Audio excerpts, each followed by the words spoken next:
Prologue. Editor's note.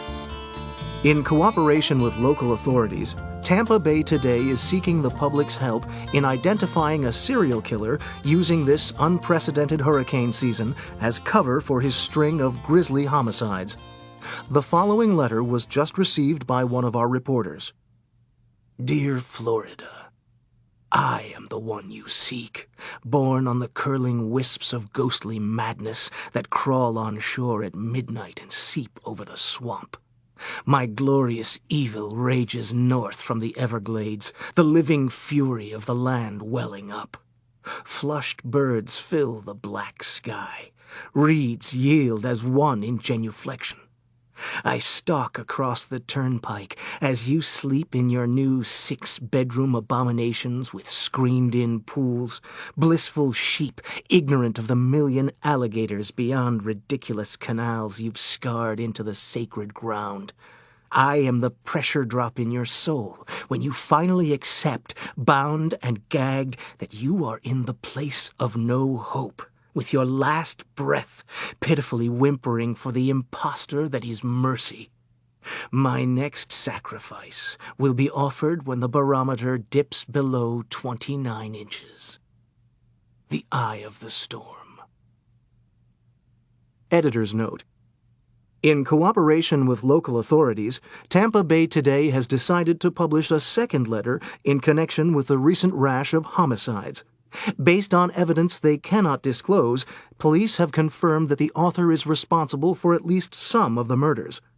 However, investigators are uncertain whether this new correspondence is the work of the same person writing in a different state of mind or evidence of a second copycat killer. A word of caution. Certain language may offend sensitive readers, but we are leaving the letter intact to increase the chance that someone might recognize the writer's syntax. Dear Letters to the Editor, this is the third time this month I've gotten a wet paper. What the fuck? You can fill the building with Pulitzers, but it doesn't mean dick if the guy delivering your product is on the pipe. Don't bother trying to contact me to apologize or deliver replacement papers, because I stole them off someone's lawn. All I can say, sirs, is that the residents of 3118 San Luis Obispo have every right to be prickly with your level of service. Next, what's with giving that retardo bot serial killer credit for every unsolved murder in this state? He doesn't possess nearly the intellect or wit to conceive the imaginative technique that police aren't divulging in the Fowler Avenue case, if hypothetically I knew anything about it, which I don't. But you have to admit it was pretty funny, especially if you were there, which I wasn't. And then, what on earth were you thinking publishing his letter last week? Could you believe that trite prose? What a bunch of self-important freshman philosophy drivel. Sure, I went through the same idealistic phase about the encroachment of rampant development on our stressed ecosystems. And yes, people need to be killed, but not randomly. That's just wrong. Plus, what's with letting the guy name himself?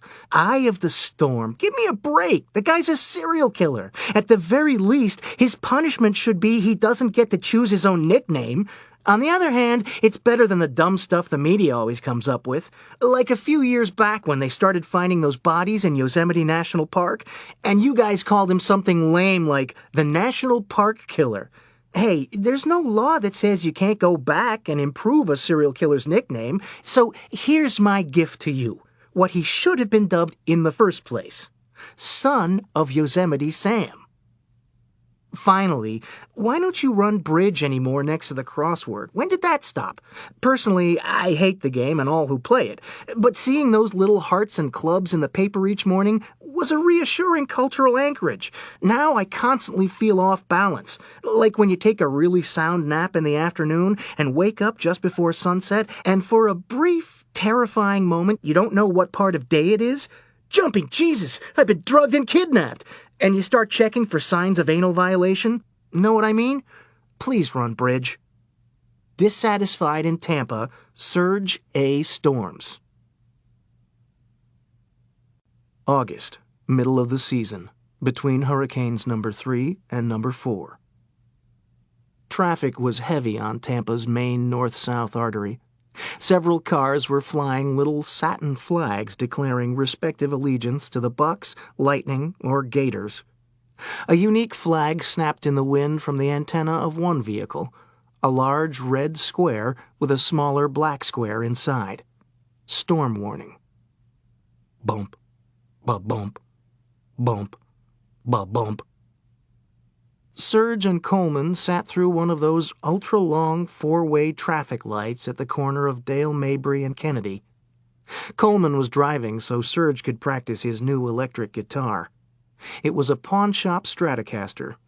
Serge just had to have a Stratocaster because he was going to be like Clapton, only better. He tuned the D-string and began strumming, unplugged. Coleman held his joint below window level. "What are you playing?" "Classic Dylan." Serge cleared his throat and inflected the distinct nasal twang. "This is the story of the hurricane." Bump, ba-bump, bump, ba-bump. Serge stopped. The tuning was off. He twisted a knob again. "Can't tell how glad I am it's hurricane season again. I'm so pumped. I relish preparing for each new storm the way other people get ready for big football games, especially the tailgating." Coleman took a hit from the roach secretly cupped in his hand in a way that looked even more suspicious. "Why's that?" "Because I love hurricanes." He test-strummed a chord and twisted another knob. Everything about them, history, science, the way the community bands together in the collective memory of a common experience, which stopped when we got internet porn.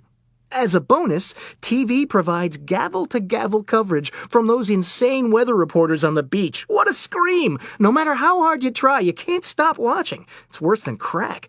I just surrender and sit there for hours, like when PBS runs those Labor Day marathons on bacteria. Coleman looked sideways at Serge. "What?" "Nothing." Coleman faced forward. "No, you were going to say something." "Don't want to judge. Just sounds like you're hoping for tragedy." "Easy mistake to make," said Serge.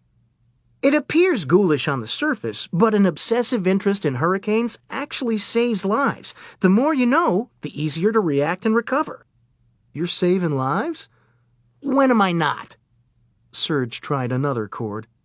"If only more people had my ungoverned curiosity. Some politicians should be going to prison for New Orleans. Remember when that FEMA wimp said he didn't know that people were stranded at the convention center until Thursday? Imagine being so incompetent that your performance rockets 1,000% if someone tells you, okay, stop absolutely everything else you're doing and just watch a motherfucking television. I want that job. You're overqualified." The light turned green. They drove. Serge's hurricane flag fluttered in the breeze.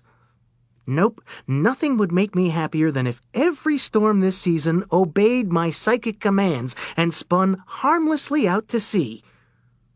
Coleman stopped at another red light on the corner of Cypress. "How did you first get into hurricanes?" "Was imprinted as a kid by Charles Chips." "The trucks that used to deliver?" "They'd drop off those giant yellow and brown speckled metal tabernacles of potato chip goodness," said Serge. "Another casualty of progress." "What's that got to do with storms?" "Hurricane Betsy, 1965, Riviera Beach. Had a can all to myself, practically as big as me. It's how my parents bribed my hyper little butt from running around the house near the windows getting blown in." Serge tuned another string. "Ate the whole thing in the hallway while wind howled and candles burned down and a tree crashed through the garage roof. After that, hurricanes and Charles Chips went together like tonsillectomies and ice cream." Another stoplight. Serge released the tuning knob. "There we go. From the top. 1 and a 2 and a... This is the story of the hurricane." Bump, ba-bump. Bump, ba-bump, bump, ba-bump. "Why'd you stop playing?" asked Coleman. "I was getting into it." "That sound's drowning out my song. Where's it coming from?" Serge stuck his head out the window and looked up at the sky. "Are we being bombed? Is a building under demolition?" Coleman pointed at the rear view. I think it's that car back there. Serge twisted around. Where? Coming up from the last light? Can't be. Serge rolled up his window. That's at least a half mile. How is it possible? The other car grew bigger in the back window. Bump. Ba-bump. Bump. Ba-bump. Their whole vehicle shook. Metal seams hummed. Coleman tightened his grip on the vibrating steering wheel. How far? 200 yards and closing. The other vehicle pulled up in the next lane and stopped at the light. Bump. Ba-bump. Bump. Ba-bump. Serge and Coleman turned to see a sunburned man with a shaved head, Fu Manchu, and Mr. Clean gold earring. What kind of car is it? Yelled Coleman. Datsun, shouted Serge. Standard package. Gothic windshield lettering, chain-link steering wheel, fog lights, chassis glow tubes, low-ride tires, 1,000-watt bazooka amplifier, and those shiny spinning hubcaps that glint in a manner saying, I have no investments. Coleman grabbed his cheek. I think I lost a filling. It's untuning my guitar. Serge's voice warbled as he gestured toward the next lane with an upturned palm. The death of courtesy, exhibit triple Z. The light turned green. Squealing tires and smoke in the next lane. The Datsun raced 4 blocks and skidded up to another light. Serge and Coleman took their time. The music pounded louder again as they approached the intersection. I haven't heard this song before, said Coleman. The only words I can make out are fight the oppression and pump that pussy. He's getting on my final nerve. But I thought you liked rap music. When it's played by rappers, the genre organically sprang forth from a culture of adversity and fortitude. I can respect that. But it also fucked up some Caucasian DNA and spawned an unintended mutant. Mutant? They eased up to the light, and Serge tilted his head. The hip-hop redneck. Now that you mention it, I've been noticing them in disturbing numbers. They should work on their own sound. What would that be? Asked Coleman. More cowbell. If he's going to play so loud, why does he have the windows down? It's his mating call. Serge rolled down his own window and waved. Excuse me? The other driver couldn't hear him. Excuse me? The driver looked around and noticed the passenger in the next car. Yoo-hoo! Shouted Serge. I sure would appreciate it if you'd crank down the tunes. I believe I speak for the bulk of society. No, not up, down. Down, down! That's up again! Serge rolled his window shut. He faced forward and counted to 10 under his breath. Coleman leaned and looked across Serge. He's given you the finger. Just ignore him. The light's green. Drive. Coleman started to go. But you never ignore guys like that. My psychiatrist says I must learn to walk away from this kind of negativity. So I focus on enjoying the future he's limited to. Coleman glanced across Serge again. He didn't patch out this time. He's staying right with us. Now he's yelling something about your mother. Turn in this parking lot. Let us go our separate ways. Coleman pulled into Toys R Us. He's following. Park here, said Serge. The Datsun screeched up alongside. The driver jumped out and grabbed the locked door handle, banging on Serge's window. Open up! Serge rolled his window down a crack. You look like you could use a big hug. I'll fucking kill you! He hopped on the balls of his feet, throwing punches in the air. Come out here, you wuss! He ripped Serge's hurricane flag off the antenna, threw it to the ground, and began stomping. Coleman, you're a witness. Didn't I try to walk away? That you did. Just so it's noted in the official record. Serge grabbed his door handle. Okay, I'm coming out. Midnight. Police cruisers and flashing lights filled the parking lot of a budget motel on Bush Boulevard, the Pink Seahorse. Agent Mahoney was getting out of his unmarked vehicle when a newspaper reporter drove up in an oil-dripping '84 Fiero. "Got here as fast as I could," said the journalist. "What do we have?" "Someone's ticket got punched, and it wasn't a round trip." They headed for the open door of a room that was the source of all the attention. "That motel sure is pink," said Jeff. "It's the Pink Seahorse." A stout police officer ran out and became ill in unpruned shrubs. They went inside. The reporter caught a brief glimpse and jerked away. "Oh, dear God! What kind of madman?" The victim was still tied to a chair in the middle of the room, blood aggressively streaming from every natural orifice. No wounds. Mahoney offered a hanky. "Thanks." The reporter wiped his mouth. "What the heck happened in here?" "Serge is what happened," said the agent. "Watch your hooves." The reporter looked down. The entire floor was a spaghetti plate of electrical cords and cables.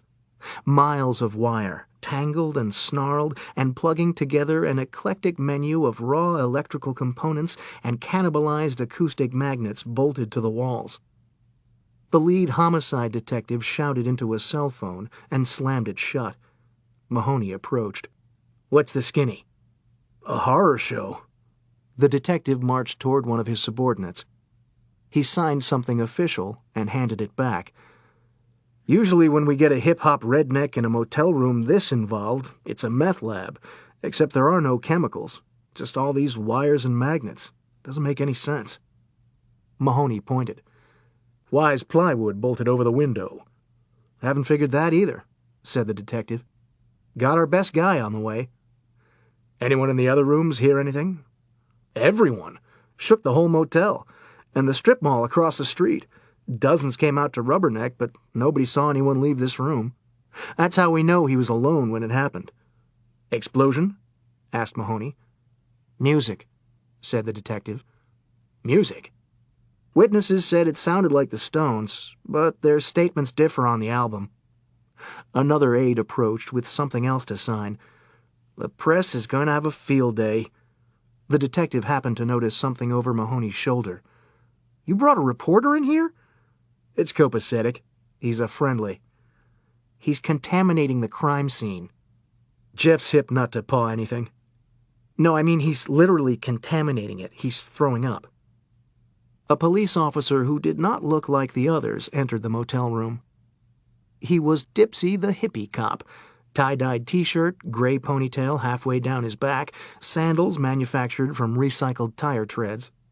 General appearance regulations did not apply to Dipsy because he was department's technology wizard. "Whoa," said Dipsy. "Someone's been busy." "You know what happened?" "Abso-fucking-lutely." His smile broadened as he surveyed the room. "I definitely want to rock with these cats." Hurricane Number 1. Alex. Chapter 1. Tampa.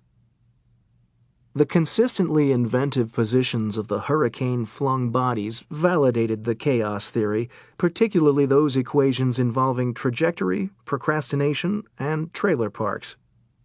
Certain corpses seemed purposefully arranged, the rest very much not. Some appeared to have been scattered by mortar strikes, others peacefully reclined like stuffed pandas on a child's bed. Still others looked like sick practical jokes being played on the recovery crews. The disturbing circumstance of one particular body, the next to be discovered, was no accident. But wait, we're getting ahead of ourselves. Let's back up. June 1st. The opening day of the Atlantic hurricane season was like any other, dire predictions in the media and cheerful sales at the home improvement centers. How people ramped up for hurricanes depended on experience. If you'd been through a direct hit, you didn't fool around. Plywood, gas, go. Those with small children were the first to bolt, followed by seasonal residents who had more options. The old-timers went one of two ways. Most had developed keen instincts and knew precisely when to pull the trigger. The crustiers stayed put no matter what, and were interviewed on CNN. Newer residents forgot to charge up cell phones. The wealthy scheduled unscheduled vacations. Families gathered family albums. Insurance executives canceled coverage. Prescriptions and sandbags were filled. Some believed in the power of hoarding canned meat. Others lost faith in electricity and withdrew massive amounts of cash from ATMs. Door-to-door entrepreneurs purchased chainsaws for the brisk post-strike-downed tree business. There were the tourists who stared bitterly at unused portions of multi-park passes, sailboat owners who spider-webbed vessels to docks, the motor oil baseball cap people standing in the beds of pickup trucks making everyone wonder by loading the heaviest, most worthless shit, and college students whose hurricane preparation consisted of not knowing a storm was coming. The memories of 2004 were supposed to greatly improve public awareness. Charlie, Francis, Ivan, Jean. Since then, authorities found less trouble getting residents to heed evacuation orders, but not a lot less. The culture of complacency had deep roots in nearly 4 decades of borrowed luck. There was one 10-year period from 1975 to 1985 when but a single hurricane made landfall in Florida. The next 7 years saw only 3 more. Meanwhile, thousands of new communities and condos sprouted along coastlines with the growth speed and sturdiness of spring shower mushrooms. Then 2004. As many hurricanes that had struck during 17 years pummeled the state in less than 6 weeks. A lot of residents learned their lesson and installed the latest storm shutters. Others drank beer. Then 2005. Dennis, Katrina, Rita, Wilma. Another wake-up call. Someone hit the snooze alarm. Hurricane shutters were already up on an old theater in Seminole Heights. It was now a low-rent professional building. A clock ticked on the wall of an upstairs office, postmodern feng shui. 2 people sat in white leather chairs, facing each other 20 feet apart. Only one could see the clock. That was by design. A self-assured woman with pulled-back strawberry hair folded her hands on top of a small notebook. She smiled with genuineness. "What are you thinking about?" "It's dark in here." "The shutters are up," said the psychiatrist. "I know," said Serge. "A big one's already on the way, and it's only the beginning of June. It's all I've been able to think about." "The anxiety's perfectly normal, especially after the last few years. I've been seeing a lot more patients." "Oh, I'm not worried," said Serge. "I'm cooking. I love hurricane season." Her expression changed. "Why?" "Potato chips." The doctor took a deep, poised breath and looked down at her notebook. "I didn't think I'd ever see you again." Serge slouched in his chair. "I was in the neighborhood. I just moved to this office. That means you had to look me up." "Happened to be reading the Yellow Pages." "Give yourself more credit. The last time we saw each other, you were involuntarily committed. This time you came on your own. You're taking steps." "See? And you wonder why I've been away so long. You still think I'm crazy." "That's an unfortunate term we don't like to use." "I like to use it," said Serge.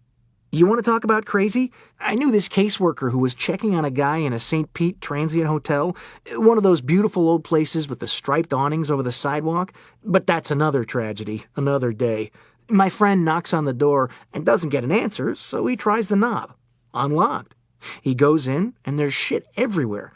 I don't mean trash or PlayStations. I mean real shit. The smell hit him like a shovel. The guy he's looking for is sitting in the middle of the floor wearing nothing but one of those hats with the moose antlers, singing Peter Gabriel, Shed My Skin, playing with more turds, sculpting little bunny rabbits. He's got a whole bunch of them lined up on the floor in an infantry formation like some kind of Easter morning nightmare. My friend says, "Tito, you haven't been taking your medication, have you?" Then he gets hit in the chest with a shit bunny. But he tells me he likes his job because it's something brand new every day. In my thinking, there's good brand new and bad. Know what I mean? And this story is important to you how? That's crazy. I just want someone to talk to. Then let's talk. How have you been? Do you recognize the improvement? Not really. I can, said the doctor. When we first met, you were wearing a straitjacket. Since then, I've learned to dress for success. What about your medication? Have you been taking it? Serge squirmed into a different slouch. Those pills made my head thick. I was turning into my friend Coleman. You know how you are the first few seconds after waking up in the morning? He's stretching it into a life. We can adjust the dosage. The doctor got out a prescription pad. There's a drugstore 1 block over. Maybe next week, said Serge. I'm busy revising my global strategy for the president. Listen to what you just said. What? The president? Global plans? Don't take this wrong, but doesn't that strike you as a bit delusional? Oh, like I can do any worse. You watch the last State of the Union? Talk about delusional. The psychiatrist handed him a slip of paper. Please get this filled. I'm telling you, I don't need it. Just look at your body language. All the fidgeting. I can't see the clock. That's no accident. But you have a wristwatch. I need the official time. I have to know the deal. This is why I want you to get that prescription. Tom Cruise says it's a crock. Born on the 4th of July is a classic, so I'm forced to side with him on this one. Those were some uninformed interviews. Did a great disservice. Remember the one with Matt Lauer? I thought Tom was going to pop him. Matt acts all nice, but underneath he's a snake. I'm on the edge of my seat. Come on, Tom. You can do it. His guard's down. Quick left jab. Knock that fucking smirk into next week. You're still having violent urges? I hope so. Why? You should know, said Serge. Any behaviorist will tell you it's a healthy condition of the animal kingdom, how all living things are programmed for survival. But your medication deadens those urges, and if an animal stops having them, it means his wiring's crossed, and he ends up doing something unnatural, like beaching himself and flopping in the sand, making shrill clicking noises, and then the lifeguards ask you to move along because you're frightening the children. Serge. Ever observe insanity in the wild? Even if it's something small, it'll freak you out. I once saw a squirrel lose its mind at Lowry Park Zoo. Serge. Jumped on one of the gorillas. Just didn't give a fuck anymore. On the other side of the wall from Serge was another office. Another psychiatrist sat with an unlit Dr. Grabo pipe. This office had a couch. A law enforcement officer lay on it. He was out of uniform. Black slacks and lime green dress shirt. A crumpled fedora rested on his stomach. His necktie had martini shakers. The psychiatrist studied the patient's folder. Forgive me, but I'm not familiar with this condition. I've heard of paranoia, but not noir. Mickey Spillane, Raymond Chandler, the Maltese Falcon, diners, dames, dime novels. Are these things real to you? Of course not, said Agent Mahoney. It's pulp. Like I told the shrinks at the drool farm, I'm over that now. I can separate reality. What about your wardrobe? What about it? Seems you're still in this pulp world, like that tie. Doesn't mean anything. So you're saying that sometimes a tie is just a tie? Mahoney turned slowly and stared, stone-faced. The doctor grinned. Thought I'd lighten the mood. That's a psychiatric joke. You know how Freud... I get it. You're not laughing. It's one of those think-about-it jokes. I'm enjoying it inside. You are? That was a joke. Oh. When I just said that was a joke, that was sarcasm. I see. Okay. The doctor nervously rustled papers. Mahoney maintained his glare. "You're not very good at this, are you?" "Not really." "Didn't think so. Heard you were working off on narco beef, writing scripts to yourself. Just got your license back." The doctor recoiled in his chair. "Where'd you hear that?" "What do you think I do for a living? It's how I picked you." "You did?" "Saw your rap sheet. Makes our understanding easier." "Understanding?" "You keep signing off that I'm making progress, and I make sure no crooked flatfoots plant any silly pills, if you catch my drift." "I do." "Good. Look, I like the way I am. Hell with everyone else. Sometimes I'm noir, sometimes I'm contempt." "How can you tell?" "My threads, how I jaw." "Interesting." "No, it's not. I'm going to do some reading now." Mahoney opened a dog-eared paperback with a hard-boiled broad on the cover. She had stiletto heels, a whiskey sour, and the road map to Troubletown. The psychiatrist tapped his notepad. "Excuse me?" "Are you still here?" asked Mahoney.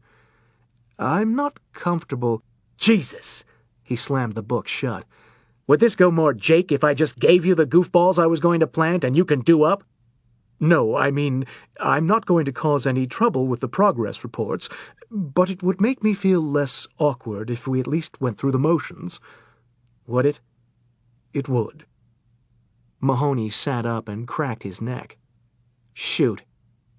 The doctor clicked open a pen. "So you're only occasionally living in this noir fantasy world?" "I prefer to think of it as an alternate lifestyle," said Mahoney. "Society hasn't caught up." "How's that?" "Today it's a sickness. Tomorrow you get a pride parade. I've started working on my float." "Help me with the concept," said the doctor. "What's your fascination?" "Back then a cop was a cop. Black and white. You needed to lean on a twist, slip hopheads a yard, throw lead, no one snooped. And now? Everything's sensitivity training." "You don't agree?" "Fuck sensitivity." "That's a new way to put it." The doctor wrote something. "It's the straight dope," said Mahoney. "They're never going to catch Serge without turning the big screws." "Serge?" The doctor flipped back to the front of his notebook. "Isn't that the case that first landed you in the, hospital?" Mahoney stuck a toothpick in his mouth. "Sharp cookie. The department doesn't understand what it's like inside his noodle." "And that's why you've come back to Tampa?" "His stomping ground. I can feel him. He's real close." "But according to your file, you're supposed to drop this whole Serge obsession. One of the terms of reinstatement." "They don't have to know." "But that doesn't sound like you care about getting better. How am I supposed to treat you?" "Like I said, we're tripping for biscuits. So why don't you just button it and validate my parking?" The psychiatrist tapped his mouth with the pen. "Okay, let me try coming at this from a different angle. Say I'm a new partner you're breaking in, and we're looking for Serge together. I'm on your side." "Are you?" "No. What makes you think you can catch him this time?" "He's reaching that age. Serial killers have a poor shelf life.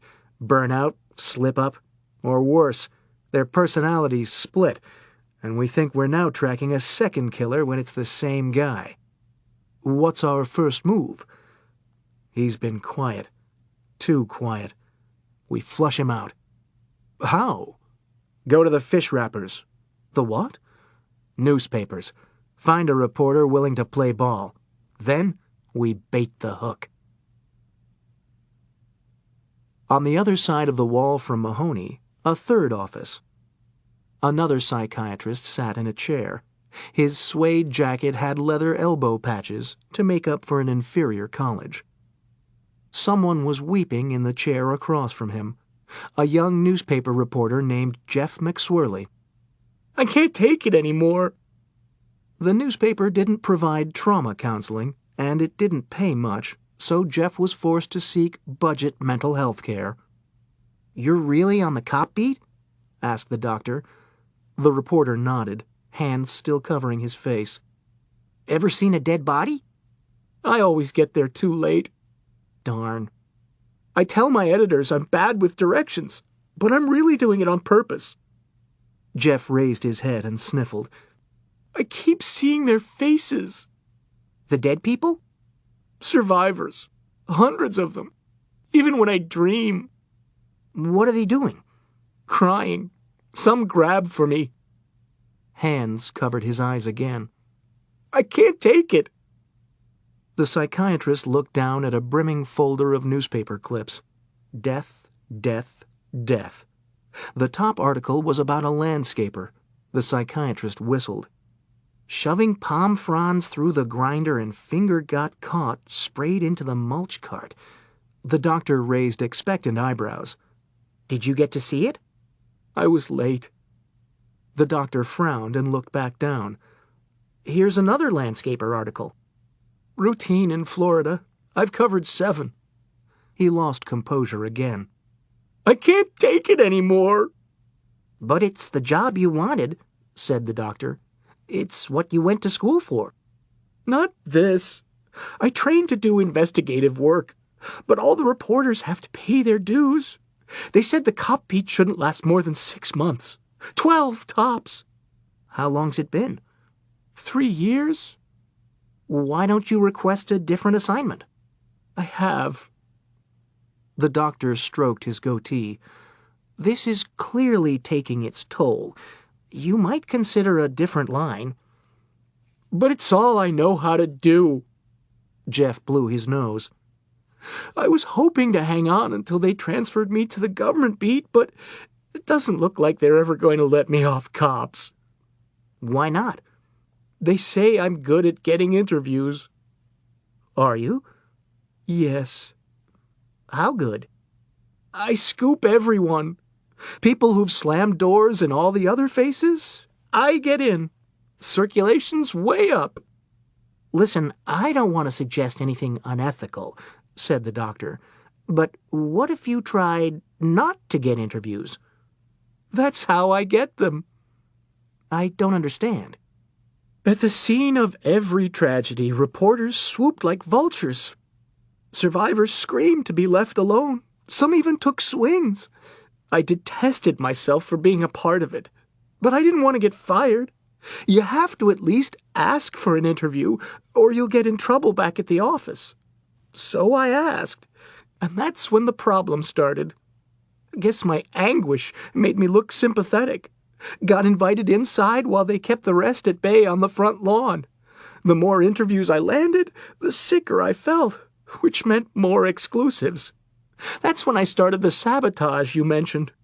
I really don't think it's right to be bothering you, but I'm supposed to ask or I don't eat. So now I've asked. Sorry for your loss. Bye. Just made it worse. I was practically yanked into living rooms. Perfectly understandable, said the doctor. Certain psychological types withdraw in grief. Others need a shoulder. I don't want to be a shoulder, said Jeff. You should see these people, showing me baby photos, telling incredibly private stories that rip your heart out. I'm starting to gain weight. How's that? They keep giving me casseroles. Full circle. Back to room 1. Serge, please look at me. Wait. You can't just keep staring back at the clock. Yes, I can. If you turn around, we'll talk about your hurricanes. You mentioned it was something that made you happy. Serge turned around. You're manipulating me. She smiled and shrugged. It's my job. I bet you got straight A's. Serge reached in his pocket and unfolded a piece of paper. Just received this year's list of storm names. Aren't they the weirdest? You'll never hear such a combination in the real world unless someone's taking attendance at a wine tasting. Alex, Bonnie, Cristobal, Danielle, Esteban, Faye, Gaston, Hermione, Isaac. He twisted in his chair. What's the clock say? How much time do I have? Forget the clock. You deliberately put it back there and then say forget about it? He grabbed his head and rocked maniacally in distress. Another conspiracy. The clock? You thinking I'm crazy? Mail-in rebates that are like applying to fucking law school? Serge, we're off the clock. I'm here to help. I'm your friend. He covered his face. I'm at the end of my rope. What's the matter? I can't keep it in any longer. He stopped rocking. There's something I need to talk to someone about. It's extremely private and embarrassing. The doctor leaned forward. You can tell me. I've been wanting to buy a Porsche. She sat back in puzzlement. You want to talk about a car? No, it's the oddest thing. I don't even like Porsches. And I really hate Porsche people. And people who can't afford to be Porsche people, so they buy Porsche sunglasses. And people who can't afford those and buy counterfeits. And the whole pronunciation debate. What do you suppose triggered this? I feel sick just thinking about it. I turned 44. You're entering mid... Don't say it! It's completely natural. It's completely stupid. I'm not going to turn into one of those male menopausal freaks with a sports coat over a black t-shirt and a barely legal girlfriend. How do you explain the Porsche? His shoulders fell. I can't. Serge, I wouldn't worry about getting old. You should be more concerned about growing up. What's that supposed to mean? Like a job. You have one? Yes, but it's not recognized. The doctor wrote something in her notes. I think it would be constructive for you to find full-time employment, something with a regular paycheck. Serge bit his lip. That's not original. Your life needs the structure. She looked up from her writing. By our next appointment, I'd like you to have at least submitted some applications. Can't waste the time, said Serge. Mortality's breathing down my neck. I've started doing all kinds of desperate things. Like what? I sort of began looking into religion. Doc, what's wrong with me? Nothing. Her voice filled with encouragement. That's very positive. Faith has provided many people with a lot of answers. I'm just getting more questions. What denomination? My parents raised me Catholic, so I'm starting there. In order to cleanse my mind of physical illusion, I've decided to become celibate. Like priests? If you're just going to make jokes, the doctor smiled. Go ahead. I was thinking of celibacy more from an Eastern aesthetic. Or when you're a young Catholic boy and can't get any until you hook up with the right Catholic girl. Shazam! Don't be fooled by those plaid skirts. You would not believe when the floodgates of repression finally blast open. Serge. Every hole's a party. Serge. What? You're getting off track again. How long have you been celibate? What's today? Tuesday? He looked at his watch. 8 a.m. and no. Wait, after breakfast and again on the roof. 10 o'clock? Let's call it an even 90 minutes. Hour and a half? That's it? Didn't realize it would be this rough. You mind me asking how old the woman was this morning? I don't know, 19, 20? Real sweet kid. The entire stripping thing is completely out of character. Made me promise to call her this afternoon. That's when the celibacy started. Think she'll buy it? Let's get back to religion, said the doctor. Besides not wanting to call this girl, have you been having any other spiritual feelings? Chapter 2. Tampa Bay. The mandatory evacuation order had just been issued. The problem with mandatory evacuations in Florida is that everyone knows they're voluntary. The orders have no teeth. Authorities don't possess nearly the resources to knock door to door, and the best they can manage is canvassing barrier islands in emergency vehicles, broadcasting last chance pleas from rooftop bullhorns. During these final passes, the civil defense trucks have the roads to themselves. Anyone stubborn enough to still be there ain't budging now. Then the bridges are closed, and nobody can leave even if they want to. That time was rapidly approaching. A lone vehicle rolled down an overcast residential street near the Gulf of Mexico, Madeira Beach to Indian Rocks. The empty lawns usually saw a smattering of egret and heron, but nature had given them intelligence. An amplified voice echoed off waterfront houses. "You are under a mandatory evacuation. Proceed at once along designated routes. This is your final warning. Shelters are open. You don't want to be like those pinheads who held a party for Camille and the sole survivor floated out a third-story window on a mattress. Do not panic. Bring necessary medication and dietetic provisions. There's still time. Or maybe not. The hundreds who washed to sea in the Labor Day storm of '35 thought they had several more hours, so I could be way off."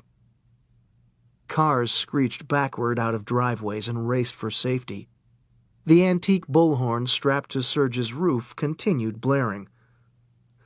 6,000 vanished in the Great Galveston Storm of 1900.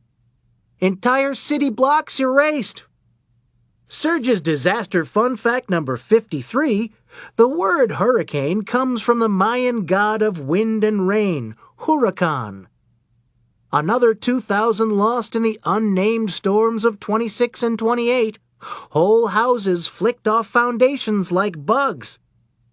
Serge's hurricane tip number 62, public shelters are generally icky. Top shelf alternative, the International Airport. Open 24 hours, even in storms, for stranded out-of-towners who have to curl up on the floor waiting for runways to reopen. You're not supposed to use it as a shelter, but they're not allowed to kick you out either.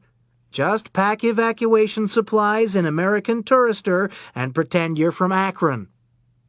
Donna peaked at 200 miles an hour, overwhelming morgues. More cars sped by for the mainland. Don't forget to bring playing cards and board games. Remember Operation? I loved that one.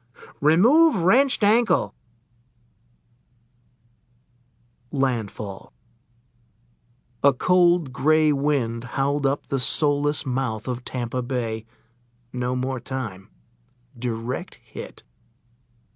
Everyone was inside.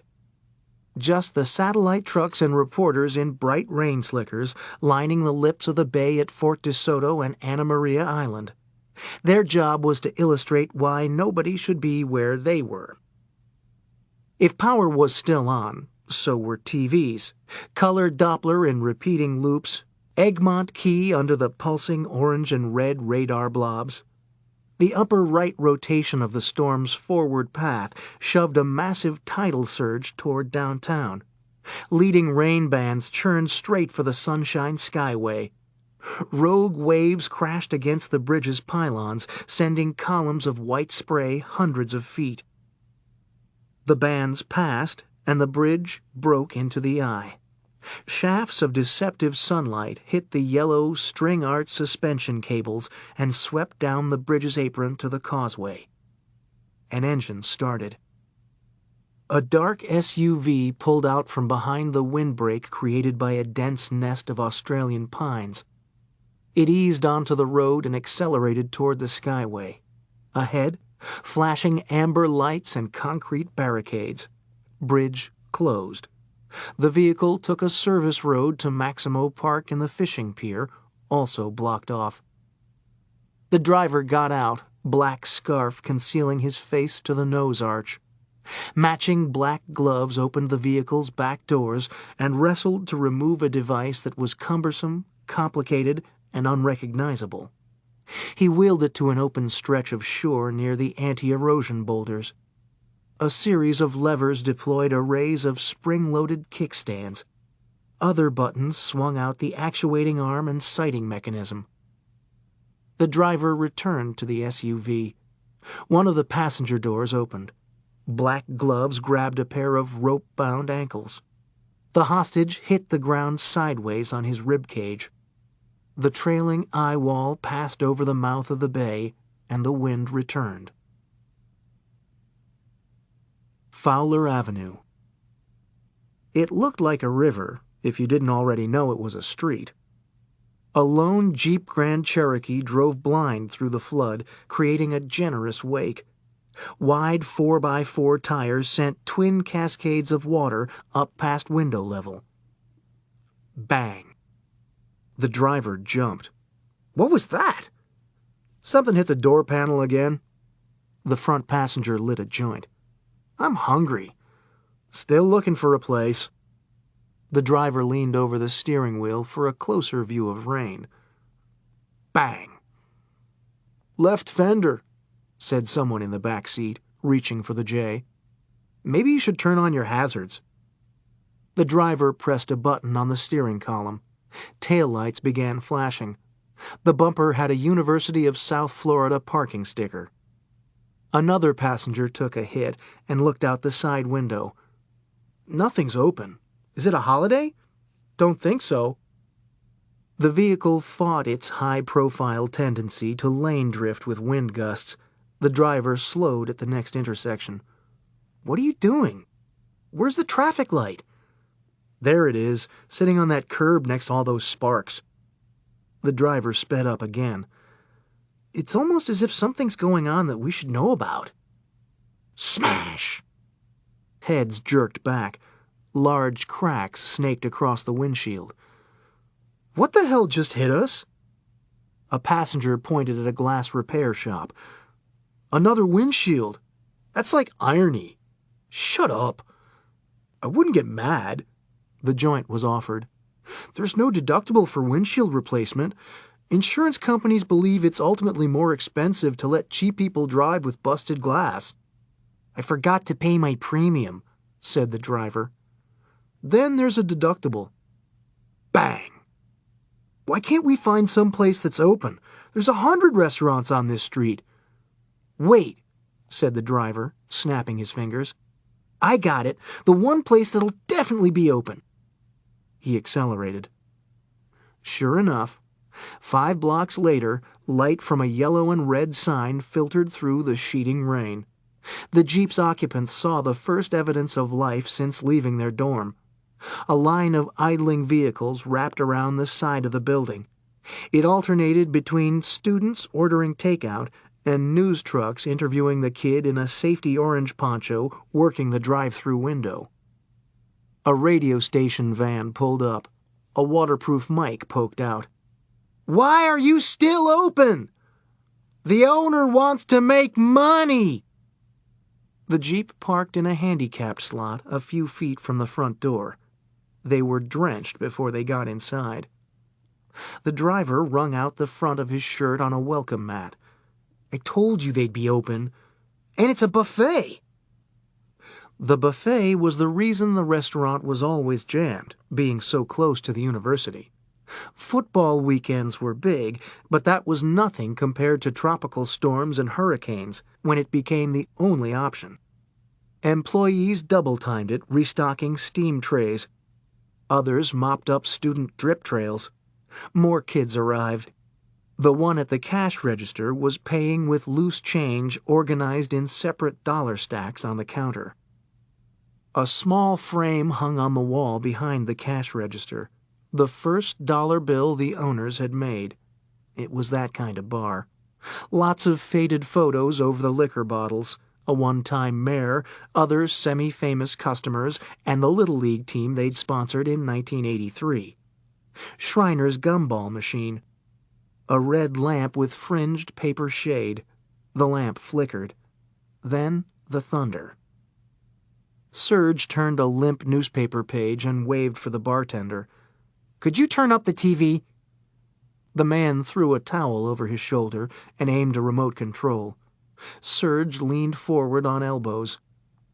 Coleman peeled the napkin off the bottom of a frosty mug. What are you watching? Hurricane coverage. Coleman pointed another direction.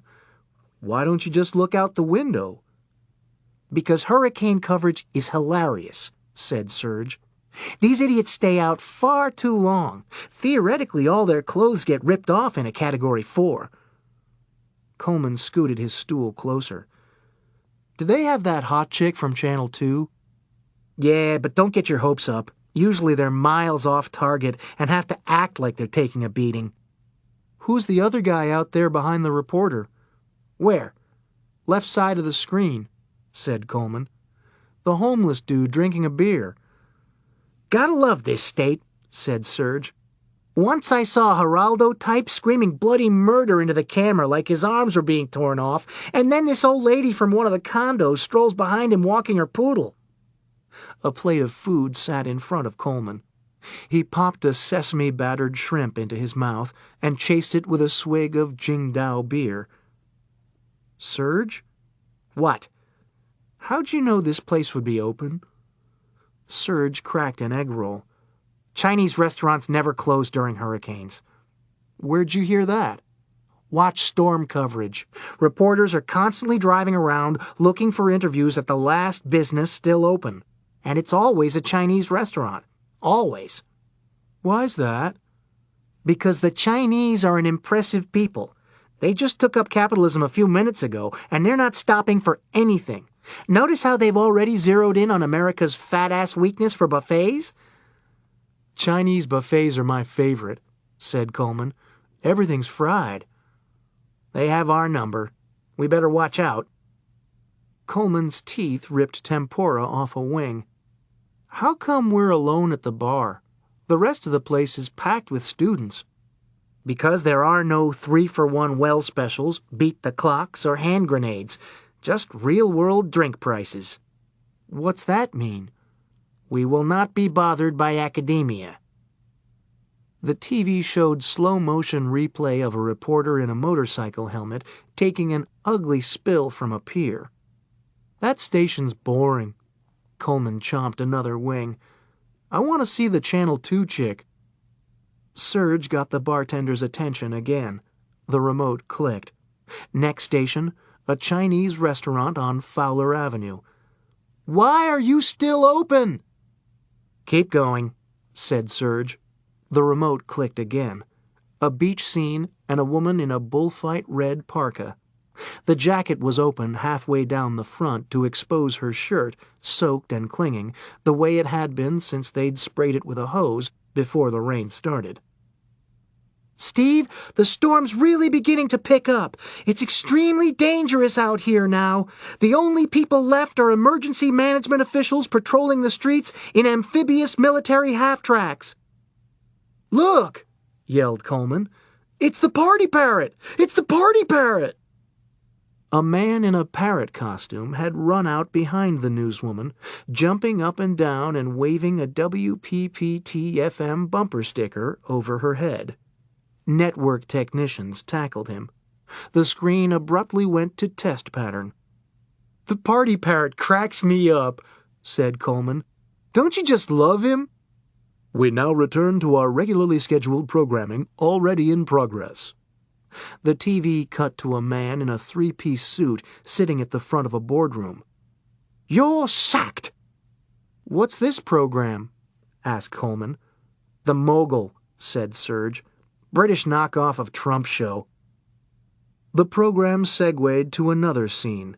The man from the boardroom was now waving out the pressurized window of a space-age teardrop hanging from the bottom of a rapidly ascending experimental rare gas balloon. Coleman signaled for another beer. "What's going on now?"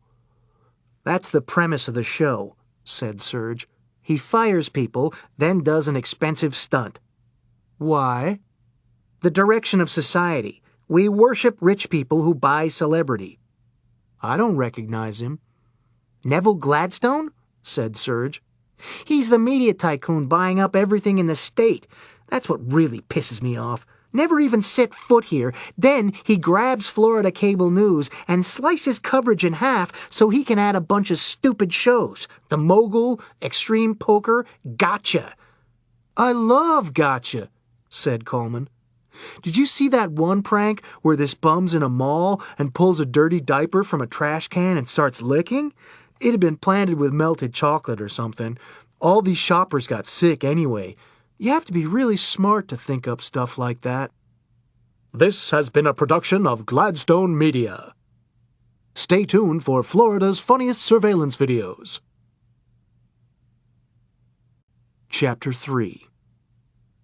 Welcome back to our Storm Team 5 Special Hurricane Report, your one-stop information source for complete landfall coverage, with continuing live broadcasts from Kirk in Clearwater, Wade in Sarasota, Chad in Fort Myers, and the rest of the Storm Team. Mary with the shelter roundup, Biff with canceled sports, Flip down in the Channel 5 weather bunker, and Ernie driving the Hurricane Buster mobile command unit. Let's go to Ernie at the mouth of Tampa Bay.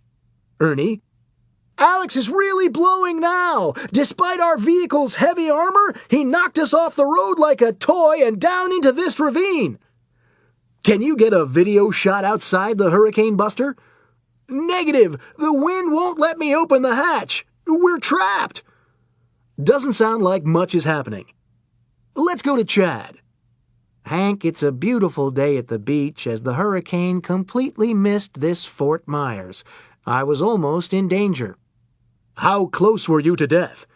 Less than 150 miles. Better go back inside. Mary? Order was restored this morning at the downtown shelter. As you can see behind me, just the usual scuffles. Hold on, Mary. Ernie's back. Ernie? I got the hatch open. I'm sticking my head out. Wow! Did you see that sheet metal? Way to duck, Ernie. Ernie? We just lost Ernie. Biff? No games on tap. Flip? Check out this excellent graphics software we just bought. I can rotate the 3D map on every axis. And these buttons make cool animated tornadoes. Look at them all. Flip, how many tornadoes has the hurricane spawned? None. I was just showing you the buttons. Want me to crash them into something? Wait, we've got Ernie back. Ernie, what's the latest? Hank, this is an unbelievable display of nature's fury. I'm using all my strength to raise the camera out of the hatch. Any second now, you'll be seeing the first historic footage of Alex's landfall. We see it, Ernie. Absolutely incredible. Try to get an interview with that shirtless guy drinking a beer. Serge stared up at the TV and grimaced. What's the matter? Coleman wiped beer foam. Thought you liked hurricane coverage. Serge rubbed his leg. It's not that. Your knee again? Acts up in this weather. You said you were glad to have it. Coleman waved for the bartender. Helped you track hurricanes. I was making lemonade. It starts in the joints. I am not getting old, said Serge. Jesus, you're just like my psychiatrist. What did your psychiatrist say? That I have to come to terms with the aging process? Sounds like a good psychiatrist. And I should get a job. I'd get another psychiatrist. No, as much as I hate to admit it, she's right on both counts. But, like she also said, 44 really isn't that old. 44? Yelled Coleman. Holy shit! I didn't know you were 44. That's almost 50, which is almost 60, which is almost dead. Thanks, Mr. Sunshine. How old are you? I don't know. Serge gave him a dubious glance. Hey, getting old bothers me, too, said Coleman. Know how I handle it? Serge returned to his newspaper. You get fucked up? Near the end, they give you morphine.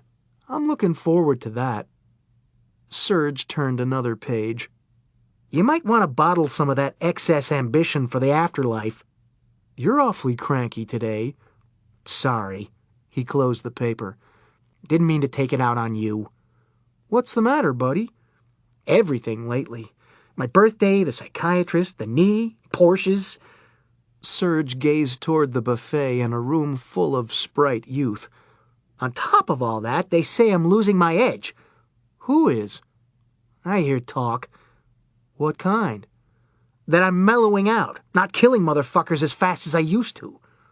People can be cruel. What did I ever do to them? but that's just talk," said Coleman. "It's also in print." Serge lifted his newspaper to reveal a magazine underneath. Florida Law Enforcement Quarterly. It was folded over to an unsettling charcoal illustration of a faceless humanoid trapped in a box. The figure was grabbing its head, which had storm clouds in the brain region. Coleman leaned. "What's that?" "Article warning about the psychological perils of profiling serial killers. The writer just got released from a mental hospital in Miami after obsessing about a suspect and getting too far inside his head." Coleman tapped a spot in the body of the type. "It mentions you by name." His lips moved as he read. He stopped and sat back. "Wow. I can see why you're so sore." "What the heck does he mean? Lunatics like me don't have a good shelf life. Our abnormal brain waves age us twice as fast?" "It means you're—" Coleman stared painfully into space. "Almost 70. "Thanks. I know what it means." "Why don't you just kill a few people and make them happy?" Serge pounded a fist on the bar. "That's the whole problem. Everyone has the wrong idea. I don't want to do what I do. I need a very good reason. Unfortunately, people in this state keep providing them. But I am not a serial killer." Coleman pointed at an info box in the magazine. "Says here you're number 26 all time, just about to pass Dahmer. And you're way up to 11 on the active list." "This isn't about keeping up career stats." Coleman read on. "What's sexual dysfunction?" Serge pounded his fist again. "Look at the writer's name on top of the article," said Coleman. "It's Agent Mahoney. Isn't that your old friend?" "Not after this hatchet job." Serge snatched the magazine back and shredded it. "I'm going to show them. I'm going to show them all." "What are you going to do?" "Remember the Elvis comeback special?" "You're going to be Elvis?" "The Elvis of comebacks." Serge stood quickly and threw currency on the bar. "They ain't seen nothing yet." Coleman chugged the rest of his beer and ran after him. "Is that what the guy in our trunk is for?" Serge accelerated toward the front door. "I'm tired of driving people around like that. They think I'm their fucking chauffeur." Coleman jogged to keep up. "But I don't think he wanted to come with us." "Should have thought of that before he broke the social contract." Serge burst outside into the driving rain. The door closed behind them, and the power went out. The nervous hours. No idle chatter. Everyone huddled tight wherever they were, staring up at creaking beams. The hurricane spun west over the lifeless landscape. It rattled empty roller coasters at Busch Gardens and ripped canopies from ticket booths. Torrents raged down water slides. A brief twister skipped across Rhino Rally. The storm continued its unnegotiable course, sweeping over the University of South Florida. Landscaping surrendered. A diverse stew of debris from unsecured dorm balconies sailed over the campus.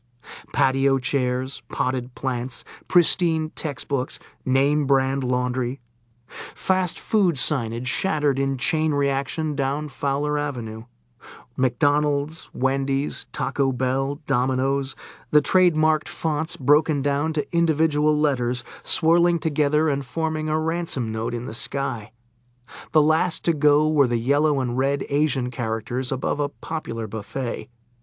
Inside, electricity was out and air stagnant, the storm growling and hissing all around like a living thing, no natural predators, alone way atop the Florida food chain. Students filled cold plates in the dark. 4 freshmen who'd arrived in a Jeep Grand Cherokee finished their 3rd helping and headed back for more. "Let's smoke another joint first." "Where?" "Outside. Don't you see what's going on? We'll stay close to the building. The dope will get wet, if we don't get killed first. Look!" The dining room suddenly brightened. Everyone turned. The rain had stopped. Residual drops teamed up and trickled down the front windows. The scene outside had gone from perpetual motion to still life. "The storm's over. Let's get high." "It's not over. It's just the eye." "Cool. We'll get high in the eye." The level head in the bunch was outvoted, and they tiptoed past the restrooms to the service door. "This is going to be so excellent." They glanced around one last time, then clandestinely opened the door and slipped onto the receiving dock. "Who's got the lighter? Yo, fire it up." That's when the first of them saw it. His horrible scream directed the others to the ghastly sight. They scrambled back inside. The eye left, and the wind resumed.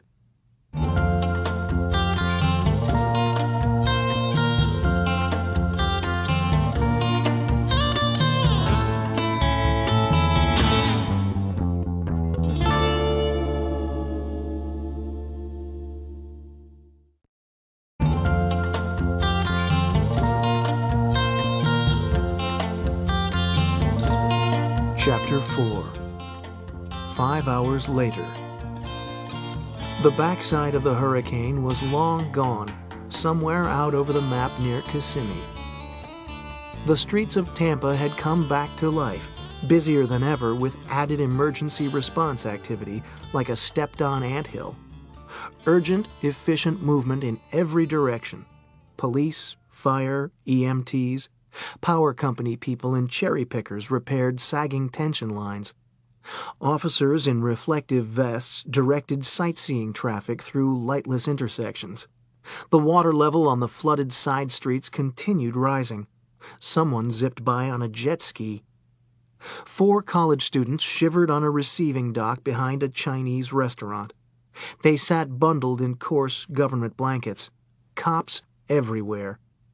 A uniformed officer handed them cups of hot cocoa. Detectives in suits took notes and evidence. Others lifted the sheet over the face-down victim for more photographs. "I've never seen anything like it," said a homicide veteran. "I have," said his partner, "but it happened to a tree." "You drinking again?" "Remember that famous photo from Hurricane Andrew? 2x4 smack through the trunk of a hardwood like it was a banana. People have no idea the power these storms generate, or they'd never risk going outside." "Like our friend over there." The detectives looked back at the white sheet rising above the deceased like a circus tent. A third detective joined them and shook his head. 2x4 clear through the chest. That had to smart." A white Lincoln with black wall tires pulled up. The chief of police got out with a carload of assistants. The detectives unslouched. "How are we coming?" "Still working on it, sir." "Any more witnesses?" "Just those kids over there who found the body in the middle of the eye, but they didn't see anything." "What were they doing out in a hurricane?" A detective reached into his pocket and produced a clear evidence bag with a soggy, dropped joint. The chief shook his head. "Wonderful." He bent down and lifted the sheet. He was about to drop it when something stopped him. "This guy looks familiar. Who is he?"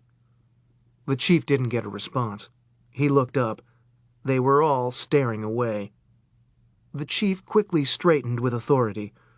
"Okay, spill it." "Just got the victim's ID." "You going to tell me any time soon?" A younger detective glanced nervously at the others and cleared his throat. "Sir, remember that sex offender who was in the news after getting released from prison?" "Which?" said the chief. "I need a daily racing form to keep track." "The one who claimed the community kept harassing him and sending death threats? Then somebody sent that video to the TV station of the guy lurking around an elementary school, which should have violated his probation. But his lawyer successfully argued the school was closed for teacher training. The guy didn't know that, but it still worked." The chief's eyes were closed. He was massaging his temples. He opened his eyes. "I want this wrapped up fast. The press is going to have a field day." "No problem." The lead detective opened his notebook. "Already have preliminary cause of death. Think I can rush it through and get the ME to sign off by sunset. All kinds of debris flying around a hurricane. Just a coincidence who the guy was. You're saying this was an accident? The detective nodded. What else could it be? A new voice. Murder. Everyone turned. A thin man in a rumpled fedora walked toward them. His necktie had jazz instruments. The chief's patience left town. Who the hell are you? The man flipped open a wallet with a gold badge and just as quickly returned it to his jacket. Agent Mahoney. Fantastic, said the chief. The state wants in. That's at least another news cycle. Listen, one of the detectives pointedly told Mahoney. We would appreciate the help, but we don't. Do yourself a favor and just go back. Mahoney brushed past them, leaned down, and lifted the sheet. Just as I thought. Here's your accident. He raised the victim's right arm and twisted it to display the underside of the wrist. Ligature? Mahoney dropped the arm and stood. Looks like you got a joker in the deck. He stuck a wooden matchstick in his mouth and leaned against a post, except it was the 2x4 in the chest. He crashed over. Look what you did! Mahoney jumped up and wiggled the board back into the victim. No harm, no foul. A detective grabbed his arm. Just leave it. I'm here to help. You've helped enough. You'll need my street sense if you want to nail this collar. Mahoney gave him a business card. You have no idea who you're dealing with. And you do? Instinct, hunch, gut feeling. Wait, now I know who you are, said another detective. Yeah, you're that cop they sent to the loony bin. I got better. You're a fruitcake. He gave Mahoney a two-handed shove in the chest. Mahoney produced a set of brass knuckles. The detective pulled a drop weapon from his sock. They squared off. The chief jumped between them. All right, you two, cut it out. Mahoney stowed the knuckles and eyed his rival. You're the one I'm going to bond with. This is how it always starts. Initial suspicion, physical confrontation. Then we're getting drunk together in an Irish corner bar named O'Malley's and helping each other through on and off relationships with women who genuinely care but don't understand that being a cop isn't something you can just leave at the office. Psycho, buddy. A uniform rushed over to the chief. Sir, University had a burglary. Hurricane Research Center. A lot of looting goes on after a storm. Why are you bringing this to me? Might be related to this case. How's that? The burglary was before the storm, and you're not going to believe what they took. Which was? He told them. That can't be right, said the chief. Who'd want one of those? Another officer ran up with a small metal box in his hand. Sir, we located a new witness. One of the students from the restaurant just discovered his Hummer H2 was stolen. How rich are these kids? Happened almost the exact same time of the victim's death. What makes you think that? The distance the H2's traveled. It's got a low-jack transmitter. He held up the portable monitor. See? They're almost to the turnpike. The chief summoned a factotum. Call the Okeechobee sheriff. One of the detectives grabbed the device from the patrolman. Wait a second. I've seen this before. What do you mean? Asked the chief. The detective tossed the monitor back to the officer and ran to an unmarked car. He quickly returned with a sheet of paper. The chief studied the page, a tracking map with a dotted line jitterbugging diagonally across the state. He compared it to the handheld display. How'd you get a printout of the stolen car so fast? I didn't. That's not the route of the H2. It's the hurricane. Notice how all the time coordinates match? But how can that be? I don't know electronics, said the detective. The receiver must be picking up transmissions from the National Weather Service or a TV network. Some kind of mistake. It's no mistake, said Mahoney. His nemesis sighed and squared off again. I'm getting just a little tired of your attitude. Mahoney pointed up the street. There's this great Brooklyn sports bar. I'm buying the first round. My ex is filling the kids' heads with crazy ideas about me." He put a hand on the detective's shoulder. "What about you? Wife sleeping around? I can do some checking." The detective swatted his arm. "Get the fuck off me!" Another uniformed officer hurried over, finishing a conversation on his walkie-talkie. "Sir." The chief smacked himself in the forehead. "Now what?" "Pinellas has another crime scene on the other side of the bay, by the Skyway." "So?" "So you're not going to believe this." Chapter 5. Landfall +6. The police were wrapping it up, but the media was just getting started. The first TV truck arrived behind the Chinese restaurant. Eyewitness 5. A reporter jumped out and hit the ground running. The others weren't far behind. Action News 7, Eyewitness Action 4, and Action Eyewitness News 12. Then the big network satellite trucks. Telescoping antennas ascended with an electric whir, acquiring magic signals from orbit. Blood was in the water, literally. The press corps stampeded to the coroner's wagon, cameras and microphones through the back doors. The medical examiners slammed them shut. "Nothing to see here." They drooped momentarily, then brightened. "There's the chief!" He saw them coming. Oh no. Thoughts of escape, but it was too late. Surrounded. A bank of lights. "Why are the police dragging their feet? Who bungled the case? Will there be an internal investigation?" The chief shielded his eyes. "No comment." The reporters noticed 4 students wrapped in blankets on the receiving dock, talking to cops with open notepads. "Are those kids under arrest? Why'd they do it? Was it a devil worship ceremony?" "I said no comment. This is an open investigation. We'll give you everything as soon as we're done." The wolf pack raced over to the loading dock. The chief could tell by the students' excited gestures that it wasn't going to play well on the evening news. How can this get any worse? This is how. The next of kin arrived, a multi-generational, overly extended family that lived within 2 miles of each other near a toxic waste site of their own making. They consistently defended the innocence of their pedophile brother/uncle/son, even after the taped confessions and DNA. "You killed him! You all killed him!"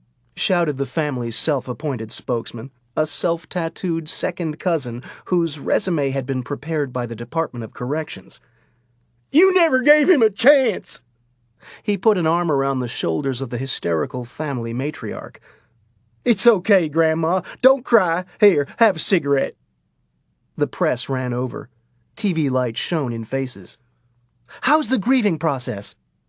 The spokesman stepped forward. "We're not talking to no fucking reporters, not after all those lies you told." "Did he deserve to suffer more?" The spokesman punched a camera lens. "You're as guilty as anyone. It's just like you pulled the trigger yourselves."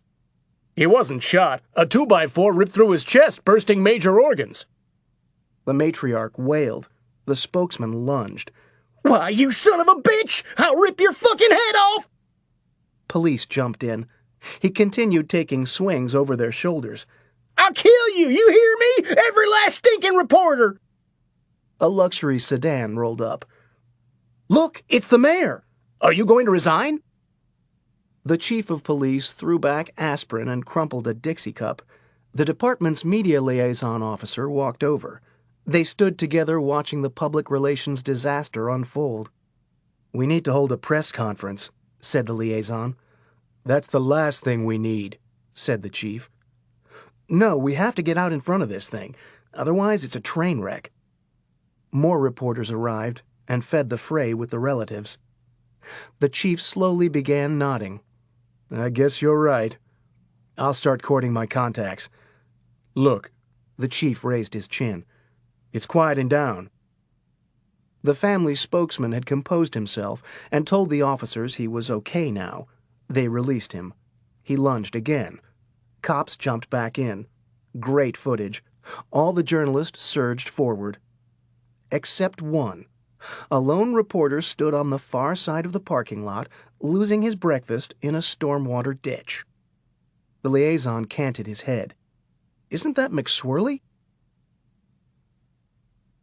On the other side of Tampa Bay, another industrious crime scene with another white sheet circus tent, this one at the foot of the Sunshine Skyway Bridge.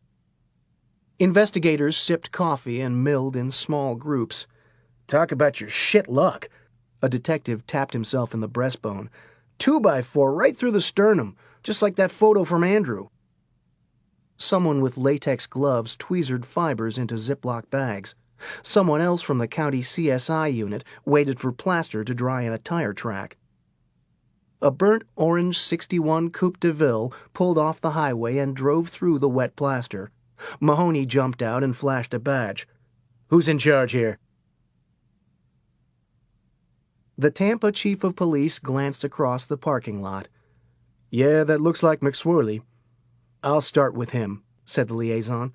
See if we can't steer this thing. Good thinking, said the chief. He's one of the few I trust. Know what you mean, said the liaison. Most reporters think it's not a story unless they can embarrass the department. Not McSwirly. He just wants the facts. Actually, what it seems he really wants is to be somewhere else. That's why he's so good. This stuff gets to him. The others almost take delight. But it's the same with cops, said the chief. The best are conflicted. The ones who seem to be a little too happy, you gotta watch. He stopped throwing up. I'll be right back. The liaison strolled over to the ditch and offered a handkerchief. The reporter thanked him. Jeff McSwirly, 3 years out of journalism school, the Cub crime beat reporter for Tampa Bay Today. His hallmarks were the quick smile, a fierce pacifism, and difficulty dressing himself. Unironed shirt tail hanging out, belt not threaded through one of the loops, wide brown tie knotted in the yet-to-catch-on style with the thin length in back hanging longer. A blue ink stain had signed a long-term lease for the bottom of his breast pocket. He blended in with the rest of the print media. McSwirly was the least experienced and most effective crime reporter in the Bay Area. Green on the law, naive with sources, grammatically suspect. What set him apart was the interviews. Scooped all the best. It wasn't technique or trickery. It lay in a single God-given trait. McSwirly was one of the most likable people you'd ever meet. The other reporters hated his guts. The toughest interview, hands down, was surviving relatives, made even more difficult by journalists' unsanded personalities. At best, they crashed about fragile emotional arenas like drunken orangutans. At worst, like several years ago when a jetliner went down.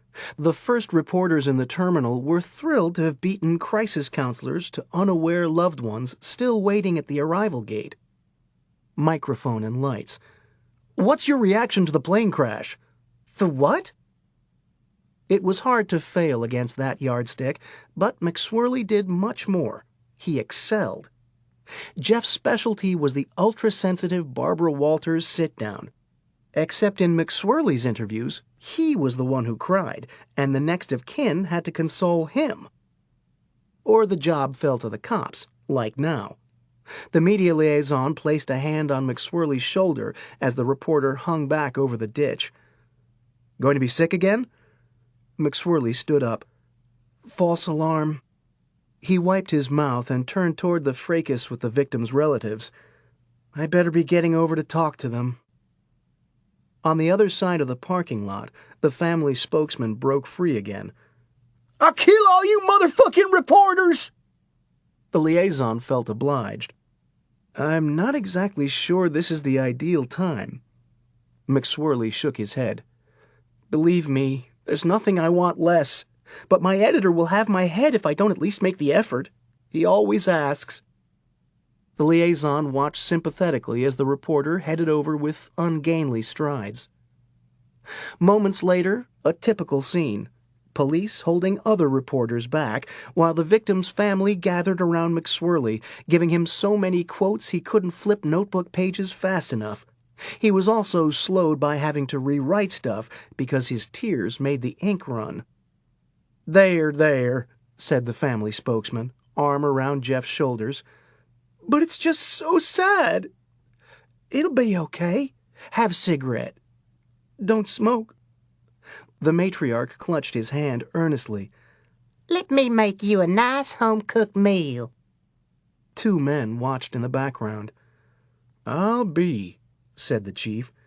Never ceases to amaze me, said the liaison. How does he do it? Sometimes he cries. Sometimes he gets sick. The relative suddenly jumped back as the reporter jackknifed over. Sometimes both. A new detective approached the chief with the department's technology wizard. He held up the LoJack monitor. Sir, Dipsy checked this thing out thoroughly, said the receiver isn't malfunctioning. In fact, it's working perfectly. So it really is tracking the stolen Hummer? Within 3 meters, said Dipsy. But they're working on something insane that'll go under 18 inches. Is it still following the eye? Straight down the pike. How's that possible? Asked the chief. Hurricanes don't follow highways. The tracker shows he's been zigzagging like crazy on county roads and others that aren't on the maps. Has to be someone who knows Florida like his own skin.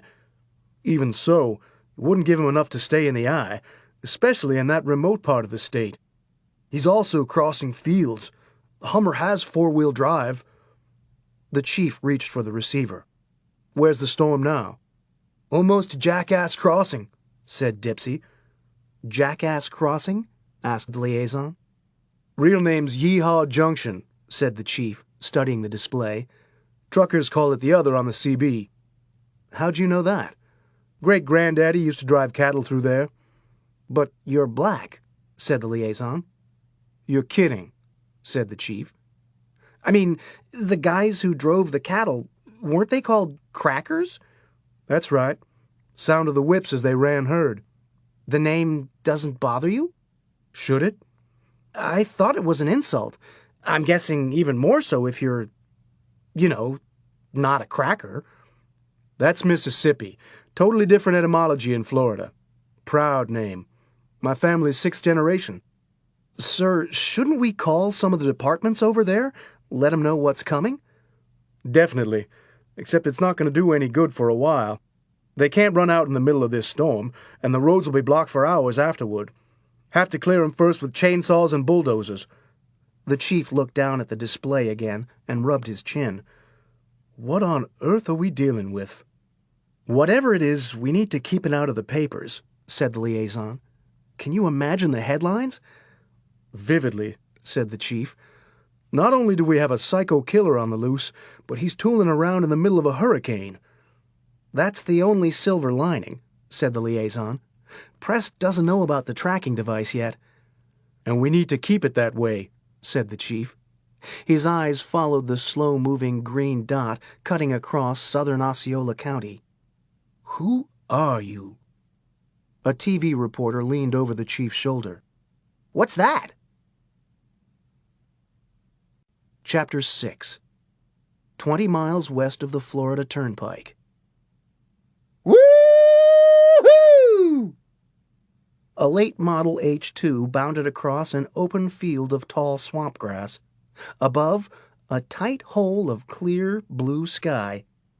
Look at that eye wall, said Serge. Isn't she beautiful? Perfectly stratified. What are you doing? Yelled Coleman. We're heading right for it. Serge steered with his elbows so he could shoot video out the windshield. Coleman, uncover your face! You're missing the convective chimney and shotgun debris field! We're on a collision course! Coleman's hand shook as he popped a beer. I've only seen this in photographs from the Hurricane Hunter planes. Check that cloud bank curving miles straight up! It's even more inspiring than I'd hoped! But you said we'd avoid the eye wall!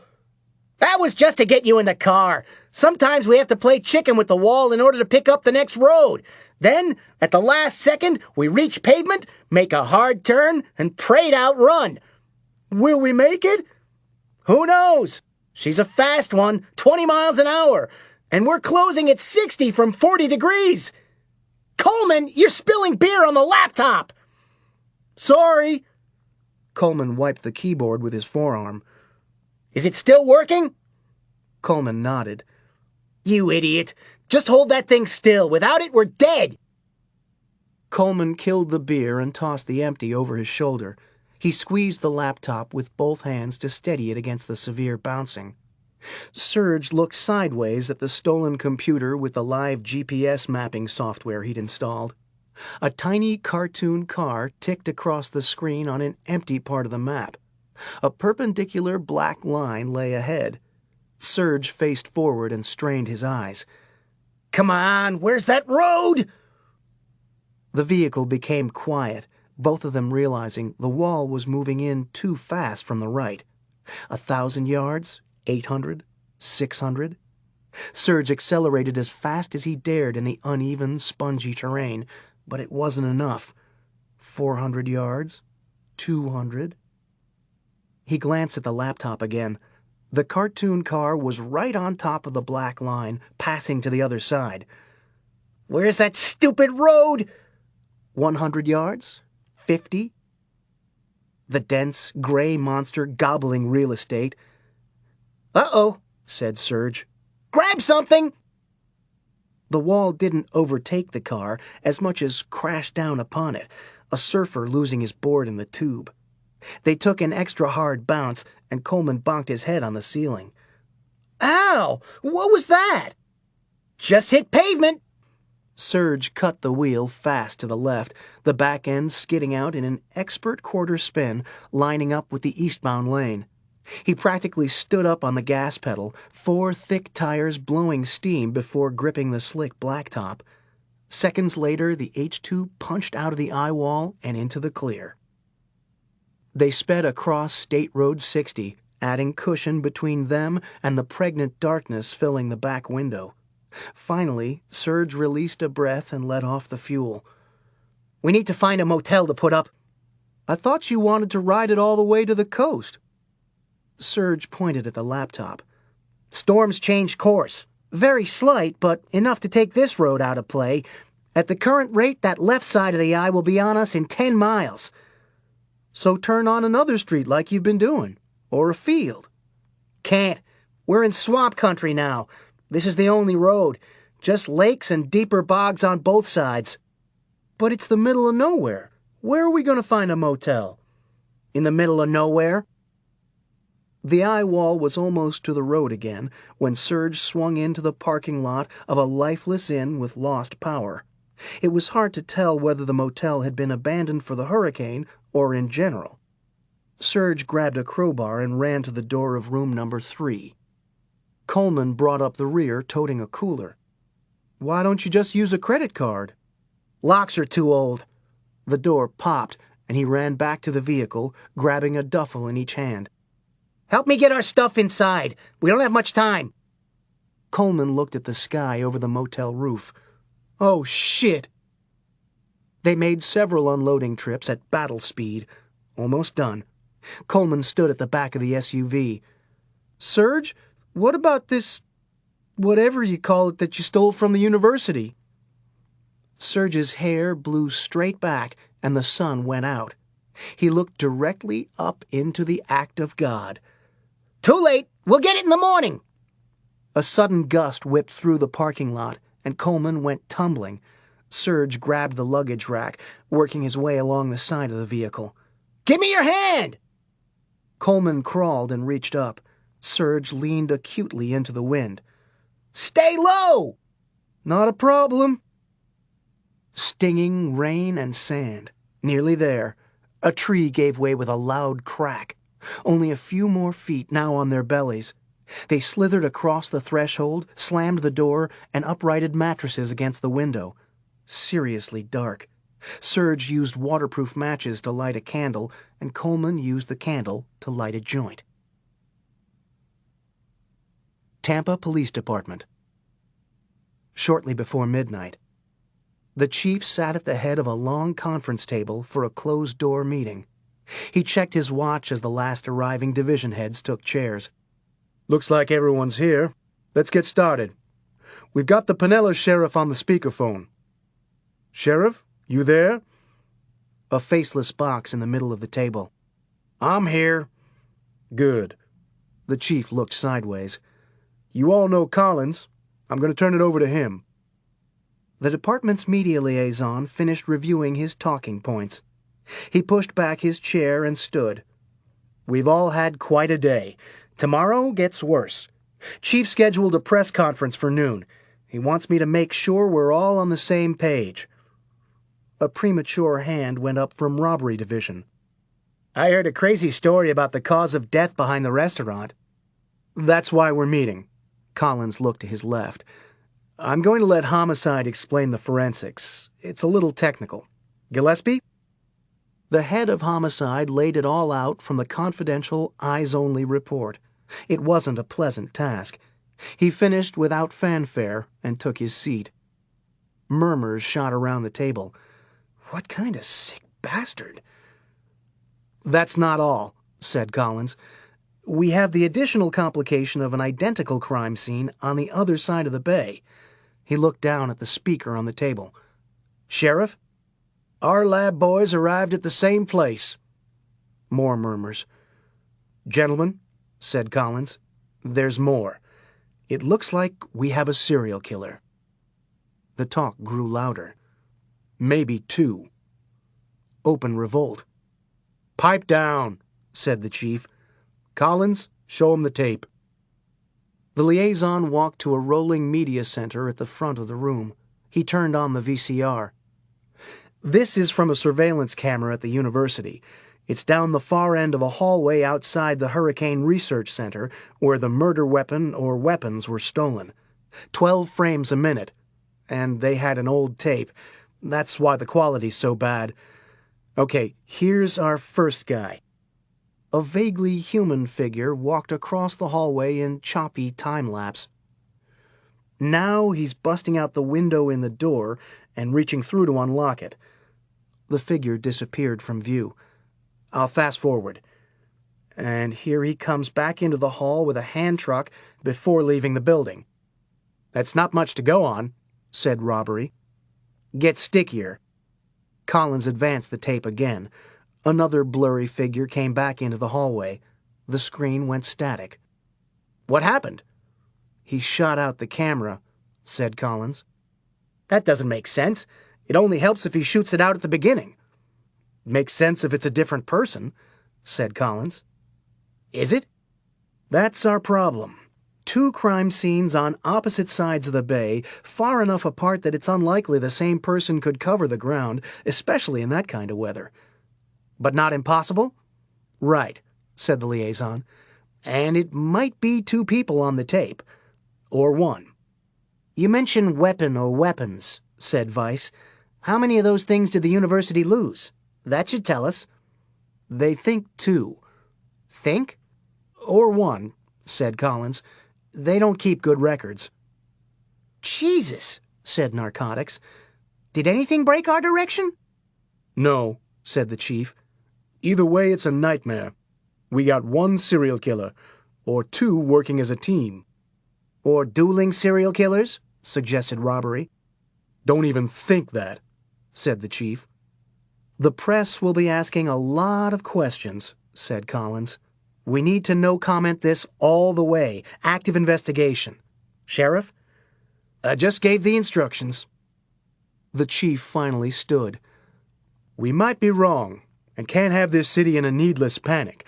Until we know what we're dealing with, none of this leaves the room. Not the tiniest, most innocent fact about the case is to get out. That's an order." Night Desk, Tampa Bay Today. The Metro editor sat in front of a green and black computer screen, slowly scrolling through tomorrow's top story. The reporter who wrote the article watched over his shoulder. The official newsroom clock said midnight. "Incredible," remarked the editor. "You've outdone yourself again, McSwirly." "I really didn't do anything but get those interviews." "Take credit." The editor tapped the cursor. "Cops aren't giving anyone squat, but you got the whole story. And more." "Thanks." "The only thing that worries me is this confidential source of yours." "Agent Mahoney?" "What do we know about him?"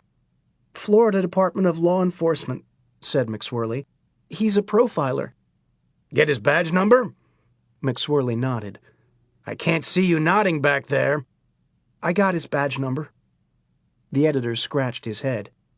Something's not right. Local police are circling the wagons, but this Mahoney's blabbing his head off.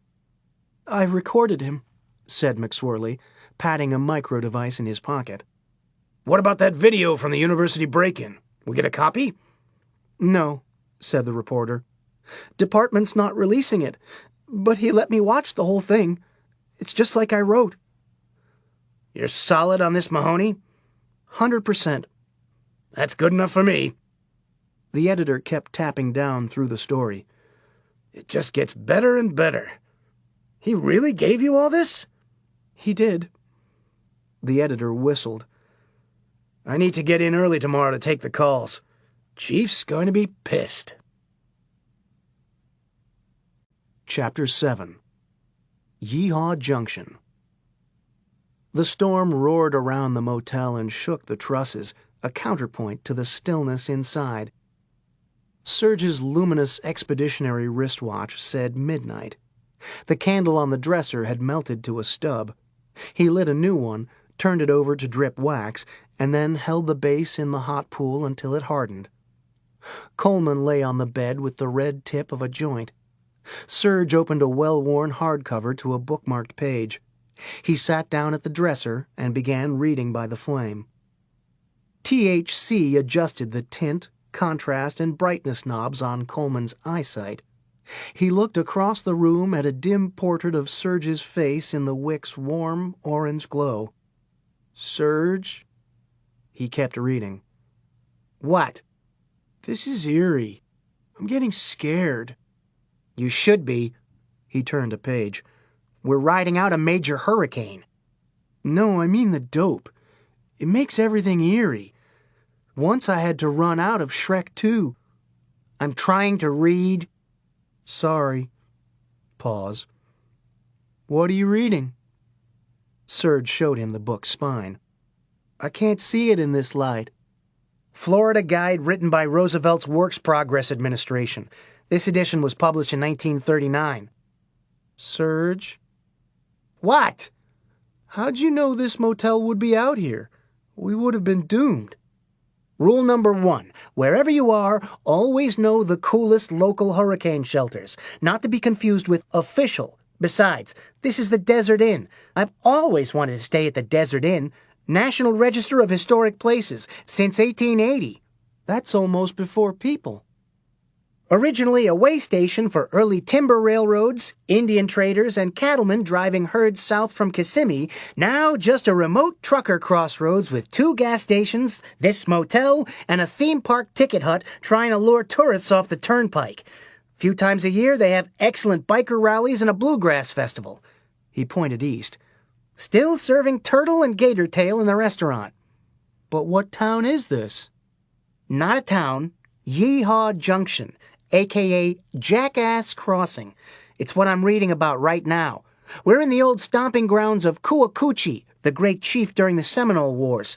Says here the U.S. Army wanted to hold peace talks, so the chief and his band showed up in, quote, colorful garb taken from the wardrobe of an American theatrical troupe they had attacked and killed.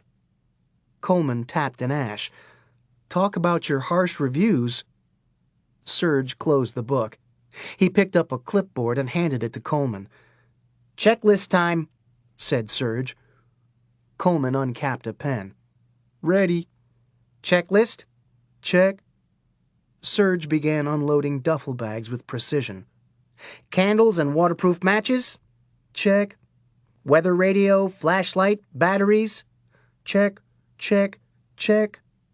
Hurricane tracking chart, potable water, freeze-dried food, can opener, organic toilet paper, sensible clothes, upbeat reading material, baseball gloves, compass, whistle, signal mirror, first aid kit, snake bite kit, mess kit, malaria tablets, smelling salts, flints, splints, solar survival blanket, edible wild plant field almanac, trenching tool, semaphores, gas masks, Geiger counter, executive defibrillator, railroad flares, lemons in case of scurvy, Austrian gold coins in case paper money becomes scoffed at, laminated 16-language universal hostage negotiation quick guide, Miami-Dade edition, extra film, extra ammunition, firecrackers, handcuffs, taser, pepper spray, throwing stars, flipper lunchbox, Eden Rock ashtray, Cypress Gardens felt pennant, alligator snow globe, miniature wooden crate of orange gumballs, acrylic seashell thermometer and pen holder,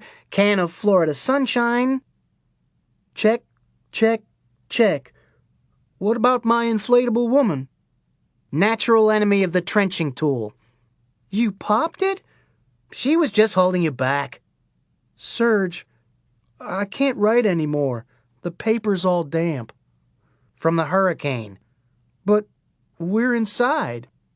Amazing, isn't it? Serge dropped to the floor for a set of high-speed push-ups. The general public doesn't realize how humid it gets in one of these. People think they're perspiring, but you could lay clothes on a bed and they'd grow mildew by dawn. Coleman tried to take a hit. Nothing but air. He looked at his hand. My joint went out. Dry it over the candle. Serge switched to one-handed push-ups. 3, 4, 5. What are you doing? Staying in shape. 8, 9, 10. He changed hands. I've decided to put myself on the 60-minute workout. An hour a day and stay fit for life. Serge jumped up and went over to the window. That wasn't an hour, said Coleman. Who knows how long I'll live? Can't waste it exercising, so now I'm on the 1-minute workout. That'll buy me tomorrow. Serge peeked around the side of a mattress. Think it's too risky to go to the car? Listen to that wind. We're getting the worst of it now. I know, he said reluctantly. But I have a cool new gadget I can't play with. It'll still be there in the morning. Serge took another peek outside. Did you see that trash pile at the end of the parking lot when we pulled in? What about it? Notice what was on top? No. Serge got that look in his eyes.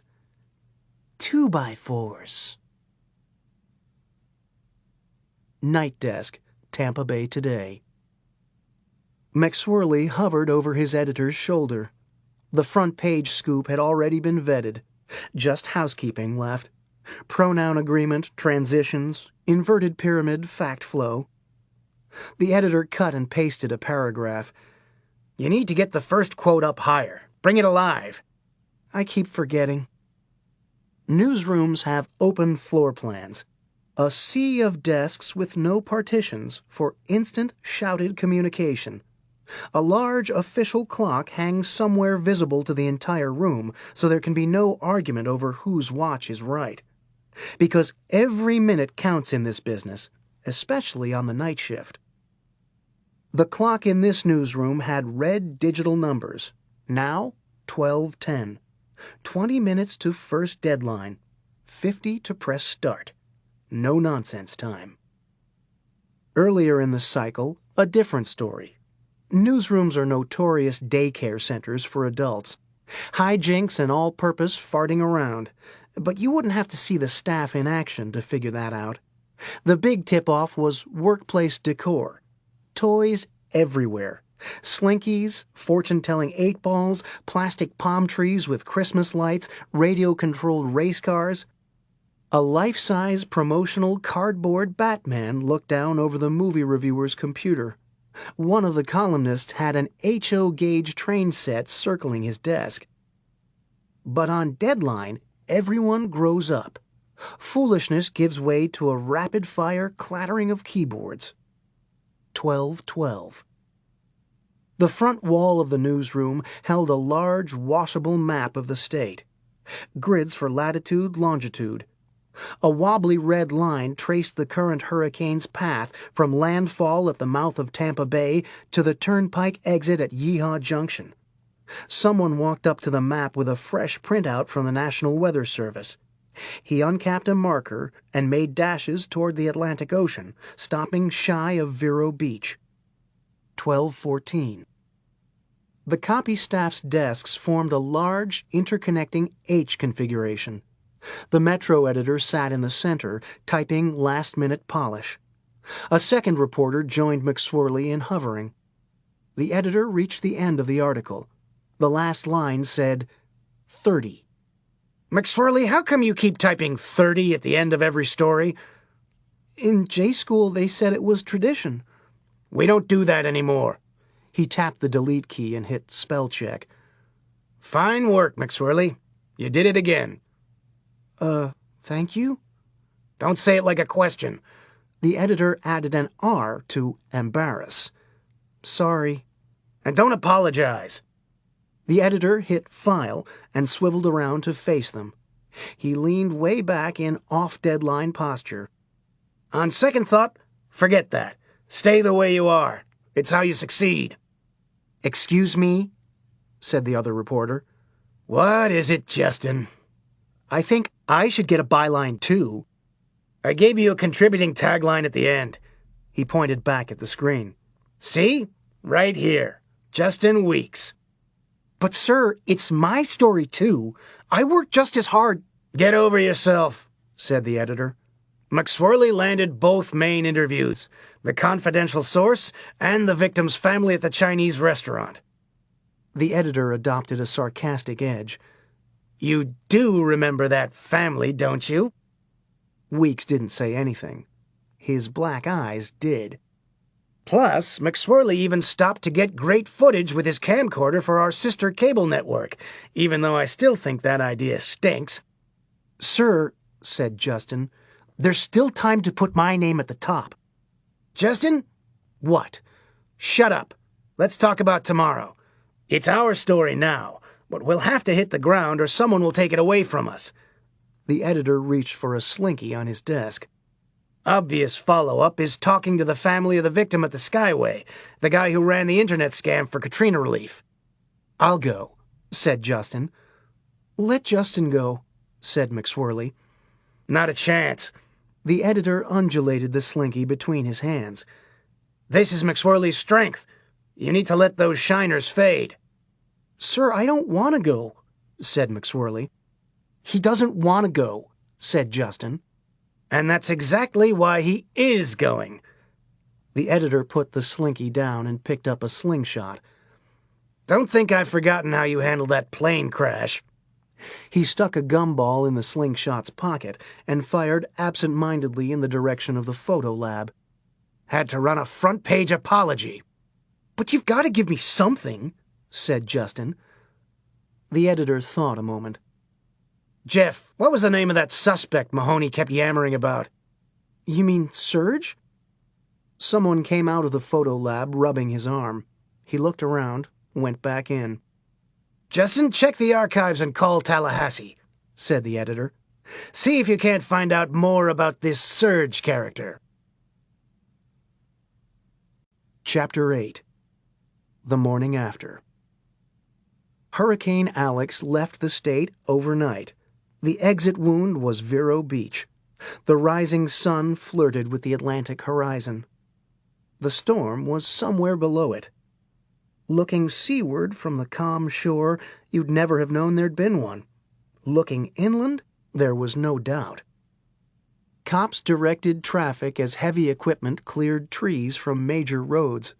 The electric company found itself at the spearhead of civilization, racing everywhere to head off mob rule. With power out, society was breaking down and reforming at the same time. Police couldn't be at every intersection, and some motorists took advantage with tribal aggression. Others worked things out with improvised hand gestures and a rediscovered civility that had been forgotten since driving had become cell phone time. There were price gougers and good Samaritans, looters and citizen patrols, whiners and volunteers. The acropolis of this new world was the local Walmart. Truckloads of donated goods arrived from faith-based charities across the Midwest. Winter coats, musical instruments, butterfly nets. On the other side of the parking lot sat a disciplined row of semis. The National Guard stood in the trailer's open back doors, distributing federal relief. One of the guardsmen tossed down a 10-pound sack. "That's the last of the ice." On the west side of town, just past Interstate 95, a column of police cars idled with all the lights flashing. A sergeant stood outside the driver's door of the first vehicle. "Hurry up! We have to get through!" "Almost there." Workers in city-issue hard hats chainsawed a massive tree blocking the only route to Yeehaw Junction. A bulldozer plowed the middle section of trunk off the pavement, and the cruisers shot through the narrow gap, speeding west with a low-jack receiver and an all-points bulletin from Tampa. Yeehaw Junction. The air in the parking lot was uncommonly still. A motel door opened. Coleman came out with bed hair and a just-popped 69-cent Natural Light ice. No sign of Serge. Typical. Serge always rose hours earlier, and Coleman had to go hunting. He walked into the silent lot and chugged half the 16-ounce. He looked around. Moonscape. Snapped trees, downed lines, corrugated aluminum crumpled like typing paper. No Serge. He ventured to the edge of the empty highway. More trash. Antifreeze jug, tar paper, ground glass. He finished the beer. Silence was broken. A vehicle appeared. A tractor rig way up the bend. It slowly grew larger on the long straightaway toward the crossroads, finally reaching Coleman and blowing by with a violent wind that kicked up a dense haze. Coleman blinked dust from his eyes. Brakes hissed. The driver pulled into one of the gas stations just beyond the motel, learned it was closed, and accelerated away in a diesel cloud. It was quiet again. Coleman gave up the search for his pal and started back to the motel room. Something caught his eye. He looked up over the roof. A 2x4 sailed like an arrow and arced into the woods with a crash of branches. Coleman moseyed around the end of the building. He turned the last corner in time to see Serge pull a lanyard. Yee-haw! Another board took flight. Coleman strolled over to his bud. "Mornin'." Serge stood beside a contraption that looked like a combination table saw and industrial clay pigeon launcher. "Watch this!" He kicked a large rock out from under the front legs, lowering the firing line. "See that abandoned school bus by those trees?" Serge loaded another board and pulled the cord. The stud flew horizontally across the field, piercing the side of the bus like an anti-tank round. Serge took off running. Coleman took off walking. He came around the back of the bus and found Serge holding the board triumphantly over his head. "Went right through both sides." "That's nice." Serge returned to the machine and folded spring arms. "Isn't she a corker?" "Dunno. Never seen one before. Where'd you hear about it?" "That big hurricane expo at the convention hall." Serge began rolling the device back around to the front of the motel. He reached the H2 and opened the rear door. "Between state regulators and licensed contractors, there was a growing demand to establish a more precise hurricane rating system." Serge reached into his pocket and flicked open a multi-tool. He removed the carpeted panel over a hidden storage well and began unscrewing. "These stud launchers are used to bench test storm shutters and window safety film. You get an insurance break." Serge removed a small metal box from the chassis. "What's that?" "Low jack." "You knew it was there this whole time?" "Had my suspicions. I only accept quality rides." "But the police could have caught us." "Doubtful." Serge walked toward the gas station next door. Another diesel sound grew louder. "Nobody's crazy enough to come after us in that storm." A semi-rig with Georgia plates rolled into the station. The driver got out, placed hands on hips, and looked around in futility. He was wearing a plaid flannel shirt and a baseball cap that indicated he had yet to accept the outcome of the Civil War. Serge stepped up to a newspaper box in front of the station. He was about to insert a quarter. "Hey, buddy," yelled the driver. "Know any place I can get gas around here? All the stations are closed." Serge threw up his arms, can't-help-you style. "Power's out from storm. No pumps work. But I'm almost empty." Serge went over to the driver. "Got a map?" "Right here." The driver reached under the front seat of his cab. Serge unfolded it. "Okay, here we go." He ran a finger across the county line. "Take the turnpike north, that's the entrance ramp right over there past those trees, and get off on exit 242. Lots of gas stations. They were outside the damage cone. Unless you're bone dry, shouldn't be a problem." "Appreciate it," said the driver, shaking Serge's hand. He climbed back into his cab. "Don't forget your map." Serge slipped it under the seat. The driver slammed his door and leaned out the window. "Thanks again." Serge waved as the truck pulled away. "Welcome to Florida." He returned to the newspaper box. In the distance, a long line of speeding, wailing police cars crested an overpass. "At that Hurricane Expo, the university had an exhibit from their new Storm Research Center." A quarter clanked down into the news box. "They unveiled a revolutionary super stud launcher with 3 times the PSI of anything from Underwriters Laboratories." Serge opened the squeaky door and pulled out a paper. "One look and it was love at first sight. I said to myself, I gotta get me one of those." The convoy of squad cars raced toward the gas station. Serge began going through his paper.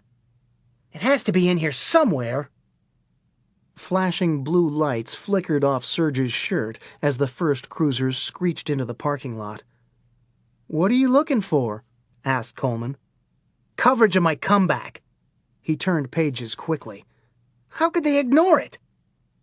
Police tires squealed a few feet in front of Serge and Coleman. The lead car executed a sliding U-turn and sped off in the opposite direction. More cruisers skidded into the lot, more noisy turns, all reversing course and following the first car up the turnpike's entrance ramp. "This is so unfair!" Serge flipped to the next section and looked at the top. He smacked the paper with the back of his hand. "Of course! It's yesterday's paper. They didn't deliver because of the storm. I should have known from the day-old tracking chart of the next hurricane." "Another hurricane? But we just had one. Don't we have to wait till next year?" "There can be more than one a year." "I thought it was like Miss Universe." "Not remotely. Hurricanes are now so frequent, it's completely changed the way we live in this state. From June to November, one storm's just left, another's about to hit, and 3 more are forming. A tropical backbeat that's so constant, residents don't even raise a pulse anymore. They just bring in lawn furniture like people in Quebec shovel driveways all winter." "So that's what's been going on?" Serge nodded. "It's the new Florida lifestyle. Put up the plywood, take down the plywood. Rent a movie, get your dry cleaning, plywood up, plywood down. Time to make the donuts." "But Serge, when will it all end?" "I'm afraid it's only getting worse. The weather craziness of the last few years actually began in the early 90s.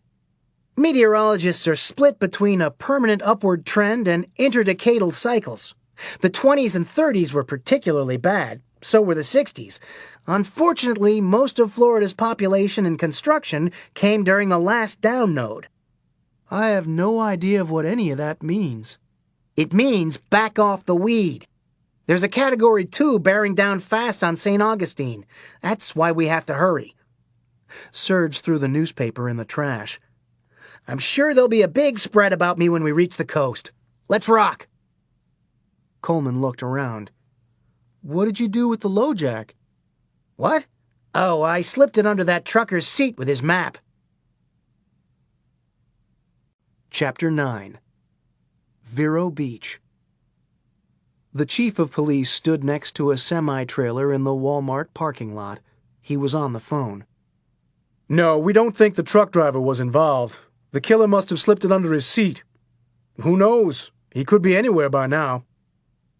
Serge walked past the chief and up to a National Guardsman with embroidered stars on the shoulders of his camouflage fatigues. General, you can relax now. We're here to help. The general was preoccupied with a new shipment of generators and blue roof tarps.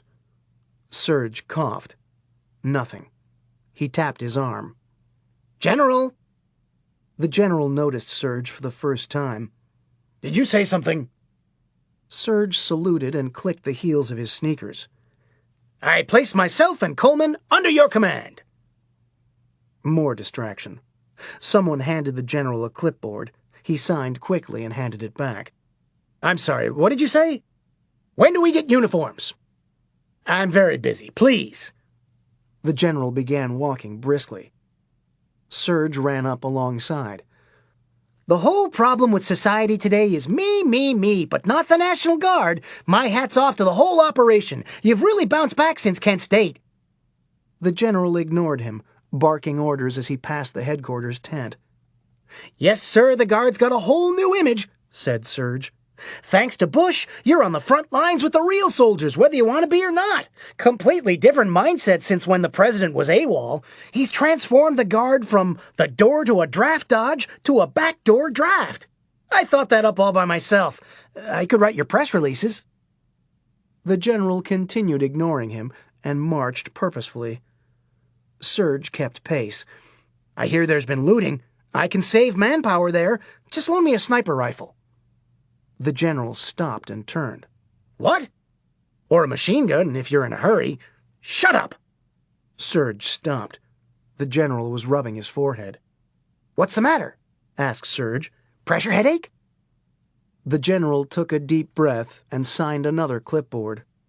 If you want to be useful, get over in that line handing out MREs. Meals ready to eat? I love those! Serge stepped back and saluted smartly again. You won't regret this. Do you have a lasagna? Those little heating packets really are something, aren't they? But the general was already walking away. Coleman, come on! The pair arrived at the back of a semi. Serge aggressively threaded his way to the front of the crowd. He saluted a lower echelon officer. We're here on special orders from the general, which I'm not disposed to discuss, if, in fact, such orders did exist. Our uniforms haven't arrived yet. The general's a great man, but he's gotten himself into a quagmire. We briefly considered the option of sniper fire, but he dismissed it because, after all, this is the new National Guard. Be all that you can be. Wait, that's the Army. What's the Guard slogan? Sorry about Kent State? The officer was a veteran of the 2004 season. Florida street loons didn't faze him anymore. Stand in that line over there and just pass whatever's handed to you. Another salute. Soon they were rapidly unloading cardboard boxes. Hey, everybody, yelled Serge. Did you see Full Metal Jacket? We should all sing. After me, children first. I don't know, but I thought I'd ask. Will Hurricane Alex kiss my ass? Coleman passed a carton of military rations and panted. Serge, what are we doing here? I thought she wanted to get up to St. Augustine. Liberty isn't free. A local resident walked around the back of the trailer and called up to the guardsman inside. Any ice? Ran out an hour ago. Try another trailer. They're all out. Check the other distribution sites? Everyone's out, except for all price gougers on US 1. Why aren't you doing anything about them? The guardsman passed down another heavy box. Hands full here. The bucket brigade fell into a finely tuned civic duty rhythm. Except Coleman. Perspiration pasted the shirt to his stomach. He gasped for air as Serge tossed him another case. I don't think I can last much longer. Hang in there, said Serge. Let's finish emptying this trailer. Then we book. I have something planned. What? Complete my religious journey. Serge checked his wristwatch. I blocked off noon to 12:30. Is that enough time? It'll be tight, but I want to go sightseeing later. Coleman grunted and heaved another box. I don't get it. You've always been turned off by religion. That's because of religious people. What do they know about religion? Why the sudden change? Another birthday. Decided it was time to place my bets on the afterlife.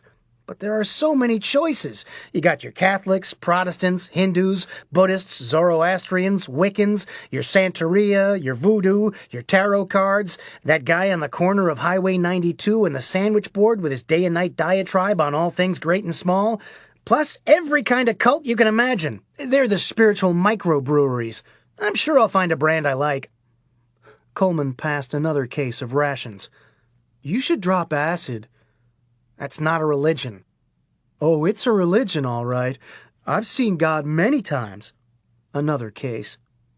Once he told me to spray paint my legs silver, but after the LSD wore off, there no longer seemed to be a point.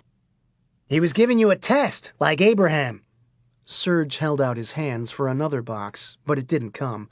He looked up. Coleman, the trailer's almost empty.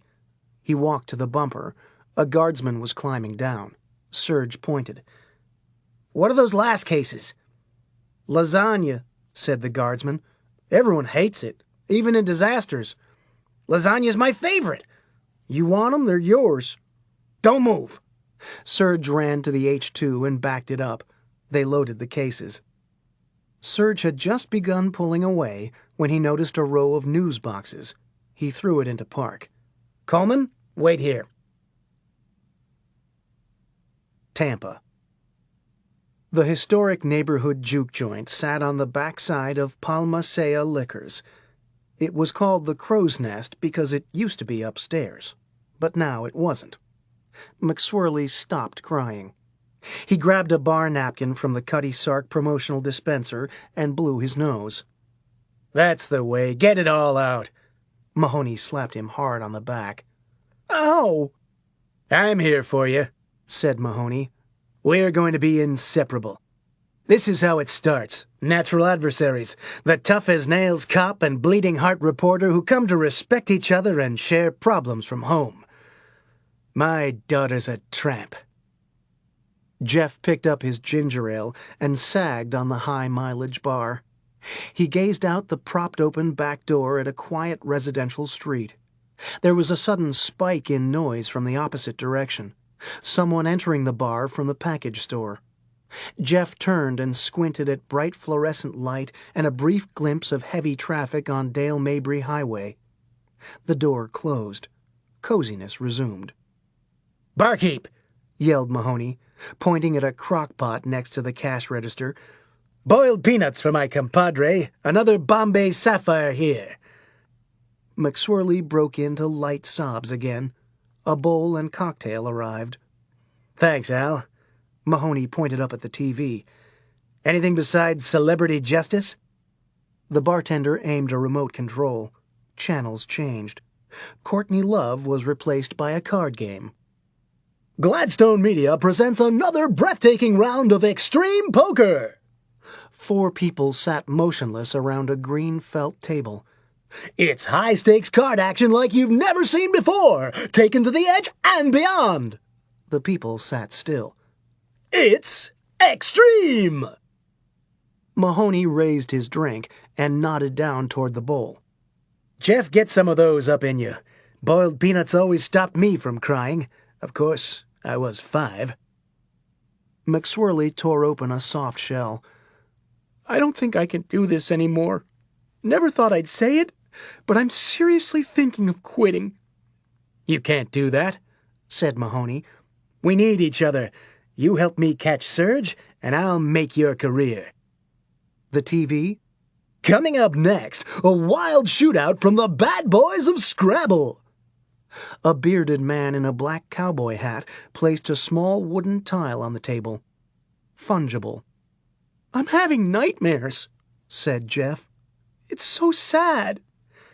"I can't believe you actually feel sorry for those dead guys." "Not them," said McSwirly. "The survivors. Even jerks have moms." "Those people yesterday really got to you?" "No. 3 years of people got to me. Ever talk to the parents of a murdered child?" "A couple times." 46, said McSwirly. "You keep count?" "Want to hear their names?" On it went, an afternoon of peanuts, gin, and despair. The TV showed grainy footage of a pickup truck crashing through the front windows of a convenience store.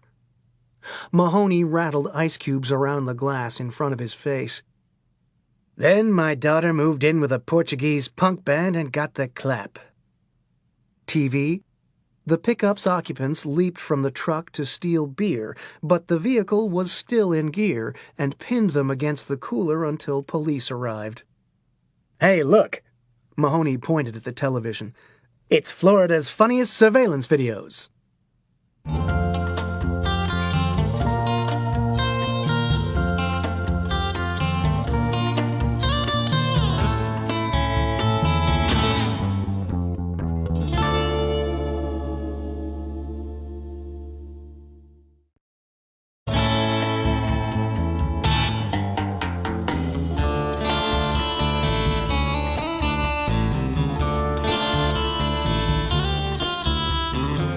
Chapter 10. Tampa. There was a war on. Not in the Middle East, in Tampa Bay. It was a newspaper war, and the fighting was fierce, house to house. The Tampa Tribune and St. Petersburg Times had been going at it for years, with no sign of letting up. Newspaper wars in America are an endangered species. Most have long since been settled by exterior economics. With the advent of cable, dual-income 24/7 lifestyles, and the Internet, readership in most communities dwindled to natural monopoly levels where only one paper could remain viable. No capitulation. The clock simply ran out. In Tampa Bay, however, geography created natural bulwarks on both sides of the bridges. The papers occasionally made incursions into enemy territory with satellite news bureaus and sports arena naming rights. But the bloodiest battles were in the past. It was now a Cold War. Then, shortly into the millennium, a new player. It came in the form of journalism's latest innovation: bias. Ground was broken near the Trump condos in downtown Tampa for another screaming office tower. 1 year later, a third major paper hit the newsstands. British media tycoon Neville Gladstone, the younger, had diversified an electronic empire into print, launching his U.S. flagship, Tampa Bay Today. Papers began flying off the presses with a proud new slogan: fair, unbalanced journalism. Copy editors quickly pointed out that this probably wasn't the sentiment they were reaching for, but the stationery had already been ordered, and management said, "Our audience will get it." They were more than right. The upstart instantly stole massive circulation chunks from both traditional papers due to a variety of far-sighted promotional gimmicks that left the other two giants with their dignity. Coupons, contests, giveaways, publicity stunts, Klieg lights, and the dancing Tampa Bay Today front-page bombshells in newsprint bikinis with black and white pom-poms. Oh, and guided tours. Very big with the community. Retirees, elementary classes, dignitaries. The schedule was jammed with a new group leaving every 15 minutes throughout the day, and they still had a 3-month waiting list.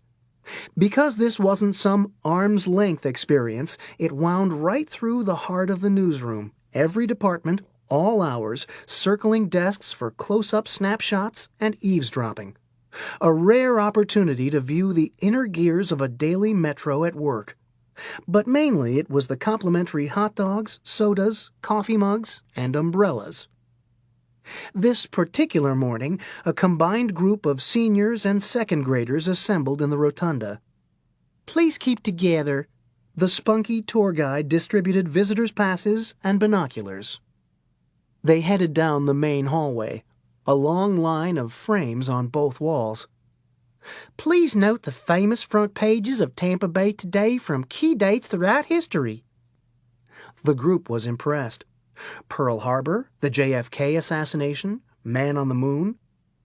A child's hand went up. "Did the paper exist back then?" "No, and now we come to the magazines."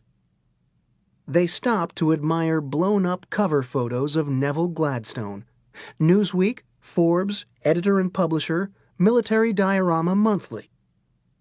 You had to be under a rock not to know who Gladstone was. If the $1 billion and bestsellers weren't enough, there was The New Wife, the reality show, and Another New Wife. In addition to his recently inaugurated newspaper, Neville held controlling interest in 300 radio stations, a cable network, and a growing list of hit syndicated TV shows. A tiny, white-haired retiree from Sun City craned her neck in curiosity. Is Gladstone here right now? Not right now. Another hand went up. When will he get here? Actually, he's never been to Florida. Where is he? On location with the film crew for his honeymoon. Please follow me. The tour took the elevator to the next floor, and the guide assembled them in the hallway beneath an on-air sign. And this is one of Florida Cable's newest, finest state-of-the-art sets. Let's take a peek inside. She opened the door to a cavernous room with flickering monitors. Stage lights bathed two people sitting behind an anchor desk. Idle staff in headphones waited beside large studio cameras. The desk had bold, lighted lettering across the front. Hardfire. A retiree in a mobility scooter raised his hand. What program is this? Our new political argument show. We're just in time for rehearsal. They rehearse arguing? Let's listen. No, no, no! Shouted the show's director, stepping out from behind the cameras. What's wrong? Asked the host. I understood your guest. But you didn't talk over him. I could make out every word. I was letting him interrupt. But I was... Don't interrupt me! The director stepped back into the shadows. From the top! The host and guest faced each other. God, values, liberal, Nazi, Again! Yelled the director. Tighter! Back to the elevator. Next floor. They entered the newsroom. It was overwhelming at first. All the desks, the dramatic digital master clock, the giant washable state map with the path of the season's second hurricane on a collision course with St. Augustine. It's so big. The guide smiled. Biggest in the bay. She led them down an aisle. The white-haired woman tapped the tour guide and pointed at someone working on an upcoming computer terminal. Oh my, is that the famous humor columnist? The guide smiled again. Yes, it is. But I thought he was with the Trib. The guide smiled wider. Was. In a preemptive airstrike to soften up the competition's beachhead, Tampa Bay Today had recruited several of the Times and Tribune's most respected scribes. They had all balked at first because of Gladstone's reputation, but the money was absurd. Now, the birth of regret. The retiree was beside herself. Heavens, he's my favorite columnist. Is he actually writing? Sure is. I just love his stuff. He's so funny. Would you like to pet him? The tour continued up the aisle. The columnist was lost in concentration, numerous ideas spinning like dinner plates on tall poles. As happened so many times a day, he sensed the group's approach with his neck hair. One of the plates began to wobble. The spunky tour guide arrived. Hi, Dan. Hi. Eyes still on the screen. My group has some questions they'd like to ask you. A plate fell. What are you doing? Trying to write. Is it hard? Currently. How'd you learn to be funny? The rest of the plates crashed. The columnist angled back in his chair. Talking to idiots? What do you mean by that? The guide jumped in cheerfully. Look, there's our cartoonist. The group filed by. The columnist felt an old woman's hand on his shoulder, then something on his arm. He looked down. A drop of mustard. He looked up. A camera flashed. He bit his lip until they were past. Like trying to write in a fucking theme park. A child raised her hand and pointed behind them. He said a bad word. The guide chuckled. I'm sure you heard wrong. The little hand stayed up. It began with an F. That couldn't have been... The little hand waved. Is he going to hell? No, shouted the columnist, standing quickly and stomping away. I'm already in it. The guide clapped her hands a single time and grinned hard. Well, wasn't that special? A genuine taste of gritty journalism in action. Now if you'll come with me... She reached the end of the aisle and outstretched her arm. Please direct your attention toward that big conference table on the other side of the newsroom. The table was surrounded by cushy chairs and ill-fitting suits. Against the wall stood a long 500-gallon saltwater aquarium to reduce stress and pad year-end figures. The aquarium was installed and maintained by a service contract company that tended office plants in downtown high-rises and had recently branched from flora to fauna.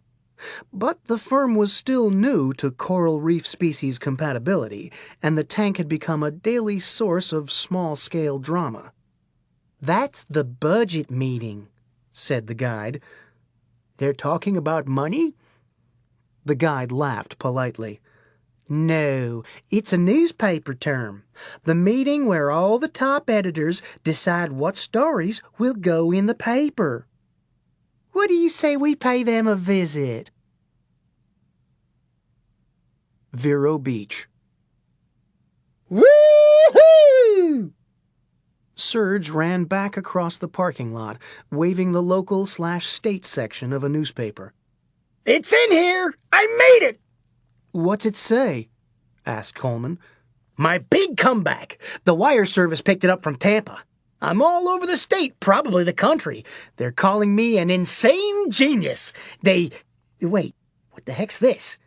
What? I didn't croak that dude at the Skyway. This isn't adding up. His eyes raced down the article. Okay, here we go. The Chinese restaurant and... No. Son of a bitch! What's wrong? They're calling me a copycat killer. They're giving all the credit to some other guy at the bridge. I choose never to read anything. Coleman lit a joint. That's how I stay happy. At worst, it's a tie, yelled Serge. For a copycat, there has to be some kind of time lag so that the idea stealer can first hear about it in the news. Doesn't this writer know anything? Pretty sloppy reporting. And it's spooky to think there might be other people wandering around Florida on my wavelength. Almost makes you too scared to live here. No shit. Hold on. What's this? A videotape? Serge continued reading. So that's what happened. Someone was following us at the university. That's how they ripped off my idea. I didn't see anyone, said Coleman. This was supposed to be my big comeback. Someone's going to pay. Who's saying these awful things? He checked the byline at the top of the article. Staff writer Jeff McSwirly. Coleman exhaled a pot cloud. What kind of name is McSwirly? A dead man's. Serge began screaming at the paper. You hear that, McSwirly? You're dead! Serge's peripheral vision inadvertently caught something down in the body of the type.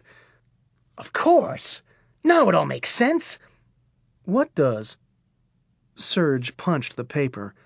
Confidential police source. And I have a pretty good idea who it is. That explains the copycat business. He's manipulating some naive young reporter to plant lies. Then back to yelling at the paper. You're a dead man, Mahoney! You hear me? Dead! No. Stop. Get a grip. Don't take the bait. Bait? He's trying to flush me into the open. Serge nodded with a grudging smile. So that's the way it's gonna be, eh? Just like old times. All right, I'm up to a little spirited competition. You zig, I zag. Serge glanced up from the paper and scanned the horizon. What are you looking for? An asshole. Chapter 11. Tampa. 14, corner pocket. Mahoney bent over the lone pool table in the crow's nest. Balls clacked. Damn. Jeff, your shot. Jeff? Jeff stood with a cue stick, shoulders bobbing, his face covered with blue chalk from wiping tears. There. Mahoney placed a reassuring hand on his back. Maybe this will cheer you up. Did I tell you about my ex setting all my clothes on fire in the front yard? Jeff wiped more chalk on his face. I've never lied in print before. You didn't lie. I lied. You quoted me accurately. But I knew what you were doing. That's right.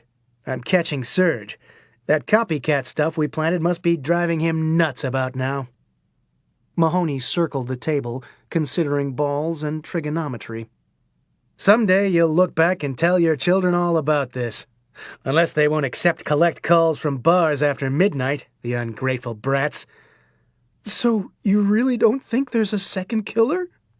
Not a chance. But how can you be so sure? Because I know Serge. Classic textbook case, reaching the end of serial killer life expectancy. He's about to disintegrate, if he hasn't already. Can I take your shot? Jeff nodded. What happens then? Any number of things. Mahoney walked around the end of the table and lined up the 13. Blaze of glory, suicide, but in this case I'm taking the short money on identity fragmentation. Fragmentation? Strong split personality vibe in the air. The lamp over the pool table had a Tampa Bay Bucks helmet. Mahoney ducked under it with his stick. Clack. Probably talking to himself in different voices, committing murders he doesn't even remember. You've got to be kidding, said Jeff. That's what you're basing all this on? A vibe? Sixth sense. From getting inside Serge's noggin. I can't explain it, and the department isn't buying. Mahoney picked out a yellow striped ball. 15, side. It started just before they locked me in the rubber room. Clack. This is getting too weird for me, said Jeff. I should have my head examined for ever agreeing to your plan. And don't think I won't appreciate it. No, sir, not Mahoney. As soon as I catch Serge, you get the big exclusive. Now, here's what we're going to do next. 10, corner. Clack. Tampa Bay Today. It's settled, said the balding man with a British accent, seated at the head of the conference table. Front page, top position, Hurricane Cristobal. Second slot, McSwirly's serial killer follow. He turned to the Metro editor. When can we expect it? Don't know. What do you mean you don't know? I can't get a hold of Jeff, said the Metro editor. He's supposed to be interviewing a confidential source, but his phone's turned off. Find him. We have a deadline to make. We're murdering the competition. He flipped a page on his computer printout. A tour group wound its way around the table, forming a tight peanut gallery. A small child looked into the 500-gallon saltwater aquarium. A clownfish looked back. The child smiled and waved. Nemo! The spunky tour guide narrated from behind.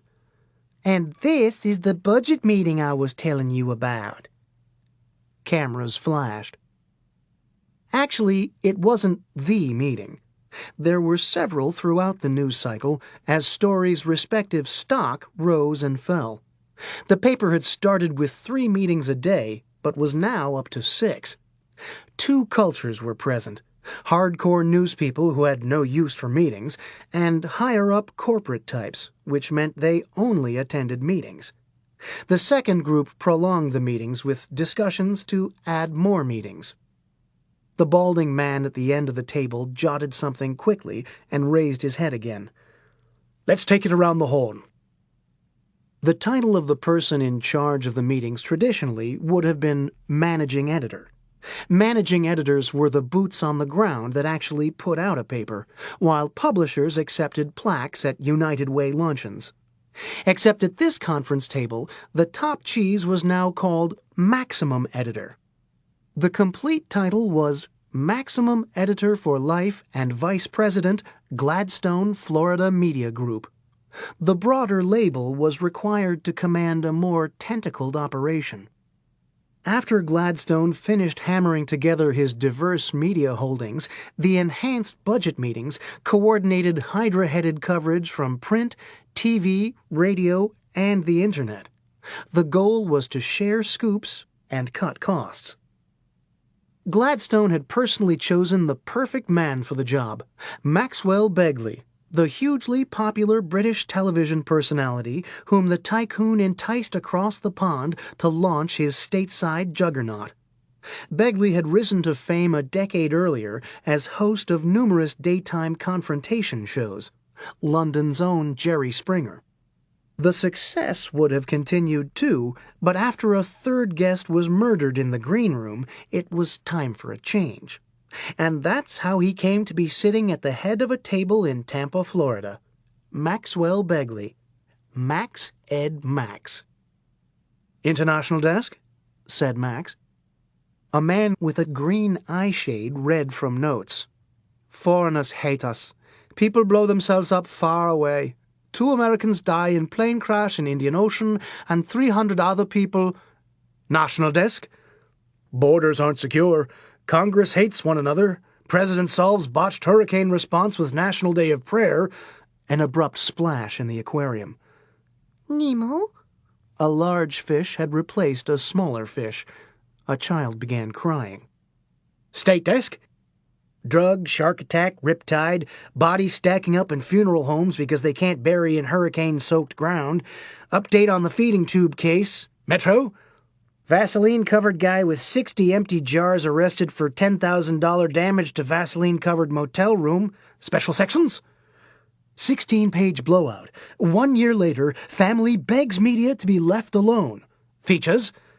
Human interest on owner of flattened mobile home who didn't have insurance. I got an idea, said the photo editor. How about finding the mobile homeowner with insurance? The photo editor wilted under the glare of the maximum editor. Photo? Yes, sir? Anything besides more aerials of flattened mobile homes? We have... He thumbed a photo log. He sat back in his chair. No. Graphics? Topographical tracking charts of the hurricane and Brad and Angelina's vacation. Lifestyle? Power outage cooking with pizzazz. Money sense? The business of suffering. Corporate guy? What about adding another meeting at 6:30? He looked at his watch and stood. I'm late for a meeting. Which brings us to convergence.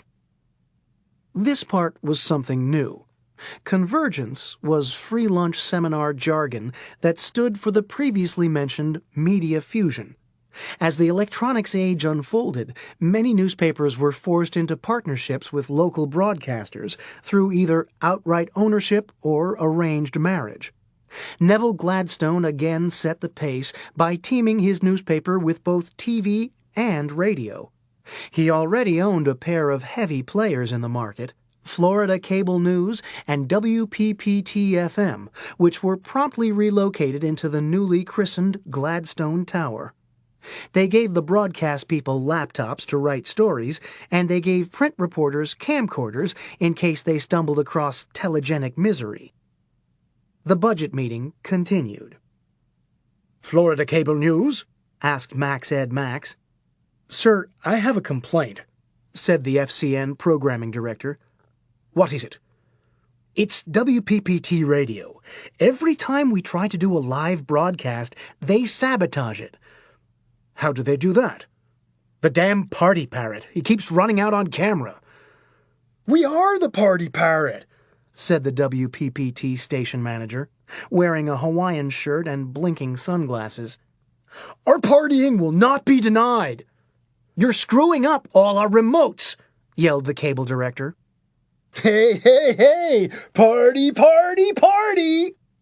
Gentlemen, said Max, I expect you both to behave like adults. This is about professional ethics. Each division must remain completely independent for journalistic integrity. We all have our roles to play. He turned toward the TV director. And yours is to produce the finest cable news coverage in Florida. What's the party parrot's role? To disrupt that coverage. This is insane.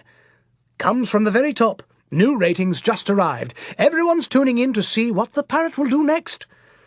Why can't he disrupt the competition's broadcast? The editor shook his head. Then they'll get the ratings. You'll just have to work something out. The party parrot rules all, said the radio chief. Bow to the awesome partying power of the parrot. Party, party, party! You son of a bitch! The TV director dove across the table. A sports editor grabbed him from behind. Features pried fingers from the radio manager's neck. They ended up rolling down the mahogany table in a snarl of limbs, scattering water carafes. I'll fucking kill you! A child's hand went up in the tour group. The guide clapped sharply again. What do you know? We're behind schedule. If you'll come with me and direct your attention toward those double doors on the other side of the newsroom. The doors flew open. In came the front-page bombshells, singing and high-kicking in a chorus line. What's black and white and red all over? Chapter 12. Vero Beach. A black H-2 sped north on US 1 toward the Sebastian Inlet. Coleman was in the passenger seat mixing a drink, bourbon and Coke. Except he was out of Coke, so he used more bourbon. I've never been to St. Augustine before. You're pulling my chain, said Serge. Florida's cradle of civilization? Coleman shook his head. Serge slapped the dash. This calls for the A-Tour. You're going to remember this the rest of your life. The H-2 passed a commotion on the side of the highway. A noisy crowd surrounded a man standing in the bed of a late-model Ram pickup. Serge's head swiveled as they went by. He hit his turn signal. The scene had grown even louder by the time Serge and Coleman walked up behind the mob in the parking lot of a defunct Sunoco station. Serge stood on tiptoes and saw the oversized cooler in the pickup's bed. He tapped the shoulder of someone in front of him. How much is he asking? $10, the man grumbled. We're trying to talk sense, but he's being a dickhead. Coleman tapped Serge's shoulder. What's going on? Price gouging, bags of ice, third-degree felony. Serge circumnavigated the crowd and came up on the side of the Dodge. He looked over the lip. The cooler was even bigger than he'd originally estimated. One of those 200-gallon deep-sea fishing jobs. For now, the lid stayed closed. The man standing next to it featured sunburned shoulders, a hard rock tank top, and that 70s porn mustache. He openly relished presiding over the crowd. $10. It's an outrage! You want ice? You're taking advantage of misfortune! $10. A woman cradling an infant pushed her way to the front of the crowd. But I have baby formula. And I have ice. $10. He sipped an ice-cold lemonade.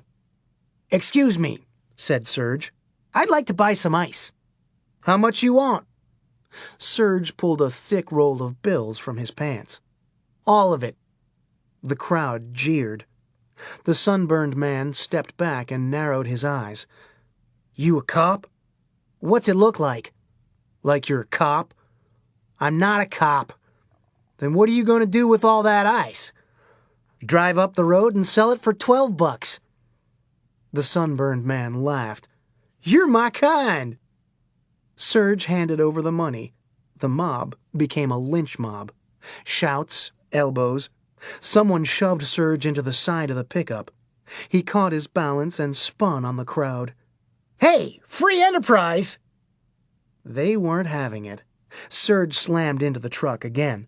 He turned again, this time with a gun in the air. Much different reaction. "That's better!" Serge tucked the pistol into his belt and looked at the man in the pickup. "Locals are getting a tad cranky. Might be best if we conduct business elsewhere. My car's around the corner." The man vaulted the side of the pickup. "Meet you there." 5 minutes later, the pickup reappeared from around the corner and rolled back into the parking lot. Serge was driving. Someone in the crowd pointed. "It's him!" They wanted to charge, but remembered that gun. Serge opened the driver's door and jumped down. "I don't know how it slipped my mind. You know what today is?"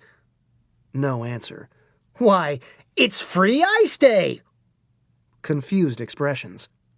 Serge walked to the bumper and dropped the tailgate. "Go ahead, grab as much as you like." Something was wrong. Some kind of trick. "What's the matter?" asked Serge. "The Iceman cometh!"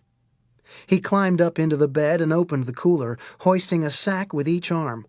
"Who's first?" Nobody moved. Serge read their minds. "Okay, I'll unload my gun." Click. "There's the magazine." Click.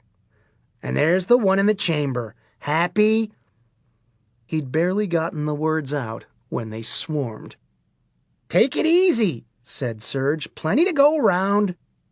And a bag for you, and one for you, and you. Please pass this one to the new mom in back, and one for you." "Gee, thanks, mister."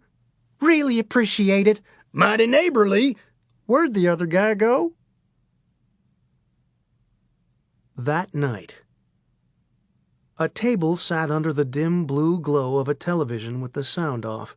The screen showed radar sweeps of a major hurricane 200 miles east-southeast of St. Augustine and closing. A single sheet of stationery sat on the desktop. Childlike ballpoint handwriting slanted to the left. Two hands in surgical gloves folded the page in thirds and slipped it into an envelope, along with a Polaroid of the crime scene taken before the police had arrived. One of the gloved fingers dipped into a glass of water and ran along the envelope's gummed seal. The right hand instinctively picked up the pen again. It switched to the left and began printing an address. Jeff McSwirly, staff writer, Tampa Bay Today. Hurricane number 2. Cristobal. Chapter 13. St. Augustine. A black H-2 passed the base of a bridge. Coleman had his head out the window like a Labrador. "Serge, I see two big animals." "The Bridge of Lions. Very historic." Coleman pulled his head inside and quickly rolled up the window. "They're growling at me." Serge glanced dubiously at Coleman, now clawing the roof of the silent vehicle. "Where's that music coming from? It's like a sitar except rockabilly. What's gotten into you?" Coleman raised a clear, candy-red-filled sports bottle. "Hurricane Punch." "Another of your signature concoctions?" "Figured since you were getting into the storms with your science and history, I should contribute with my expertise." "Where is that music coming from?" "Pray tell," asked Serge, "what is in this cocktail of champions?" Coleman stretched his neck in several directions for the source of the sound. "Remember torpedo juice?" "Red Bull and Everclear, if memory serves."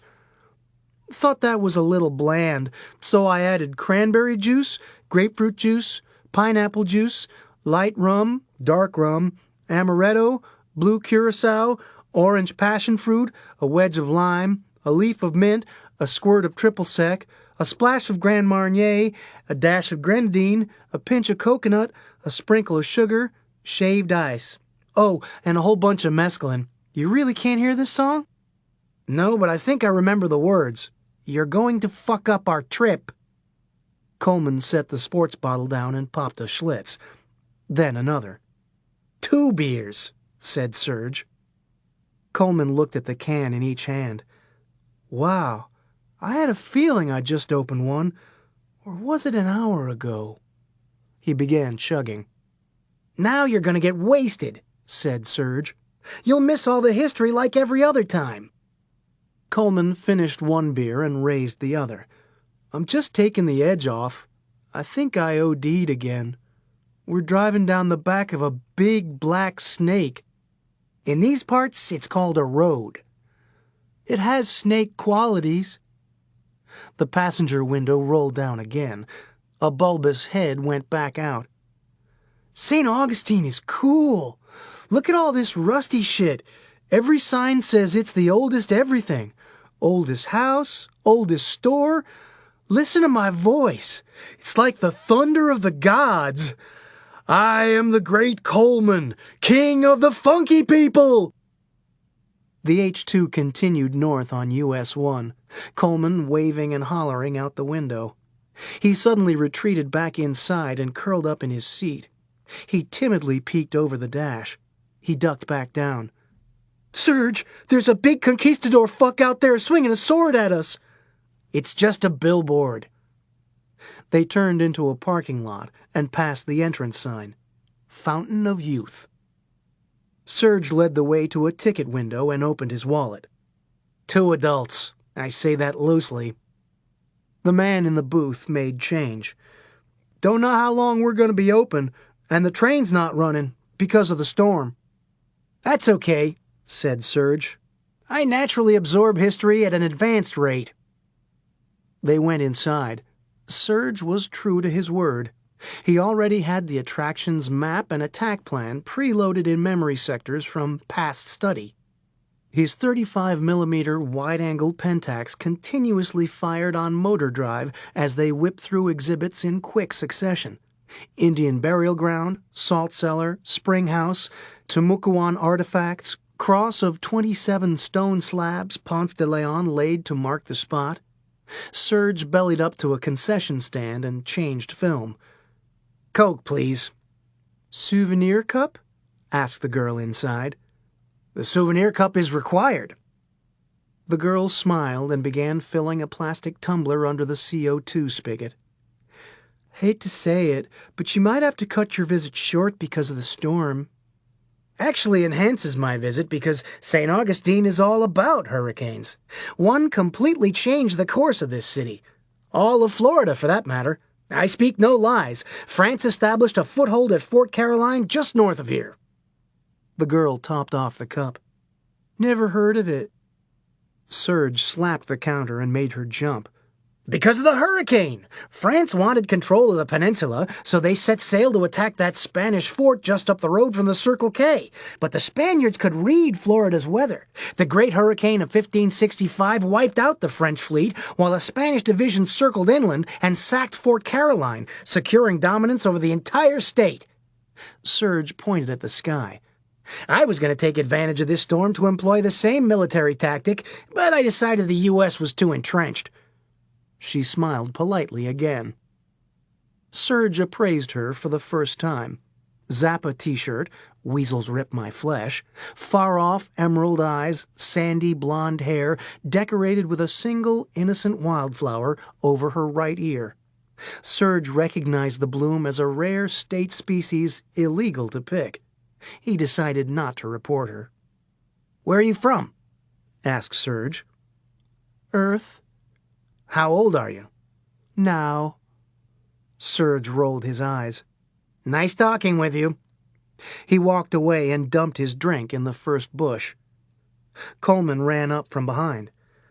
"Why'd you pay all that money for a soda if you were just going to toss it out?" "Soda rots your teeth. I only needed the cup." Serge's internal tracking system picked up a small stone building. He made a beeline. Coleman caught up again, and they went inside. "Excellent," said Serge. "Because of the storm, we have the place all to ourselves, just the way I like it." Coleman spotted the building's centerpiece on the other side of the room. "Now I know why you needed that cup. It's the whole reason we drove up here. You're going to drink from the fountain, aren't you?" "Got a problem with that?" "Nope. I just don't know why you keep denying you're having a midlife—" "I am not!" Sure you are. We're both getting old. You especially. I'm only 44, said Serge. You know how old Ponce was when he discovered Florida? Coleman shook his head. 53. How old when he died? 50. Shut up! Serge approached a grotto of coquina rock. There she is. Eternal vigor. Coleman's eyes shifted around the empty room. He torched a fatty. Serge looked down into the well. Deeper than I thought. Coleman, grab my ankles. You're not really going down there. Just grab 'em, okay? Coleman clenched the joint in his teeth and began threading his pal down through the dark hole. You're heavier than you look. I'm almost there, echoed Serge's voice. Whatever you do, don't let go. A voice from behind. I smell pot. Coleman let go. Coleman! Splash. Coleman spun around and hid the joint behind his back. Are you smoking dope in here? The girl from the concession stand. No, I'm not. You just hid it behind your back. No, I didn't. Don't worry, I'm not gonna tell. I just wanted some. You smoke pot? Give me that thing. Coleman passed the number. But you look so innocent. This is nature. She pinched the end. Serge climbed out of the well and dripped on the stone walkway. The girl pointed with the joint. Hey, what the fuck are you doing in our fountain? Serge spread his arms. Do I look any younger? 20 minutes, said Coleman. How do you feel? Lied to. Sneakers squished as he walked.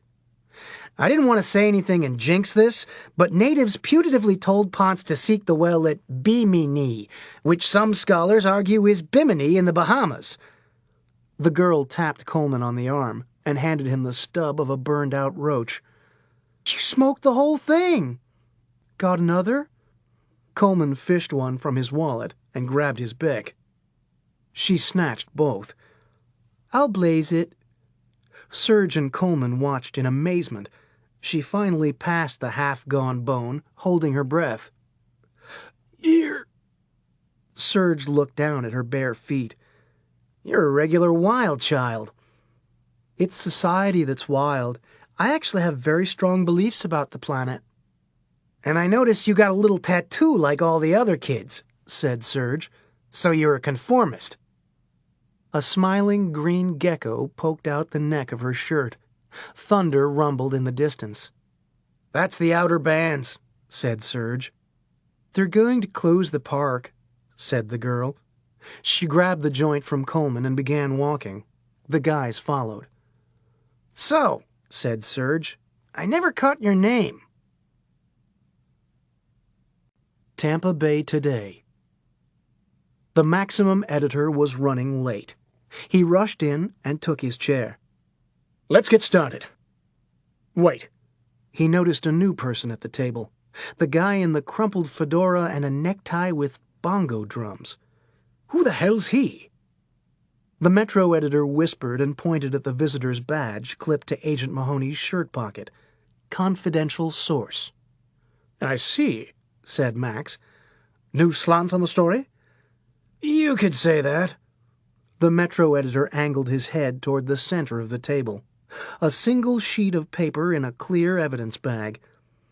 The serial killer wrote McSwirly a letter, enclosed a crime scene Polaroid for proof. Calls himself the Eye of the Storm. What's the letter say? Serge's usual ranting, interjected Mahoney. Living fury of the land, Florida ecology mumbo-jumbo. Serge, said Max. Been tracking him for years. That letter just might be our break. How so? The next stage of my plan is to flush him into the open. You run the letter and let me plant certain quotes in the accompanying story. He'll blow sky high. Then you'll really have a story. I like your thinking, said Max. Sir, said the Metro editor, there's something we haven't considered. What's that? He specifically wrote McSwirly. This is a dangerous game you're playing. We could be risking his life. A tour group encircled the conference table. "That gentleman at the front is the maximum editor," said the spunky guide. "Most of the others are department heads. The guy in the hat is a confidential source." A camera flashed. The nation's oldest economy motel. Rain whipped, trees bent, lightning streaked. Cristobal, the second landfall hurricane of the young season. A transformer blew with a shower of sparks, and all the signs went dark on St. Augustine's budget motel strip. Candles again in one of the anonymous rooms. "I'm hungry," said Coleman. "Grab an MRE," said Serge. "A what?" "Meal ready to eat. Those military rations from the National Guard. I got 6 cases. Coleman ripped open a carton and rummaged through brown plastic bags. "They're all lasagna. If you don't like that, you can fill up on the side dishes. They got all kinds of cool stuff in there." Coleman tore open bags and dumped camouflaged contents on the dresser. Wheat snack bread, beverage base powder, grape, mixed fruit, cheese spread, cocoa beverage powder, vegetable cracker, strawberry jam, and the accessory pack. "Hey, Serge, everything's little. Tiny iodized salt, tiny non-dairy creamer, tiny bottle of Tabasco. They even got a tiny pack with 2 chiclets. War gives you bad breath. Tiny taster's choice, tiny packet of toilet paper. Serge, what's this thing?" "The heater pack," said Serge. "That's the neatest part. Just rip the top and add a little water." "How can that make it hot enough to cook?" "I was skeptical too until I tried it. Amazing breakthrough. Water activates a chemical pack at the bottom of the pouch and generates a ferocious amount of heat you wouldn't believe. Just lean your selected food packet against it, and in 5 minutes, soup's on." "I'll try the lasagna." "Good choice." Coleman went to the sink and filled a plastic cup with water. He came back to the dresser and poured it into the heating pouch. "Nothing's happening." "Give it a second." "Wait, I think I see bubbles." He stooped to eye level. "Yeah, something's definitely starting." The bubbles gave way to full boil. A plume of hot vapor gushed from the top of the pouch. "Coleman, that's hydrogen! Get it away from the candle!" Coleman grabbed at the pouch. He snatched back his hand and shook it in the air. "Ow! It burned me!" "You used too much water." "It didn't seem like much." Flash. "Coleman, how am I going to explain that scorch mark to the management?" "I think my eyebrows are singed. Can you check?" "Don't you see I'm busy here?" "Sorry." "And it's not polite to stare." "Oh, God, yes! Faster! Faster! Don't stop! Fuck me harder!" Coleman faced the wall like he was in timeout. "So you like her?" "I don't dislike her." He thrust again. "Take that, Mahoney!" "Harder! Faster! Harder! Faster! Oh, God! Fuck the living shit out of me!" Coleman ran a finger through the carbonized mark on the wall. "She seems fond of you." "What makes you say that?" "Oh, God, I'm coming! I'm coming!" "You gonna start seeing her?" "Don't think so," said Serge. "Got her qualities, but she smokes too much pot. Why am I always attracted to the naughty types?" "They fuck." "There's that," said Serge. "The clincher was when she told me her new spiritual name, the Fountain of Youth. Figured it had to be a sign." "Oh, God, there's another one! Oh, yes!" "How do you feel?" asked Coleman. "Truculent, yet melancholy." "I'm there! Oh, God, I'm there! I'm there again! Don't stop! Another one's coming! Here it is!" "What's she talking about?" asked Coleman. "Multiples." "Multiples?" "Orgasms. The Lucky can have a few, but this one's a friggin' Gatling gun. Meanwhile, I have to keep my powder dry, or it's a lengthy retreat to reload the antique musket. Doesn't seem fair. There goes another one.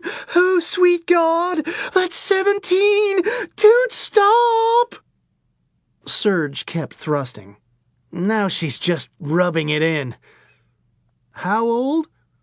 22. Why? No reason. I know what you're thinking. I wasn't thinking anything. I told you, I am not one of those guys. Fuck me harder. Here comes a big one. 18. What are you reading? Asked Coleman. Serge turned the page of a magazine on the pillow next to her head. Speedboat Illustrated. I'm thinking of getting a Scarab. 19! Chapter 14. McSwirly. Journalism gets into your blood, like disease, addictions. Heroin is the closest comparison. Stop seeing friends, keep strange hours, borrow money all the time, look like shit. Many cub reporters cut their teeth on the cop beat, and most soon move on to more coveted positions. Some get particularly good at it and want to stay. Others are bad at it and forced to stay. Jeff McSwirly carved his own category somewhere in between. The cop beat is part misnomer. There's the expected crime and law enforcement reporting, but it's also a bigger tent covering fires, accidents, and miscellaneous brainlessness from the consequence-impaired fringe. People outside the business who heard what McSwirly did for a living always asked the same question. Ever seen a dead body? And they were always disappointed. McSwirly was the exception that way. 3 years on the beat and not a single stiff. The closest he'd gotten were the lumpy white sheets. What McSwirly did see was far worse. The people who always asked about the bodies wouldn't have been interested, which was fine, because McSwirly didn't want to talk about it. The survivors. You were required to interview them, or at least make them turn you down. And in journalism, time is the coin of the realm, so you had to ask as soon after the tragedy as possible, a cheese grater to raw emotions. It required equal parts psychiatrist, spiritual advisor, and instant friend, but there was no training for the grief patrol. Jeff fell into the deep end his first week on the job, way out in the county. Young woman in labor. Family of 6 racing to the hospital. Logging truck. Took 3 coroner's wagons. McSwirly arrived as they closed the last door. All gone just like that. The trembling logger was still on the scene. McSwirly's legs became lead as he walked over. Following week, nursing home staff didn't check bathwater before lowering an 87-year-old to her scalding fate. 2 hours later, McSwirly sat on a plastic-covered couch, surrounded by distraught relatives passing Kleenex. Then the hometown 18-year-old soldier who stepped on a landmine. The mother of 5 who timed her jump off the overpass with the Mack truck.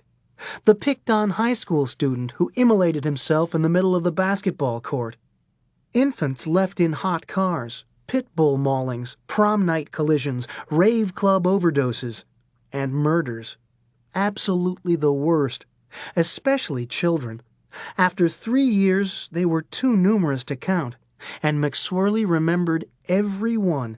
He thought of them each day and dreamed about them every night.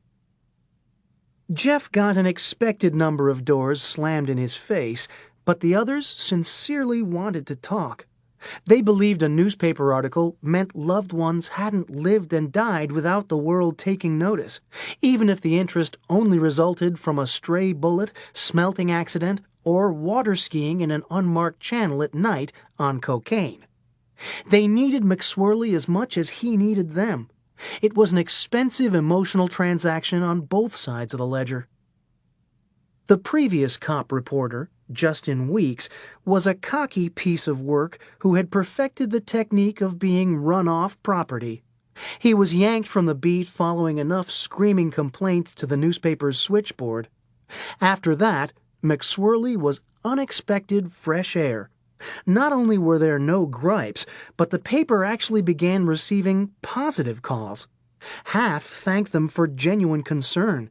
The rest wanted to know if Jeff was all right. The answer was no. "I'd like another beat, please." "Sorry." "But I don't like this one." "It's your strength." "I didn't get into journalism for this." "Who did?" Jeff's best ally was his immediate supervisor, the Metro editor, Tomasino Guzmanichek, or as colleagues generally preferred, Metro Tom. Tom was old-school newspaper and old-school neighbor. He didn't pull journalistic punches, but he also didn't sell out friends, which meant he didn't fit in at Tampa Bay Today. Metro Tom came to Tampa via a stint on an East Coast paper as State Editor Tom, where he was fired for refusing to fire someone. True story. One of his hardest-working reporters married an editor at a competing paper, and management couldn't have scoops leaking across the pillows. They told Tom to fudge the next performance report and send her packing. Tom refused. So they fudged Tom's performance report. And that's how he became Metro Tom, supervising a pod of greenhorns, including his favorite. Tom hid a personal affinity for Jeff because he believed it would undermine the toughening up that the young reporter obviously needed. Behind the scenes, however, the editor was steadfastly protective of McSwirly. He felt the cop beat was something Jeff had needed at one time, just as Jeff now needed a change.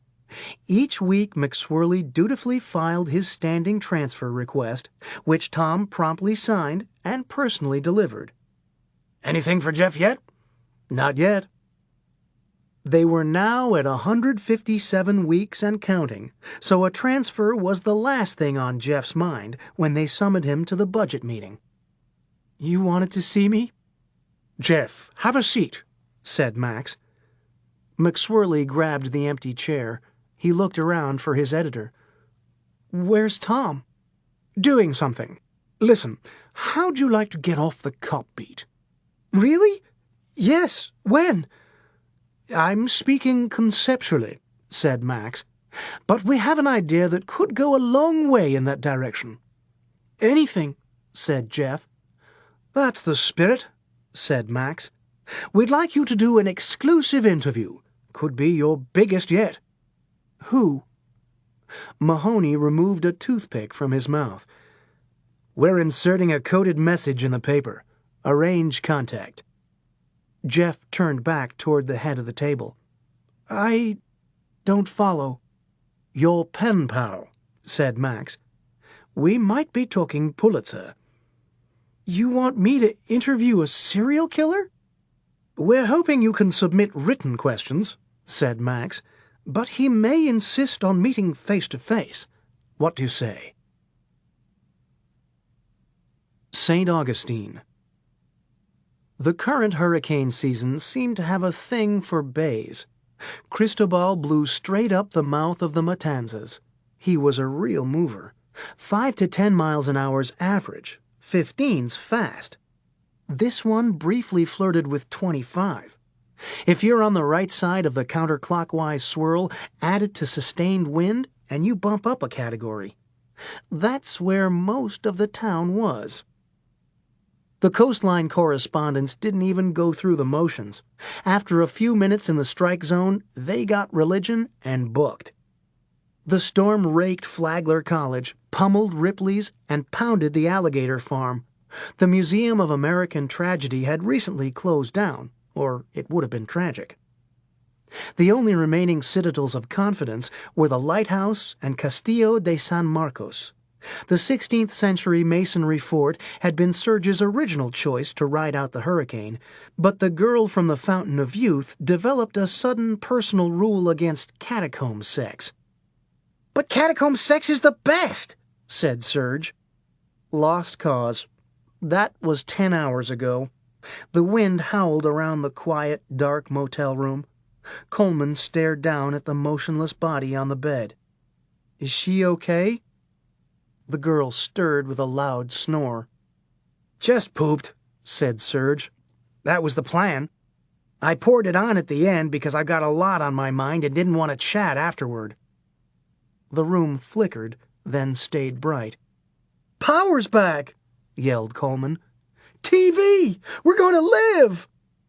Coleman sat at the edge of the bed with the remote and clicked the set on. A research ship lowered a large egg into the sea. "What's this show?" Serge sat next to him. "Looks like the end of the Mogul." Neville Gladstone waved farewell and went searching for the coelacanth off Madagascar in a bathyscaphe. The next program started, and Coleman raised the remote. "Stop," said Serge. "I want to watch this." "Welcome to a special edition of Hardfire. I'm your host, Colin Beckett." "Don't tell me," said Coleman. "Another of your boring political shows?" "No, Meet the Press is a boring political show. This is a runaway news truck. Tonight we have a special guest, the Reverend Artemis Twill, leading candidate in the 13th Congressional District on the Gulf Coast of Florida." "Always a pleasure, Colin." Coleman got an odd look. "Do you hear a banging sound?" "I hate this show already," said Serge. "Want me to change it?" "No! I can't believe this guy's going to be one of our next congressmen." "How can you be so sure?" "Reverend, what do you think your opponent has against God?" "I'm praying for him." Serge hung his head. Coleman looked around. "I'm definitely hearing a banging sound." "To what do you attribute your tremendous groundswell of support?" "It's a grassroots response to the pro-death lobby attacking my faith with anti-family smear tactics. This country won't stand for that kind of meaningless labeling." Serge punched the air in anger. "I can't believe this shit still works." Bang, bang, bang. Coleman began walking around the room. "You don't hear that?" Serge was on his feet now. "The worst of it is that this guy has no experience whatsoever. All he's ever done is write a bunch of books for the Divide America industry and compulsively gamble away the royalties." "In case our viewers don't know it, you have quite a bit of experience writing such bestsellers as My Courageous Journey, followed by A Virtuous Life, My Journey Continues, and your latest, How Other People Should Behave." "The ones I really blame are journalists," said Serge. Coleman twisted his neck. "Where is that sound coming from?" "The media lets these yahoos hijack the language so that intolerance and bullying are now values issues." "I understand you're polling quite high on values issues." "America wants someone who will stand up to the radical homosexual agenda." Which brings us to our next guest speaking in opposition. "All right, finally we get our say," said Serge. "Usually our side self-destructs because we can't play the word game as well. But this Twill asshole is so completely mean and wrong, there's no way we can lose in the court of public opinion. In rebuttal to the same-sex marriage ban, we welcome Graham Espy, Regional Field Coordinator, Fear the Queer Action League." Serge began banging his forehead on top of the TV. "No! No! No!" Bang, bang, bang. Serge stopped banging his head. "You hear that banging sound?" "That's what I've been trying to tell you." "Sounds like it's coming from over there." They turned and looked at the closed bathroom door. The sound got louder. "Whoops," said Serge. "How could I have forgotten? Can't believe he stayed out this long." "I conked him pretty hard." Serge opened a suitcase, removing scissors and rolls of duct tape. "They won't be able to call me a copycat this time." "What are you going to do?" "My comeback special." Serge went to the corner and dragged a 200-gallon boat cooler across the carpet. He opened the lid. 5 bags of ice left. Perfect. 30 minutes later, a bound and gagged price gouger was crammed into the bottom of the insulated chest. I knew he'd fit the second I saw this thing in the pickup. Coleman, ice. Coleman handed him a bag. Serge ripped it open and poured cubes in an even distribution on top of the hostage. Can you believe your luck? It's another free ice day. Serge dumped the remaining 4 bags, then knelt next to the cooler. All right, here's what's going to happen. He cleared a little hole in the ice and whispered. Cubes began popping into the air from panicked thrashing. Muffled cries were silenced by the closing lid. Serge then wrapped the cooler innumerable times with the tape. He stood and rubbed his palms impishly. Now it's in the hands of science. He grabbed a towel and began wiping down the room for prints. "That's your comeback?" said Coleman. "You're going to freeze him to death?" Please, said Serge. A first grader could think of that. Chapter 15. Landfall +7. The storm was gone. Havoc remained. Young eyes fluttered open in an economy motel room near St. Augustine. A head of matted blonde hair rose and looked around. "Serge? Coleman?" She checked the closet and bathroom, then the parking lot. The H2 was gone. "That bastard!" She returned to the room. "What's this?" The 200-gallon cooler looked familiar, but where'd all the duct tape come from? She placed a hand on the lid. That's odd, warm to the touch. She peeled up the end of a gray strip and began unwrapping. Tampa Bay today. Top of the morning. A newsroom waking up. Agent Mahoney had an appointment. He tapped fingers and checked his vintage Mickey Mouse watch. 10 minutes early. He looked around the empty conference table. Nobody but the tour group. More tapping. The washable map of Florida showed a downgraded hurricane passing through Gainesville. The party parrot walked by with a cup of coffee. Editors began trickling in. Metro Tom arrived with 2 reporters, Jeff and Justin, who took seats on each side. More editors in a bunch. Stragglers filled out the remaining chairs. Finally, the maximum editor. Let's get started. What's that? A blue and red cardboard envelope sat in the middle of the table. Jeff got another letter, said Mahoney. He FedExed it. Must have been in a rush. What's it say? He's upset we let the other killer pick his own nickname, and because we stopped running bridge on the crossword page. What? Gibberish, said Mahoney. He's unraveling fast, so we have to move faster. The agent pulled several sheets of paper from his briefcase. After our last meeting, I took the liberty of composing the secret message for Jeff to re-establish contact. You can insert it in tomorrow's classifieds. I made copies for each of you. The agent passed them around the table. Riding lawnmower, 72 inches, good condition, low miles, 14.5 horsepower Briggs engine, $2,500 or best offer. If you're the killer, please write or call Jeff McSwirly at 813-555-7392 for lunch or dinner. Not seeking commitment.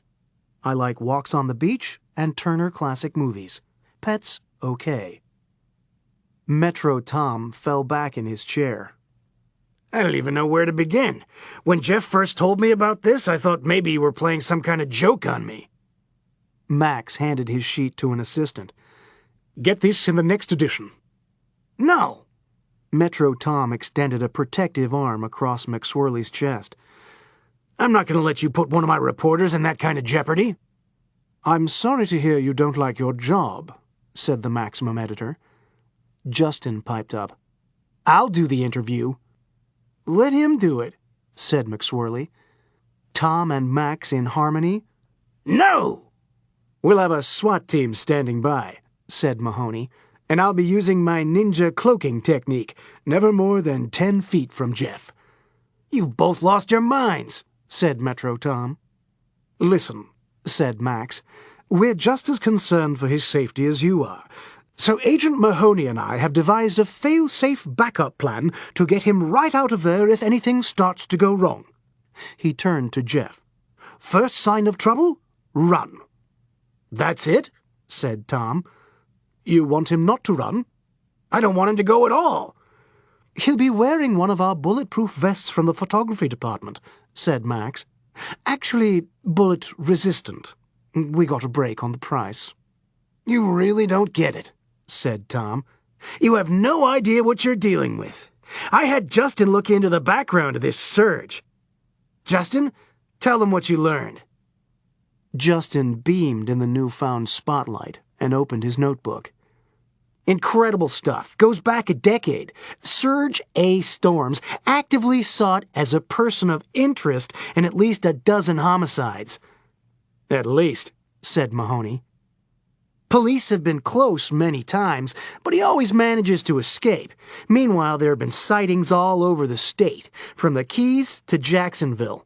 He ran a tour service in Miami, worked on the governor's campaign, and delivered a commencement address at USF.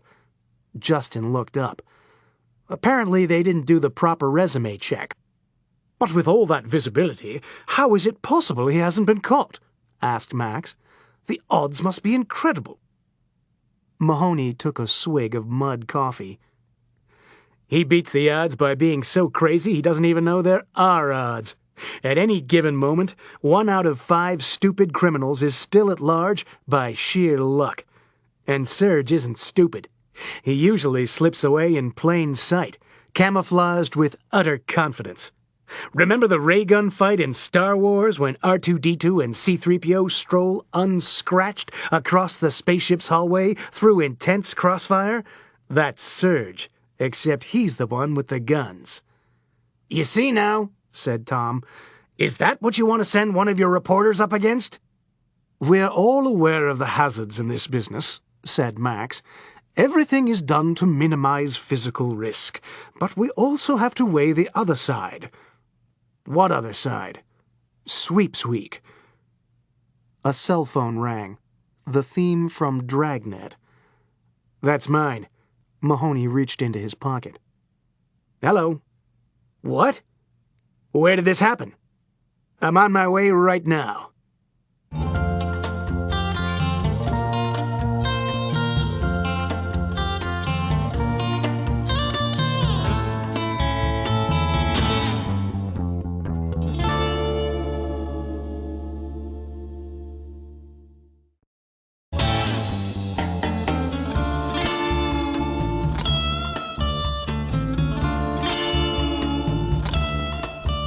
Chapter 16. St. Augustine. Serge cradled a hard black sphere the size of a grapefruit. He shook it vigorously. Liquid sloshed inside. He turned it over and held it to his face. He didn't like what he saw. He began shaking it again. He turned it over again. More disappointment. "Serge," said Coleman, "why'd you buy an 8-ball?" "My religious journey. I now have eternal faith in its power." He closed his eyes and shook it again. "Almighty 8-ball, can you put me in touch with the one true living God? I have some suggestions." He stopped shaking and turned it over. "Try again later." "What happened?" asked Coleman. "Busy signal." Coleman looked around the interior of the tiny, dark booth. "Serge?" "What?" shaking the ball. "Why'd we come to confession?" "Religious journeys begin at your roots, and I was raised Catholic." He turned the black orb over again. "I'm hedging my bets in case this 8-ball business is as stupid as I'm starting to suspect." "But you just said you had eternal faith." "You have to say that in every religion, even if you're not sure. It's like a job interview. I promise I'll work hard, but who knows? Both sides understand that." What I don't understand is how you can just pop back into confession. You haven't been Catholic for years. You never stop being Catholic. It's like the Mafia or Amway. And when you finally return, the first place you're supposed to go is confession. Coleman shifted his weight. This is starting to hurt. Why do we have to kneel so long? It's part of the torture package, like Guantanamo, so they get a full confession. Coleman fidgeted again. How much longer? Hang in there. Serge had his ear to the wall. The guy on the side's got a long list, but I think he's almost done. Jesus, I can't believe some of the shit I'm hearing. Coleman put his own ear to the wall. What's bestiality? Shh, here's the sentencing. What? 10 Hail Marys? That's an outrage. It is? Quiet, said Serge.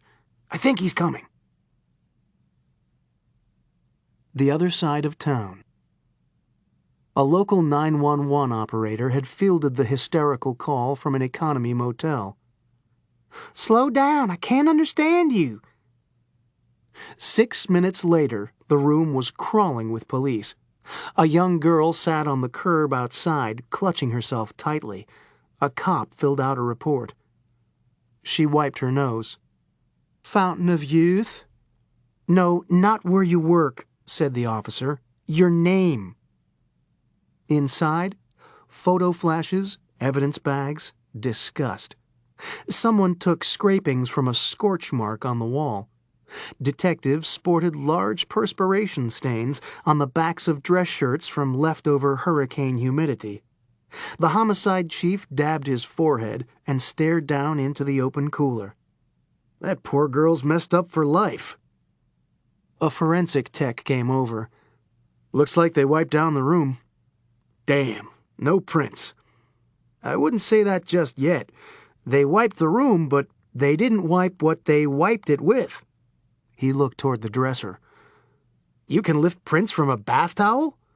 Long shot, but there's this new computer program that subtracts fabric patterns. I hit it with the light. He waved a handheld violet fluorescent tube.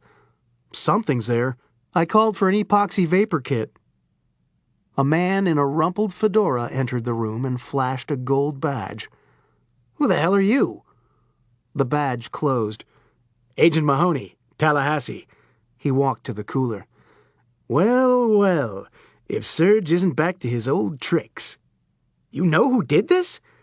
I'd bet your pecker on it, said Mahoney. Signature technique. We don't even have a cause of death yet, let alone technique. I already know the cause of death, said Mahoney. You barely looked at the victim. I knew before I looked at him, said Mahoney, from the contents of this room. You're full of shit, said the detective in charge. I got 6 veterans in here, and everyone's stumped. That's right, added another agent. Nobody's ever seen a freezing victim look like that before. We're still waiting for the ME to take a blood sample.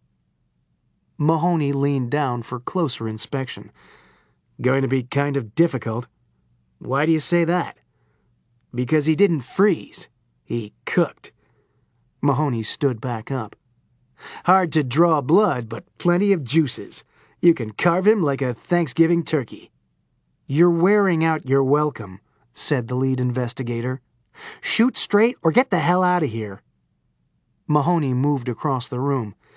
Gotta hand it to you, Serge. One of your masterpieces. Regular Mona Lisa. The detective was red-faced. How did he do it? Mahoney picked up a piece of brown plastic. Know what this is? MRE bag from a military meal. National Guard's been giving 'em out. They're all over the room, said Mahoney. 50 or 60. So they ate a lot, so what? Mahoney tossed the bag aside. If I know Serge, he told the guy right before he closed the lid, just wait for the ice to melt. When you pull him out of there, you'll find dozens of activated chemical heaters at the bottom. The detectives began buzzing. Mahoney leaned against the dresser. Dang, it's hot in here. He wiped his face with a bath towel. Confession. Serge and Coleman heard a wooden panel slide shut on the far side of the priest compartment, then another slide open in front of them. An ominous silhouette appeared on the thick cloth screen. "Yes, my son." Okay, I think I remember, but you might have to feed me a line here and there. Serge made the sign of the cross. "Bless me, Father, for I have sinned, yada, yada, yada. It's been 33 years since my last confession. Wait, 34. I remember because you guys gave me 50 Hail Marys just for touching myself. And it was incidental contact, too. Remember when you were 10 years old and you get a Woody for no reason? I was in my bedroom putting the finishing touches on a 1/32nd scale Spitfire when all of a sudden, hello, look who's making a guest appearance. I better check it out. But Father Cabrini wouldn't listen and threw the book at me. We called him the hanging priest. I said enough of this nonsense. That was 34 years ago. Then, later on, I read where Father Cabrini got arrested. Turns out the whole time we're getting maximum penance, he's playing Beat the Bishop with Jimmy O'Toole. Son! Oh, sorry. That slang's probably offensive in here. I heard it from George Carlin. He busts me up. I'll use spank the monkey or burnishing the German helmet. Fair enough? I just turned 44, so I thought I'd give this outfit another chance. But I'm beginning to get the picture that little has changed. Father Cabrini gave me 50 Hail Marys, and that was in 1973 Hail Marys. Then you let that last guy off with 10. He diddled a Cocker Spaniel, for heaven's sake. You were listening? Not on purpose. He was talking pretty loud. I could almost hear him without putting my ear to the wall. I'll bet he's a big donor, or maybe top dog at the Knights of Columbus. The sanctity of the confessional, that's a mortal sin. There we go again. Mortal sin, the whole fear factor. That's what my mom said when she caught me in the bedroom. Dragged my ass right out to the car and off to confession. Told me if I died with a mortal sin on my soul, it's straight to hell, and I'd better pray she didn't get in an accident before we got to the church. I'm screaming the whole way over, "Mom, you're driving too fast! Mom, watch out for that bus!" Coleman tugged Serge's shirt. "This is creeping me out." I told you not to get high first. Who's that? Asked the priest. Just Coleman. A beer can popped. "Hey, Padre." Someone else is in there with you? Asked the silhouette. It's okay. Anything you can say in front of me, you can say in front of him. This is completely inappropriate. I know, he's not Catholic. I've been trying to convert him, but he's heard the rumors. Thought I'd let him experience it firsthand. No, I mean, there's only supposed to be one person in the confessional at a time. Let's be honest, said Serge. Membership isn't going anywhere but south. You want to fill those collection plates or not? I'll have to ask you to leave the confessional. You can't do that. The silhouette stood up. It's obvious you're not here for the sacrament. Yes, I am. You didn't let me get to my sins yet. I might have killed this guy the other day. He was still alive when I left him in that cooler, but I'm pretty sure... The silhouette sat back down. He was a good priest. Sheep return in many ways. A troubled soul could account for the shaky start. "My son, have you taken life?" Hate to admit it, but yeah, Serge whistled. And how? "Son, are you truly sorry for these horrible acts?" It was quiet. "Son?" "I'm thinking." "You must be sorry, or you wouldn't have come back to the church." How about, I'm sorry he was a real jerk? You must feel at least some remorse. I'm not sure. Hold on. Serge turned the 8-ball over. Sorry, Father. Put me down for a probably not. But you won't be absolved. You'll go to hell. Another pause. The 8-ball begs to differ. 8-ball? Kid's toy, very big at birthday parties. Everyone's all excited asking it lots of questions for 5 minutes until they lose interest and take suction cups off darts for eye injuries. You're putting your faith in a toy? Serge theatrically waved an arm in the air. Like that's any more far-fetched than invisible angels flying around preventing mishaps? No offense, Father, but the malarkey factor has been pushing me away ever since the nuns. You were taught by nuns? Yeah, I seem to remember a little teaching going on between all the whippings. It's like they singled me out for persecution. Why do you think that?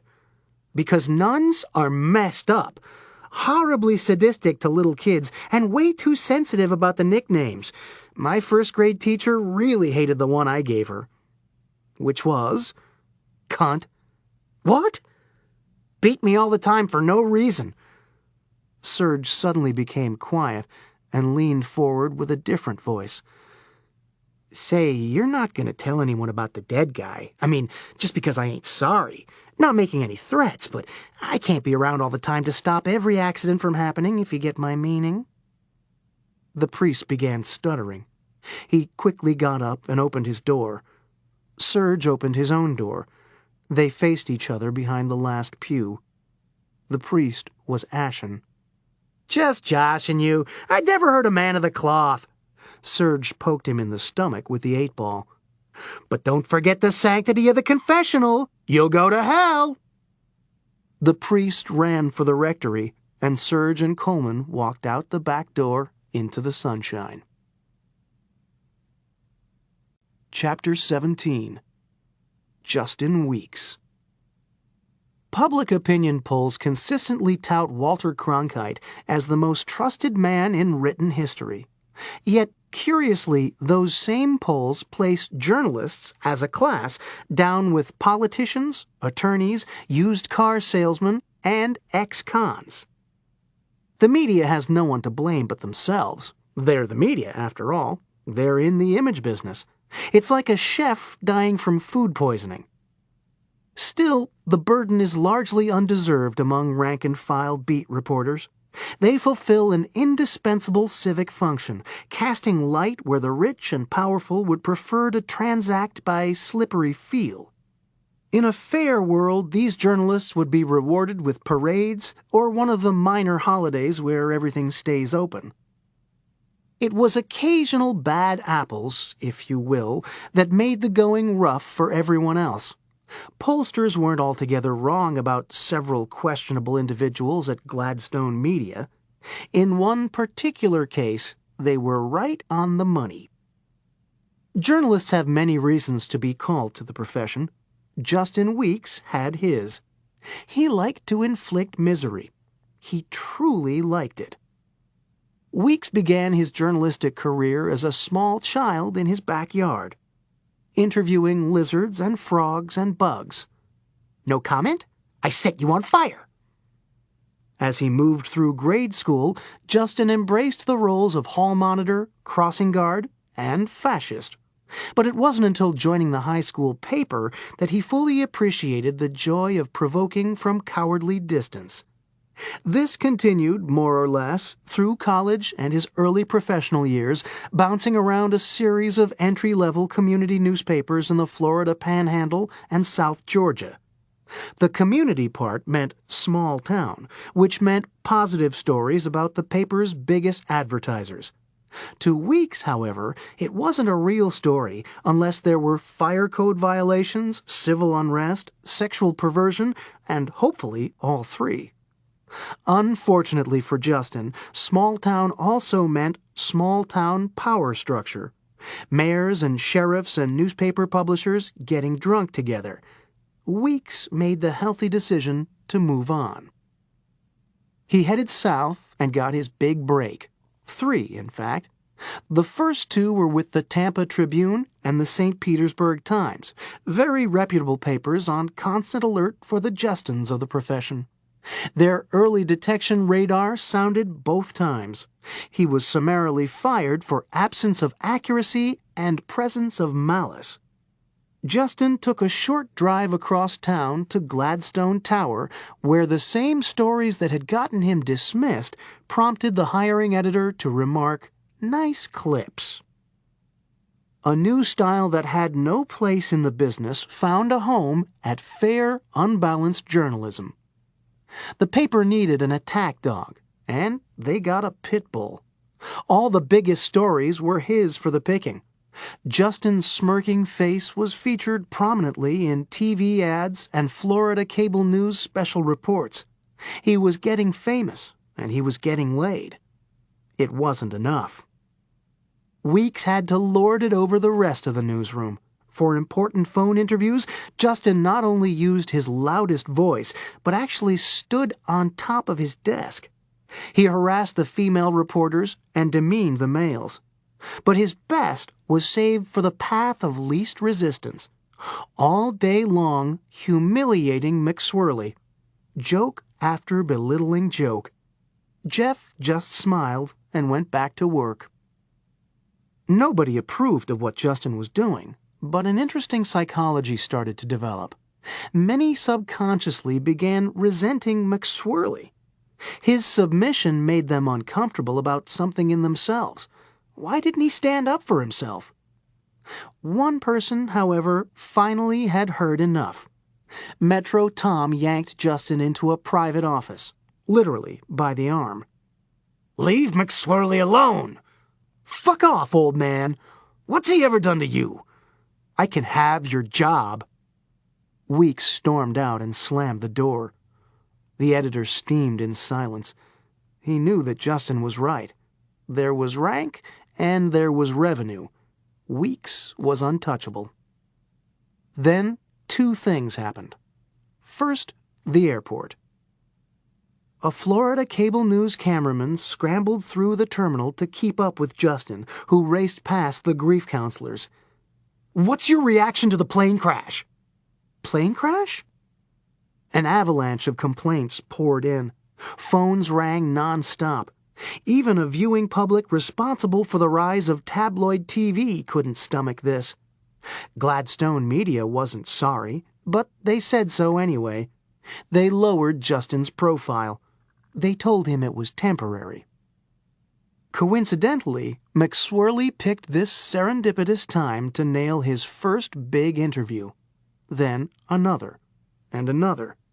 He hit his stride like Secretariat. Cards and letters poured in, baked goods from a concerned public. Central Florida had a new media darling.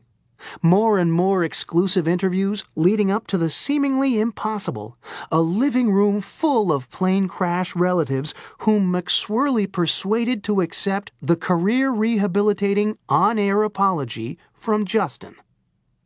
Ratings blew through the proverbial roof. Gladstone Media was beside itself. The suits called both reporters into a penthouse conference room for the big announcement. From now on, they were a team. Good cop, bad cop. Weeks was clearly the better looking in a rugged way, almost to Hollywood standards. But McSwirly wasn't to be written off. He countered with what they call intangibles. It was like pairing Russell Crowe with Tobey Maguire. Weeks was an ass, but no dumbass.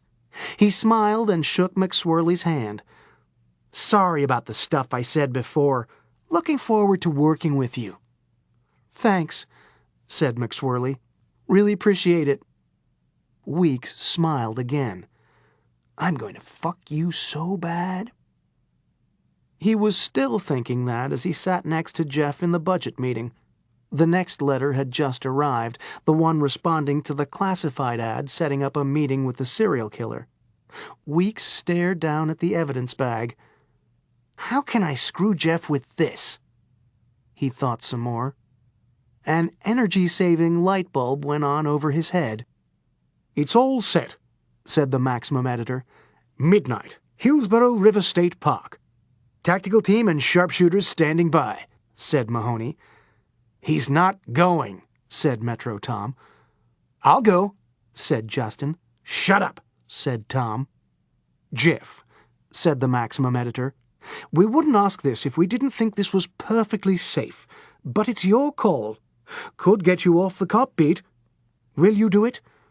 "Don't do it," said Tom. "I'll do it," said McSwirly. "That's my boy," said Max. Now, just a few ground rules. You can promise him anonymity, but under no circumstances do we pay for an interview. Okay, we do, but if he asks, try getting him down from his original price, and make sure you bring your camcorder. Except he's not going, said Tom. I don't care if you intimidated him into it. A news clerk approached the table and handed Tom a slip of paper. Your 3 o'clock job interview, already in your office.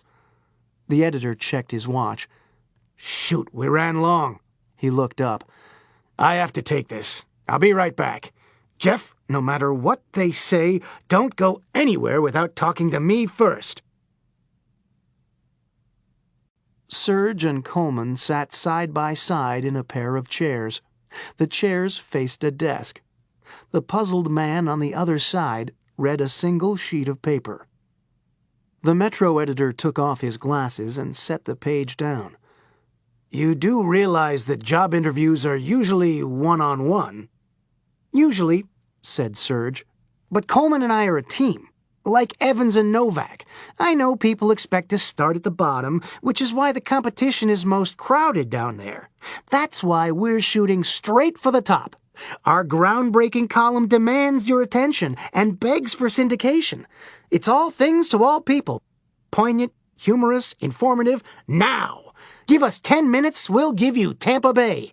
I'll hit the road like Charles Kuralt, scavenging for strangeness and insider tips. The best time to view the Mennonite colony in Sarasota is at dusk, when the air's cooler and they wander out like miniature deer in the Keys. Did you know Sarasota High School actually has a circus team? Trapeze and everything, because John Ringling used to live there. I don't know how they find other schools to compete against. Must be national champs every year. Got a million like that trapped in my head and banging to get out. Serge handed a photo across the desk. This is our twin mugshot, until you can take one of your own. Just crop those flames in the background. It wasn't my fault. Serge sat back and grinned. Metro Tom hid his thoughts. How'd these guys get past security? He picked up the sheet of paper again. This resume just lists hobbies and some other stuff that I'm guessing are hobbies. Photography, music, urban archaeology, historical loitering, guerrilla raconteur, oil painting in the third person, non-materialist for hire. I'm very well-rounded. But where have you worked? Self-employed. I help people. Unless you're part of the problem, then you won't like it. Yes, but do you have any actual journalism experience? Absolutely none. That's my strongest point. I'm completely free of bias. Our classified ad said at least 3 years' experience on a daily. Didn't you read it? I read between the lines, said Serge. You don't want lemmings. You need people with practical life experience. Have I got some stories to tell you? Look, I don't want to waste your time. And I don't want to waste yours, Serge shot back. So what do you say? Let's get started. I can take the desk right over there. That's our human interest columnist. He's through, said Serge. Have you read his stuff lately? Sheesh, 17 inches on following his dog around the house. My psychiatrist says I need structure. You're under psychiatric care? Don't worry, I've stopped taking my medication. She objects, of course, but I'll need a clear head to pound out the kind of timely insight your readers demand and deserve. The editor sniffed the air. Do I smell beer? Serge pointed sideways with his thumb. Coleman's power lunch. I'll be carrying him at first, until he completes your chemical dependency program. I hear you have great insurance. Serge leaned forward and winked. It's not a pre-existing condition if they don't know about it, right? Coleman reached for the desk. Are you going to finish that Danish? Serge slapped his hand. The man might get hungry later. He's very important. I'm hungry now. Don't make me... He turned to the editor. Sorry. He always does this in front of company. Serge stretched out his right leg and struggled to retrieve something from the bottom of his hip pocket. He handed the editor small, thick squares of paper the size of matchbooks. What are these? My first 2 columns. The editor began unfolding a sheet of paper that had been creased 8 times. Tiny handwriting and coffee stains filled the page. "Told you I know this business," said Serge. "Applicants who want to be taken seriously come prepared with professional writing samples." "This looks interesting." The editor set it down. He pressed a secret button under his desk. "You didn't have time to get past the first sentence," said Serge. "I worked hard on those things. At least read the first one. It's a transcript from a meeting I secretly recorded. You can either run it in the religion section or your annual income tax supplement." The editor smiled awkwardly and began reading. "God Talk with Serge. Today I'd like to chat about the people pushing creationism. I know what you're thinking. They must be fucking idiots. That's what I thought too, and boy was I wrong. Honest mistake. At first glance, teaching creationism in science class makes as much sense as demanding that the school band include air guitar. Then, the brilliance of it hit me like a baseball bat. You see, they're not really serious. It's all a super-intellectual satire on atheists. Because who's dumber than atheists? Although they made great Cold War foes, remember the comfort of having an enemy with a theological self-interest not to blow themselves up? Anywho, atheists are so dumb, they say, I believe in evolution instead of God. So creationist pranksters say, I believe in God instead of evolution. Get it? See how they turn the whole thing on its head to mock stupidity? It never dawned on me until I boiled their argument down to its essence. We worship an omnipotent deity whose technique in creating the universe is limited to the level of my intelligence. Even accounting for blunt trauma, no brain performs that badly.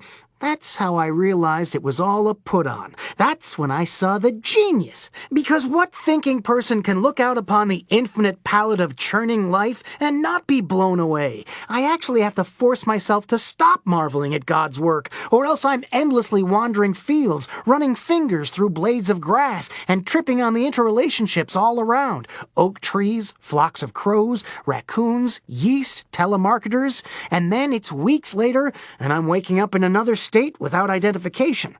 And at least once each winter, I catch a cold and lose whole months contemplating viruses.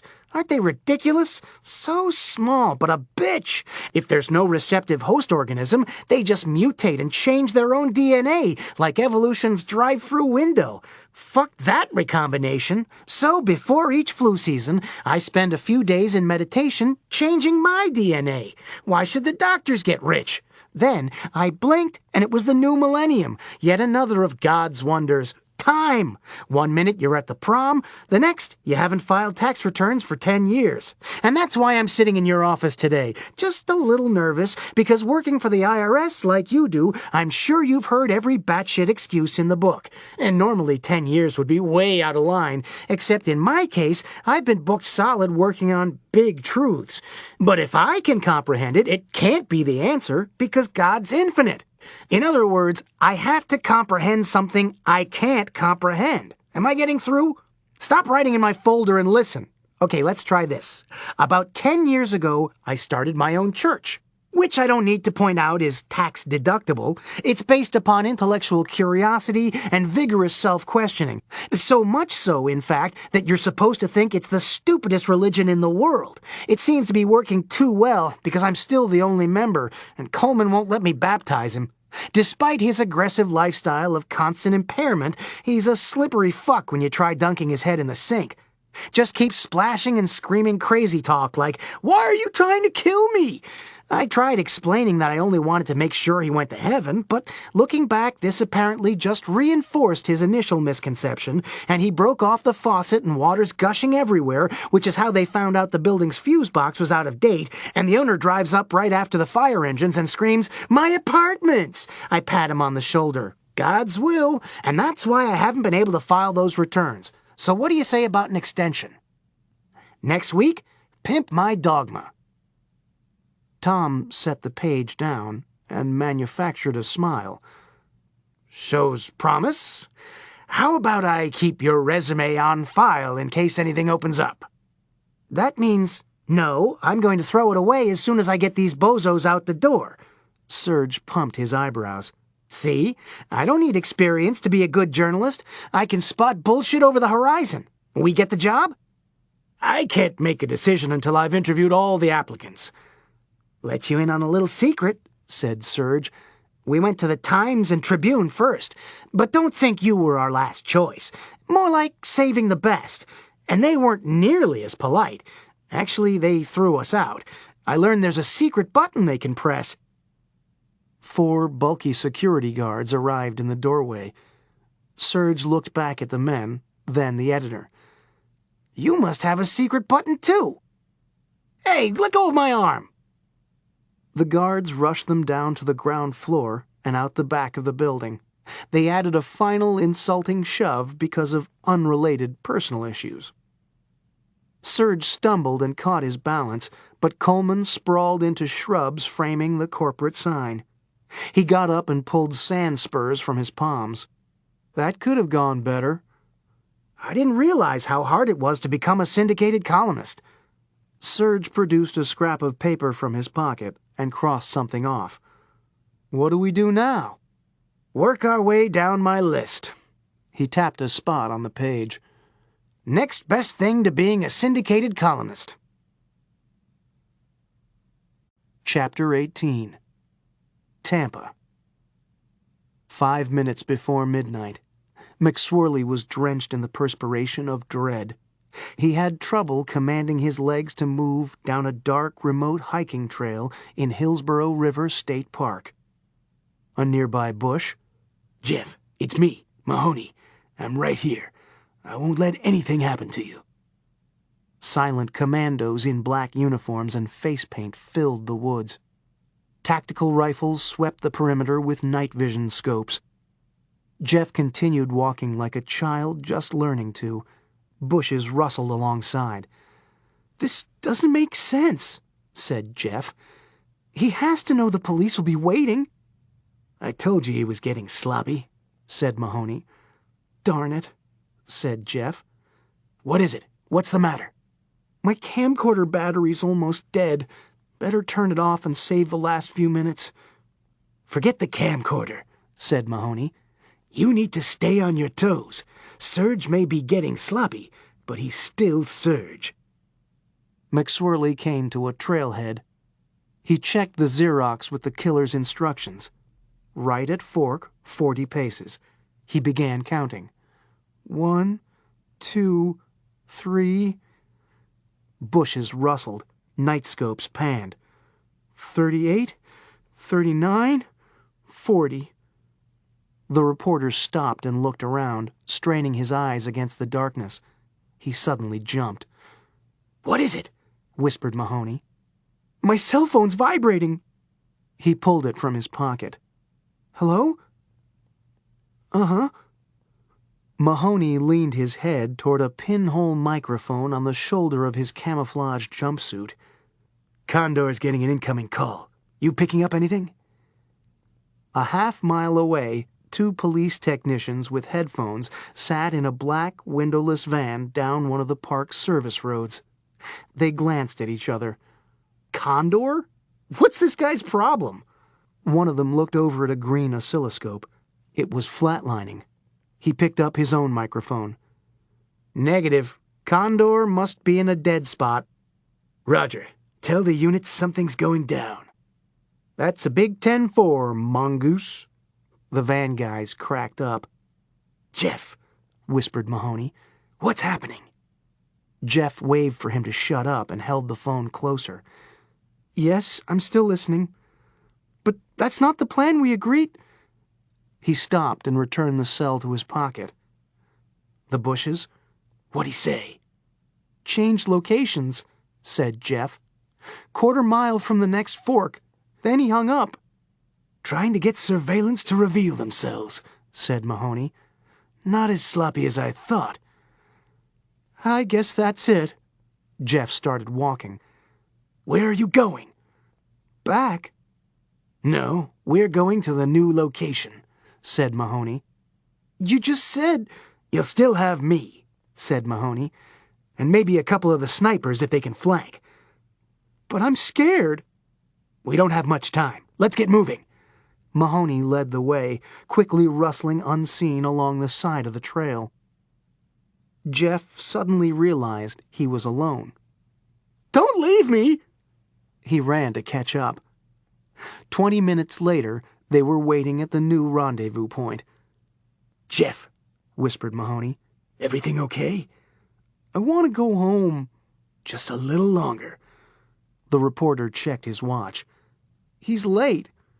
They always are, whispered Mahoney. Serial killing makes you run behind schedule.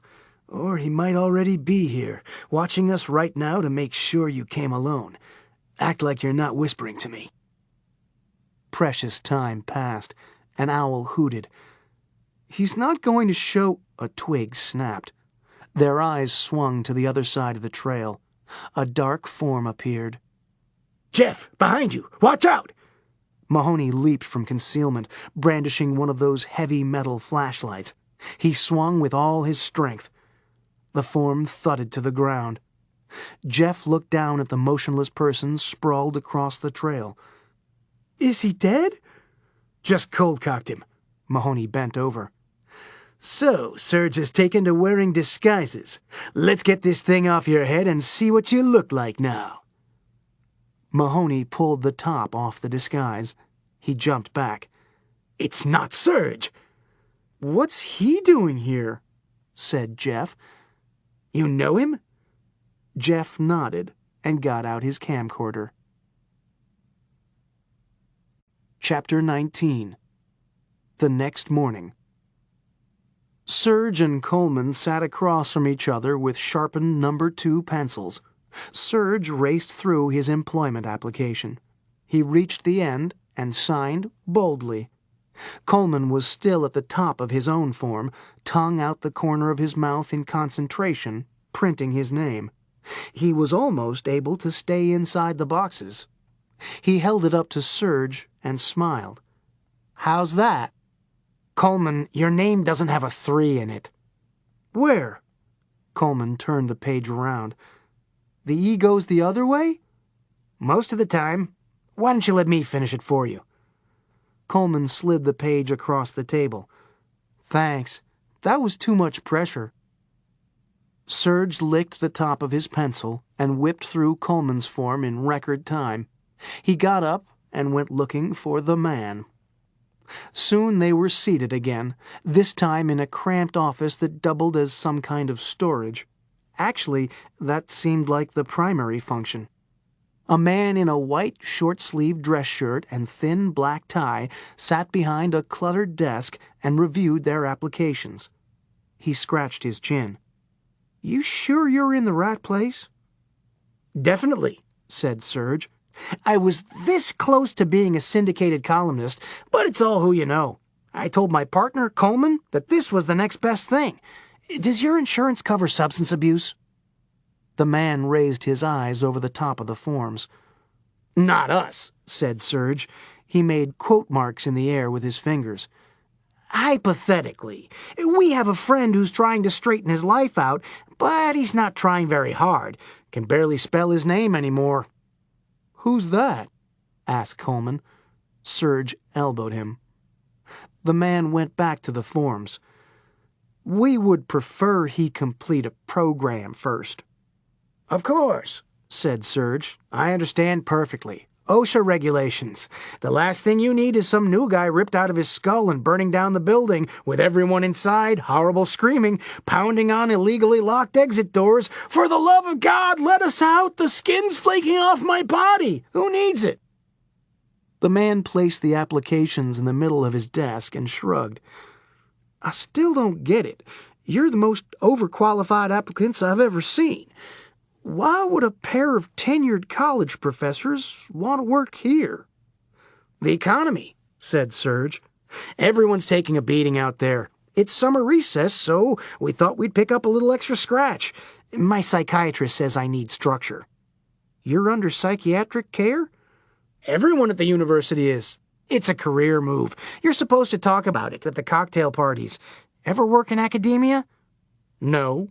"Don't start. Total snake pit. Everything's publish or perish. And you should see what gets published. Quasi-oligarchies and the Keynesian feminist, recipe for orgasm or Armageddon." "It's your decision."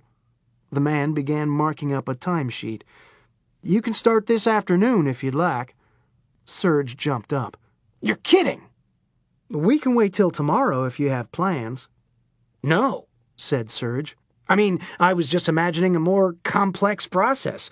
The convening of a collegial body, vigorous debate, behind-the-scenes deal-making, a protracted series of secret ballots while we wait outside for the puff of white smoke. "To work here?" Serge ran around the desk and hugged the man off his feet. Thank you, thank you, thank you. He put the man down. Coleman, did you hear that? We have jobs. Poop. They headed out of the room. Serge turned in the doorway. We'll be the best employees this place has ever seen. You won't be sorry. The man smiled politely and went back to his timesheet. The jury's still out.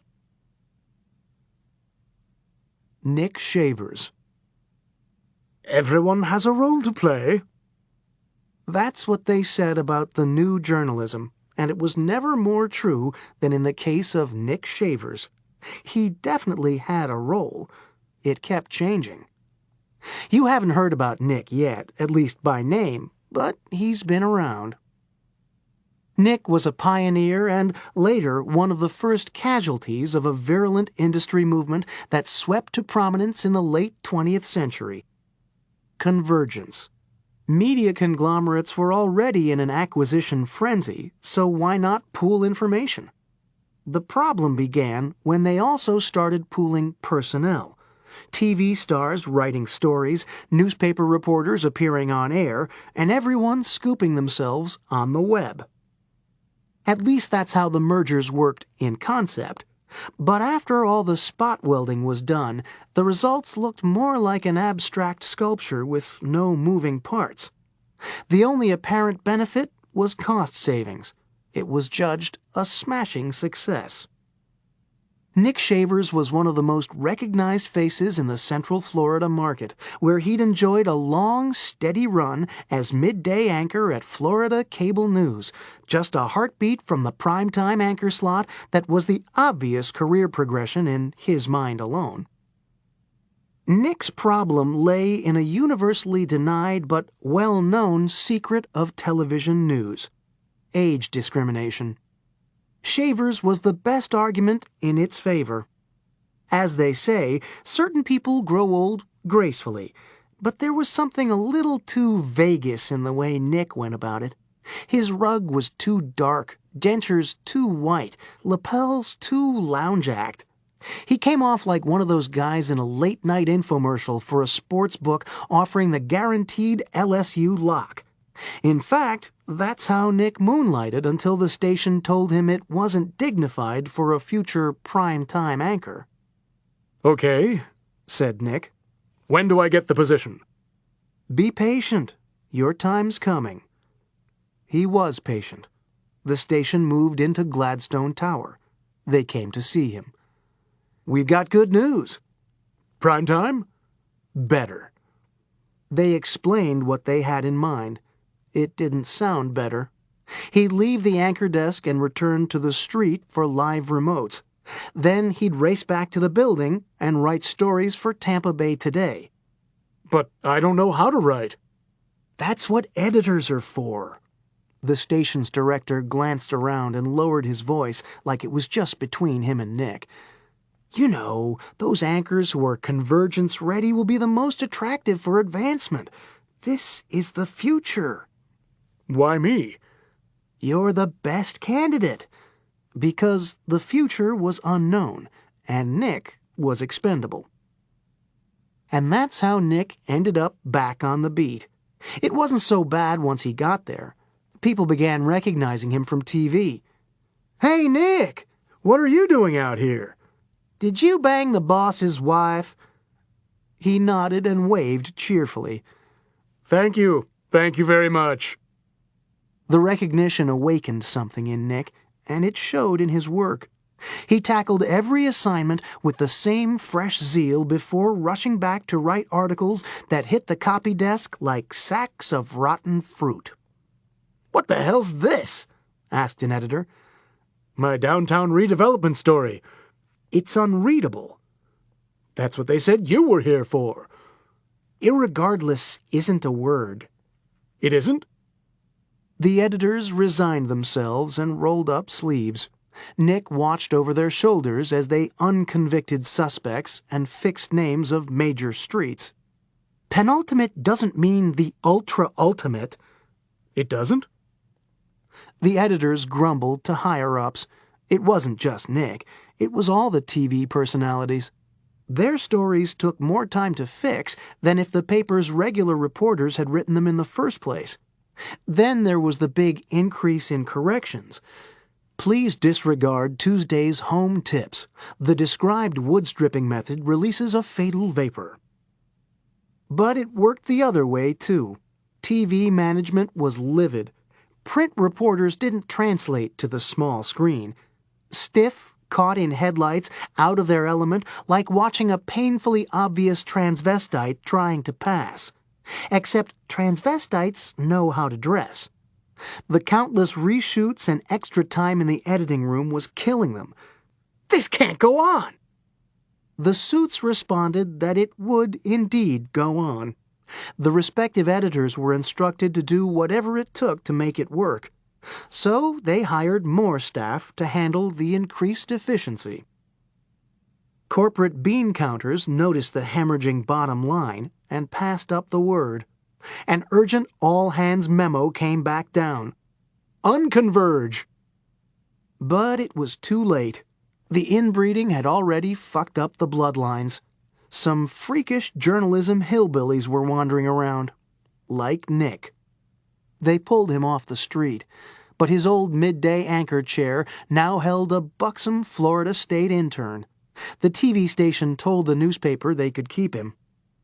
We don't want him. Neither do we. But he can't write, so make him an editor. Nick was put in charge of 7 reporters who promptly ambushed the Maximum editor. He's screwing up all our stories. It can't be that bad. He's inserting errors. Did you see my story on the Gulf's natural gas reserves? No. He changed all the references from gas to gasoline. The reporters were backed up by other editors until it was mutiny. The Gladstone people had no choice. They called in the management of WPPT-FM. But we don't want him. Everyone has a role to play. Does he know anything about radio? He won't have to do radio. Marketing came up with an idea. Shirley, tell them. The radio people didn't like the idea. They called Shavers in for a talk. He didn't like the idea. But Nick, it's another promotion. No, it's not. We'll still call it that. You get to keep your job. The next morning, Nick sat at his desk with nothing to do but ignore his colleagues' snickers. A news clerk walked by and uncapped a washable marker. Red dashes extended the tracking path of the latest hurricane. The WPPT-FM assignment editor handed Nick a piece of paper. 30 minutes. Mayor's press conference on emergency readiness. Nick bitterly snatched the form. He stood and wiggled into the large, feathery parrot head. Chapter 20. Tampa Bay Today. Listless editors assembled for the budget meeting in a silent culture of defeat. Spread across the conference table were copies of the competition's morning editions. Front-page articles above the fold. Party parrot hospitalized by state agent. Large photos of EMTs stretchering the colorful bird from a medevac helicopter at Tampa General. Tubes, wires, oxygen. The head was off, Nick's left eye large and purple and swollen shut. I told you something like this would happen, said Tom. Setting up that serial killer meeting was the most ridiculous idea I'd ever heard. Calm down, said Max. At least Jeff's safe. But Nick's in the hospital with brain lesions, exclaimed the WPPT station director.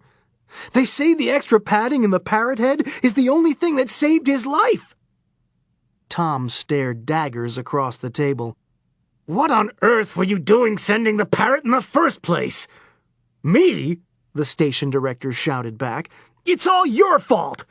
How's it my fault? Your boy Justin told him to go. What the hell was that about? The Metro editor's head snapped to the side. Justin? Me? You told him to go, said the radio director. What? I just casually mentioned the story Jeff was working on.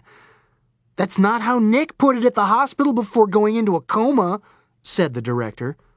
You told him you were passing an assignment from me. Big publicity stunt. Must have been delirious, said Justin. Gentlemen, exclaimed the Maximum editor, what's done is done. Let's move on. That's it? Said the Metro editor. You're not going to do anything? Okay, new rule. From now on, no crashing serial killer meetings by the party parrot. This is a madhouse, said Tom. I'm pulling Jeff off this story. You'll do no such thing, said Max. McSwirly's boosted circulation to an all-time high, and this Agent Mahoney is an absolute goldmine. Tell him we'll protect his anonymity no matter what. McSwirly will even go to jail if subpoenaed. Someone with a visitor's badge approached the table. Jeff McSwirly? Right here. The man handed him a stamped document. You've been subpoenaed. I think I can fix this, said Mahoney. I'll waive confidentiality and agree to go on the record. It's better if you remain confidential, said the Maximum editor. I'd like McSwirly to go to jail. That afternoon. You son of a bitch! Serge yelled down at the man in the driver's seat. I'll kill you! You hear me? I'll rip your stinking head off! The frightened motorist threw his car in gear and hit the gas. Serge leaned out the drive-through window and splattered the car's trunk with a cheeseburger. I'll seriously mess you up! Serge felt a tap on his shoulder. He turned around. What do you mean I can't work at McDonald's anymore? The next day. Lunch hour lines at all the cash registers. Welcome to Burger King. May I take your order? Next register. Welcome to Burger King. May I take your order? Next register. Fuck McDonald's. May I take your order? Serge felt a tap on his shoulder and turned around. What? Serge and Coleman walked along the side of the highway on Fast Food Row. That is embarrassing, said Serge. I feel like Chuck Connors in Branded. What happens now? Asked Coleman. We've run out of options, said Serge. The only thing left is selling our blood. Serge and Coleman walked away from a beige one-story building of no architectural design. Whiskered people milled around the entrance with brown paper bags. Unbelievable, said Serge. You can't even sell your own blood. Coleman cupped his hands over his mouth. I don't smell alcohol. They didn't have to smell it, said Serge. You crashed into that rolling cart. Someone left it in my way. Then everybody grabbing me and screaming. Complete overreaction. Coleman, all those bags of blood ruptured on the floor. What do we do now? Serge dropped his frustrated weight onto the curb and stared across the street at a convenience store. Let me think. Hurricane number 3. Danielle. Chapter 21. Gulf Coast Psychiatric Center. A female psychiatrist repeatedly clicked her pen open and closed, betraying a rare moment of impatience. Serge. What? I think it would be better if you turn your chair around. It's hard talking to your back. But I like facing the clock. Serge. If you insist. He got up and rotated the chair. Did you follow up on my suggestion to look for a job? Of course. Me and Coleman both. How's it going? Great. Serge picked at a leather armrest. We interviewed with the Times, the Tribune, and Tampa Bay Today.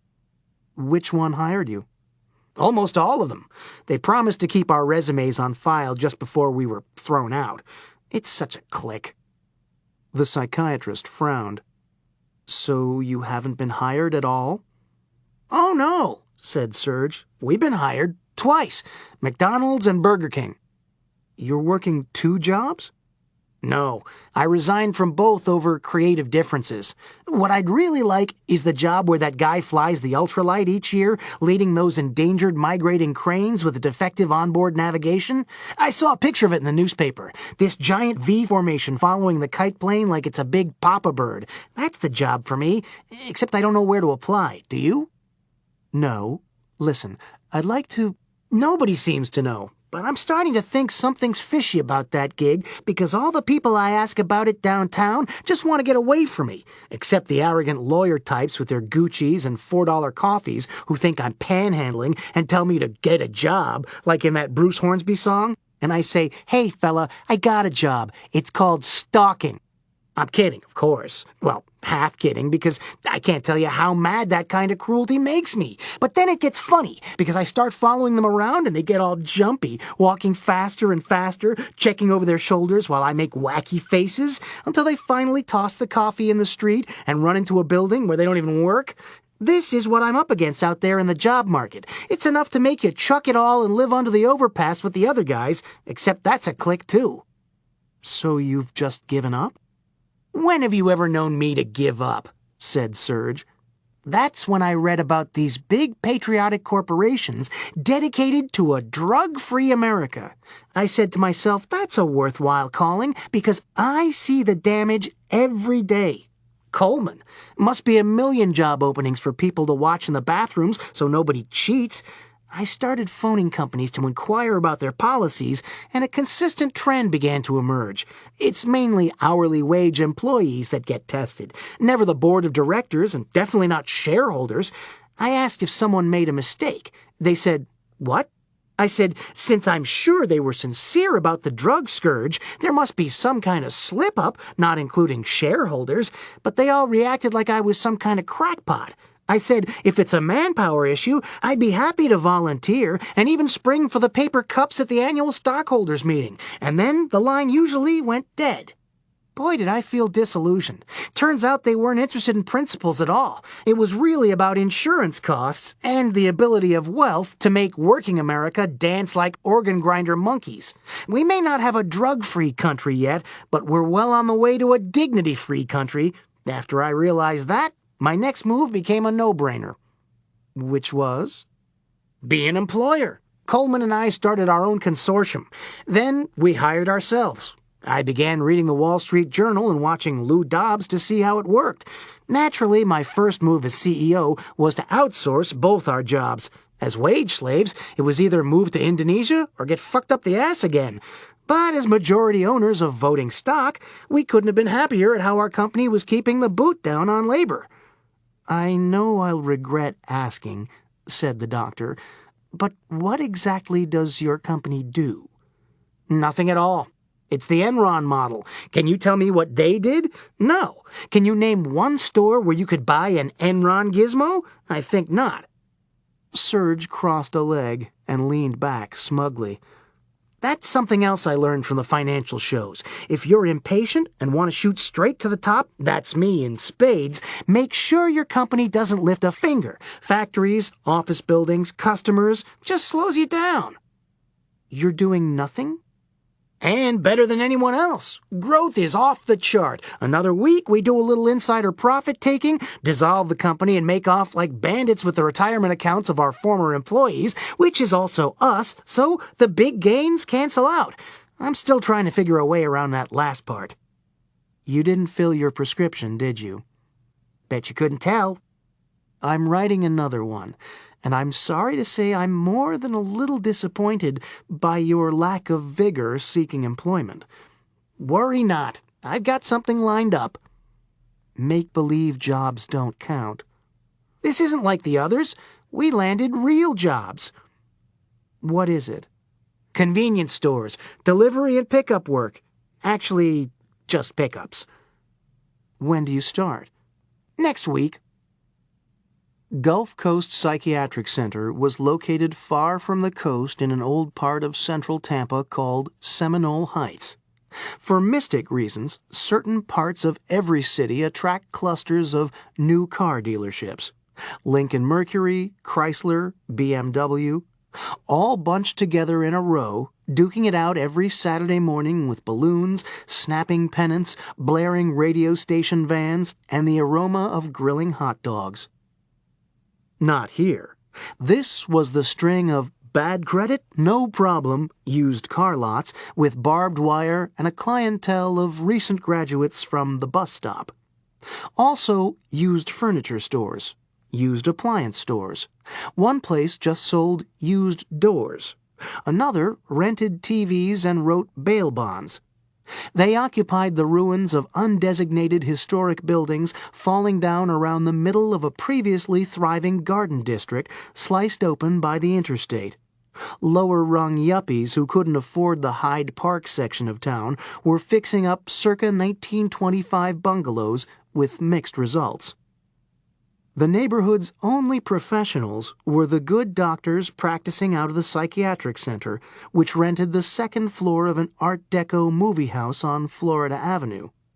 The main theater downstairs was now the meeting hall for a high-turnover lineup of inspirational seminars, multi-level marketing scams, narcotics support groups, and itinerant congregations featuring rousing choirs and bass guitars. The rent was ridiculously low, and the psychiatrists could barely afford it. Theirs was a partnership of necessity. Two men who just completed medical suspension for writing themselves OxyContin prescriptions, and a highly capable woman swimming her way to the financial surface after a marriage that was so bad she'd left him with everything just to get away. The woman had previously worked at a state hospital in North Florida and treated Serge after an involuntary commitment. That was years without contact. Now, look what the cat dragged in. If you don't mind, I'd like to further explore your violent urges. Shoot. Can you give me an example of a time you controlled your temper? Silence. Did you hear me? I'm thinking. Okay, yeah, a decade ago. I drove up to Crystal River, one of those nature places I like to visit when the city's about to make me explode. I bop on out to the manatee viewing platform. Absolutely beautiful. Those gentle giants rolling around without a care. I'm calmer than I've been in months. I take a few photos, hang out some more, grab a tuna sandwich from my fanny pack. Then, these two LL Beaners arrive. One sets up a huge camera on a monopod like they use at NFL games. The other's carrying a high-end tape recorder and extends this big, furry microphone over the railing. I smile and say hello, but they ignore me. I figure, no big deal, take a few more photos. Suddenly, shh. I turn. The guys are staring. Your camera's disturbing the manatees. I say, what? He says, we're scientists. These animals are easily stressed. He looks at his pal and mumbles something, and they chuckle. And then, get this, he starts snapping photos. I say, hold it, Dr. Doolittle, you're taking pictures. He says, we're scientists. Our photos help them. It's the public that's disturbing the delicate balance. Now, all my pressure gauges are in the red zone. Like your face is getting now? Exactly. I'm right back in the city. These fuckers are going on and on about preserving the natural harmony, but I'm onto their game. They really came down to that manatee viewing platform to rumble. You said this was a story of restraint? That's right. Incredible discipline. I was flashing on some pretty gruesome stuff. Serge began making a vigorous up-and-down pumping action with a fist. Fucking stabbing the motherfuckers over and over! Serge. His face deepened to purple, fist thrusting faster. More stabbing in the chest, and down here in the balls, and up here in the eyes! Serge! What? You paint quite a picture. I get it. I wanted to chop them into bite-sized bits and feed them to the manatees. But you didn't? No, they're herbivores. the manatees. I'm sure it was more than that. I'm proud of you. You made a choice. That's right. I left them unconscious on the viewing stand and went home and took ginseng. You attacked them? That's the part that cracks me up. Kept talking about we scientists knowing all about human behavior. Whoops! But that's not restraint. Did I stab them? You need to find a way to control your anger. Other side of the wall. You need to find a way to release your anger. But I don't feel angry, said McSwirly. Something has to make you angry. The doctor reviewed his notes. What about this other reporter, Justin Weeks? He hates me. You're a likable guy. I try to be, but I've been landing some big stories. He used to be the star. The doctor nodded. You stole his show. Didn't mean to. Nothing to feel guilty about. Sounds like the guy's a prima donna. That's him. He has to make you angry. Not really. But you said he makes fun of you in front of the staff. Doesn't bother me, said Jeff. Not even a little bit? No, but I take pride in my work, and he undermines my performance. I don't like that. And that makes you angry? No, I just don't like it. Give me an example of how he undermines you. Well, we were sharing a byline on this one story, police investigation, so there was beat overlap. He did most of the legwork, and I'm writing it up because I write better. The next day, the top editor gets a screaming phone call from the chief. The story bollocks the results of an internal affairs case, practically convicted a lieutenant of lewd conduct. They call me and Justin in. I'm not worried because that was Justin's half of the story. I tell them I just copied from his notes. Then Justin shows them his notes, and it's exactly the opposite of what was in the paper. I get blamed. Big correction runs. Had to apologize in person at the cop shop. What happened? Thought I was losing my mind. I never make mistakes like that. The next day in the elevator, Justin shows me 2 pages of notes. Identical copies, except he changed that one fact and switched them on me. He sticks the pages back in his pocket and tells me to stay out of his fucking way. You should have told your superiors. I did, but whoever heard of such a preposterous thing? They didn't believe me.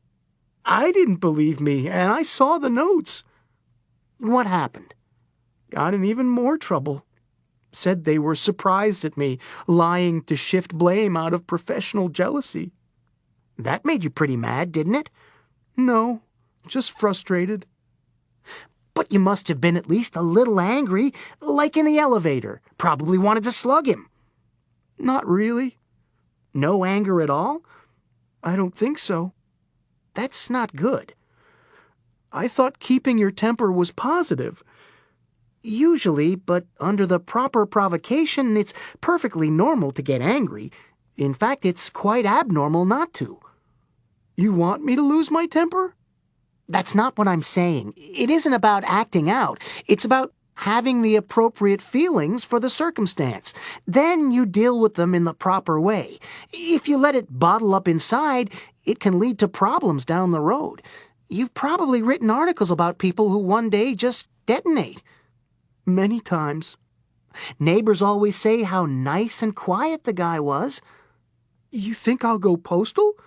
No, that's extremely rare. The more common result is depression, which I'm beginning to see clear signs of. What should I do? You belong to the Y? No. Join. Swim laps, work out on a punching bag, pretend it's Justin, then leave it at the gym, or do something else. But I don't feel depressed, said Jeff. I don't think there's anything building up in me. You were in here crying for the first $25, said the doctor. Something's going on. Something's going on, said the female doctor in the next room. While telling me the story about those scientists, you were reliving the rage like it happened 5 minutes ago. You allow the transgressions of others to replay in endless, obsessive loops inside your head. Serge looked over his shoulder at the clock. Is that what's happening? You have to cut the loop. Learn to block out the background noise of hostile thoughts. How do I do that? Give them a name. How about bad monkey? If that works for you. The important thing is not to let the bad monkey, as you put it, enter your happy place.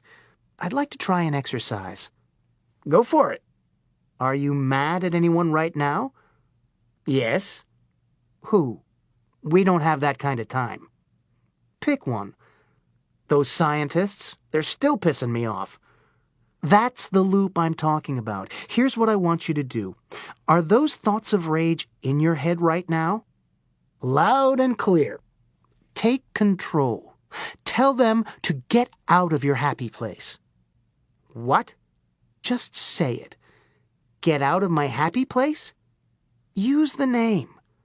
You gotta be kidding. I couldn't be more serious. Please say it. Get out of my happy place. Bad monkey. Louder, with feeling. Get out of my happy place, you bad monkey. There you go. You turned your aggression on the negative thoughts. How do you feel? Stupid. Try it again. Even louder this time.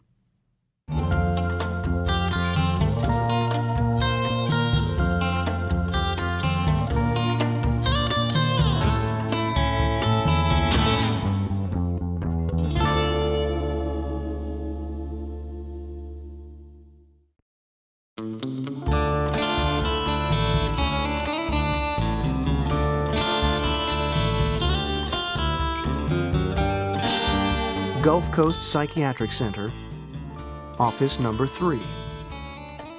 Agent Mahoney lay on the sofa reading a dog-eared paperback from the 50s. The cover had a steno pad and a snub nose. When Secretaries Go Bad. The doctor sat across from him, slumped and nodding off from the pills Mahoney had given him to provide peaceful reading time. The walls were a bit thin.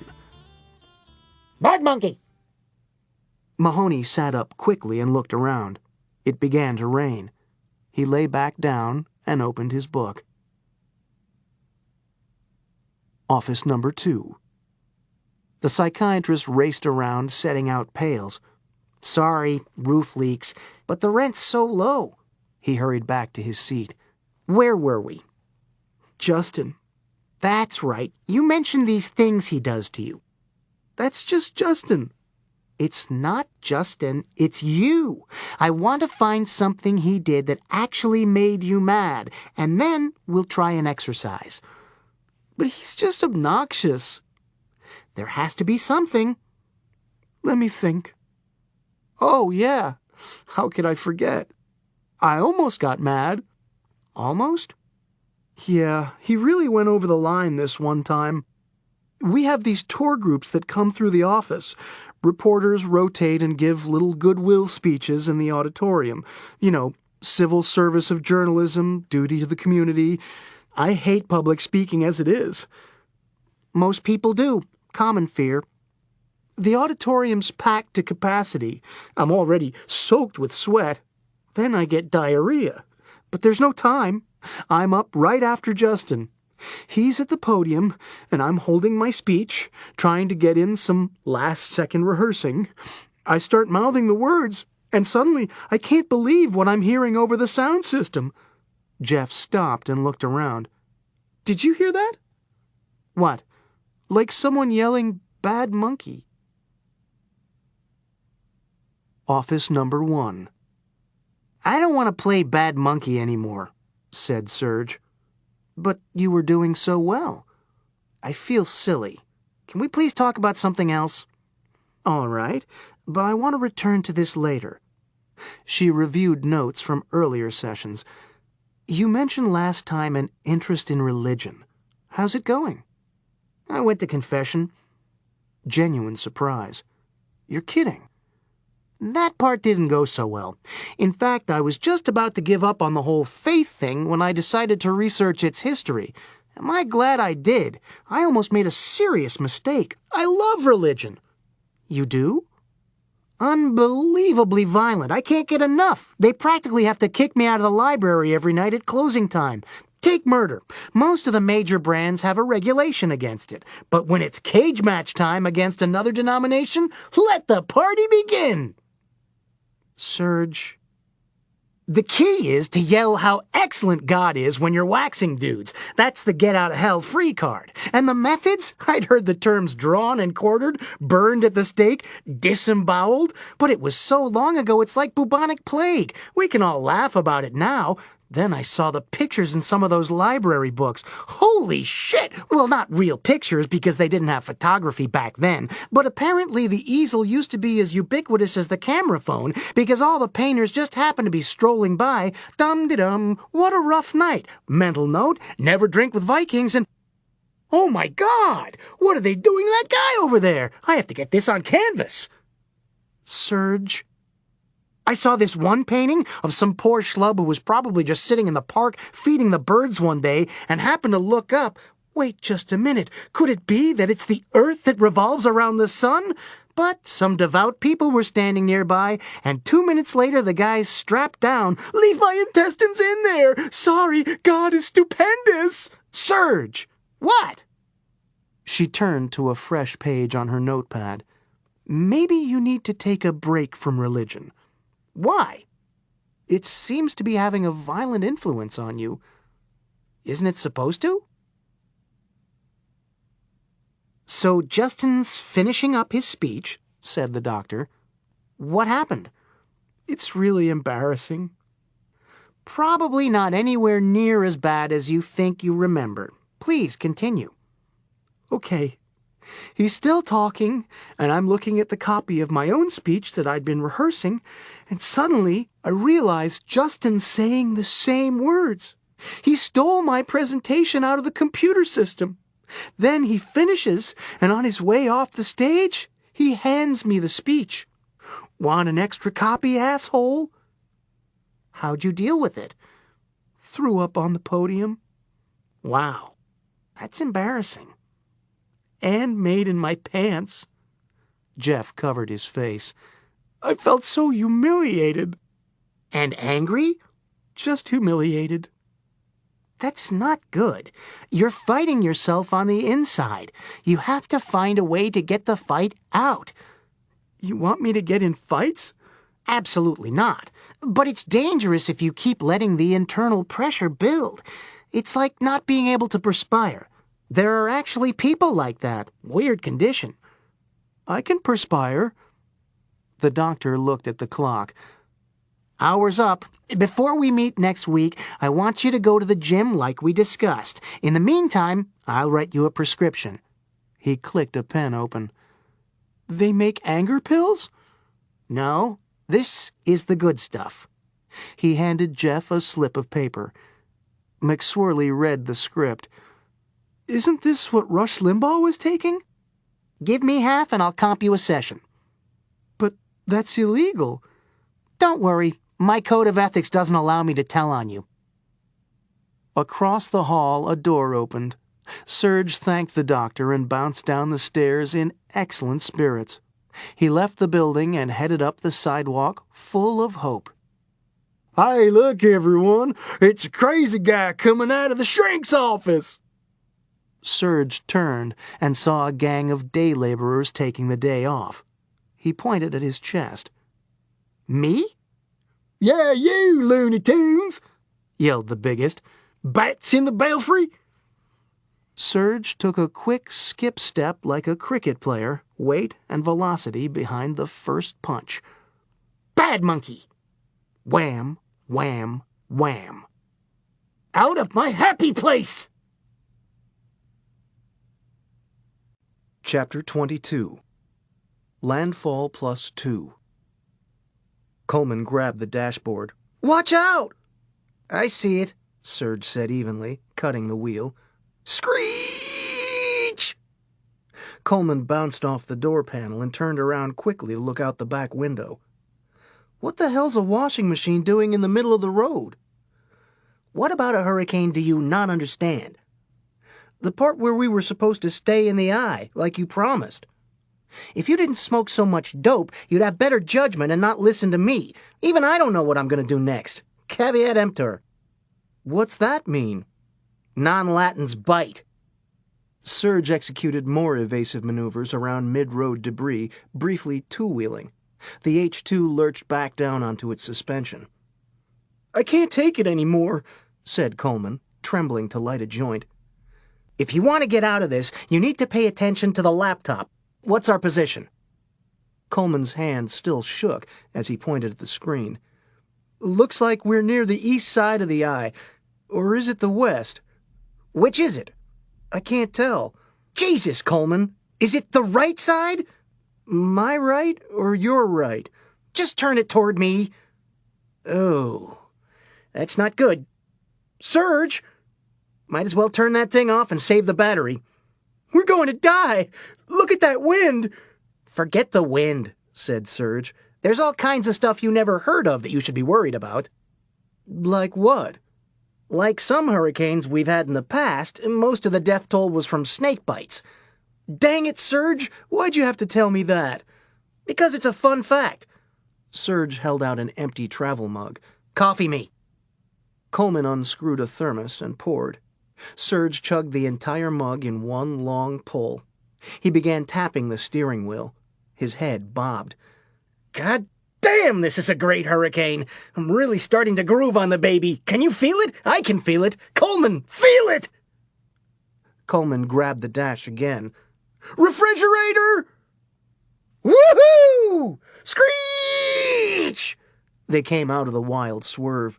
Serge reached down under his seat for a small tin barrel. He placed it in his lap and opened the lid. Where'd you get Charles chips? Asked Coleman. They sell them in bags now, so I had to get my own can and glue the bag around it.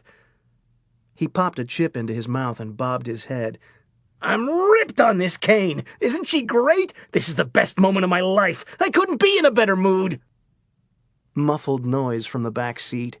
Serge grabbed a .45 automatic by the barrel, turned around and gave a wicked butt crack to the forehead. Shut the fuck up! Serge, you're going to kill him if you keep hitting him that hard. He's killing my storm buzz. Coleman reached for the potato chips. Can't believe we already got another hurricane. We're barely finished with the last one. That's 3 right on top of each other. And 2 more on the way, plus that tropical depression off the Canaries they're starting to watch.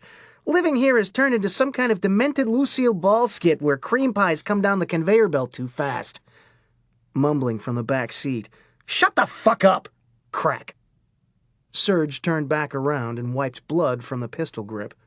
Why can't he be pleasant like the other guy back there? Serge, I don't think the other guy can talk. The perfect traveling companion. I still don't understand it. Understand what?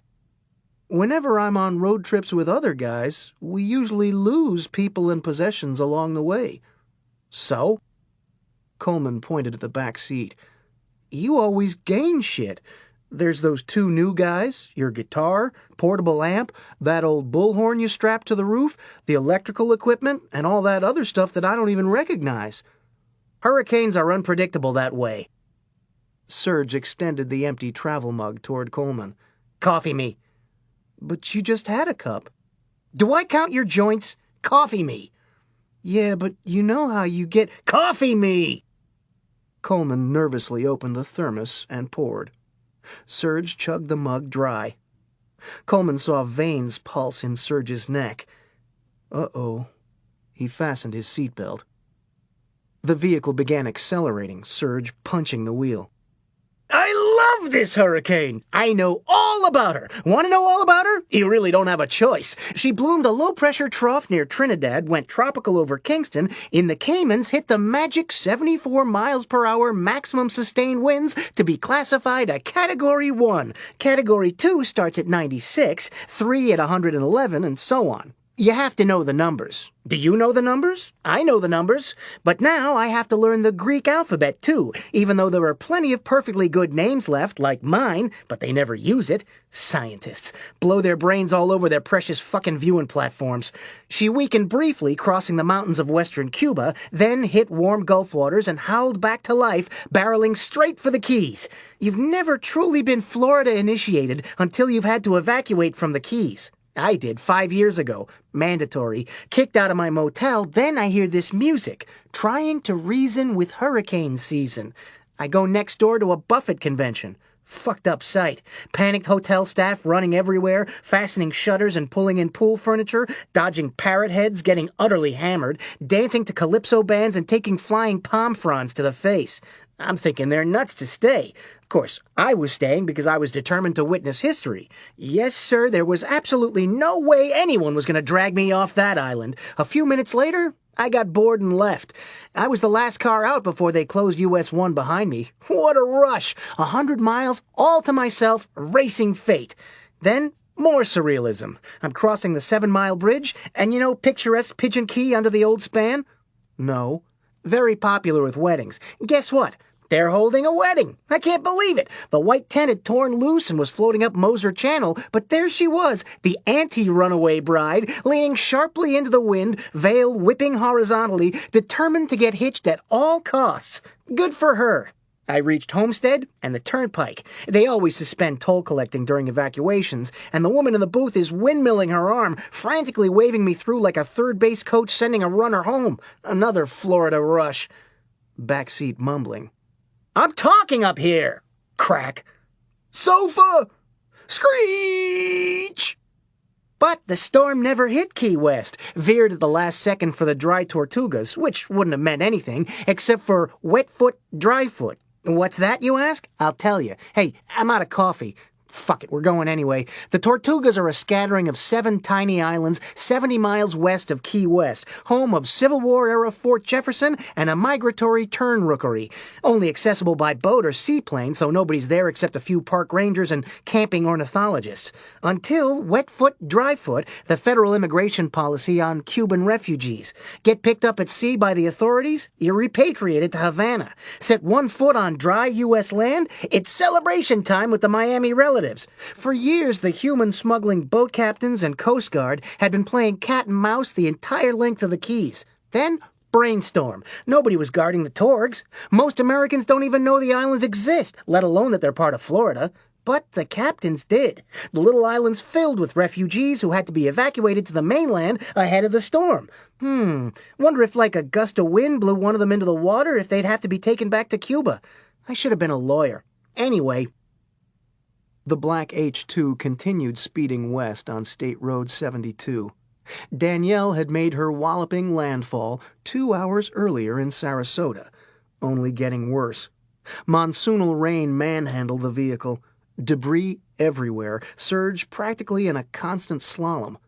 Coleman alternated between off-green and death pale. Abruptly, a bright sky. The rain stopped.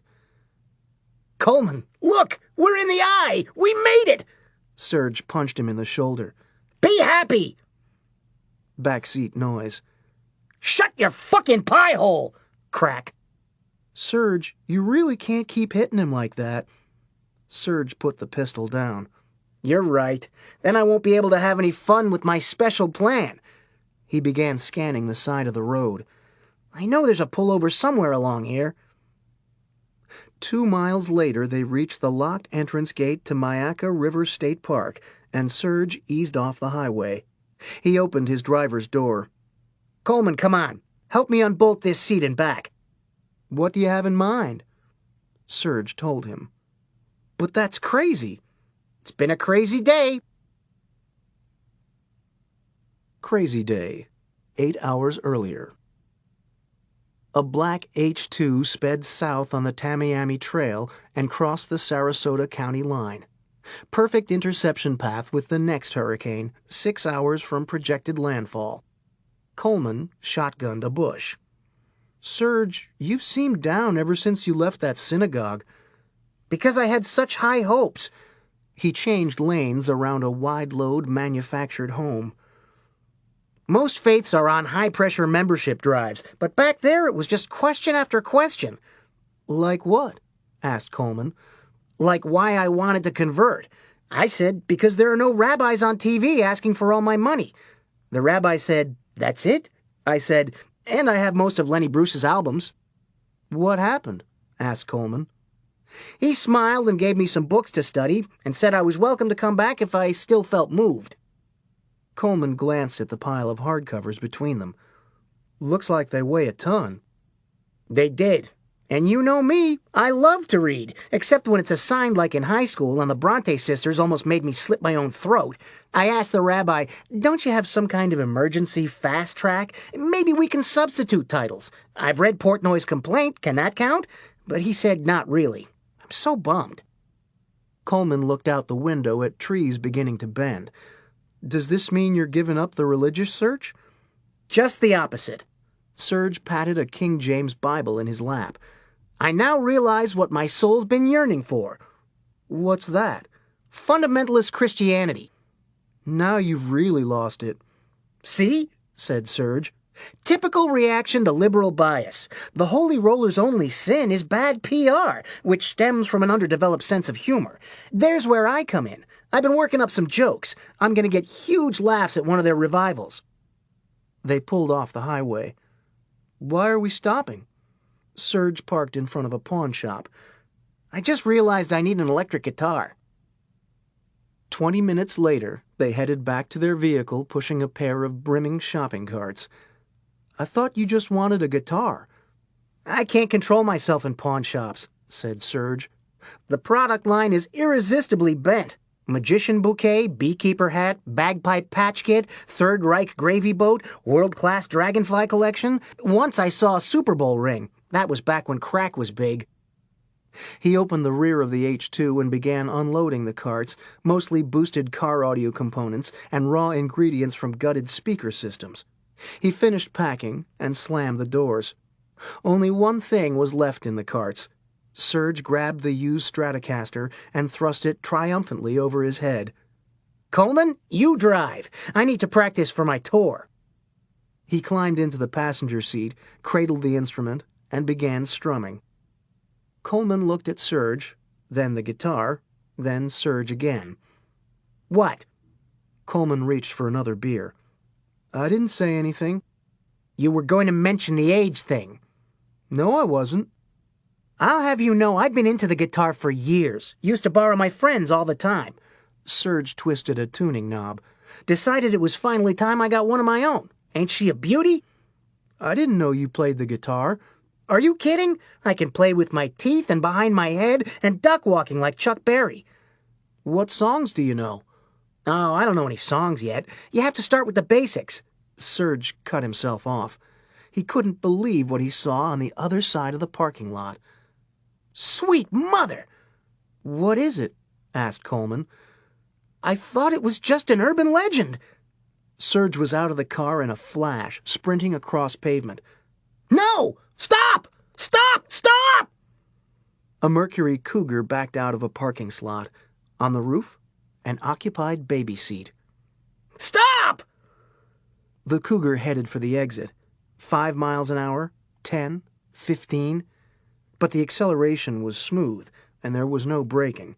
The seat stayed perfectly in place. No! Serge was 50 yards away now.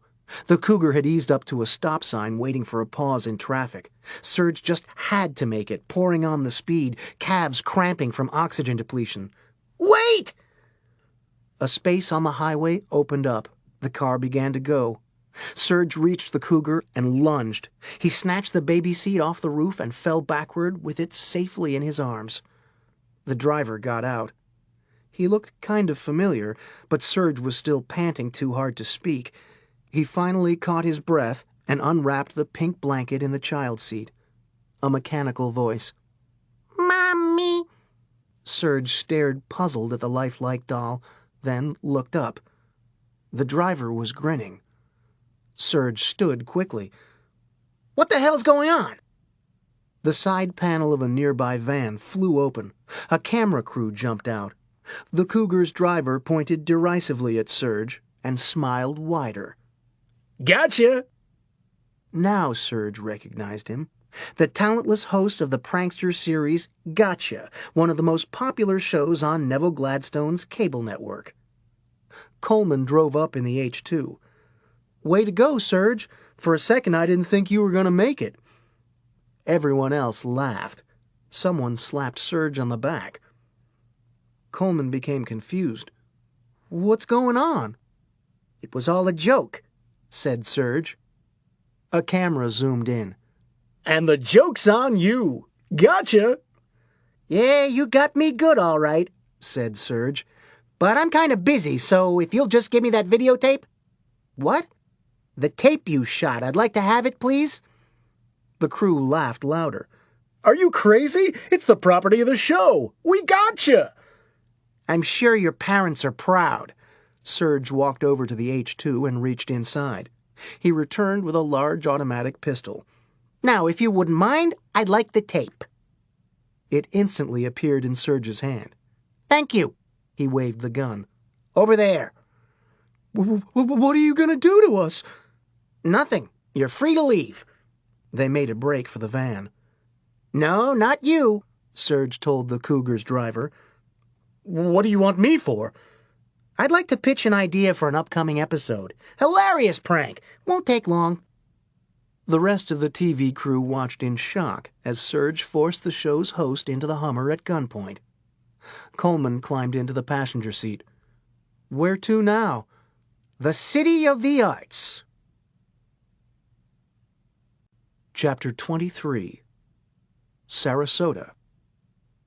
This drowsy little Gulf Coast community has a reputation for three things: art, art, art.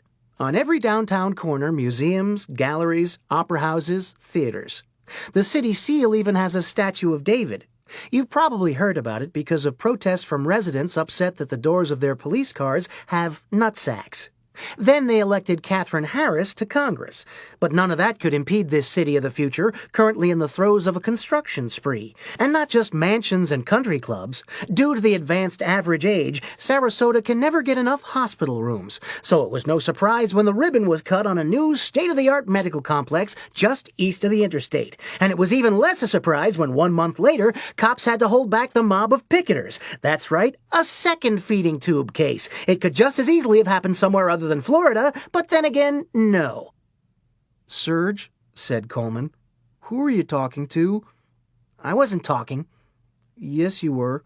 "I was? Wow, that's embarrassing. I never notice when I'm doing that, but I guess other people do, because they point or give me extra room on the sidewalks." "What were you talking about?" "I got this constant narration in my head. Actually, several, which is why the plot is sometimes hard to follow." "Look for a liquor store." The second feeding tube case of which Serge spoke was a young man involved in a surfing accident. The board was thrown clear, but the safety cord yanked it back. "Serge, you're doing it again." Unlike the previous case in Pinellas Park, kin were not divided. All agreed what was best. The flap came from bust-in outsiders who marched around the parking lot and made the bedside family listen to megaphones. The hurricane bore down from the Gulf of Mexico. But that didn't stop the mayhem outside Sarasota's newest hospital. Waving signs, bullhorns, opinions. A Florida cable news semi-truck sat in the back of the parking lot. It hummed with generators and electronics cooling equipment. A thick maze of cables ran from the truck to an adjacent flatbed trailer. The flatbed held an anchor desk. It was the kind ESPN uses for outdoor pregame shows at the Orange Bowl, except on the front of this desk, hardfire. The trailer was already surrounded by an expectant audience of devoted fans. The program director opened the door to the semi and yelled inside, 40 minutes! An assistant jogged over with a broadcast schedule. "Got a problem. We're short on the panel." "How'd that happen?" "Don's stuck in evacuation traffic. What do I do?" "Earn your pay. Get a replacement." "Where?" "I don't care. Just fill the seat." He looked at his watch. 39 minutes. Then it went out over the radio. A voluntary evacuation for Manatee and Sarasota counties had just become involuntary. A lone vehicle rolled down an empty residential street near the shore of Tony Siesta Key, an antique bullhorn lashed to its roof. Today's evacuation order is brought to you by Rain-X. Apply a single coat to your windshield, and the worst downpour slides right off. Rain-X, for when you're too stupid to evacuate on time. Last chance to leave. A bad one's on the way. Fun fact 63, Castro once accused the U.S. of trying to steer hurricanes toward Cuba by seeding clouds with silver iodide. Still not too late to evacuate. Except the 1949 storm had a 24-foot surge in Belle Glade. That's the middle of the state, so where are you going to run?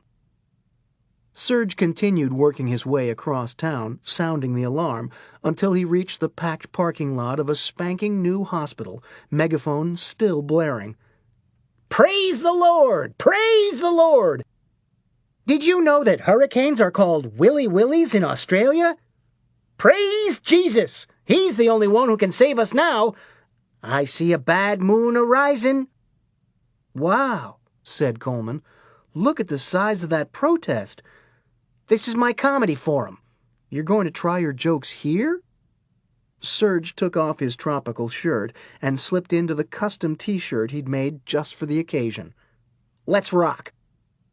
The current speaker had the crowd in a zealous froth as he finished reading a letter from the president. Thank God for our commander-in-chief. Serge and Coleman walked up to a line of speakers waiting behind the podium. A man approached with a roster. Name and affiliation? Serge A. Storms, Operation Holiness. The man ran a pencil down the page. Don't see you on here. Agent just booked me this morning. It's okay. I really am holy. Serge pointed at his t-shirt. I'm against what you're against. Good enough for me. You're up fourth. He walked away. The mob grew more raucous with each succeeding speaker. So did the wind. A minister ripped a photo of Michael Moore to wild applause and left the podium. Serge was up. He climbed the steps and accepted the megaphone. Thank you for letting me speak to your club today. Hey, I got a joke for you. Take my wife off the feeding tube, please. Rim shot. The crowd's roaring died down. What did he just say? Yes, sir, we're all here for a very important cause. Persistent vegetative state, poor quality of life. Based on that, most of the people I'm looking at right now would be put down. But seriously, folks. The audience quieted further and exchanged puzzled looks. Hey, I got another joke for you. What did Jesus say to one of the thieves on the next cross? Tough room. Bada bing! He tapped the microphone. Hello? Is this thing on? I can hear you breathing out there. The crowd recovered from silent astonishment and began rippling with growing anger. Gusts whipped Serge's hair. I see I'm losing some of you. Okay, I'm no comedian, but I know what I believe. And I believe what you believe. I agree with all of you, 200%. The crowd started coming around. A few shouts of encouragement. At first, I thought you religious types were completely full of crap. Losing them again. But then I got into it. Religions are like countries. The people are wonderful. It's the governments that give the bad name. You're some of the most decent citizens we have to offer, and the country needs you now more than ever. Our political process is broken and toxic. Forget terrorists. Left to our own devices, we'll eventually rip ourselves apart from the inside. So here's my solution. No more arguments. We start agreeing on everything. I consider you all part of my American family, and here's my family values. You don't quarrel with loved ones, even that one wing of every family who makes you hide the jewelry on Thanksgiving. To quote F. Scott, the test of a first-rate intelligence is the ability to hold two opposed ideas in mind at the same time. So, I'm a pro-life choice NRA gun control nut who wants schools to pray for the separation of church and state. For the love of God, I just want all of us to start getting along. What do you say? Drop dead! I agree. said Serge. The yelling spread quickly. I think he's got something. No, he doesn't. You're both right, said Serge. The organizers decided it best to get him off the stage before he could divide people further. On the other side of the parking lot, a program director opened the door to a semi-trailer. 10 minutes. He closed the door. Moments later, the door opened again. The crowd cheered as TV personalities walked to the flatbed and took seats behind the anchor desk. Staff attached lapel mics and powdered foreheads to cut sheen. 5 minutes. An assistant ran up to the anxious program director. I found someone to fill out the panel. Howdy, said Serge. Operation Holiness. The director noticed Coleman. 2 guys? Like Evans and Novak, said Serge. More like Penn and Teller because Coleman doesn't say much. At least nothing that would carry any weight at a state dinner. The director turned to the assistant. What's his shtick? He agrees with everyone. Perfect. He'll be the opposition. The director checked his watch. 3 minutes. Get them up there. They had just clipped Serge's lapel mic when the director counted down from 5 on his fingers, made a fist, and pointed at the center chair. Good afternoon, everyone, and welcome to a special on-location edition of Hardfire. The crowd erupted. We're here in beautiful Sarasota for another day of feeding tube protests. Bigger applause. Someone blew a sports arena air horn. But first, this just in. The Federal Circuit Court has ruled that the feeding tube must be removed. Boo! And now I'd like to introduce our all-star panel. Let's hear it for the front-runner in the 13th Congressional District, the Reverend Artemis Twill. Coleman cracked a beer beneath the desk. Serge checked his 8-ball. The program proceeded along scripted lines, Twill up first. The other side has clearly demonstrated that they are the party of death worshippers. Serge kept opening his mouth to get in an edge word. He kept sitting back. Eventually, someone had to take a breath between attacks, and Serge was able to blurt it out. The first time he said it, he was dismissed as one of the kooks the show invites for the regulars to gang up on. But then he said it a second time, and a third. The crowd began to jeer. The other panelists could ignore it no longer. I agree. Sir, said the host, if you're just going to get into the spirit of the proceedings, I'm completely serious, said Serge. We desperately need to come together for the greater good of the nation. But what about the slogan on your T-shirt? Serge looked down. I'm against what you're against. He looked up. I was trying to be agreeable. The host turned. Artemis? We're treading on dangerous ground. Agreeing is a secular Trojan horse for inclusion. I can respect that, said Serge. Everyone's entitled to their opinion. No, they're not. The host tapped a pencil. How can you be from Operation Holiness and espouse such anti-religious propaganda? But I'm very religious, said Serge. Which denomination? I agree with all of them. That's even more anti-religious. How? You're a moral relativist. What? You have to choose. But they're all great. I glean the best from each. It's just that every one I've tried leaves me with a couple of questions. You know who invented questions? Satan. That was just a question, said Serge. What are you trying to say? That's another one. Why, you little... Okay, I really do have a religion. Serge pulled his T-shirt off over his head, turned it inside out and put it back on, displaying a new slogan. I'm probably wrong. That's your religion? Serge nodded. Like those early snap judgments I made against organized faiths? Way off the mark. They're all based on unconditional love, and I was an idiot not to see it. As for my own spiritual journey, aggressively doubting myself keeps me curious and yearning, which only brings me closer and closer to God. It's just something I feel inside. I can't explain it. Because you're wrong. Exactly. Panelists had to shout over the crowd's growing hostility. Imposter! Heathen! "I bet he's against the feeding tube." Just the opposite, said Serge. "I'm so in favor of it that I propose inserting a second tube. Then we'll have an extra to remove for the federal court. Everybody's happy." On it went, jeers growing louder until they were deafening. The crowd charged. "Get him!" The rest of the TV people cleared off the flatbed and locked themselves in the semi. Serge suddenly found himself surrounded. The mob scrambled onto the platform. Shoving broke out. Coleman's shirt got ripped. "Serge, you have to do something!" "Okay, I think I got it. It worked at Woodstock for Country Joe and the Fish, but this is a slightly different audience, so no guarantees." Someone grabbed Coleman in a headlock. "Just do it!" "All right." Serge cleared his throat and grabbed one of the microphones.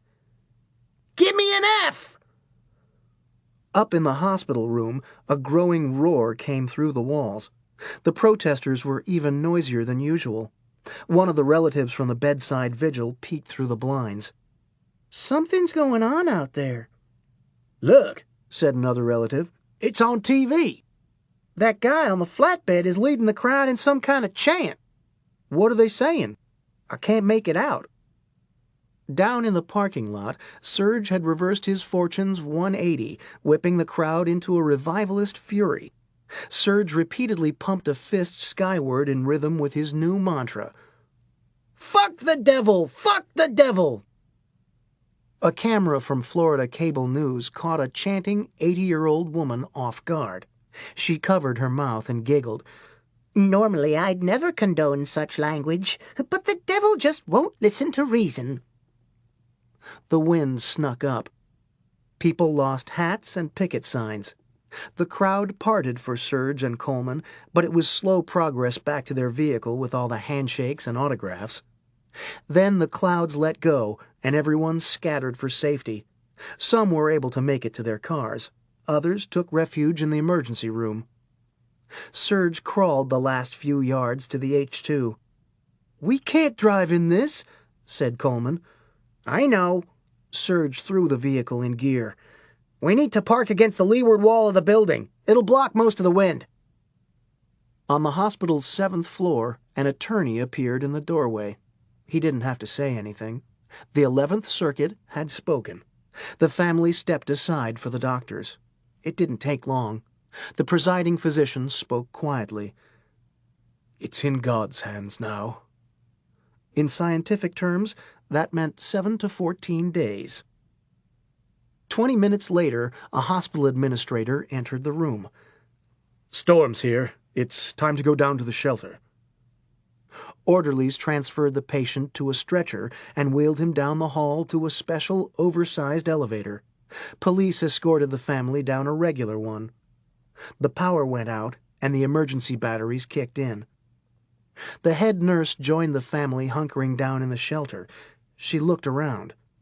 "What's taking those orderlies so long?" State Road 72. A black H2 sped away from the entrance to Myakka River State Park. White orderly uniforms on the floorboards. Coleman cracked a beer. "I can't believe we kidnapped the feeding tube guy." "Know what you mean," said Serge, carefully monitoring the cloud wall to stay within the eye. "This is worse taste than Weekend at Bernie's." "Then why'd you do it?" "Because it's even worse taste to exploit him for political careers. I couldn't stand to see him in the middle of that travesty. Plus, the federal court just ruled he can't be fed anymore." "What's that mean?" "Brings up an interesting legal question," said Serge. "If we're caught, will we be in more trouble if he's alive or dead?" Coleman turned around in his seat and snapped fingers in front of a vacant face. "His family must be worried sick." "Been thinking that too," said Serge. "I screwed up. We have to return him." He slowed and executed a wide U. "We're heading back into the hurricane?" "Land weakened it to a Category 1, but you should still belt yourself." Coleman clicked a buckle shut. "At least your heart was in the right place." "Who knows about the human brain?" Serge gave it the gas. Maybe he's picking this up on a subcortex level. I know if I was in his condition and ready to check out, I'd definitely appreciate it if someone drove me around on a cool road trip. The advancing black eye wall was straight ahead, under a mile, closing fast. Horrible screaming. Serge looked up at the ceiling. I wish he'd stop that. He's going to make me have an accident. "Think I should check on him again?" said Coleman. Good idea. Make sure he's safe. Coleman climbed out and sat on the lip of his rolled-down window, eye wall a half-mile, still closing. He reached and tested the rope that secured the unbolted rear car seat to the roof rack, a larger version of the child seat on the Cougar's roof. He checked a second line holding the TV host in place. "You okay?" Coleman came back inside the passenger compartment and rolled up his window. "How is he?" asked Serge. "I don't think he likes it." "Too late. 100 yards. Serge accelerated to 70. Collision course. "Hang on. She's really going to whip." They punched through the violent wall. Serge fought the steering wheel. There was a loud kerchunk. Serge and Coleman looked up. Something banged down the length of the roof, and then it was gone. Coleman turned around and looked out the back window. "Ooh," he skidded on his face. Serge grinned. "Gotcha!" Nursing staff and relatives scrambled through the hospital in panicked search parties. One of the groups turned the corner on a hallway that had already been checked. They froze. In the middle of the corridor, a young man was sitting up on a stretcher. "Am I hungry?" They ran him down to the lab for a battery of tests. "I've never seen anything like it," said one of the doctors, reading a printout. "The only possible explanation is this brain scan indicating a recent overload of sensory stimulation." The young man wolfed down a submarine sandwich. "I just had the weirdest dream." A doctor came over and took the sandwich away. "Hey, I was eating that." "Federal court order. We're not allowed to feed you." Chapter 24. Midnight. A hand in a surgical glove wrote under the blue glow of a silent TV. No danger being discovered by handwriting experts this time, because the latest letter was being written in a made-up alphabet. Shapes and hieroglyphics and other symbols borrowed from Russians and Navajos. The sheet was folded, slipped into an envelope, and addressed in the usual manner. The morning after. 15 miles south of Sarasota. The shore was overcast. Tourists combed the beach for shells. Some fished from the giant 24-hour pier. Others cracked oysters in an oceanfront restaurant named Sharky's. People filled the water, but nobody was swimming. They stood up to their waists, working diligently with long metal poles. A lanky man raised his pole and shook the mesh basket at the end. He pulled something from the bottom, turned toward shore, and waved it in the air. "Coleman! I got one! I got one!" "Coleman?" Serge splashed his way toward the beach. Coleman felt light taps on his cheeks. "Coleman?" Coleman slowly pushed himself up in the sand. "What happened?" "You passed out again. Look what I got." Serge stuck a giant gray fossil an inch from Coleman's face. It was pointy and serrated. Serge pulled it back. "Been hunting this baby for years. Now my collection's complete." Coleman peeled matted seaweed off his arms. "An old tooth?" "Not just any old tooth." Serge rubbed it like a genie bottle. "Carcharodon megalodon, the Holy Grail." Coleman brushed sand off his tongue. What?" "Prehistoric ancestor of Carcharodon carcharius, the great white shark, but up to 5 times as long. Some say 80 feet. Coleman noticed all the people in the water. "What are they doing?" "Another Florida hurricane tradition. We're in Venice." Serge swept an arm over the beach like Caesar. Fossil capital of the state.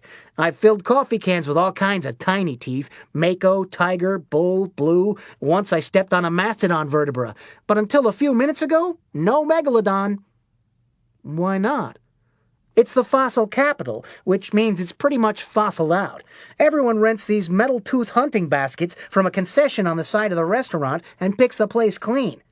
But hurricanes are your big chance. They churn up the sea bottom, bringing a new shipment of teeth to the surface. And now I got mine. Let's celebrate. Coleman lay back down on the sand and closed his eyes. I celebrated in advance, in case something good happened. Serge grabbed him by the arm. Let's go to Sharky's. I'm buying. They reached the side of the restaurant. Serge returned the rental basket and thrust his tooth in the face of the kiosk man. I rule! That's nice. The man refunded Serge's deposit.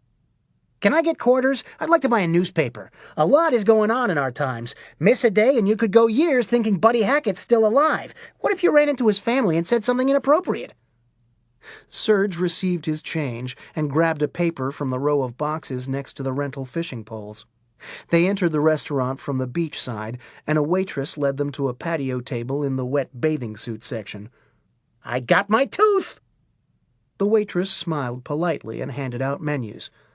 I'll be right back to take your order. I'd like to order now. What do people usually have when they're celebrating the tooth? You probably get this all the time. Anything on the menu like the congratulations on your tooth platter? I'm kind of new here. Sorry, I'm being a bother. You're busy with a room full of customers. I promise not to monopolize your time. Let's just say I'll try because sometimes I can't help it, especially if I've had coffee. He closed the menu and handed it back to the waitress. Just bring me coffee. Coleman returned his own menu. Beer. The waitress left, and Serge carefully propped the tooth atop the napkin dispenser for maximum display. There. I can sit in awe. He spread out his newspaper, and a fist pounded the table. The tooth fell. Motherfuck! Heads turned. Coleman unwrapped a not-for-individual-sale packet of saltines. What is it? Article on my most recent masterpiece. Mahoney's taking advantage of the tragedy to plant more ugly rumors about me. Serge kept reading. The fist came down again. Impotent! That's it. I can't let this go unanswered. What are you going to do? Write a letter to the editor. But you already wrote one. I can write as many letters as I want. You're thinking of manifestos. There's a 1 manifesto per serial killer limit. Manifesto? Everybody has a manifesto, said Serge. You, me, yours is probably short. The point is that everyone else doesn't have an insecure need to call attention to themselves. Look at me, I killed a bunch of people. Please publish my manifesto. On the other hand, all communities have a hardcore base of unstable, rambling letter writers who are actually encouraged so newspapers can fill pages for free. I'll need to stay clear of coherence. Serge waved for the waitress. Can I borrow a pen? Tampa Bay Today.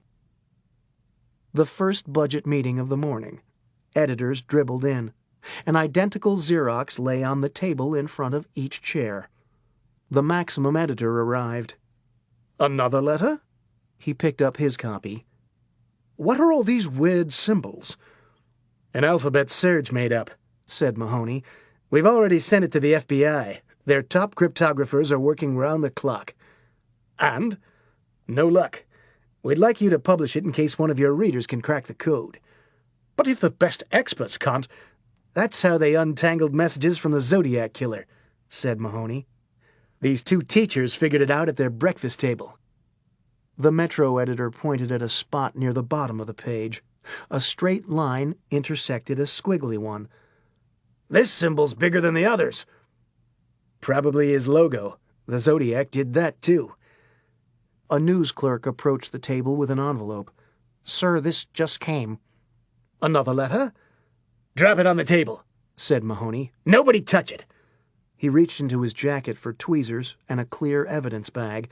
The letter was gently unfolded and slid into the plastic. McSwirly leaned for a better look. That same Eye of the Storm guy? Asked Metro Tom. Don't know, said Jeff. It's a completely different style. How can you tell? It's written on the back of a seafood placemat. It's the same guy, all right, said Agent Mahoney. Serge. His personality's splitting. Let me see that thing.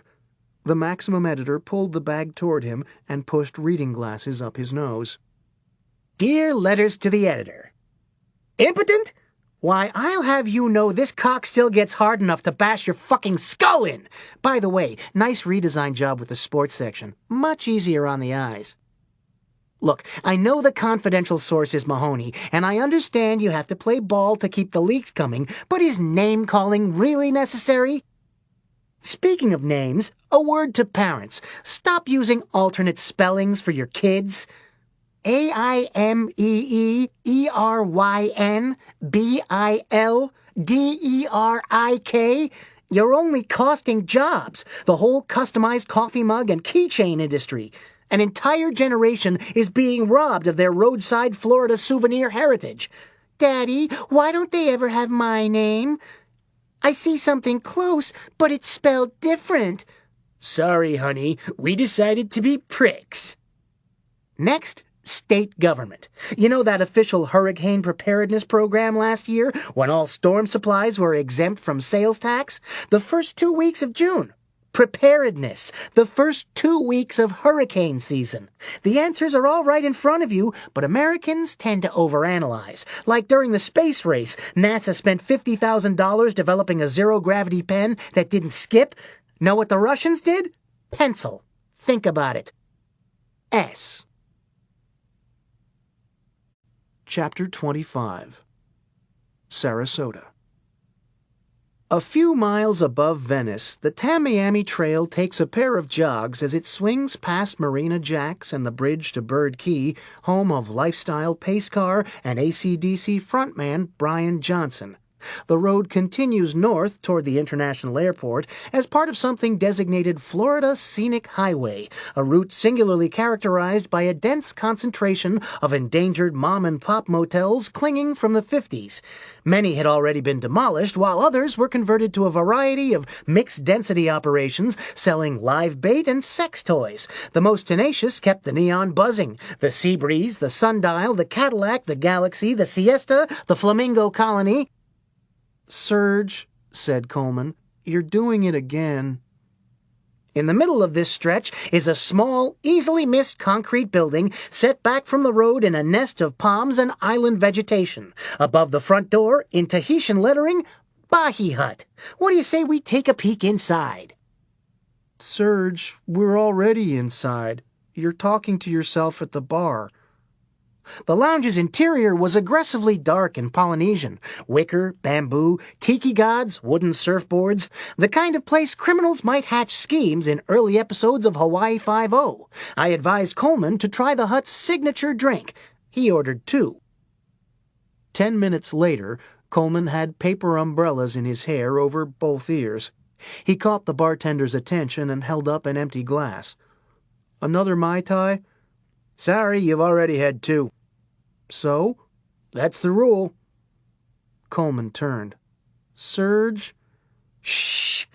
He was hunched over a newspaper. I'm concentrating. But the bartender cut me off, and I only had 2 drinks. Were they Mai Tais? Yeah. That's the rule. What? You're in the venerable Bahi Hut, Serge scribbled. Most people drive right by. A lot of the locals don't even know, but it holds a dear spot in the hearts of all knowledgeable Floridophiles. What's that got to do with the rule? Also affectionately known as the Bye-Bye Hut from the potency of their infamous Mai Tais, hence the self-imposed 2-drink ordinance. Coleman grabbed one of the umbrellas from his hair, opening and closing it. What's so special about them? I don't feel a thing. Serge turned the newspaper upside down and marked something else. Give it time. What are you doing? Being interrupted? Serge rotated the paper and made another mark. Coleman leaned over Serge's shoulder. Another letter from the killer? This one's in code. Police are stumped, so they're asking the public's help. But if the police aren't able to solve it, how can the public? That's how they cracked the Zodiac Killer's letters. The solution came from a married couple in California. They sat around the kitchen table one Sunday morning and tried to figure it out as a lark instead of fiddling with the crossword. How'd they do it? Serge unfolded a Florida road map and aligned it over the newspaper page. He held both up to a dim lamp above the bar. The teachers assumed the guy was a megalomaniac, so the first symbol had to be I. They also correctly guessed that the word kill would be big, and they looked for symbols that repeated twice.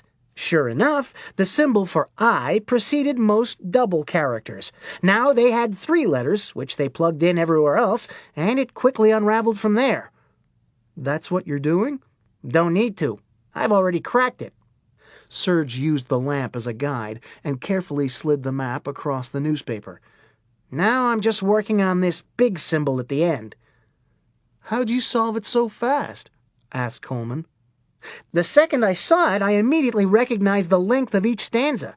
Of course, you'd have to be a state history buff. What are stanzas? What this thing's written in. Serge stood.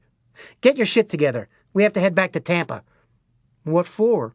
Start our new jobs tomorrow. I promised my psychiatrist. I don't want to work. I don't want to work either, but we need some mad money for the next storm. Serge threw a couple of fins on the bar. There was a meaty thud. Coleman picked himself up from the floor. Whoa, the drinks. Coleman waved for the bartender again. What was in those things? Serge and the bartender in unison. It's a secret. Tampa Bay Today. A news clerk ran into the budget meeting. He waved an envelope. Sir, one of our readers cracked the killer's code. Let me see that, said Max. Drop it on the table, yelled Mahoney. Nobody touch it. The tweezers again. Everyone crowded around. Well, I'll be, said Metro Tom. It's the state song. Someone couldn't resist a little singing. Way down upon the Swanee River. And this thing at the end wasn't a logo at all, said Max. It's a location. A tiny cut-out square from a Florida road map was taped over the symbol. See, he used the edges of the paper as compass points and looked for a spot where the Swanee crossed a bridge at that angle. Even the bends in the river match up. It's signed Serge. One killer cracked the other's code, said Max. There is no other killer, said Mahoney. The guy's coming apart, writing letters back and forth to himself.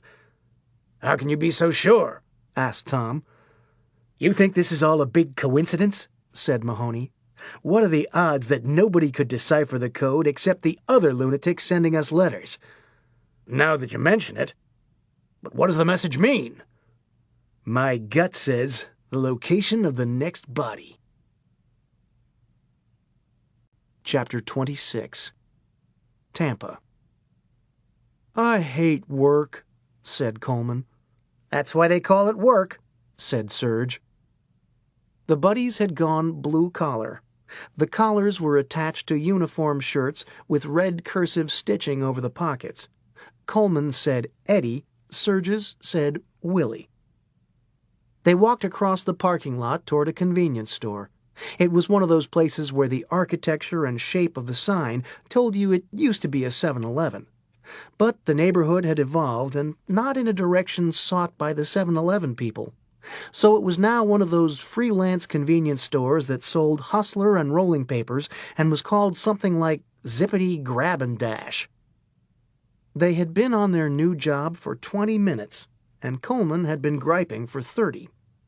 Why do I have to push the hand cart? Because I have the clipboard. Why do you get the clipboard? Because I'm the supervisor. Says who?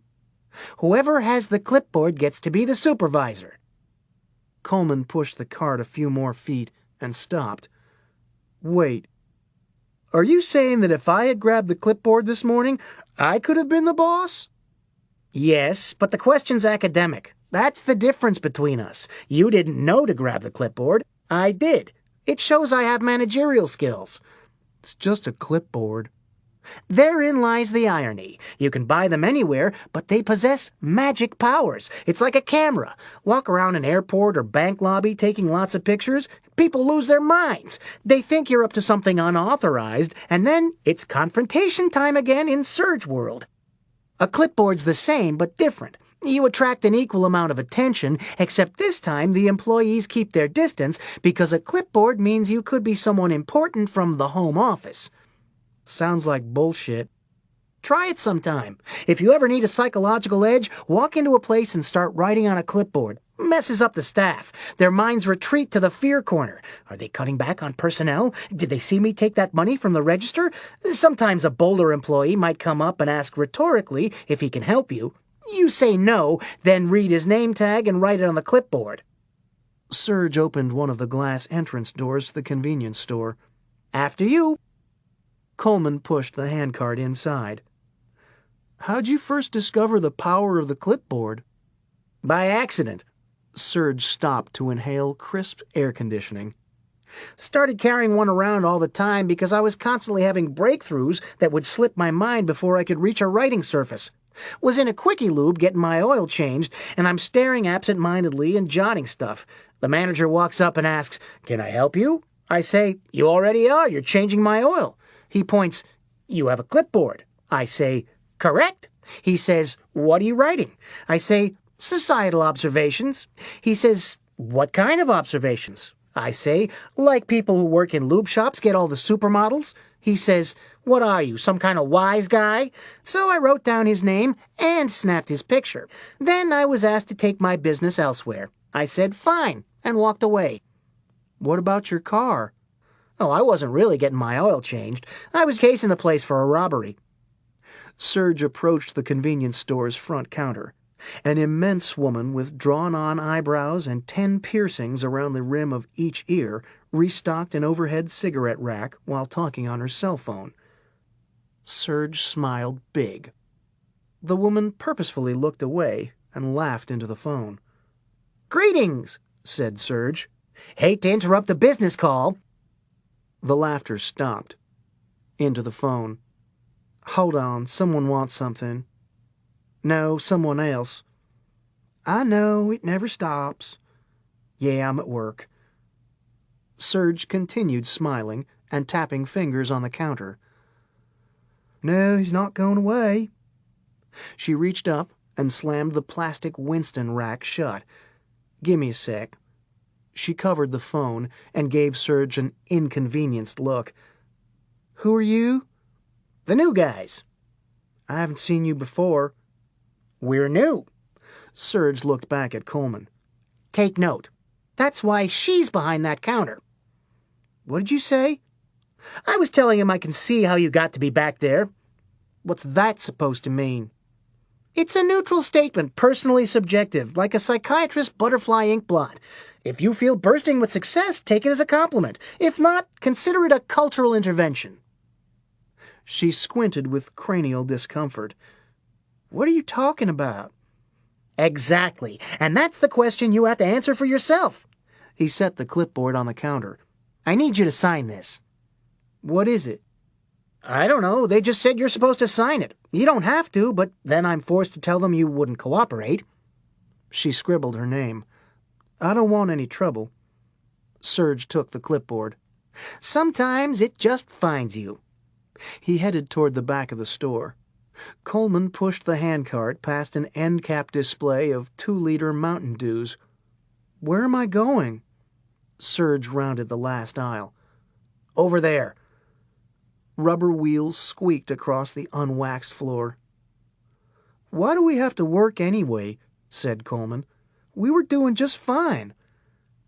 Only 6 more shopping days till the next hurricane, said Serge. I've had my eye on a number of things. I'll tilt this back and you slide the cart underneath. On 3. 1, 2... Coleman placed his right foot on the handcart's axle and pushed the bottom lip forward. You sure are buying a lot of gadgets lately. And guns. I know where you're going. Up this aisle? No, the age thing again. This spending spree has nothing to do with that. There's just a bunch of stuff I've been holding off on until I was mature enough to control my spending. I'll push and you tip the hand truck back until the weight's balanced on the wheels. On 3. Coleman tilted the cart. Serge, it's heavy. You got it? Not really. Watch out, you're gonna drop it! Help! Serge grabbed the handles just before Coleman was pinned to the floor. Here, let me. You have to find the center of gravity. Hold it at this angle and let the cart do the work. Coleman got the hang of it and began pushing.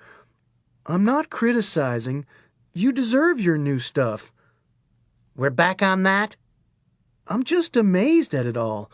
You got the limited edition shotgun, the limited edition pistol with engraved velvet case, the Glock, the Derringer, the Mauser, the new laptop with DVD and GPS, a digital camera that also takes movies, a movie camera that also takes photos, a BlackBerry cell phone that takes photos and movies, a satellite radio, a taser, another iPod when the old one was still perfectly good.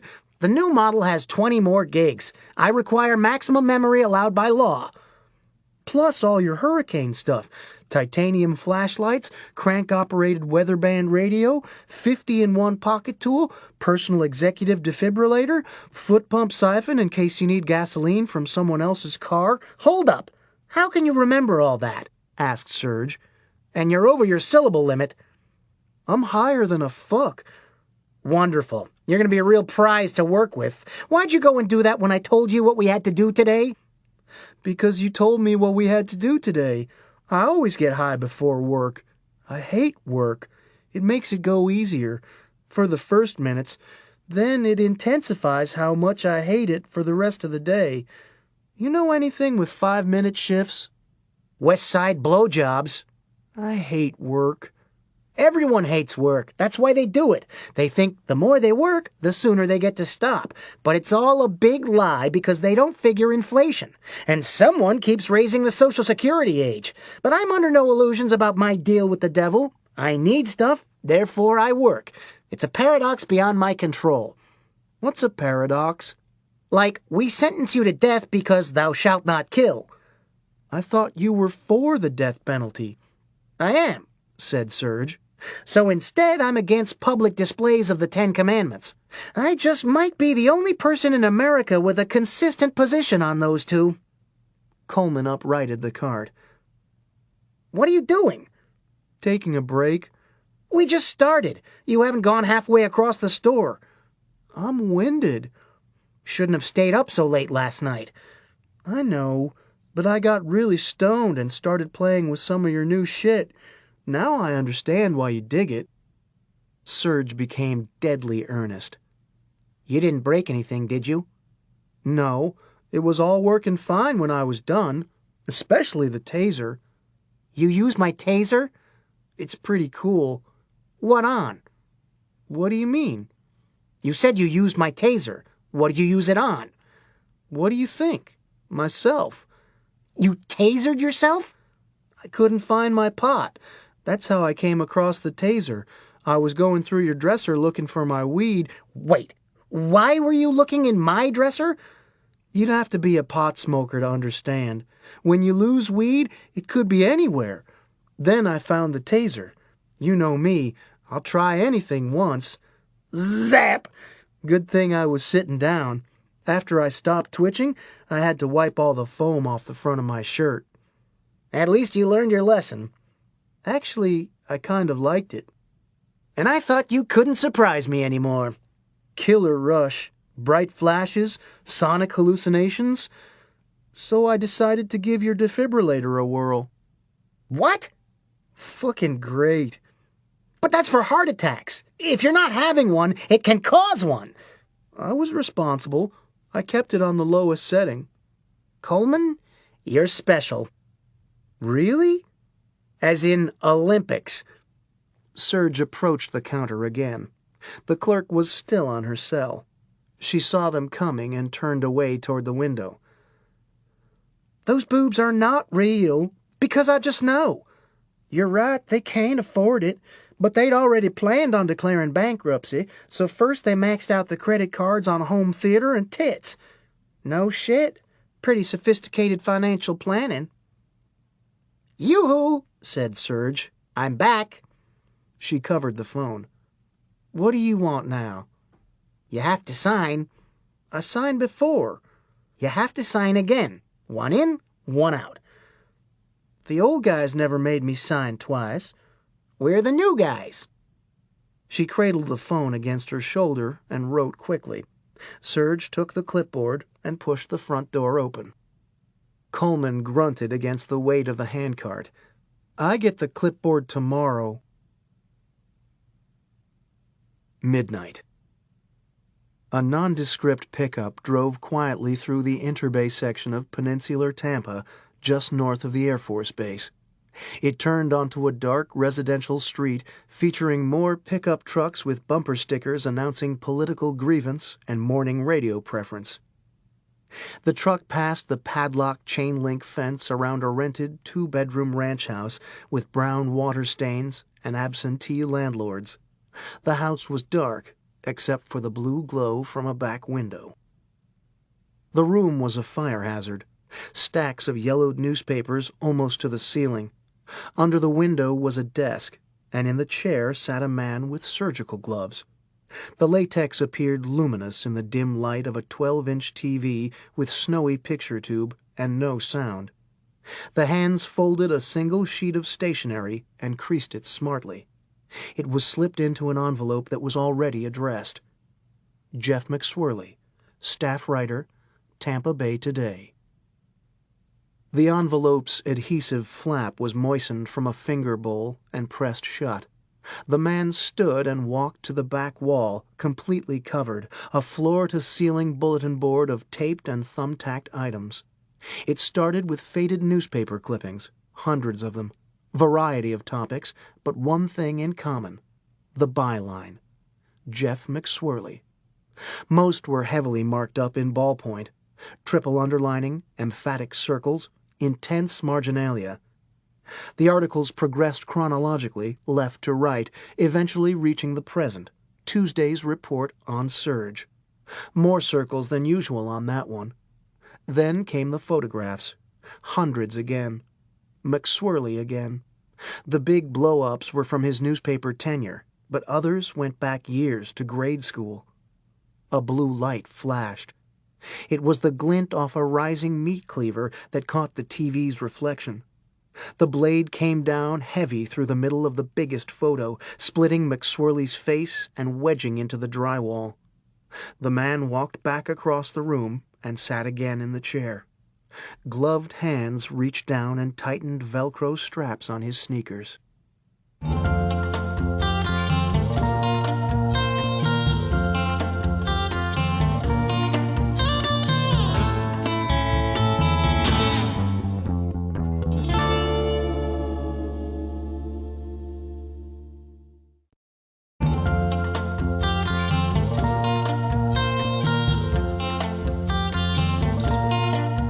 Chapter 27. Tampa Bay Today. Copies of the latest letter sat in front of each chair around the conference table. Nobody spoke. Dear Jeff, I'm very disappointed in you. I thought we were friends, but you have been stupid, Jeff. You are more interested in publicizing the weak, hollow absurdness of this pretender you call Serge. That makes me angry. And you don't want to make me angry, do you, Jeff? I know you don't, so I am now forced to instruct you. I don't want to do what I have to next, but this is all your fault, Jeff. You leave me no choice. Before the moon reaches its final quarter, my full power will be revealed in all its glory. The eye of the storm. We have to take him off this story, said Tom. Nothing doing, said Max. In fact, we need to get him rolling on this letter right away. I can't. That's an order. No, I mean I really can't, said Tom. He's not available. Why not? Asked the Maximum Editor. Where is he? You know. Still, I thought that was just one day. No, it's not just one day, said Tom. I told you we needed to do something. Then do it. The Metro editor sat across a table from McSwirly, a plexiglass divider between them, a small speaker in the middle. "Get me out of here," said Jeff. "I don't like jail." "Easy, kid. We have our best lawyers working on the subpoena." Tom gave the reporter a quick once-over. "Jesus, you look like hell." "I've barely slept. I've got this creepy cellmate. Every time I nod off, I wake up and he's standing over my bed watching me. I ask him what's going on. He doesn't say anything and just climbs back into the top bunk. I doze off and wake up, and there he is again." "It'll be over soon." "At mealtime, they take my food. I'm not even thinking about a shower." "The attorneys say they can get a hearing. They'll release you until then." "That's it? That's all the paper had to do?" Tom nodded. "You'll be out in an hour." "You could have done this the first day?" "Max." McSwirly put his head down on the table. "I can't take it anymore." 1 hour later, downtown Tampa was filled with news trucks and TV cameras, all pointing at the front entrance of the jail. "There he is!" Cameramen pounced. Editors shielded McSwirly and fought their way through the mob. The party parrot jumped in the background. "Has the serial killer contacted you again? Will you reveal your secret source?" The Metro editor pushed away microphones. "Please, he's been through a lot. Are you next on the death list?" They rushed Jeff across the sidewalk to a waiting sedan and shoved him inside. Doors slammed. Cameras converged on the back window. "Why are you crying?" The sedan sped off. Yet another emergency budget meeting was underway when Jeff and his editor burst into the newsroom. "McSwirly's safe," said Tom. Everyone cheered. "Glad to hear it," said the Maximum editor. "We need to get him back on the story. He just got out of jail." "It's the damned Tribune and Times," said Max.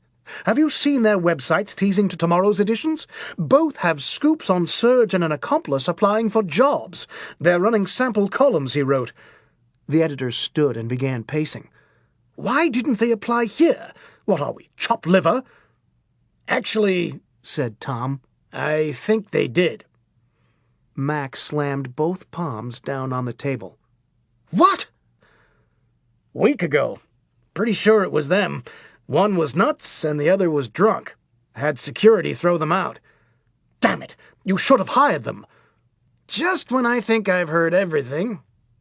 "At least we'd have writing samples to counter the competition," said Max. "They did give us writing samples." "They did?" "2 columns. Pieces of paper folded into tiny squares. But it was just babbling." Please tell me you kept them in their application file. "I didn't keep an application file. I told you, they were crazy." You threw the columns out? "I didn't say that. Security has them red flagged in their future threat file in case we ever have to turn anything over to police." The Maximum editor snapped his fingers. "Get me security." 5 minutes later, a uniformed guard arrived with a manila folder. Max removed a heavily creased page. "This is the God Talk with Serge column the Trib's running. We can't use it." He tossed it aside and grabbed a second sheet. His lips moved as he read. "Say, this isn't half bad. Now I have heard everything." "No, really," said Max, slowly rotating the page to follow the writing in a circle around the margins. "You're right. It's rambling, but in a good way, like Kerouac." "What's this hurricane road trip business?" "Said he wanted to do a Perrault-esque profile each week showcasing sites of historic Florida landfalls." "Well, we're definitely into hurricane coverage, so it's relevant." "You're not actually thinking of running it as a real column." "We'll pull our human interest guy for tomorrow," said Max. "He's through anyway. Did you read that thing about his dog?" "But this is highly unethical." "Look," said Max, "we won't say it's an official column. We'll just run it in the column position and let the public decide. The Maximum editor snapped his fingers again and handed the page to a news clerk. Type this into the system. Slug it for Jerry's space. What title should I give it? Use the one it's already got. Yes, sir. The clerk walked across the newsroom, planted himself at a computer, and began tapping. The Art of the Night Tour. Copyright by Serge and Coleman. All rights reserved. This means you. Hi, Serge and Coleman here. Our first column. Boy, are we excited. They finally let us graduate from letters to the editor, and it couldn't have come soon enough. We were sharing the page with a bunch of kooks. I met this one guy who used to work for an editorial page, and he said the big inside secret is how many turds they get in the mail. I'm thinking metaphorically, and he says, no, real logs. Some are gift wrapped for surprise effect, others just squeezed off into the box. Most don't include letters or notes because, I'm guessing, enough said. So let's get to it. Am I proud to be a Floridian? Storm resilient. Practically the whole state's been hit, so I thought we'd make a round robin and start geographically in Pensacola. Coleman and I had a chance to visit after the last hurricane. FYI, even though I'm doing all the writing, don't sell Coleman's contribution short. He's like my muse. Cracks me up all day long. You know that one friend we all have? Coleman's that guy, exponentially. Like how some idiot will get his hand stuck in a jar, Coleman got his head stuck in this big glass candy bowl. I'm reading a book on the sofa and hear him come in the room and I say, "Hey, Coleman," without looking. He says, "Hey, Serge," but his voice has reverb like it's coming out of a toilet. I turn around. "Coleman, what are you doing with your head in a big glass bowl?" "I don't know." "How can you not know?" I woke up and there it was. He goes in the kitchen, and I'm reading my book again, and he comes back and asks to borrow my car keys. Then he's gone a half hour and returns with 3 bags from the grocery store, and there's a tap on my shoulder. "Serge, I can't get it off." I say, "What?" He says, "I tried ignoring it, but I need it off now." Thanks again, Coleman. The book had just gotten interesting. This guy's been stabbing people with icicles so the murder weapons melt. I'd mentally blocked off the afternoon to make icicle molds for the freezer because it's Florida and the book's in Alaska.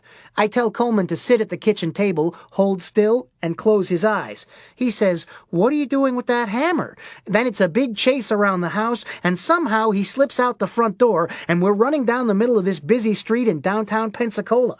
We'd driven up there after Ivan, staying with one of our few friends who still had a roof, doing what little we could to pitch in. The metal of that place. People think St. Augustine is the oldest city, but it's just the oldest continuous city. Pensacola was founded earlier, except there was an interruption. You guessed it. Hurricane. And here they were, persevering once again, days without sleep, shoveling debris, and then Coleman and I go running by with a glass bowl and a hammer. Apparently this was just the comic relief they needed. The whole street broke up. We ran around this tree several times until someone took pity and mashed sticks of butter up into the bowl, and it popped right off. The sun was setting, and before I knew it, they're all chanting, "Night tour, night tour, night tour." Said they wanted to show us the real Pensacola. Coleman's head is still lathered with butter, and we tell him where he can meet us later, but he doesn't want to get left behind. And another friend breaks out a case of these special beers we didn't recognize. Maudite, la fin du monde. Coleman asks, "What's this?" The guy just grins. "It'll kick your ass." Turned out to be triple-strength import beer, and Coleman had like 4 right away, and we drove across town to Sluggo's, an ambitiously subterranean dive that shunned profits and catered to artists and anarchists. Coleman's getting free beer at the bar because they think he's an expressionist working in dairy products, and I get talking to the regulars who say the dunes are up to your nipples in the Flora-Bama lounge, and people are going snowblind from sand drifts. I explain that Pensacola sand is so bright because of a geological break with the mainland, which is Georgia red clay, but the barrier islands are quartz. Trivia bonus, because those pristine beaches are such tourist cash cows, there's actually a law against transporting red clay across the bridges. I laugh about it because where's the profit in that crime? Then another friend yanks me off my stool and says, "You gotta see the Knoll room." I say, "What?" but he just drags me into this back room with ripped Naugahyde cocktail booths and flickering Twin Peaks fluorescent lights. And you know how if you're in a supermarket and see something out the corner of your eye and freak a half second because you think someone snuck up on you, but you spin around and it's just a life-size cardboard guy advertising something? That's this room on steroids. Giant cutouts everywhere. Then it hits me. Those grainy home movies of the Kennedy assassination. This is the cast from the grassy knoll. Funny sunglasses lady, mother and daughter, umbrella man, windbreaker dude, overpass guy. My friend says some artist kind of got into the JFK thing. I say, some story. He says, that's not the story. During the 40th anniversary of the assassination, the artist loads all the cutouts in his car and drives to Dallas, where he sets them up on the knoll in their same positions, and the cops grab him.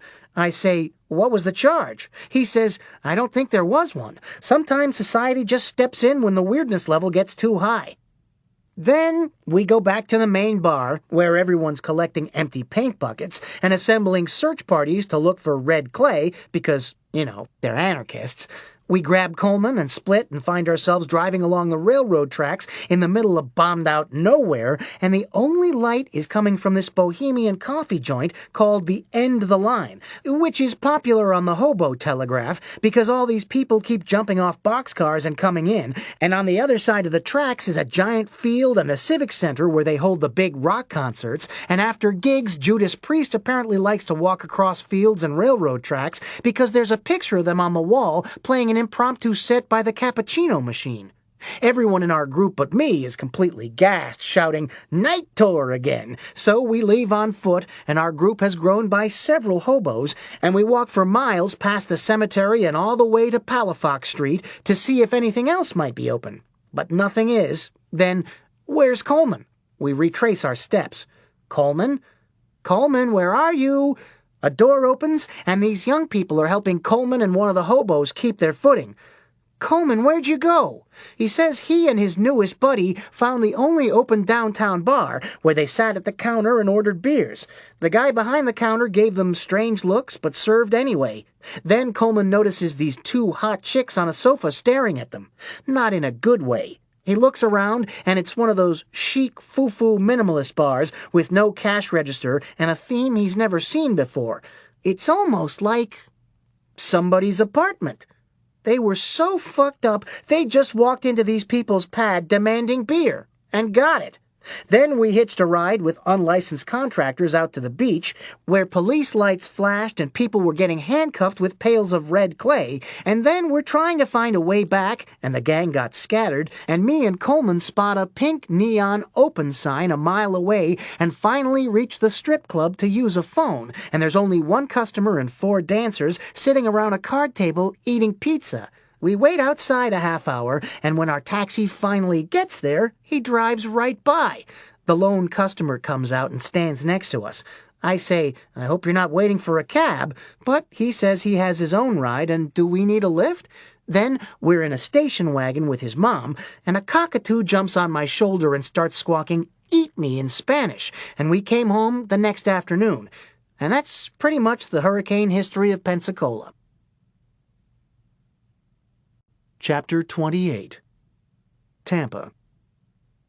Loud knocking on the door of a motel room across from Busch Gardens. Actually, it wasn't knocking. Someone was kicking the door. Open up! It's heavy! Coleman checked the peephole and undid the chain. Serge came in with a giant square of plywood. Coleman found one of the many opened beers he'd forgotten around the room. "Where have you been?" Getting supplies. "How'd you find plywood? TV said all the stores were out because of the storms." That's why I never go to stores. I hate lines. If there's any kind of wait at all, I last about as long as the Pope on the uneven parallel bars. So when I need plywood, I use another of my Florida hurricane survival secrets. "What's that?" Steal it from construction sites. There's still a line, but it's shorter.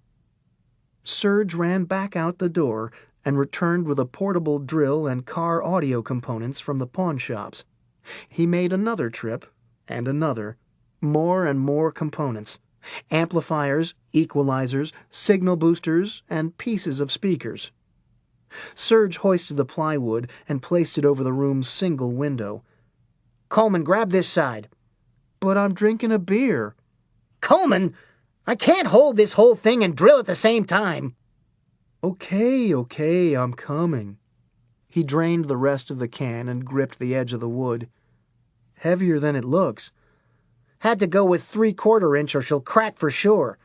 Serge drilled pilot holes and sank concrete boring bolts. It's slipping, said Coleman. Hang on, I'm almost done. Serge, why are we staying in another dump?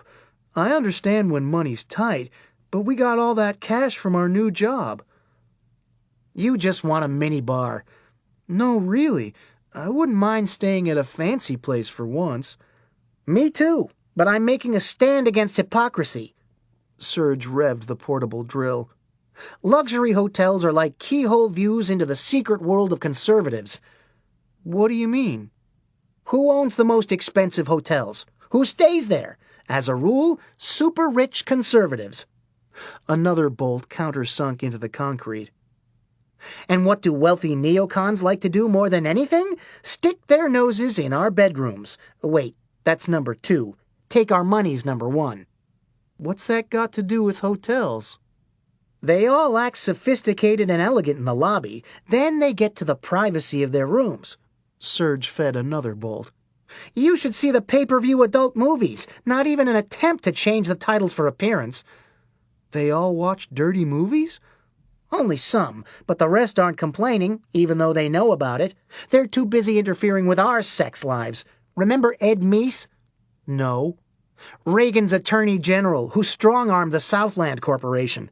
That's why the lunch bucket crowd can't buy Playboy in 7-Eleven anymore, while the big party donors are up in their $500 suites watching Amateur PTA Mom's Backdoor Entry Volume 3. One final twist from the drill. There. Done. You can let go now. Serge? What? I thought you were supposed to put the plywood on the outside of the window. This isn't for the hurricane. It's for my guitar. I don't follow. I'm tired of that dinky amp. I decided my career needs a big sound. That's why I've been collecting all these components from pawn shops. And now I have the final pieces to build the largest amp I'll ever need. Maybe a world record. Coleman turned around. Where? You're standing in it. Serge began unscrewing stereo woofers. Coleman looked at his feet. I don't see anything. The room is the amp. 10,000 watts if this motel's fuses don't blow first. Serge arranged heavy chunks of metal on the bed. How can a room be an amp? Easier than you'd think. It's just a matter of scale. Take what would make a regular amp and multiply it by cubic volume. He unwired a speaker harness. There are 2 kinds of amps, the ones that breathe and the airtight. Those are called acoustic suspension. That's why I needed the plywood. The first note on my guitar would have blown the window all over the parking lot. So that's why we're staying at this motel instead of your house. I thought it was to hide out. Landlords are picky about drilling a bunch of holes. Serge drilled a bunch of holes. He began mounting metal chunks. These are the magnets that drive the speakers. Figure 60 ought to do it. The pawn shops had way more than I needed. Lots of starving musicians out there. I'll also have to mount some of the magnets inside the walls for Dolby noise reduction and proper high-end fidelity during my incredible Eddie Van Halen solos. That's what the jigsaw's for. It took most of the day. The mounting went well, but Serge had to parallel wire all the components, and Coleman kept tripping over cables. Look out! There's no place to walk. We're leaving soon anyway. Just sit on the bed and watch TV. Coleman clicked the remote. A stenciled title came on the screen. Cool. Our favorite show. Welcome to another installment of Florida's Funniest Surveillance Videos, where we open tonight's program in Tampa. Coleman watched black and white footage of 2 men and a handcart. Hey, Serge, we're on again. Which one? Convenience store. The choppy video now showed the 2 men wheeling a small ATM out of the store. Our crooks were so brazen they even stopped to have the clerk sign for it. The screen switched to a follow-up interview with the employee. "Why'd you let them take the cash machine?" "They had a clipboard." Coleman glanced toward a corner of the room and the jimmied open ATM. "I can't believe we got away with that so easy." "I can," said Serge. "Once again validating Serge's key to life. Always act like you deserve to be here." By nightfall, the room's floor was an intricate web of wiring. Serge plugged in no fewer than 8 power cords. "I think she's ready." He grabbed his guitar case. "I've been practicing Goat's Head Soup." "Great album." Coleman cracked another beer. "Let her rip." "Not here," said Serge. "It isn't safe. We have to clear the blast zone." "How are you going to play from that far?" Serge held up a rectangular box the size of a garage door opener. "Pawn shop again. Transmitter like all the great guitarists use so they can leap around in concert. I've decided my stage persona needs lots of jumping. Let's go. Watch your step." "Can I be a roadie?" The sun was setting as Serge climbed up on top of the H2. It was parked at a closed laundromat 200 yards from the motel. "Roadie, guitar." Coleman handed it up, and Serge looped the strap over his neck. He turned the transmitter on. Coleman raised his right arm and flicked a Bic lighter. Serge began strumming. Da-da, da-da-da. A million dogs barked. Car alarms whooped everywhere. "Wow, it really does sound like the Stones," said Coleman. "And freaking loud." Da-da. "Told you it would work. Now time to really crank the volume." Serge twisted a knob all the way up and began bounding around the Hummer's roof. Da-da. Chapter 29. Tampa. Footage from McSwirly's jail release played throughout the day and into the night. It was on in bars, department stores, newsrooms. One TV sat in the back of a ranch house with a rusty chain-link fence. Hands in latex gloves held a newspaper, the guest column by Serge and Coleman. It was ripped to shreds, then confetti. Yelling from the television made the person look up. There was McSwirly again, surrounded by a million cameras and shouting reporters, getting all the attention. "Please," said the Metro editor. "He's been—" A brick went through the TV. Tampa Bay Today. The phone rang for the 100th time. "Metro, McSwirly." "No, I'm sorry. I'm not doing interviews. I just don't feel like it right now. I know I've become part of the story." He hung up, and it rang immediately. "I'm sorry, no interviews." Justin Weeks waved urgently from the next desk. "I'll do an interview." "Hold on," Jeff told the caller. "Someone wants to talk to you. I'm going to transfer." Another phone rang. "Hello? This is Justin Weeks, McSwirly's partner. I've been working on the same story. Actually, it's really my story and—" I see. I understand. If you change your mind..." Justin hung up. "What happened?" asked McSwirly. Weeks pretended to look for something important on his desk. "They only want to interview you." The scene repeated chronically into the night, phone ringing and ringing. McSwirly not wanting to talk to anybody, nobody wanting to talk to Justin. Jeff finally got up and stretched. "I'm going to the break room for a soda. Want anything?" "I'm good," said Justin. "Can you get my phone while I'm gone?" McSwirly was smiling in the photograph. It was the mug shot from the occasional weekend column he wrote for the paper. The picture rested in the middle of a trembling hand. The other hand dialed a phone. The photo was crumpled into an angry ball and tossed away. The phone began ringing. The hand cupped around the caller's mouth. A reporter turned toward a ringing phone. He got up and walked to the next desk. Metro, Weeks. And who are you with? What? No, really, who are you? You're joking. You think you know who the killer is? You'll only talk to McSwirly because of how sensitively he handles his stories? No, McSwirly's not here. In fact, he won't be back for days.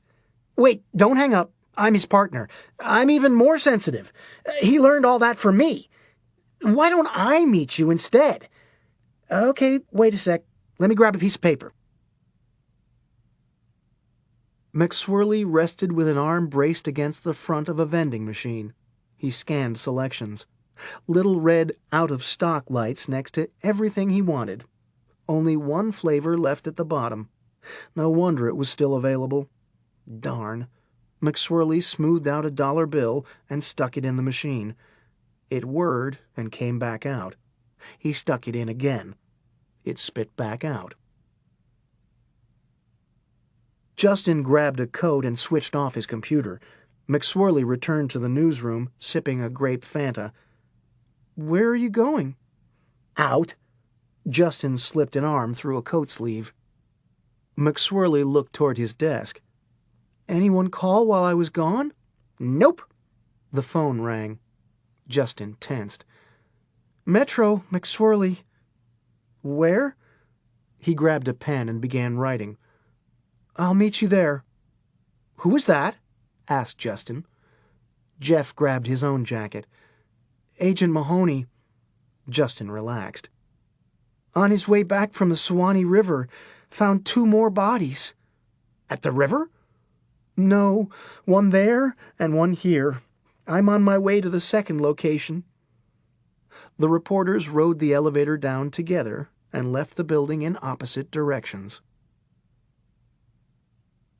Chapter 30. East Side of Town. Police cruisers filled a motel parking lot on Bush Boulevard, the Pink Seahorse. Mahoney was just getting out of his car when Jeff drove up in an oil-dripping '84 Fiero. "ID the body up at the river?" asked Jeff. Mahoney nodded. Another child molester. "How'd you find him?" Molested. They headed toward a room with an open door and crime scene tape. "That motel sure is pink," said Jeff. A sturdy officer ran out of the room and got sick in the bushes. Mahoney and the reporter went inside, a tangled mat of electrical cords across the floor. In the middle was the victim, still tied to a chair. Blood from every natural opening. No wounds. Jeff caught a brief glimpse and reflexively jerked away. Oh, dear God! Mahoney leaned for a closer look. A hip-hop redneck. He stood back up and handed Jeff a hanky. Thanks. Jeff wiped his mouth. "What the hell happened?" Not sure, said Mahoney, surveying the crime scene. But it reeks of Serge. An officer entered the room who did not look like the others. He was Dipsy the hippie cop. Used to be one of the sound guys for the Grateful Dead. Now he was a police audio tech with a house on the beach, thanks to his skill at turning inaudible bugs and wiretaps into crystal convicting evidence. "Whoa," said Dipsy. "Someone's been busy." "You know what happened?" "Abso-fucking-lutely," said Dipsy. "I definitely want to rock with these cats." "So you going to tell us?" "Biggest amp I ever saw," said Dipsy, admiring a relay junction. "Even tops that insane thing Phil Lesh made us carry around in '73. "Amp? Like in guitar amp?" "Acoustic suspension, to be precise." Dipsy chomped a granola bar and inspected magnetic drivers attached to load-bearing studs. "Nice work, too." "I can't believe it killed the guy," said a homicide detective. Dipsy checked connections to one of the signal boosters. "I'd be more surprised if it didn't. Sound waves are incredibly powerful. Just because they're invisible, people don't realize." He gestured at the blood-spattered electronics. "This was fishing with dynamite." But how is it possible to build an amp this big? It's more than possible. It's easy. Just multiply components and wattage by the cubic volume of the room. He stuck an empty snack wrapper in the hip pocket of his cutoffs. Reminds me back in '62 when me and the brothers at Sig Ep built this ridiculous speaker from 8 Heath kits and an abandoned refrigerator. That thing was insane! An H2 drove past a motel parking lot full of police cars. "Looks like they found your amp," said Coleman. "What do you think happened to the guy you left inside?" The hip-hop redneck? Blue lights flickered off Serge's face as they passed the motel. He got to hear my first concert. Don't you think it was too loud for him?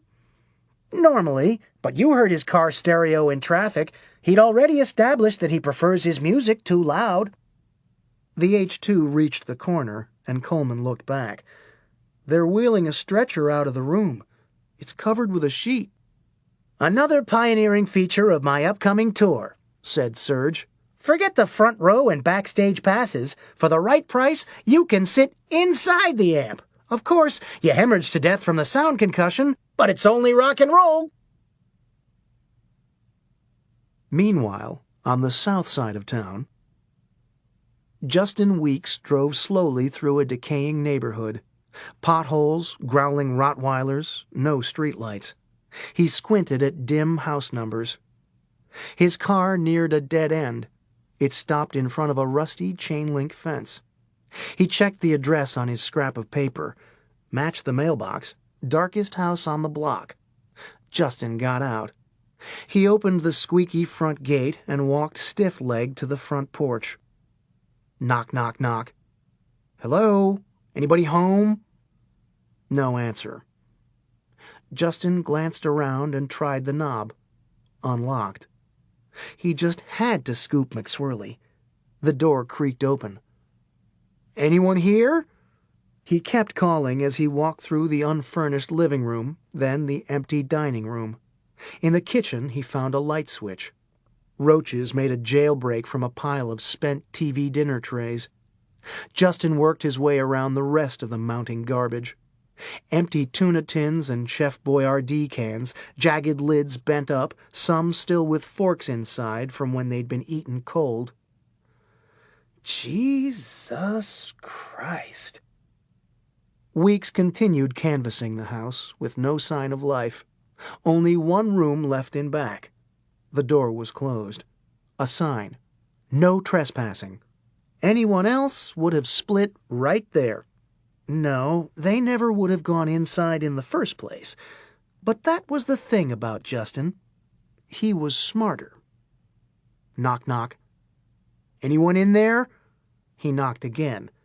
The door was ajar and slowly swung open on its own. "Hello?" Justin's hand felt along the wall again and flipped another light switch. That's when he saw it. His jaw fell, and an electric tingle danced up his spine. Oh my God. He was looking at the wall. He didn't hear the car drive up. Justin found himself unconsciously stepping forward in fascination. His eyes first went to the largest photograph of McSwirly, the one with the meat cleaver through the forehead.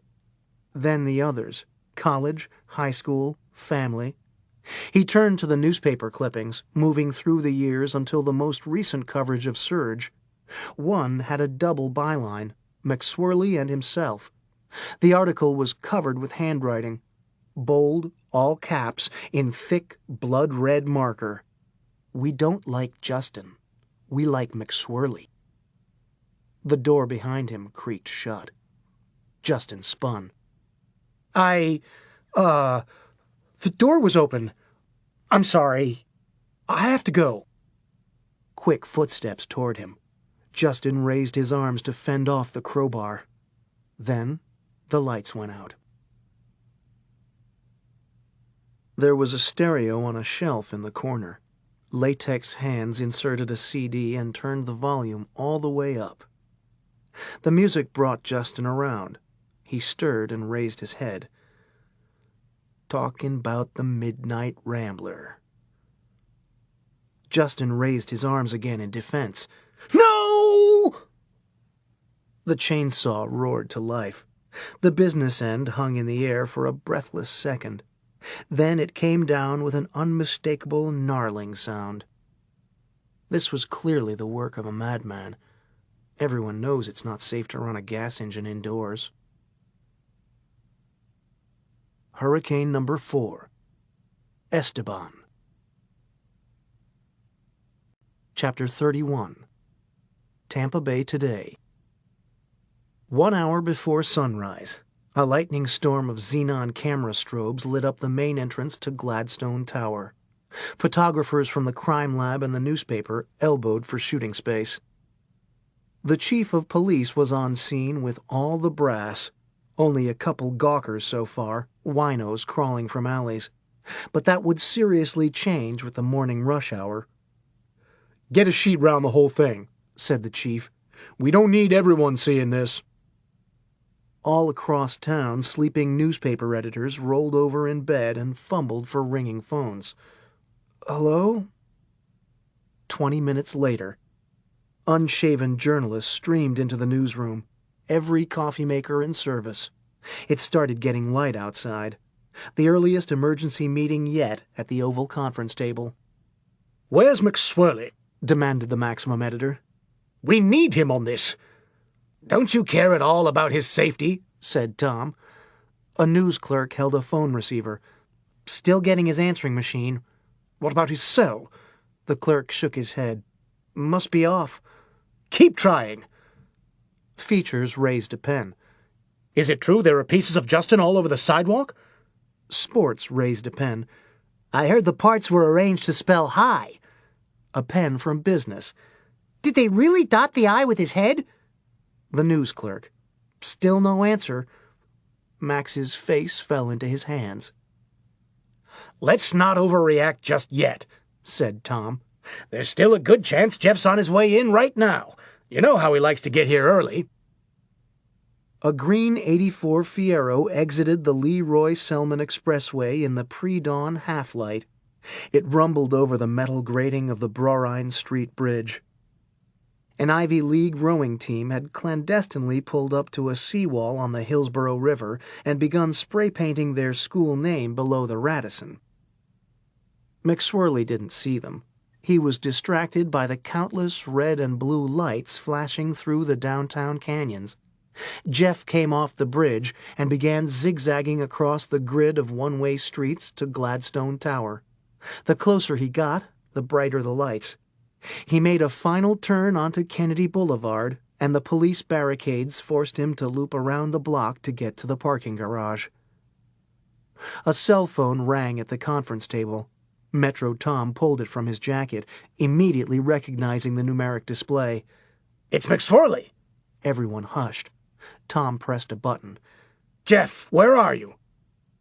McSwirly drove slowly through the second parking deck, looking for a free spot. "In the garage. I just saw a bunch of police out front. Anyone covering it? If you want me to check it out—" "No, don't," said the editor. "Get in the building as fast as you can. We're all up here waiting for you." The Maximum editor snapped his finger at an assistant. "Call security. Get some people to the garage." "You're at the office awfully early," said McSwirly. "I thought I was going to get the overnight reporter. Something big must be up, eh?" "Just get in the building." "Oh, no," said McSwirly. "What is it?" shouted Tom. "What the hell's happening?" "I thought I found a spot, but it's a motorcycle." "Are there people nearby?" McSwirly looked around. "Nope. Hey, I found a space." "People?" "You need to find people. Get in the building." Jeff climbed out of the Fiero. "What's going on?" "We'll tell you when you get inside. Just hurry." "Okay." Jeff closed his phone. Tires screeched.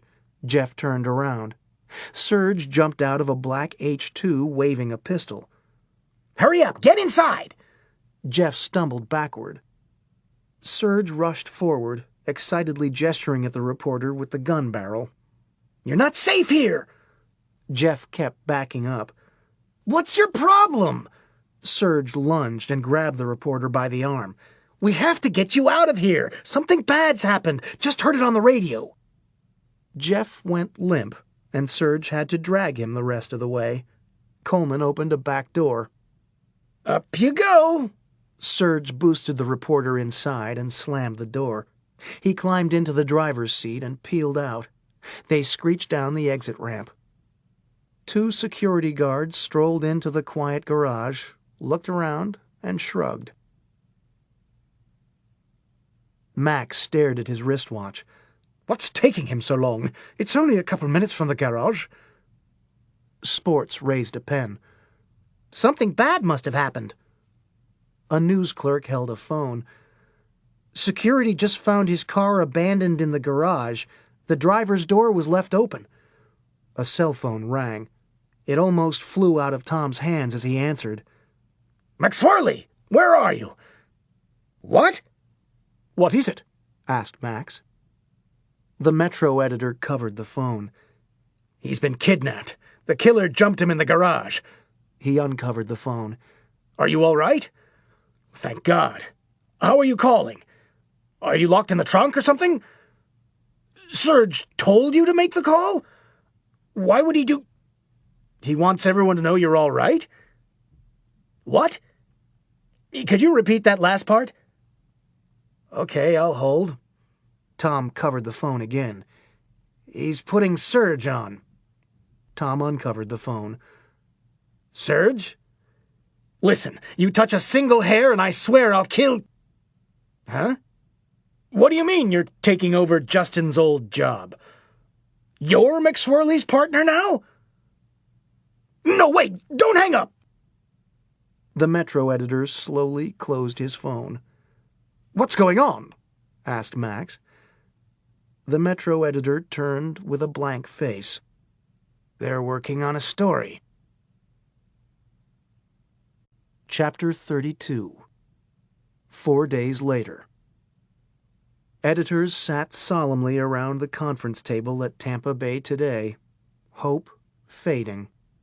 He's probably dead. Don't say that. But you saw that crazy police chase on TV.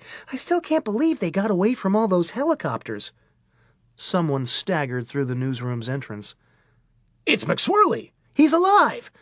They stampeded over. You're white as a sheet! McSwirly looked like he was about to faint. I need to sit down. Get him a chair. McSwirly, you need anything? I could use a soda. Get him a soda. Not grape Fanta, said Jeff. They crowded around. Are you okay? What happened? How'd you escape? Everyone back off, said Metro Tom. Give him some air. I didn't escape. Jeff rested forward with elbows on knees. They let me go. Let you go? Just down the street. Said they'd watch until I was safely in the building. Did they hurt you? Jeff shook his head. At first, I was scared they would, but they actually turned out to be pretty nice. Mahoney combed gel into his hair. Stockholm Syndrome. I don't get it, said Max. If he just let you go, why'd he grab you in the first place? To save me from the killer. But he's the killer, said Tom. He doesn't think so, said McSwirly. Split personality, chimed Mahoney. Told you. A news clerk handed Jeff a grape Fanta. All they had. McSwirly took a big guzzle. He said I was the next target. Why does he think that?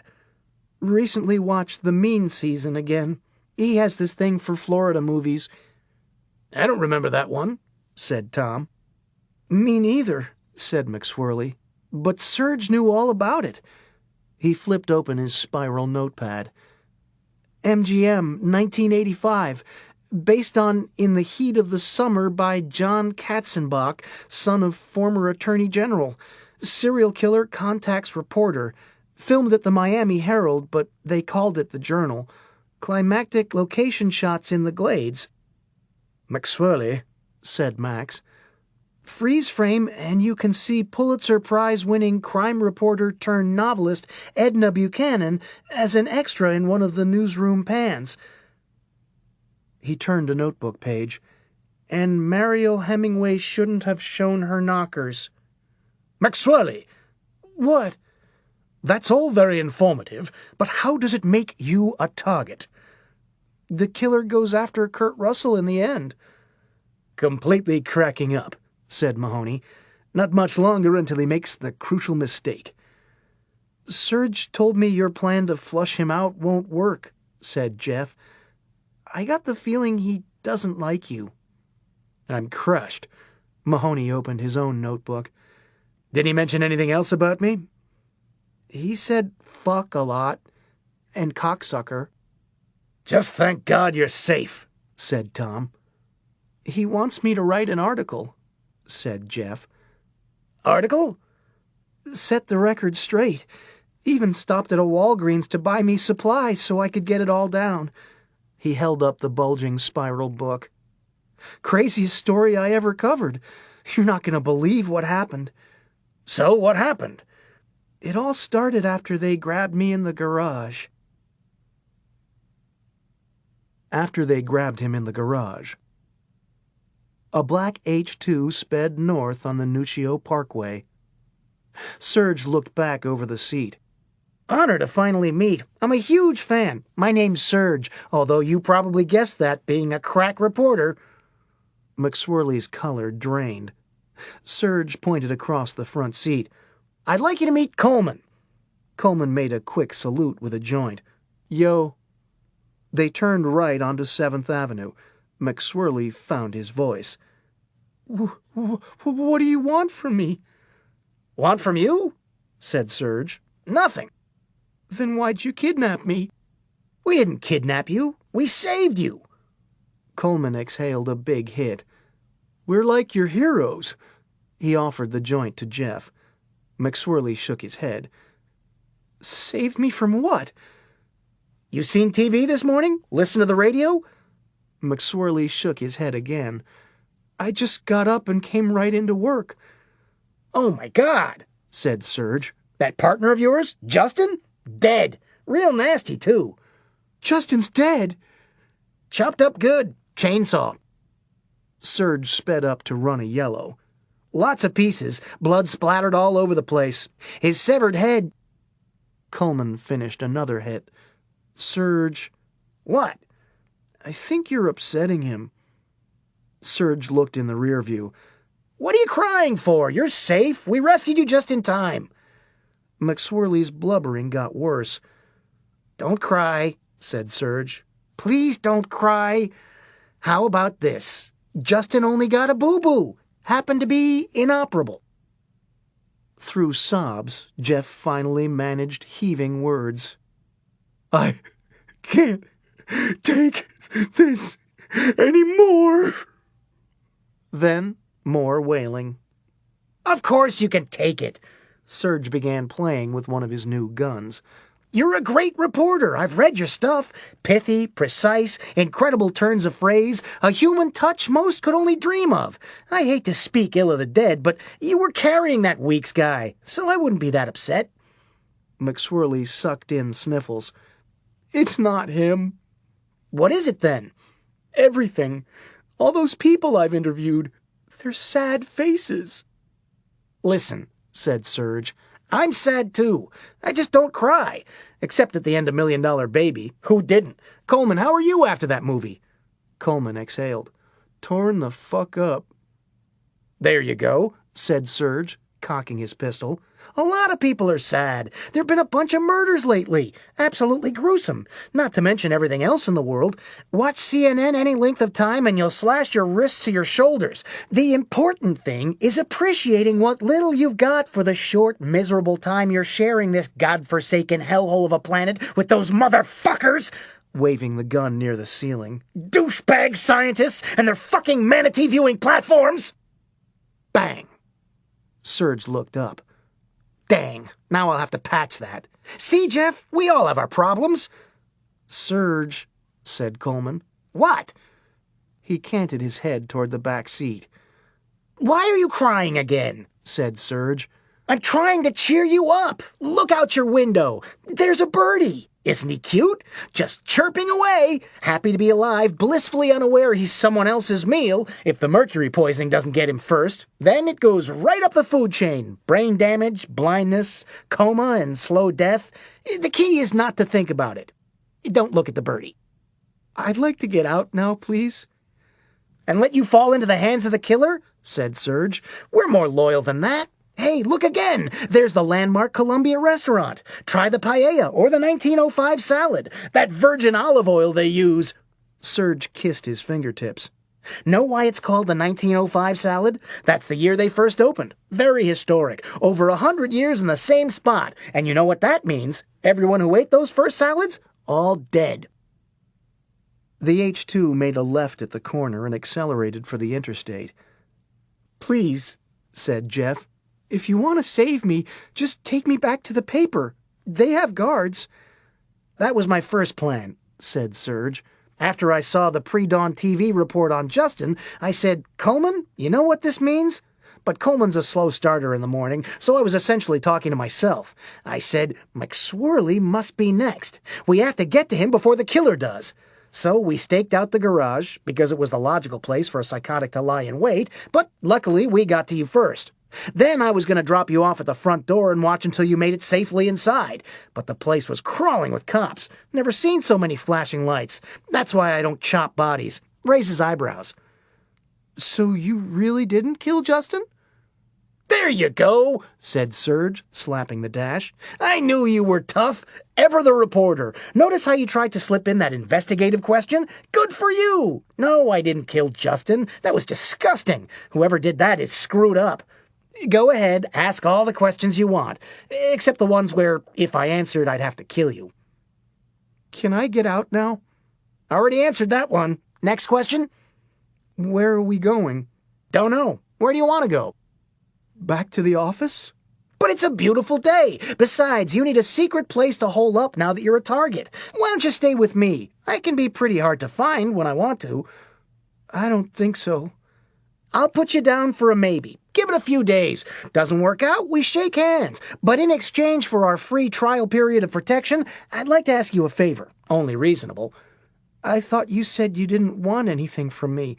I lied. Felt you needed to get to know us first and realize we're not like all the other people who just want something. So here's what I want. You know that unnamed source of yours? I'm not allowed to reveal sources. It's okay. I already know it's Mahoney. How'd you know that? I didn't. Only suspected. I just tricked you into telling me. So there goes Mahoney's theory of me losing my edge. I have another favor to ask. Actually, it's a favor I'm going to do for you. What's that? Justin's dead. I know. You need a new partner. Serge turned all the way around in the driver's seat and smiled his widest. McSwirly looked perplexed. Who? Me! You want to be my new partner? Always dreamed of working for a paper, and have I got a big story, giant inside scoop. What's that? Me again! I don't know. Bet your editor would agree. There's a newspaper war on. Where's that cell phone you've secretly been trying to dial? But I wasn't. It's okay. I'd be trying too. Call him right now. He'll be so excited. Chapter 33. Tampa. Word swept the Gladstone Tower. McSwirly escaped from the killers. He's telling the story. Employees from all departments raced down stairs and elevators, streaming into the newsroom from every direction. They surrounded McSwirly's chair in a hush. And that's when you called me on the cell phone? Asked Tom. McSwirly nodded. What happened next? He wanted to show me the Vinoy Hotel in St. Pete, where Gehrig and Hemingway hung out, but cops spotted us on the other side of the bay. That's right, said Max. The big chase across the bridge with all those helicopters. We saw the whole thing on TV, said Tom. McSwirly opened another soda. Thought I was dead for sure. So did we, said the Maximum editor. I had someone start your obit. Jeff looked up. Nothing personal. We have deadlines. But, Jeff, how on earth did Serge get away? There must have been 5 choppers. I couldn't believe it either. McSwirly opened his notebook. Never heard so many sirens. Sirens screamed across the choppy surf. A dozen squad cars raced onto the Courtney Campbell Causeway with more right behind. A police helicopter swooped over the middle of the bridge and the black H-2 speeding east. Jeff, isn't this exciting? Are you getting it all down in your notes? We're going to die. Eventually, said Serge. But not today. He leaned forward in the driver's seat and looked up through the windshield. There's no way out, said Jeff. You have to surrender. There's always a way out. 2 news helicopters came in low out of the setting sun and joined the chase. Colorful emblems on tail rotors. Action 2, Eyewitness 5. McSwirly rolled down his window and waved an arm at the sky. Help! Serge hit the electric switch, raising Jeff's window. Better get your arm in. McSwirly retrieved it just in time. We're doomed! Have faith. Serge changed lanes and whipped around a bakery van. More whapping blades overhead. A green and white sheriff's helicopter joined the blue one from Tampa Police. Another direction, Florida Cable News. The thick air traffic negotiated an impromptu formation chasing the fugitive vehicle. McSwirly's cheek was against the glass, eyes upward. 3, 4... Serge, there are 5 helicopters now. Nobody can get away from 5 helicopters. I'm not worried about the helicopters. Serge checked the flashing lights in his rear view. Police cruisers hampered by slow-moving bridge traffic a mile back at the hump. We still have a solid lead on the land vehicles. That's all that counts. Serge reached the end of the bridge and made a skidding right turn across 3 honking lanes. Whap, whap, whap. Helicopters all over them. Not worried about the helicopters? Said McSwirly. But that's how everyone gets caught, even if they lose the police cars. You've seen TV chases. It's all over once the choppers have you. Because those are idiots who don't even plan their next breath. You have a plan? Watch the doctor operate. Serge cut the wheel and threw McSwirly against the door. They made another last-second turn onto a just-appeared exit ramp. Serge curled into the cloverleaf, pushing the H-2's low center of gravity to the centrifugal edge. He came out on a straightaway and floored it. McSwirly looked out the window. Whap, whap, whap. They're still there, even closer. Serge didn't answer. He was in the zone. All the patrol cars even farther back now, hopelessly out of the running. Just the helicopters. But they were glue. McSwirly got an idea. Serge, if you give up peacefully, I'll put in a good word. I'll write a sympathetic article explaining your point of view. You will? Definitely. The readers will rally. Excellent, said Serge.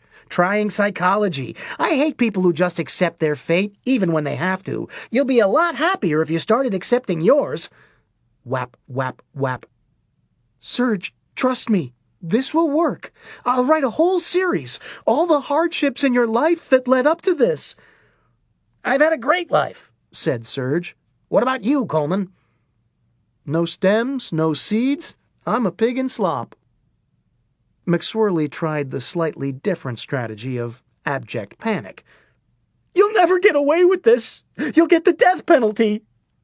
He hyperventilated and pointed up. The helicopters! What helicopters? Said Serge. The ones... McSwirly stopped. The whapping was gone. He spun and looked out the rear window. 5 tiny helicopters hovering in a stationary line a mile back. What just happened? All those idiots in TV highway chases, said Serge. Some drive for hours across multiple counties when the answer's obvious. The H-2 passed under a green information sign for rental car drop-off. Wherever I go, I always make sure I'm aware of the nearest federal airspace. Serge stopped at a crossing gate. A machine spit out a ticket. Serge grabbed it, and the gate arm raised. They entered long-term parking at Tampa International Airport. Even police helicopters in hot pursuit can't penetrate federal airspace without permission. Losing a suspect is nothing compared to endangering a commercial flight on final approach. They're required to hang back and radio for FAA clearance, which only takes a few minutes to coordinate with the tower, but it's all the time you need to duck into the overhead concealment of a parking deck. You getting this down? You need me to stop and spell anything? You plan for helicopter pursuits? Asked McSwirly. All the time. Learned it from a secret agent. Standard spycraft, except it's usually used prophylactically to sterilize your trail before a chase has a chance to start. I've got to work on that. You know a secret agent? No, I watch secret agent movies. Except it wasn't in the movie. It was in a deleted scene. And it wasn't in the deleted scene. It was in the director's commentary about it not being in the deleted scene, which explained why it made no sense. And that's the reason they wanted us to think they cut it out of the movie. But they couldn't fool Serge. What do you mean? Don't even think of selling me a DVD and expect to sneak covert messages by in the bonus material. But, Serge, I don't think they were... And here's a convenient parking space. Must be our lucky day. Serge skidded into a spot on the 4th level of the Lindbergh deck. Everyone out! What are you doing? Asked McSwirly. Switching cars, said Serge. It's the obvious next move. Come on, Jeff, get into this story. Hey, did you know that in the parking diagram on Tampa International's website, they misspelled Lindbergh's name? Instills that confidence in flying. Serge reached a nearby vehicle of similar color and appearance. We're in luck. A Hummer. It's just like our other car, said Coleman, only bigger. One of the advantages of frequent travel. Serge slid a thin strip of metal inside the rubber seal of the driver's window. All kinds of free upgrades. The door popped, and the burglar alarm whooped. Serge silenced it with a yank on a 20-amp fuse and secret wire deep under the steering console. Coleman climbed in. I didn't realize you liked Hummers so much. It's one of those love-hates, said Serge. As a guy, I can't resist. As a student of cultural collapse, I can't resist. Born a death machine in the first Gulf War, became a soccer mom car, and now we have Hummer stretch limos. I've seen those, said Coleman. They're everywhere. As a society, you just have to plead no contest. The introduction of the Hummer limo is an airtight case that your civilization has finally become bullshit on stilts. Where's Jeff? McSwirly was halfway across the deck, sprinting as fast as he could for the exit. Jeff! What's he doing? Asked Coleman. Probably has to use the bathroom. Get in. A half-minute later, the SUV's wheels squealed down the corkscrew exit ramp connecting the garage's various decks. They reached level 2. Coleman pointed. There's Jeff. McSwirly was about to pass out, but still running as hard as he could down the spiral ramp. Serge pulled up alongside and rolled down his window. Need a lift? The black Hummer eased into a toll booth lane. Serge grabbed the 3-day-old parking ticket off the dash and tossed it on the floor, then substituted the fresh stub he'd taken from the machine upon arriving a few minutes earlier. Neat trick, eh? Said Serge. I'm about to save this car's owner a lot of money. Let me go, said Jeff. I'll yell. The woman in the toll booth will hear me. Yeah, but then we'll have to take her with us. On the other hand, she's pretty hot. Maybe I'll yell. Serge pulled up to the window. McSwirly grabbed his shoulder from the back seat. Don't! No other innocent people! I'll go with you. Serge paid and accepted his receipt. You sure? He asked Jeff. I'm a sucker for toll booth uniforms. I'm sure, said Jeff. All right, then. A voice from the booth. Is everything okay? Why? Said Serge. You got your change, but you're not moving. Just having a discussion, said Serge. We're kidnapping people for this road trip. Want to be abducted? It's lots of fun. She noticed Serge's ice-blue eyes, a slight blush and smile. You guys in some kind of fraternity? No, they wouldn't have us. We weren't enrolled, and Coleman drank all their beer. Last chance. That parking attendant outfit has it going on. Look, I got people backed up. She wrote something and handed him a second receipt. Here's my number. The Hummer sped south on Interstate 75. Jeff, we've got quite a drive ahead. Why don't you start that exclusive interview with me? Jeff's arms were folded in protest. My stuff's back at the office. Serge hit a blinker for the next exit. We can get Jeff some stuff, right, Coleman? Look for a liquor store.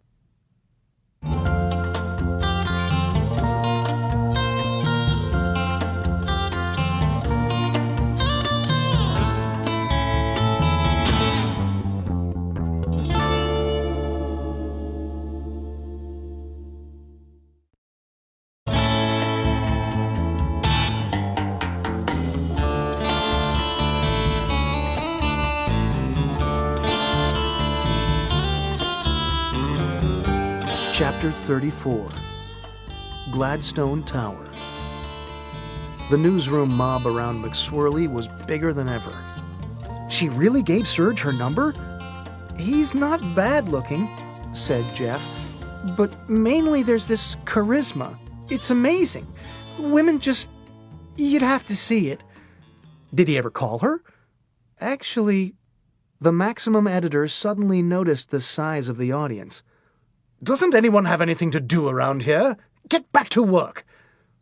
The audience grumbled as it dispersed. Enough storytelling, said Max. First deadline's in 3 hours. We need to start getting this into the system. Tom and Jeff headed over to the Metro desk. McSwirly took a seat and began typing. Walgreens.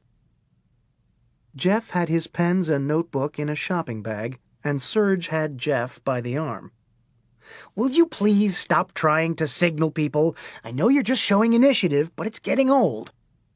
They reached the parking lot. It's only a matter of time before you're caught, said Jeff.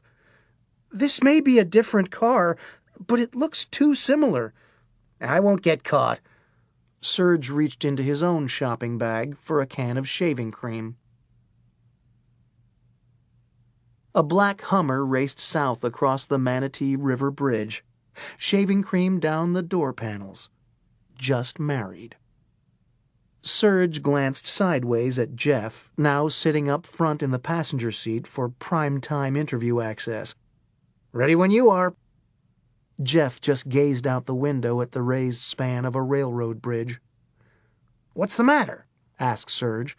Did I forget something? He looked at the plastic drugstore bag near McSwirly's feet. Spiral notebook, pens, microcassette recorder, extra tapes, disposable camera for my updated mugshot. The shadows in the ones the police took make me look like I don't groom on schedule. McSwirly watched a pleasure craft motor back to the Bradenton Marina. Don't be like this, said Serge. You're a great reporter. How can you resist this exclusive? I mean, everyone wants to talk to me. Detectives, mainly. That's why I've cultivated my recluse mystique. I'm too nervous. Jeff held out a palm. See? I'm shaking. I don't know what you're going to do with me. Serge was taken aback. You think I'm going to kill you? I honestly don't know. All those others... They were jerks, said Serge. You go through life throwing elbows, you take your chances. You're saying that now, said Jeff, but you're clearly insane. Serge faced the road ahead. That stings. I'm sorry. Don't apologize. I've been doing some soul-searching lately, and I've come to admit it's true.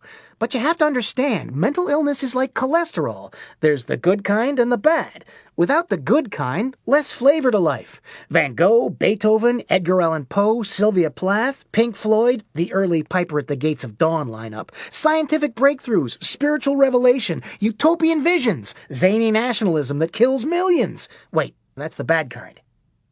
Jeff's bottom lip began to quiver. Hey, Serge gave him a playful punch in the shoulder. I'm not going to let anything happen to my buddy. What can I do to earn your trust? Let me go. You'll just have to trust me. Jeff wiped his eyes. Then tell me where you're taking me. What are your intentions? You know the Category 3 hurricane off Belize that's hooking this way? McSwirly nodded. Figured we'd hit historic high points down the coast, Snook Haven, Spanish Point, the Edison Estate, Cabbage Key, and still have plenty of time. For what? To pick up the hurricane. If the track holds, we'll grab it just below Naples and ride her straight across the Everglades on the Tamiami Trail. You're going to drive in a hurricane? Perfectly safe. We'll stay in the eye. Wind suddenly gusted into the side of Serge's face. He turned and lunged toward the open passenger door, grabbing Jeff from behind by his belt. He yanked him back inside. Jesus, you call me crazy? We're going 70. McSwirly lost it again. I can't take this anymore. The door marked Married flapped on the downside of the bridge. Coleman, would you mind getting that? What? The door. Oh, that's wind I'm feeling. I thought it was peyote kicking in again. The early rushes sometimes cause confusion. Coleman reached for the handle and pulled it closed. He offered a red drink over the seat. Jeff, want some of my hurricane punch? Serge. Just say no.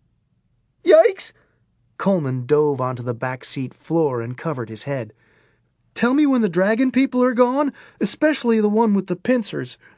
What's he talking about? Asked Jeff. Who knows? Said Serge, throwing a disapproving glance Coleman's way. I hope you're not into drugs. I smoked a little pot in college. How are your chromosomes? I don't know. Hopefully we caught it in time, said Serge. Just don't accept any left-handed cigarettes at those wild newspaper parties I keep hearing about. If your kids come out with heads like jack-o'-lanterns, you'll never be able to forgive yourself. Now, how about that interview? I'm not really in the mood. Come on, it'll occupy your mind. Jeff listlessly reached into the bag and opened a notebook in his lap. He stared at the page. He closed the notebook. I can't get over my nervousness.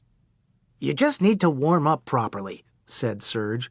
Like people in the Kinsey study who had to fuck in front of all those researchers aiming lab instruments at them. Instead of a ruthless killer, pretend I'm some non-threatening feature subject and open with softball questions. What inspired your new fragrance, Serge? Then, after getting your feet wet, we slide into the shallow graves. Jeff opened his notebook again. Maybe you're right. Maybe not. McSwirly clicked his pen and hunched over. If you could trade places with anyone else in the world, who would it be? Good question. Let's see. Serge tapped his chin. Okay, I got it.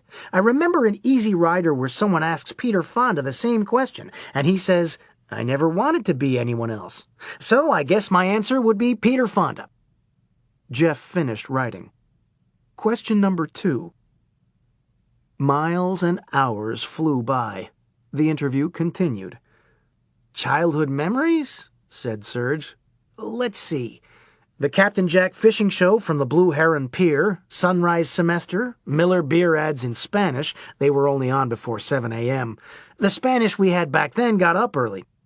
Highlight, of course, the civil defense siren every Saturday at noon, 4th of July parades on Flagler Boulevard, the fortune-telling scale at Riviera Beach Drugs. When I was 4, my parents wouldn't let me have a dog, so I caught one of those lizards that were everywhere, tied a piece of kite string around his neck, and took him for walks. Called him Rex. Serge reached over and shook Jeff's shoulder. Wake up. We had all kinds of classic TV ads back then. You're too young, but there was Radio Free Europe and The Lazy Eye. Guess they cured that. And the one where a drug pusher brings a briefcase to the playground? Gather round, kiddies, the man with the goodies is here. Televisions had tubes back then that you tested at Western Auto. Planes were hijacked to Cuba all the time. That's a cheerful one. Hurricane Betsy washed the freighter Amaryllis aground on Singer Island, and it became a popular surfing spot because of the wave break. He shook Jeff again. Got a cap gun and a cowboy hat at my birthday party. Then my next-door nemesis made a false move during Pin the Tail on the Donkey. We began pushing, and he stuck the donkey tail pin in my arm. His mistake. You don't bring a donkey tail pin to a gunfight. I slapped that pointy little birthday hat off his head and pistol-whipped him good. Then I remember parents arguing, and a bunch of cars screeched away from our house. The next year I turned 6. The sun drew down in the western sky. They entered swamp country, and development dwindled. Then a break in the trees that seemed to go on forever. Hundreds of single-wide trailers packed tightly together in a bright white gravel lot. "That's Camp FEMA," said Serge, "where all the people displaced by Hurricane Charlie went to live." They crossed the Caloosahatchee River. Soon another break in the trees. "And there's the arena where the Florida Everblades play. Isn't that far out? A minor league hockey team in the Everglades. Someone was either a visionary or a fool. It's a fine line, like Herzog pushing that ship up a steep mountain in Fitzcarraldo, which is also the perfect metaphor for marriage. I used to be married. Technically, still am. Separated. Her name was Molly. So it goes. She had this thing about guest towels. You got a girl? My advice? Choose carefully. You're still young, but I know all about women. I have total insight into their nature. Go ahead, ask me about women. What about women? They're absolutely impossible to figure out, so don't even try. Everything you need to know about them is in that Carly Simon tune. Which one? You're So Vain. She sings an entire song obsessing about this dude. Then, during the chorus, he's suddenly getting shit for thinking the song's about him. But it is. Every word. Now the poor guy's confused. Probably just wants to eat his dinner in peace. But no, she starts yapping about him again. And then he's wrong again for thinking she's yapping about him. Serge's knuckles became white on the steering wheel. If you ever get in a relationship, the key to fighting is never respond. Don't take the bait. You'll still get shit for not answering, but it's a smaller pile. Just let them win, because they always win anyway. That's the big secret to women. They're genetically built to win. We're built to watch TV. Better to forfeit at the beginning instead of letting it fester into a 3-day thing. Just thought of something else I loved to do as a kid. Remember when you drank a lot of fluid without eating breakfast and ran outside to play, and you could hear it sloshing around in your stomach? The first time it happened, I stopped and thought, what's this? Maybe I can make it happen on purpose. So I ran real fast in a circle, and it worked. Slosh, slosh, slosh. Coleman, remember making stuff slosh in your stomach as a kid? Fondly. Serge looked to his right. Jeff, what about you? Nope. You're joking. We'll just have to fix that. Serge hit his blinker. There's a rest stop. 10 minutes later, a large family from Wisconsin quickly gathered belongings from a picnic table and fled to a station wagon, glancing over their shoulders. Run, Coleman! I'm running! Serge raced in a tight circle in the parking lot. Faster! Coleman ran in his own circle. I'm going as fast as I can. It's sloshing! It's sloshing! Serge invited McSwirly over with a wave of his gun. Jeff, come on, join us! You don't know what you're missing! Jeff began running. Faster! Jeff ran faster. Faster! Jeff, you're veering off. Why are you running into the woods? Chapter 35. Tampa Bay Today. Deadline loomed. It would be a race. The first-hand story about McSwirly's kidnapping still had a ways to go. Jeff hovered behind the Metro editor, staring intently at a computer screen. That's everything? Asked Tom. No, there were lots of stops on the way back for photos and souvenirs, and he made graphite rubbings of the Hurricane Monument in Isla Mirada and the gravestone of someone called Mr. Watson. I don't know who that is, but Serge said he was a real asshole and got what was coming. Then he spit on the rubbing and threw it away. From the Peter Matheson trilogy, said Tom. Predatory pioneer in the Glades murdered by practically the whole town. I'm adding it. Another burst of typing. This is all great stuff. Absolutely incredible. The editor's fingers slowed.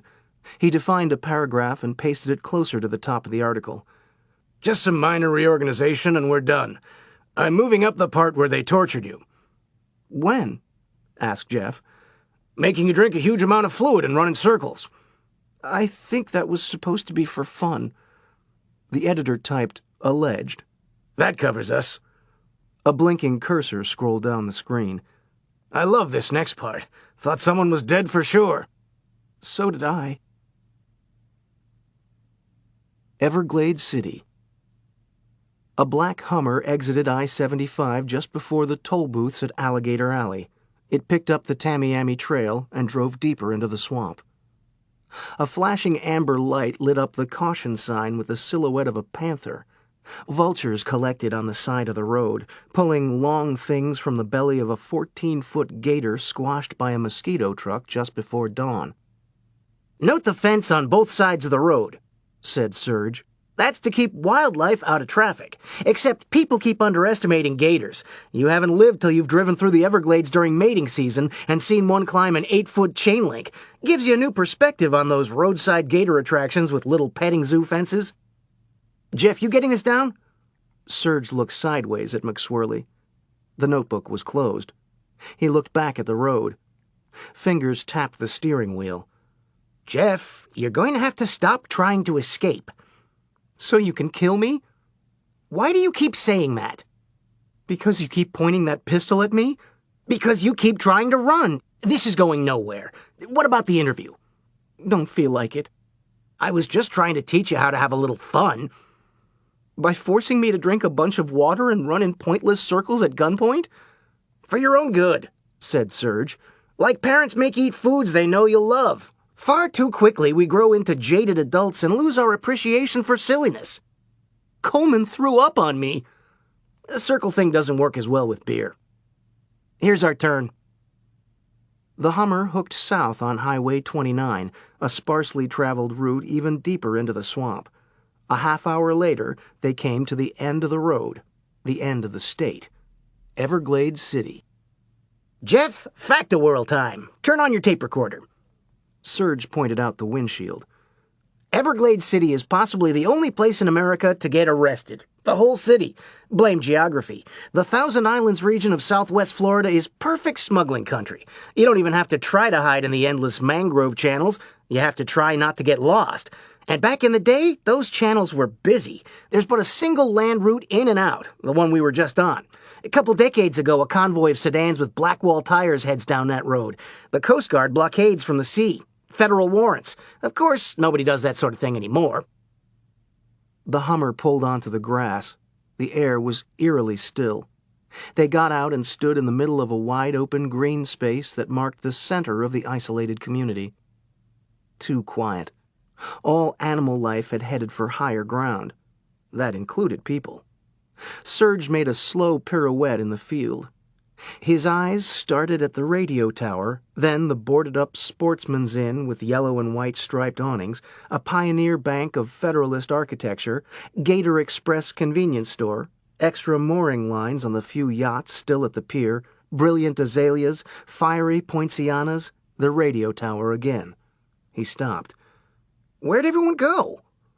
"The hurricane," said Jeff. "Evacuation orders." "Yeah, but you have to understand the strain of people who live down here," said Serge. "They never evacuate." "Must have been Wilma. Incredible photos. That radio tower looked like it was in the middle of a lake." Coleman gawked up at the steel structure. "What do we do now?" "Find a place to stay." Serge retrieved a tire iron from the back of the Hummer. "But everything's closed," said Jeff. "Not for long." They followed him across the street. Serge stuck the iron in a door jamb and threw his weight. No luck. He pushed harder and grunted. Coleman twisted a J in his lips. "It doesn't usually take you this long to get in a place." "Because it usually isn't a bank." Serge heaved a final time. The door popped with a loud crack of frame damage. "We're robbing a bank?" said Jeff. Serge shook his head. "Staying in one. I have this rule about always knowing the coolest shelters. Welcome to the Bank of the Everglades, National Register Historic Places." He started back to the Hummer. Built 1923 by Baron G. Collier, namesake of this county. Baron envisioned Everglades City as the West Coast metropolitan rival to Miami, and the bank was to be his cornerstone. Serge gestured across the Spartan landscape. As you see, Miami sleeps well. Let's get our gear. Serge opened the SUV's rear doors. Jeff grabbed a bag and looked up at the granite block bank. It's so bizarre out here in the middle of the swamp. That's how I chose it. If anything's left standing, it'll be this bank. We'll ride out the brunt in the vault. They returned through the front door, and Serge dropped his duffel bags in the lobby. He clicked on a flashlight. Jeff tugged his sleeve. If you planned this, how would we have stayed in here if the people hadn't evacuated? We would have paid. In fact, I'm going to anyway. Serge pulled bills from his wallet and set them on a brochure-cluttered table. Now I'm confused, said Jeff. Why are you whispering? Sorry, I'm confused. His voice ricocheted around the lobby. I didn't mean to yell. The flashlight's beam found a thick metal door, open with exposed tumblers. Serge entered the smaller room. It's not a bank anymore. It's a bed and breakfast. The breakfast part is served in this vault. The beam swept ancient walls. Imagine the history. It's like I'm in a temple. You should come in here and check it. McSwirly grabbed the edge of the heavy vault door, quickly swinging it shut. Just before it latched, an arm stuck out. Serge pushed it back open. Jeff, stop fooling around. You don't want to play with something priceless like this. Serge test-swung it a few inches. Could use some WD-40. He let go of the door and... Coleman! What? Put that money down! Serge, this is a lot of cash. Drop it! Coleman cringed and replaced the currency. But there's nobody here. Precisely. Whenever you break into a place, it's the honor system. We could use the money, said Coleman.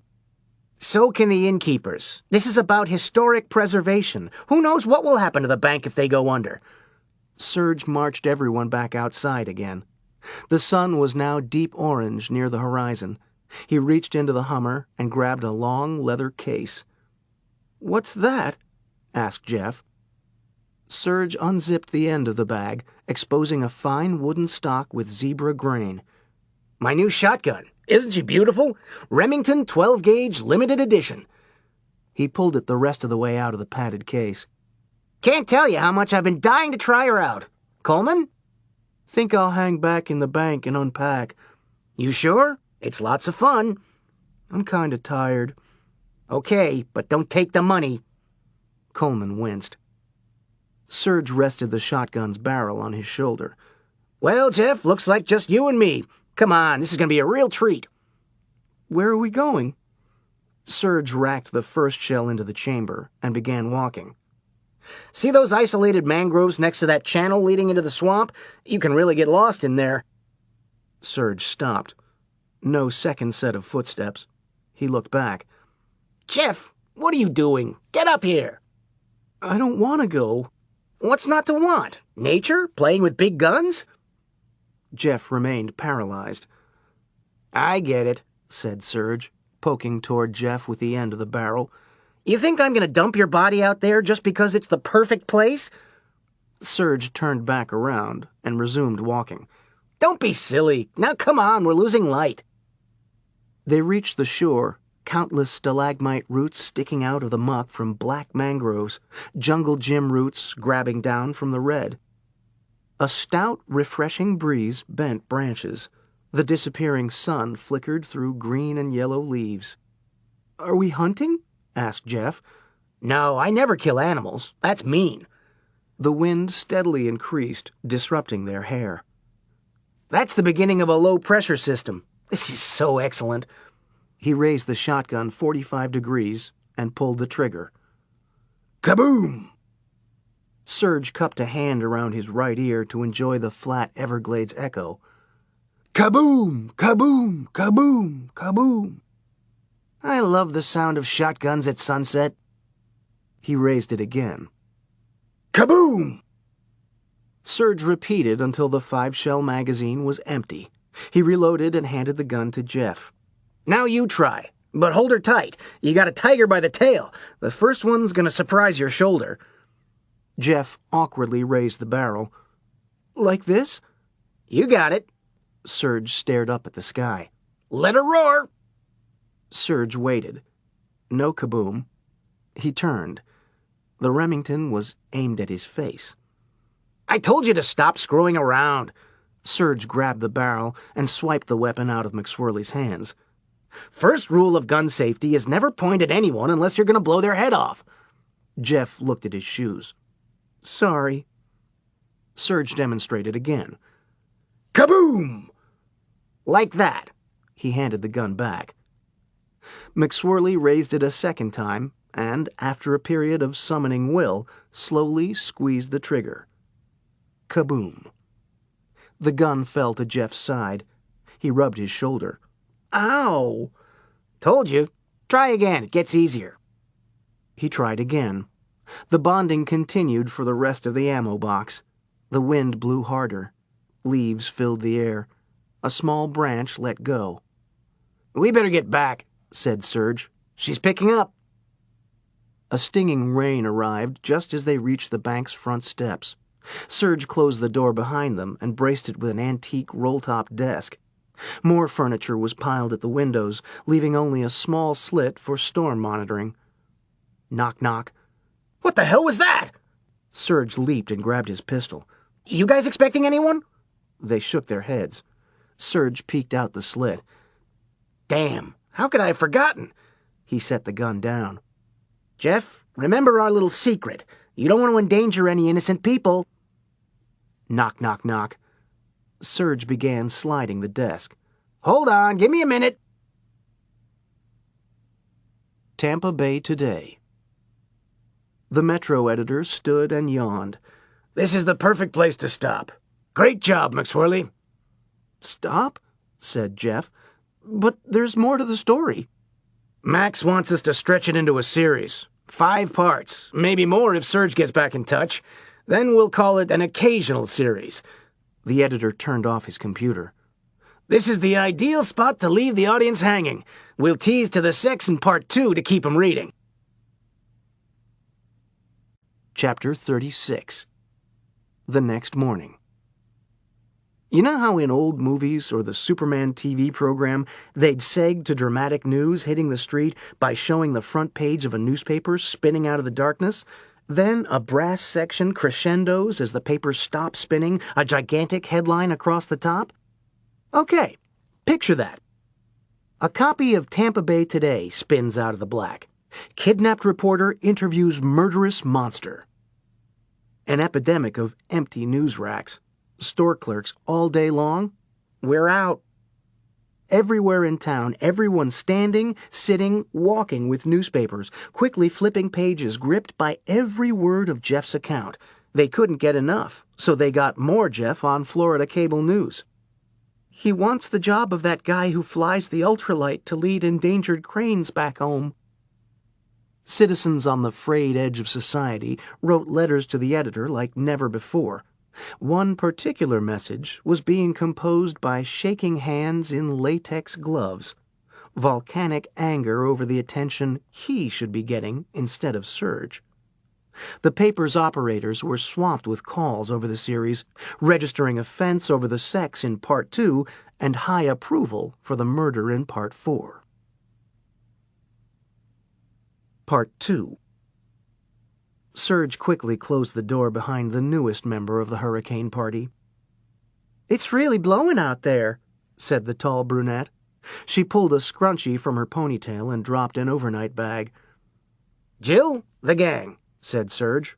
The gang, Jill. Coleman raised a beer. "Howdy." "Hey, I know you," said Jeff. "You're the woman from the parking garage booth." "I called her with your cell," said Serge. "You kept falling asleep toward the end of our interview." Jill looked around the dark interior. "I thought you said you had a reservation." "They must have wimped out when they heard the storm was coming." "But we are safe, though, right?" "Of course," said Serge. "I never take risks." "Why is that guy shaking so bad?" "Jeff, it's just from the realism of the kidnapping experience." Jill grabbed a brush and combed out wind tangles. "Is this one of those offbeat businesses, like Michael Douglas and Sean Penn in The Game?" "Exactly," said Serge. "Someone paid a bundle for this. It's his birthday." "Happy birthday," said Jill. "Thanks," Jeff said rigidly, eyes shifting back and forth. "Don't endanger innocent people." Serge became anxious. "Where's your uniform?" "In my bag. I changed at a rest stop." "Whew, you had me worried." "You really weren't kidding about the uniform?" Serge raised his eyebrows. "Can you put it on?" The wind continued picking up. Rain hammered the windows. Jill emerged from a back room. "How's that look?" "I lost my parking ticket," said Serge, attaching a coal miner's light to his forehead. "Let's go look for it in the vault." Coleman cracked another beer and followed. "I haven't seen the vault yet." He was grabbed from behind. "What?" "I think they want to be alone," said Jeff. The first few fidgeting hours passed, with faint sounds of the growing violence outside. Coleman found an aerosol can of furniture polish and sprayed his legs. "Sure you don't want any hurricane punch?" "No, thanks." Jeff sat on the floor and swayed nervously. "Why are you spraying your legs with pledge?" "Protecting myself from those evil elves with the blow darts in that corner." He tossed the can to Jeff. "Better cover yourself good. I think they're planning something." Jeff set the can down. "I'll take my chances." He nervously jumped again at another burst of sound echoing from the vault. High-pitched shrieking and machine gun trivia. "Harder! Faster! Don't stop! Eee! That's 11! The Beatles toured the aftermath of Hurricane Dora in '64 before a concert in the Gator Bowl." The storm wore on. The inside of the bank became quiet. Serge finally returned to the lobby, wearing only gym shorts. A tennis towel hung around his neck. Jeff pointed with dread toward the silent vault. "Jill?" "Asleep." Jeff sighed with relief. "I don't know how you can possibly have sex at a time like this." "Are you kidding?" said Serge. "Hurricane sex is the best. Another long-standing Florida tradition. Newspapers always run stories 9 months later about the baby booms. Puppy booms, too." The ceiling creaked, and they looked up. "It's time," Serge said solemnly. "Follow me." He led them into the vault. Walls flickered with dozens of candles stair-stacked all over the place like a mountain temple in Mongolia. Coleman looked down at a fast-asleep Jill. "How do you always make 'em snore like that?" Serge was busy readying the vault, Fallout style. He carefully arranged military rations, jugs of water, batteries, Band-Aids. A 9-volt weather radio was on low volume, breaking the stagnant air with a steady mechanical voice. "The following is an update from the National Weather Service. A hurricane warning remains in effect until noon tomorrow from Cape Sable to Cape Hayes. Hurricane watch from the Dry Tortugas to the mouth of the Anclote River. Next update at 2300. They broke out a case of MREs, and Serge snatched a heating pouch away from Coleman. "Hey! I haven't forgotten last time." Serge grabbed one of the jugs. "Just a little water." Jeff wasn't waiting. He sucked the contents straight from a cold plastic pouch. "You must be starved." Serge leaned his own pouch against an activated heater. "Most people hate this stuff." Jeff ignored him, ravenously scraping the inside of a pouch with a camouflaged spoon. "Serge," said Coleman, "any more Tootsie Rolls?" "Bunches. Here." Serge did the guy toss. Coleman caught one, and the rest bounced off his chest. He fired a joint and peeled a candy wrapper. He had no further needs. "Sustained winds 105 miles an hour, gusting to 120. Naples Inlet, 8-foot swells." Something that sounded bad smashed against the outside of the bank. Serge handed Jeff a second steaming pouch. "They're better warm." Jeff attacked it like the first. "Careful!" Serge yanked his hand back. "You almost took one of my fingers." "Funny, I didn't feel hungry before. Now I'm famished." "Nerves. Means you're finally calming down." Serge tore open his own pouch of lasagna-shaped soy trickery. He propped himself against the vault wall next to McSwirly and dug in. Peace River 6 feet above flood stage. Into the night, spooky gales, percussion of outside debris, the vault thickening with humidity. Candle wax pooled, and Jill snored. Coleman was passed out again in another of his trademark chalk outline sleeping positions. Just Serge and Jeff and the weather radio robot. Category 4, sustained winds 132. 3 a.m., still hopelessly awake. Soaked t-shirts came off. Bare chests trickling with sweat. Jeff's started to heave. "What's the matter?" asked Serge. "Trouble breathing." "Asthma?" Jeff shook his head. "Panic thing. Sometimes I cry. Sometimes it's this." "Please don't cry. I can't take that." "Just suffocating this time." Serge lit a new candle and planted the base in hot wax. "Didn't want to say anything, but I've noticed you're a little on the tense side. Might want to cut back on the sodas." "Might want to cut back on getting abducted." "We're going backward again," said Serge. "I told you, this isn't a kidnapping." "What is it, then?" "Okay, technically it's a kidnapping, but it'll go better on your breathing if you think of it as protective custody." Jeff grabbed his heart. "Maybe this will help," said Serge. "You know the gopher tortoise?" "What?" Shallower breaths. Gopher tortoise, Florida protected species. Burrows these long underground tunnels near the beach, some 40 feet long. That's why a lot of wildlife survive hurricanes. When instinct tells them a big blow's on the way, they head down the tortoise holes. Opossums, raccoons, big snakes, constrictors, and venomous." Faster panting. "What's that got to do with me being kidnapped?" "Everything," said Serge. "Most of the animals are mortal enemies, but mystically they call a truce while hunkered down waiting for the storm to pass. Like Foghorn Leghorn and that dog punching out their time cards. So even if I was going to kill you, which I'm not, you're perfectly safe tonight. The law of the tortoise hole." Jeff took his hand off his heart. "It's passing?" asked Serge. Jeff took a deep breath. "Sorry for snapping at you." "No, you're within rights. This is a lot for anybody." "It's not this. It's what?" Jeff put up a hand for additional time. A little more oxygen first. That's better. I saw all the president's men." "Good choice. Relevance?" "It's what inspired me to be a reporter. Wanted to make a difference. Investigate corruption, right injustice, empower the powerless." "So? We all used to believe a bunch of naive horse shit." Serge saw Jeff's expression. "Oops, you still believe it. Sorry. I was thinking of something completely different." "Are you mocking me?" "I'm good," said Serge. "Go, proceed." Jeff took another full breath. "They told me in school I might have to start on the cop beat.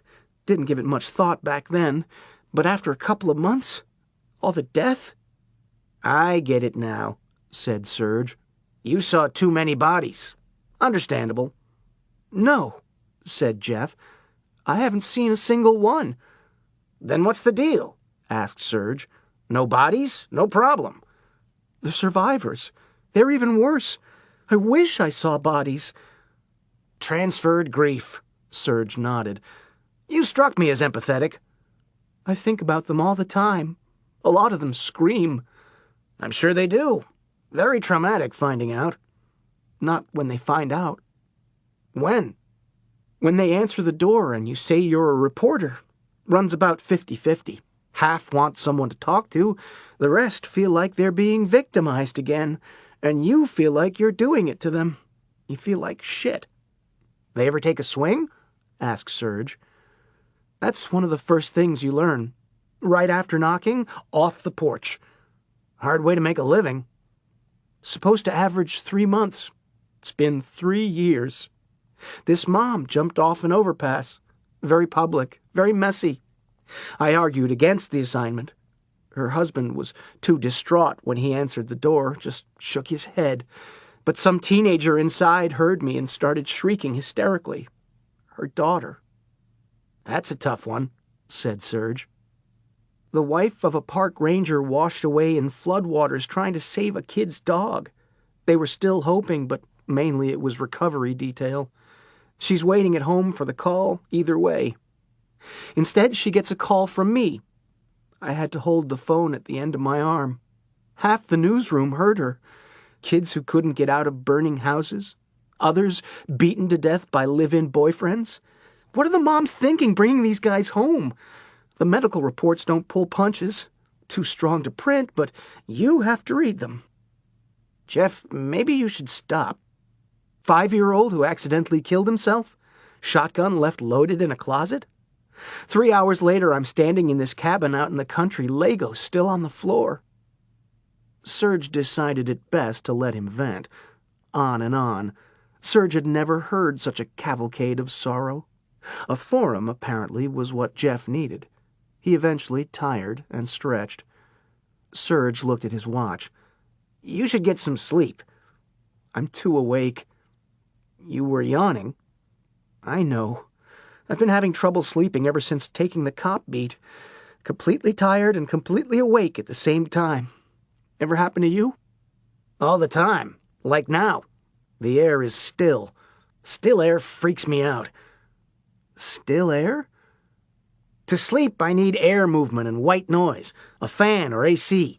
It puts all the brakes on my thought locomotive. If the air is still, my mind bounces all over the place and I'm up for hours flipping the pillow. Did I turn off the oven? Are the doors locked? Is my heart beating correctly? If not, then what?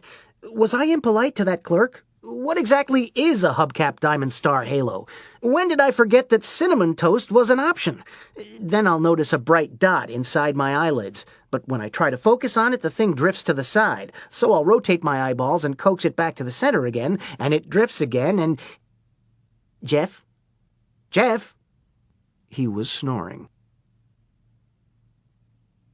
Chapter 37. Tampa Bay Today. The budget meeting. Everyone congratulated McSwirly. Incredible work on the series, said an elated Max. The second part sold even more than the first. We've doubled our press run for tomorrow. A man in a blue and red baseball cap approached the table with a large, flat box. There, Jeff McSwirly? Right here. The man set the box down and read the receipt. Large combo with cheese bread? But I didn't order a pizza, said Jeff. It's okay, guy downstairs at the back door already paid. Said something about a surprise for your hard work. Cool. Jeff grabbed the cardboard lid. No! Mahoney dove over the table. He snatched the box out of Jeff's hands, dashed across the conference room, and slammed it down into the saltwater aquarium. Nobody move! He flipped open his cell and hit speed dial. Bomb squad! Metro Tom arrived at the meeting. Sorry I'm late. Jeff, don't worry about lunch. My treat. Got a pizza coming. It's already here. Where? Jeff pointed behind a tiny skeleton popping out of a treasure chest. A man in a blue and red baseball cap approached the table. Jeff McSwirly? Right here. Large all the way? Dipping sticks? Jeff opened the lid. Hold it, said Tom. What's this? He peeled a greasy page off the top of the pie. What is it? asked Max. Tom's eyes shot toward him. We have to cancel the series. Why? What's that thing say? Cancel the series or Jeff dies. It's signed Serge. Serge doesn't like the series, said Max. No, he loves it, said Tom. But the note says he watched the Mean season again last night and thinks it might get the other killer pissed off at Jeff. There is no other killer, said Mahoney. Don't you get it by now? He's the same guy. He's gone around the bend. Either way, we have to stop the series, said Tom. Nothing doing, said Max. We're running it." "You can't," said Tom. "Excuse me," said Jeff. "I'm running it." "No, you won't." "Excuse me?" "Yes, I will." "You won't." "I will." "Excuse me?" The editors turned. Jeff's hand was raised. "May I say something?" "Definitely," said the Maximum editor. "You wrote these incredible articles. What do you think? We should run them, right?" "Sir, I don't think I'm in any danger from Serge." "What do you mean?" asked Tom. "I don't think he and the other killer are the same guy." "Of course they are," said Mahoney. Jeff shook his head. "I spent 4 days with Serge. At first I was scared to death. Then I got to know him." "And you don't think he's crazy?" said Mahoney. "No, he's nuts, all right," said Jeff. "But there's a method to the madness. As bizarre and erratic as he may seem, I discovered a consistent underlying moral code." "You felt safe with him?" "Not remotely," said Jeff. "But I was worried about his impulsive risk-taking. I'd stake my life that he'd never intentionally harm me." "I ain't buying it," said Mahoney. "Schizos sometimes only show one face to certain people. I've been studying him for over a decade, not 4 days." "It's moot anyway," said Tom. "We're not going to press." "Sorry," said the Maximum editor. "Even if I wanted to, it's physically impossible to cancel the series." "Why's that?" "Already raised ad rates. That would mean a refund." Part 3. Hurricane Esteban's early effects had been making themselves known for 6 hours now, but the slow-moving eye had stalled over the Gulf, gathering strength before landfall. Serge was up early in the vault, monitoring developments on his battery-powered TV. The attention centered on the Naples shore. Naples is Florida's last major city on the bottom of the West Coast. During the 1980s, it wore the mantle of America's fastest-growing statistical area. Development had since jumped the interstate like so many wildfires that sweep the region. Gated communities, upscale shopping centers, country clubs. From the air, Naples inspires the question, who plays that much golf? "Serge," said Coleman, "you're doing it again." But there would be no tea times today. Sand traps were water hazards, and the clubhouse staff raced to hack down coconuts before they could become cannonballs. Esteban had just been upgraded to the fiercest of the record-threatening year, each new televised landfall increasingly populated with agenda sluts occupying respective spots along the beach at trade show intervals. The usual TV cast of human windsocks now competed for space with feverish preachers, doomsday prophets, has-been folk singers, self-published psychics, and T-shirt vendors. The Reverend Artemis Twill from Church City, Virginia, was down on the beach with his congregation, eyes closed and heads bowed. Twill raised his right palm in stiff-armed opposition toward the crashing surf, praying for God to stop the hurricane, or at least make it swerve into the wickedness of Fort Myers. Jeff woke up. "Who's Serge talking to?" There was a second congregation from Sarasota who had become rudderless and depressed since the feeding tube guy started making commercials for Subway sandwiches, until finding a new cause and flipping their picket signs over for fresh riding space.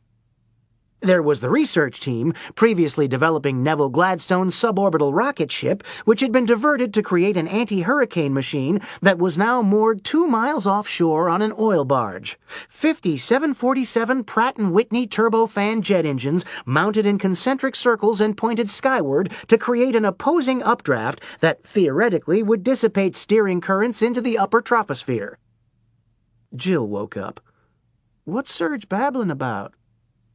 Sunrise was a half hour ago, but you couldn't tell. A steady drone of gas-powered generators lit the beach in floodlights. There had been some notable overnight microbursts, but disappointed reporters currently idled in a lull between storm bands. Make no mistake, the hurricane would soon be the genuine thing, but right now it was still theater. Channel 7 came back from a commercial for personal injury lawyers. "Joe, can you pan to that flying napkin?" Then, small waves became large. The reporters donned bright slickers with their station's logos and color schemes flapping in the growing gale. Rain cut loose. Hoods went up over heads, goggles with watertight seals. More strength. Correspondents leaned into the wind. A Florida cable news cameraman zoomed in on the Sarasota congregation. "Fuck the devil!" "Does he talk like this often?" asked Jeff. Coleman cracked a breakfast beer. "So often I barely notice anymore." Finally, it got real. Honolulu-sized waves pounded the historic fishing pier. A pizzeria awning cut loose, frame and all, gaining altitude like a box kite. Rookie reporters would have been worried, but not these veterans. They'd developed a system. As long as the lightest TV personality was okay, they all were. That happened to be the 5'3", 90-pound correspondent from Channel 2. She was placed in the path of hurricanes because she was hot. Then she was gone. A forceful gust sent her 8 feet up. She landed flat on her stomach, screaming and clawing the slick grass for traction, but the wind was too strong and sent her skimming like an air hockey puck until she was finally yanked to a stop at the edge of the seawall by her rock climbing harness. A winch on the Channel 2 van began reeling her in. The tidal surge raced toward shore. It pitched the anti-hurricane machine up on its side. The barge took flight, 50 full-throttle jet turbines propelling it in crazy random loop-de-loops in the sky before barreling toward shore inches above the surf, scooping the Reverend Twill off the beach and splattering him into a 3-story oceanfront mansion. Serge turned toward Jeff and Coleman. They were staring back. "What?" "You were doing it again." "No, I wasn't." "Yes, you were. You said the Channel 2 chick just went." "I did?" said Serge. "Wow. Then there's not much time. We have to be out the front door before the second guy goes." Jeff pointed at the TV. "The second guy just went." "Which one?" "The party parrot." "Ooh, he got hung up on the jetty." "Oh, shit." Serge grabbed a duffel bag. "Move it." Their gear was already assembled in the bank's lobby for a quick break. Serge threw open the door and raced outside with Jill and Coleman. 3 quick trips, and the Hummer was loaded again. "Jeff, come on!" An echo from the vault. "I'm not going." "Damn it!" Serge ran back inside. "Ow! Ow! Ow! Let go of my ear!" "Get in the car!" Serge boosted Jeff into the back seat with Coleman. He climbed up front with Jill and floored it. The Hummer sped past the radio tower and out of Everglades City. Serge's calculations had been spot on. He reached the Tamiami and picked up the eye. Clear sailing. Jeff's chest heaved again. "What's the matter?" asked Serge. "We're out of the weeds." That was the problem. Too many weeds. Up till now, visibility had been poor, but the recently opened eye and low Everglades horizon gave Jeff an unobstructed view of his predicament. He twisted around, completing a 360-degree panorama of the perfectly defined cottony gray wall. "We're in the middle of the hurricane." "Isn't it great?" "We're going to die." "You're shit-dwelling too much," said Serge. "I've covered everything. We're monitoring all crucial coordinates with a laptop and GPS receiver." "Who is?" "Coleman." "No, he's not." Serge turned around. "Coleman, where's the laptop?" "I thought you had it." "Coleman, you're the navigator." "Must have left it at the bank." "But our lives depended on that computer. We're flying instrument blind." Jeff's chest heaved again. "Serge, what does this mean? What's your backup plan?" "No backup plan," said Serge. "Isn't it great? Anything can happen now. If we survive, life will taste that much sweeter." "Oh, dear Jesus!" yelled Jeff, struggling with the child-locked door handle. "I have to get out of here!" Jill looked up from Serge's lap. "Do our lives really depend on that?" "No, I'm just fucking with Jeff," whispered Serge. "Go back to what you were doing." "Oh my God! We're doomed!" Jeff, take your hands away from your face. You'll miss everything. Crossing the Everglades is one of the coolest things you can do in Florida, like an astronaut looping around the dark side of the moon. Totally on your own out here. No tether, farther, deeper, back through a million years of amphibian genetic memory. His brain is squirming like a toad. Look, there's the Ochapi Post Office, nation's smallest. And here's an authentic Mikosuke Indian village. They passed a cluster of thatched chickee huts with Yamaha dirt bikes and a Camaro out front. And here's an airboat concession. I love airboat rides. It's the only way to truly appreciate the Glades. You don't realize it because all the reeds create the illusion of land, but this artificially dredged causeway is in the middle of a 100-mile-wide slough, inches to feet deep river of grass. God rest Marjorie Stoneman Douglas. Sure wish we could take an airboat ride, but that's the drawback of riding the eye. Most things are closed, like the Skunk Ape Research Center coming up on your right. Best $3 tour value in Florida. Coleman looked out the window. They have a skunk ape? No, just Skunk Ape t-shirts and baseball caps, and a bunch of snakes they let you pose with for photos. Something else went by the window. I can't believe it! Serge slammed the brakes. Jill sat up. What is it? We're in luck! The Hummer pulled into a narrow gravel parking lot. Everyone out! Yelled Serge. He raced down to a dock on the edge of a drainage canal. An oversized tourist airboat sat lashed to a rustic pier. A stocky older man with leather skin was on the knees of his Levi's, tightening a knot on a mooring cleat. Serge ran up to him and grinned. We'd like an airboat ride, please. Are you crazy? Crazy about the Everglades. How much? We're closed. He threw an arm skyward. The hurricane. I just came out in the eye to make sure these lines were holding up. I guess you're right, said Serge. We'll come back another time. You won't be going anywhere. I mean that as a plus, not the other. The man pulled hard on a second rope. Serge turned and spoke reverently to the others. You're in the presence of history. He's making knots the old way. Sir, what kind of wild animal fur did you fashion that line from? Nylon.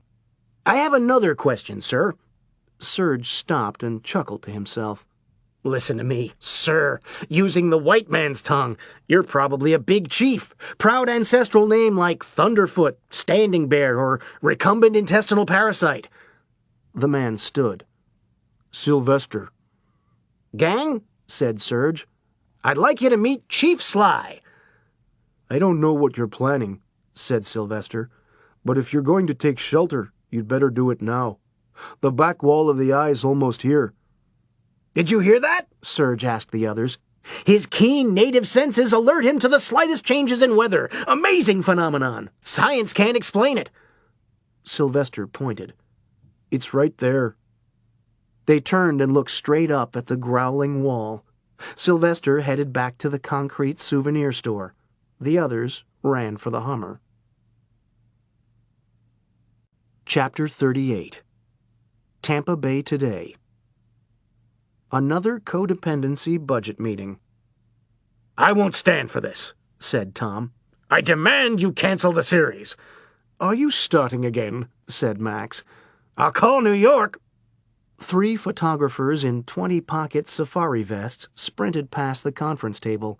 The last slowed briefly. You might want to see this. What's happened? Moments later, an elevator opened on the ground floor. The budget meeting stampeded across the street to the garage. A fire truck foamed down the parking space under a charred chassis. McSwirly stepped forward on unsure legs. My Fiero. See now? Tom told the Maximum editor. We have to stop the series. Sorry, said Max. I'd love to help, but Part 4 just went to press. Another spinning paper. Kidnapped reporter unable to stop murder. Hero or accomplice? You make the call. Part 4. With only seconds to spare, they dove into the Hummer and raced away from the airboat concession. Jeff's eyes were locked on murderous blackness out the back window. Don't worry. Serge uncapped his thermos. The storm's not that fast. In a few minutes, we'll be miles out in front again. The eye tracked sure and steady. Not the Hummer. Serge kept pulling over for landmarks. Locks and dams. Back in the car, back out. Shark River, overlooks, historic markers, restaurants with swamp cuisine. In, out, in, out. "Shotgun!" yelled Coleman. Jeff ended up in back with Jill. "So you're a newspaper reporter?" Jeff had difficulty pulling himself away from the eye wall. "Huh? What?" "Newspaper reporter," said Jill. "I heard you up there doing the big interview. I thought I recognized him." "You know who he is?" "It's that guy, right?" "I'm not supposed to say anything," Jeff whispered. "And you shouldn't say anything either, for your own protection." "Don't worry, the secret's safe with me." She smiled and shook her head. "Imagine that. Me, Jill Rubinski, on a road trip with him." "You're happy about this?" asked Jeff. "Of course. This is going to be in Rolling Stone, right? I just love his music." "Who exactly do you think he is?" "You know, that guy. I don't remember his name, but I knew he looked familiar." "When?" "Back at the airport garage. Recognized him right away, but I couldn't remember where. First I thought I might have seen his picture in a newspaper or the post office. Then I noticed the guitar in the front seat, and it hit me. Just in time, too, or I wouldn't have been able to give him my phone number." "Listen," said Jeff, "I'm not sure you understand what you've gotten yourself into. You sound just like my girlfriend." Jill glowed with the recollection. "As soon as you left the parking deck, I called her and said, 'You'll never believe who just came through my lane.' No, guess again. No, guess again. No. Okay, I'll just tell you. It was that guy. She said, 'Stay away from him.' You know, the whole lifestyle thing." "You have no idea." "It's worth the chance.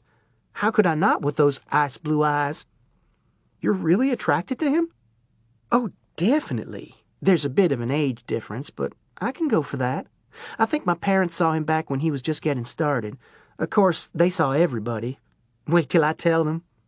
"You might want to hold off."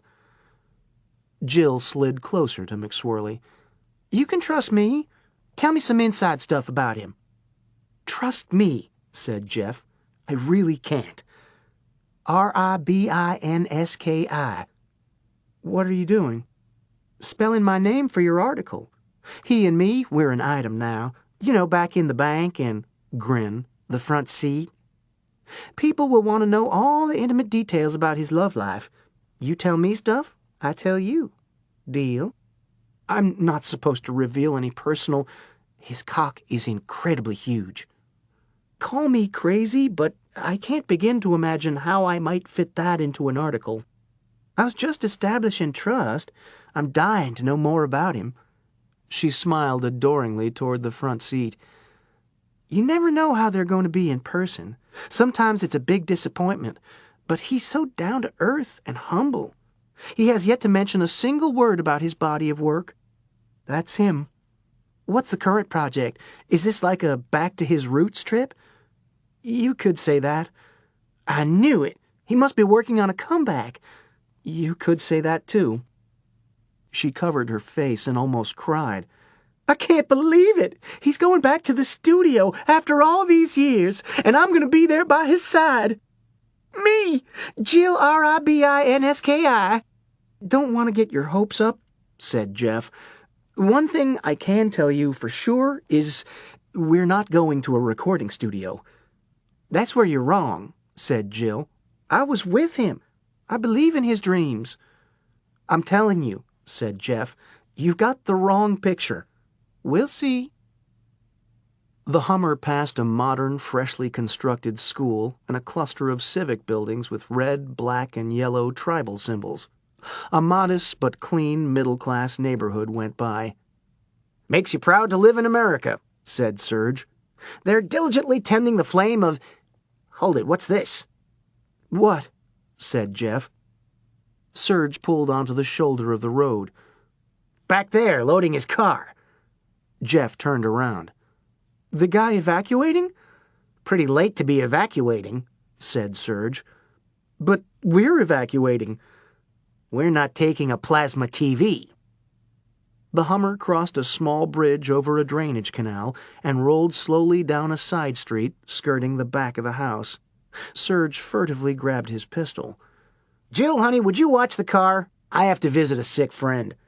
That's so nice of you. Won't be long. Then to Jeff and Coleman, come with me. Stay as quiet as you can. What are you doing with that gun? Asked Jeff. What's going on? Martial law. Serge checked the chamber. I hate hurricane looters. They crept along the bushes on the side of the ranch house. Coleman bumped into Jeff, who stepped on the back of Serge's shoes. What if he's armed? Let's leave. Shh! A man walked out the front door, straining under a stack of stereo components featuring the new 200-watt JVC integrated amp. Serge leaped from the shrubbery. Drop it! Electronics smashed to the concrete. I mean, freeze! You're under arrest! The man looked Serge over. You're no cop. I just deputized myself. He waved the gun. Back inside. They entered the living room, and Serge closed the door. Take a seat on that couch. He began pacing. I just don't understand looters. They sell the shit to pawn shops, said Coleman. Make money. Coleman, put that down. You're not taking anything in here. But Serge... You don't even know what it is. Coleman pulled the object from his windbreaker. Sure, it's a... They still give you money. Jeff pointed at the floor. Look at all these dead bugs. Because of that can. What can? Aerosol. Middle of the floor on that newspaper.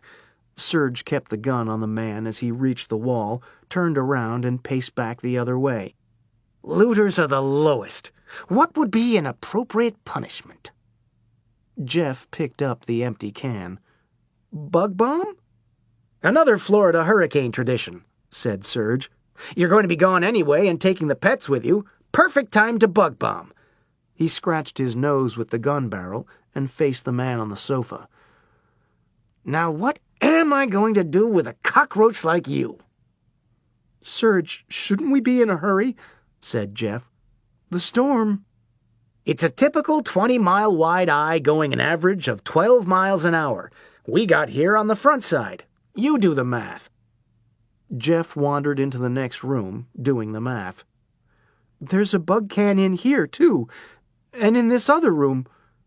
His voice trailed down a hallway. Another one in here.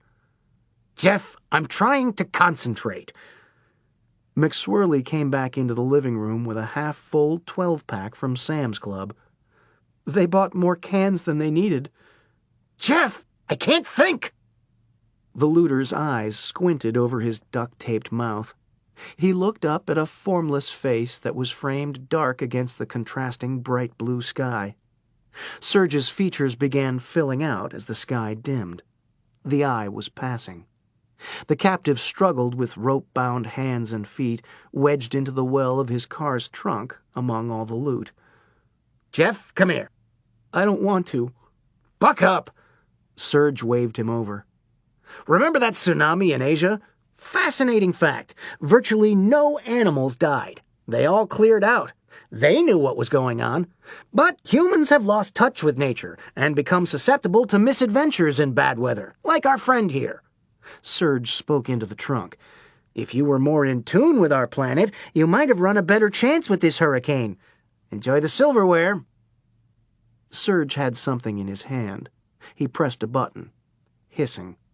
A canister landed on the captive's chest and rolled under his armpit next to a deep fryer. Serge grabbed another canister. Another hiss. It hit the man's stomach. Another canister. Another. The trunk was alive with the aerosol chorus. Jeff jumped back. Serge! Jesus, please, don't do this! I'm begging you! I saw the same disconnect when Francis headed for Tampa, so I zipped down to Bayshore Boulevard for the A-View, and a million other cars were already parked along the balustrade. I said, Coleman, look at all the idiots out in this storm. Serge tossed the last can and smiled at his hostage. Sorry, lost another loan to Ditech, and slammed the trunk shut. Then something I'd never seen before. The storm had sucked the water halfway back, dry bay bottom for hundreds of yards, all these fools scrambling over the railing to run around in the muck. Luckily, a hurricane isn't as fast as a tsunami, and they all got out before the bay flooded over the seawall and the boulevard filled with kayaks. Jeff, you're crying again. What now? Jeff blubbered and pointed. Why are you upset? Asked Serge. This was your idea. No, it wasn't. Take praise when it's due. I just showed you the extra cans. I didn't want this. Tendrils of ominous vapor seeped from the trunk's seals, kicking sounds through the fenders. But it was your core concept, said Serge. You got the ball rolling, so take credit, or at least responsibility. Give me the keys, said Jeff. I'm going to get him out. There's still time. Serge reached back and hurled the keys as hard as he could over the roof of the house. He hopped up and sat on the trunk's hood.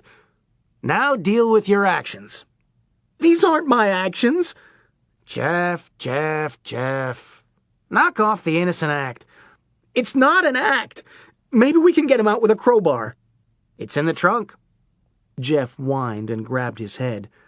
Tell the truth, said Serge. Didn't it piss you off that this asshole was preying on the good people of this state in their hour of crisis? But this isn't the answer. Don't be a denial chimp. Admit it. He made you mad. Okay, I was kind of mad. And you know the type of person I am, right? Jeff nodded slowly, trying to figure where Serge was going. Why do you think you brought me those cans?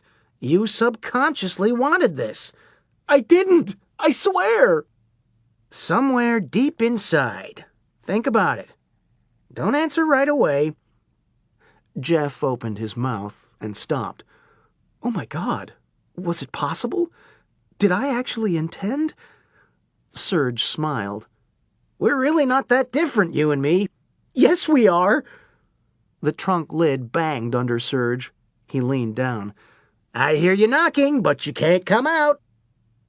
The trunk eventually became still, vapor gone, eye wall closing. Serge consoled Jeff on their way back to the Hummer. Jill was in the front seat reading Spin and rocking out to personal headphones. She took them off when the doors opened. Jeff, what happened to you? You're crying. His mother died, said Serge. That's horrible, said Jill. I'm so sorry. It's okay, said Serge, starting the engine. Happened years ago, and he didn't like her. The Hummer headed east on the Tamiami Trail.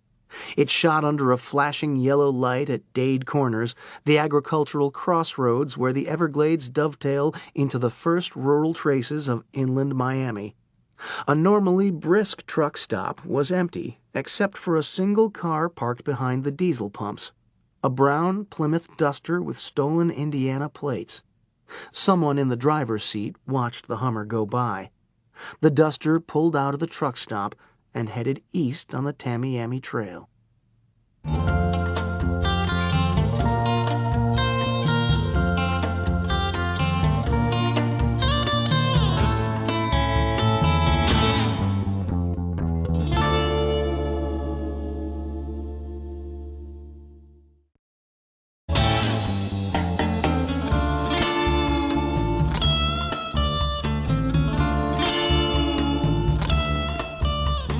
Chapter 39.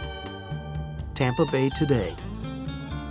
I demand you stop the series, said Metro Tom. Is there a broken record in here? Asked the Maximum editor. We've already been over this. We got another letter. What's it say? The Fiero was just a warning. It would have been so easy if I wanted you in it.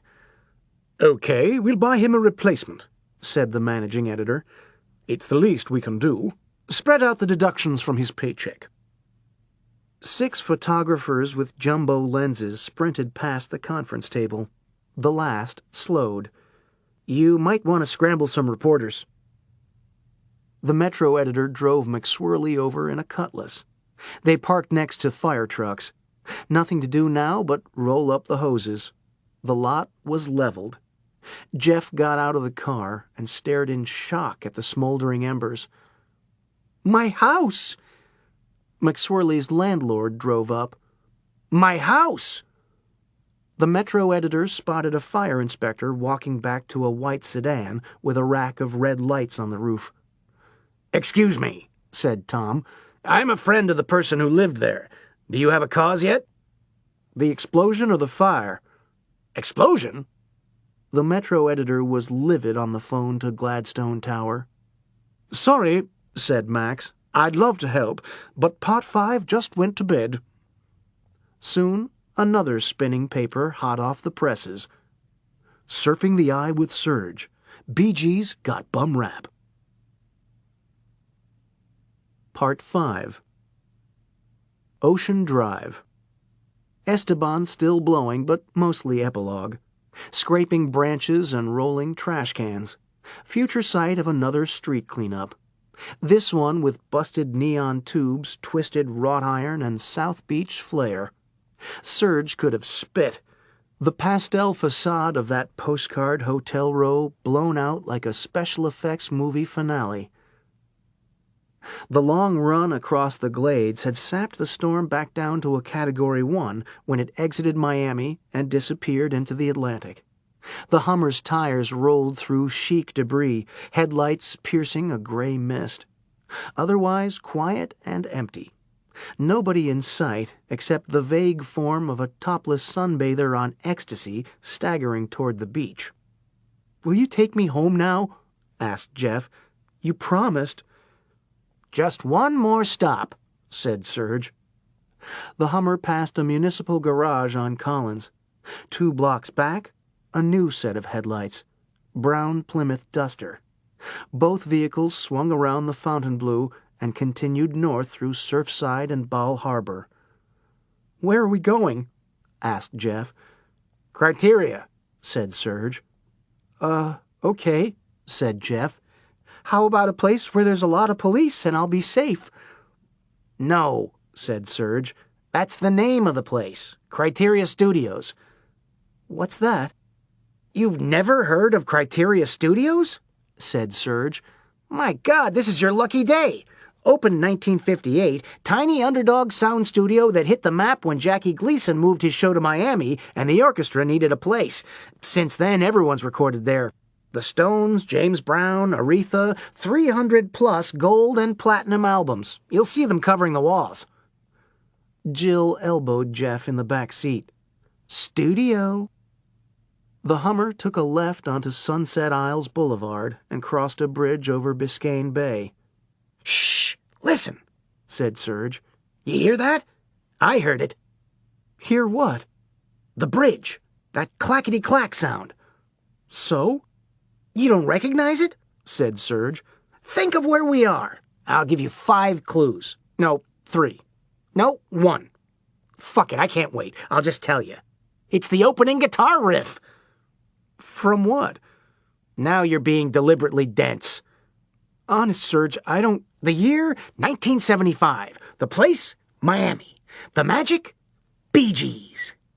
Illustrious Brothers Gibb in town to let Florida soak into their main course LP being recorded up the road at Criteria. Barry had to take the Sunset Isles Bridge to work every day, the same one we're on right now, and he starts humming along with that clacking bridge sound. Genius strikes. Hit song. Drive talking, because he's driving to work with his lunch sack and all, which was later changed to, you guessed it, jive talking. Boom! Completely new sound for the band, which was slumping post-Lonely Days.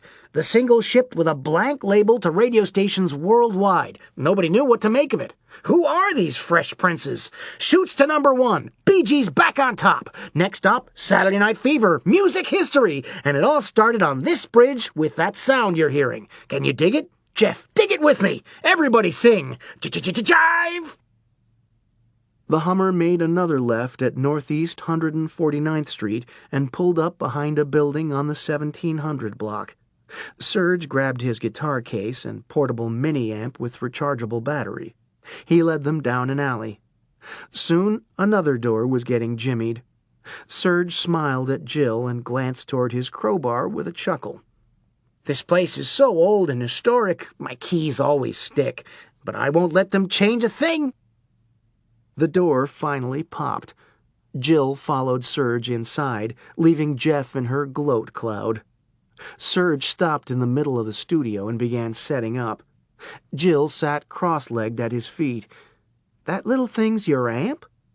"Left my big one in a motel room," said Serge. "I'm going for the Professor Longhair, 125th Street, dirty atmospheric sound. Jeff, you ready to capture this first blistering track?" "I don't know how to run a soundboard." "Use that microcassette you got for interviews."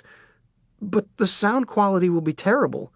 "Even better. We can charge more, like Dylan's basement tapes." He turned to Jill. "Can you hear it?"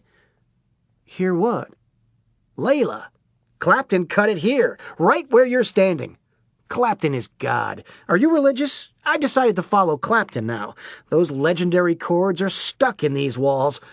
Serge grabbed his Stratocaster by the neck and twisted a knob. "He's been a major influence on me ever since." Jill's eyes grew larger. "You know Clapton?" "Of course," said Serge. "Everyone does." "Maybe in your circles." "We do have a bit of an age gap." "Wow," Jill said to herself. "Clapton." Serge strummed a stripped-down E chord. "Layla." Crash. Amp went over. Guitar strings scraped unmusically. Jill Rubinski dove on top of Serge, tearing open his shirt. "Fuck me right now, right where Clapton played." "Only if you call me Slowhand." "Fuck me, Slowhand." Coleman strolled over and helped Jeff stare into a corner. "So you're a reporter?" Out in the alley, a brown Plymouth Duster pulled up next to a Hummer.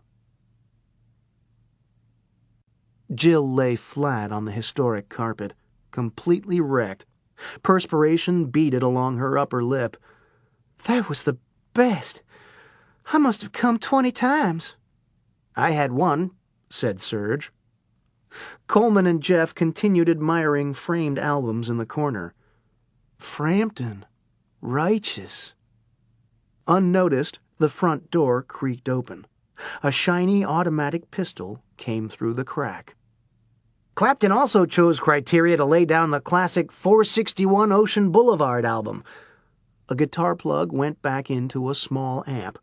Serge cranked up treble, gain, distortion, and everything else that had a knob. "The album's famous cover was photographed just up the street at, well, the address is on the cover. Took a certain luster off that scavenger hunt." Coleman stared at more gold records. "So, Jeff, ever see any dead bodies?"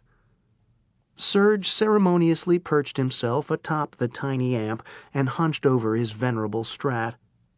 "And now, ladies and gentlemen, the 10th and final cut from that 1974 tour de force, Clapton's finest song ever, Mainline, Florida."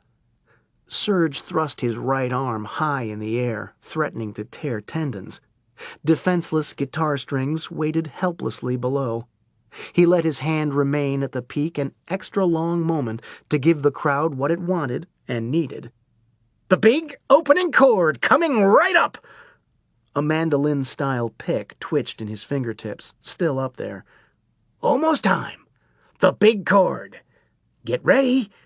He reached with his free hand for another knob. "Just a little more feedback. Nearly there. And hold it. One more second."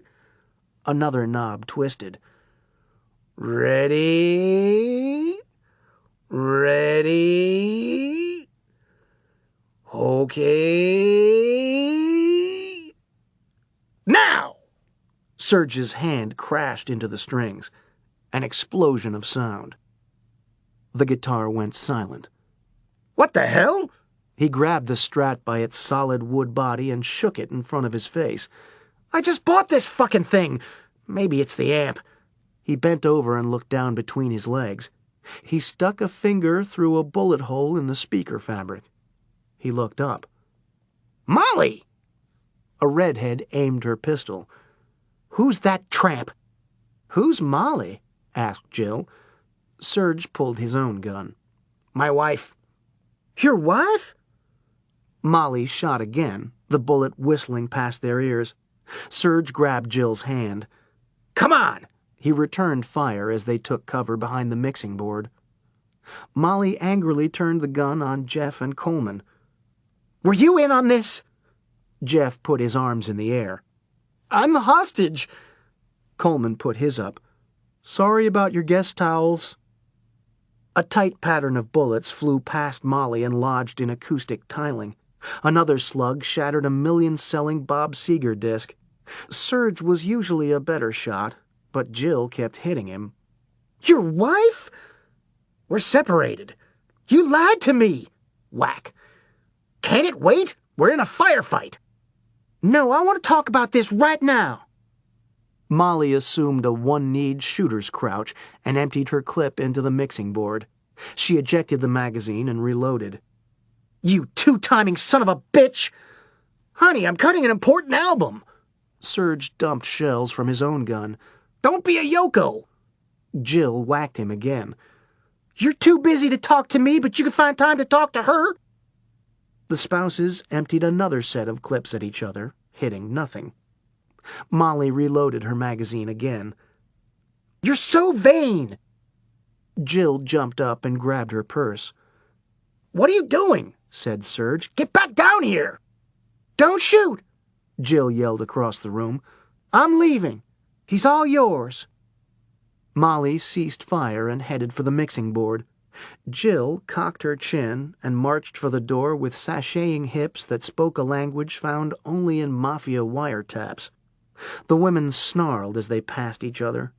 Molly resumed fire, advancing on Serge's defensive position. Bang! Bang! Bang! Serge covered his head. Platinum album pieces rained. He reached for another clip. Out of ammo. Hold it! Yelled Serge. This is crazy. Remember all the good times? Don't try to sweet-talk me. Bang! Bang! Bang! You must be getting your period. Bang! Bang! Bang! Serge recognized the distinct hollowness of the 9mm boom. 16 in the clip, 1 in the chamber, counting under his breath. Molly was almost on top of him with no sign of mercy. Bang! Bang! Bang! Serge stood and smiled. Baby! She pulled the trigger. Click, click, click. You bastard! She threw the gun at him. He ducked. Ted Nugent took one for the team. Serge dashed around from behind the soundboard. She began pounding him on the shoulders. He grabbed her wrists. She struggled, but Serge was too strong.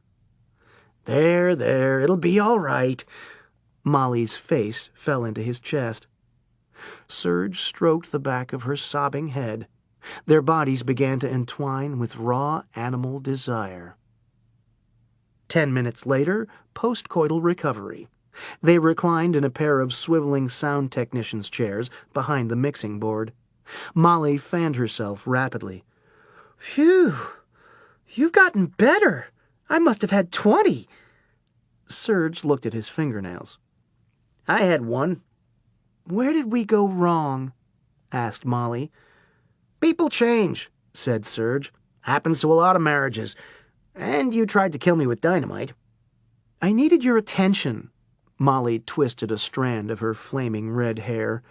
You always put your career first.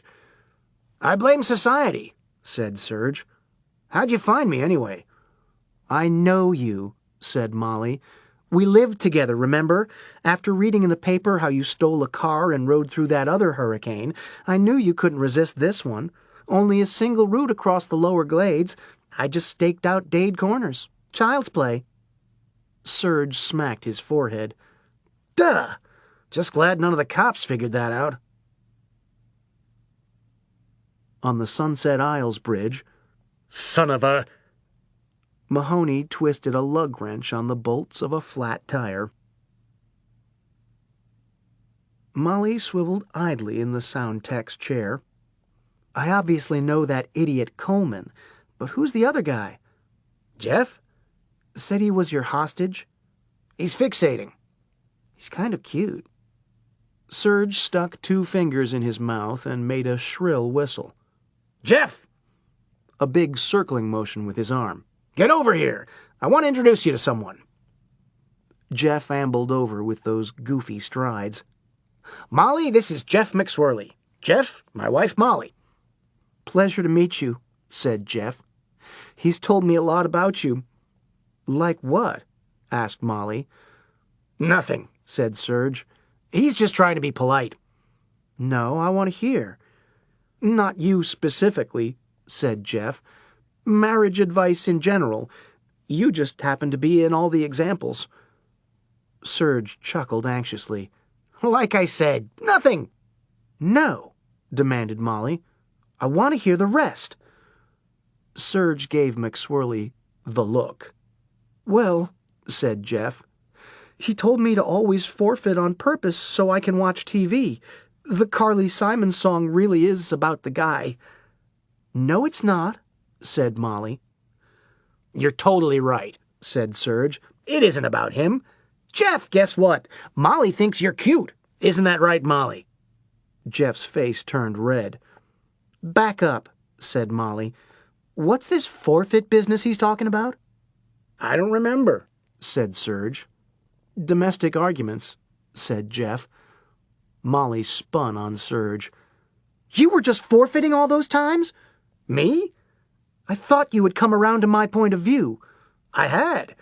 No, you hadn't. You just forfeited. Nothing was ever resolved. Honey, a forfeit's absolute. You win. Happy? Isn't that what it's all about? Not if you're just giving up without accepting my position. Molly walked over to her purse. That doesn't count. You're still harboring secret shit in your head. Serge glared at Jeff. He clenched his eyes shut and thought a moment. He opened them. You're right, dear. I was wrong. Forfeiting is bad. He took a couple of steps and picked up his guitar.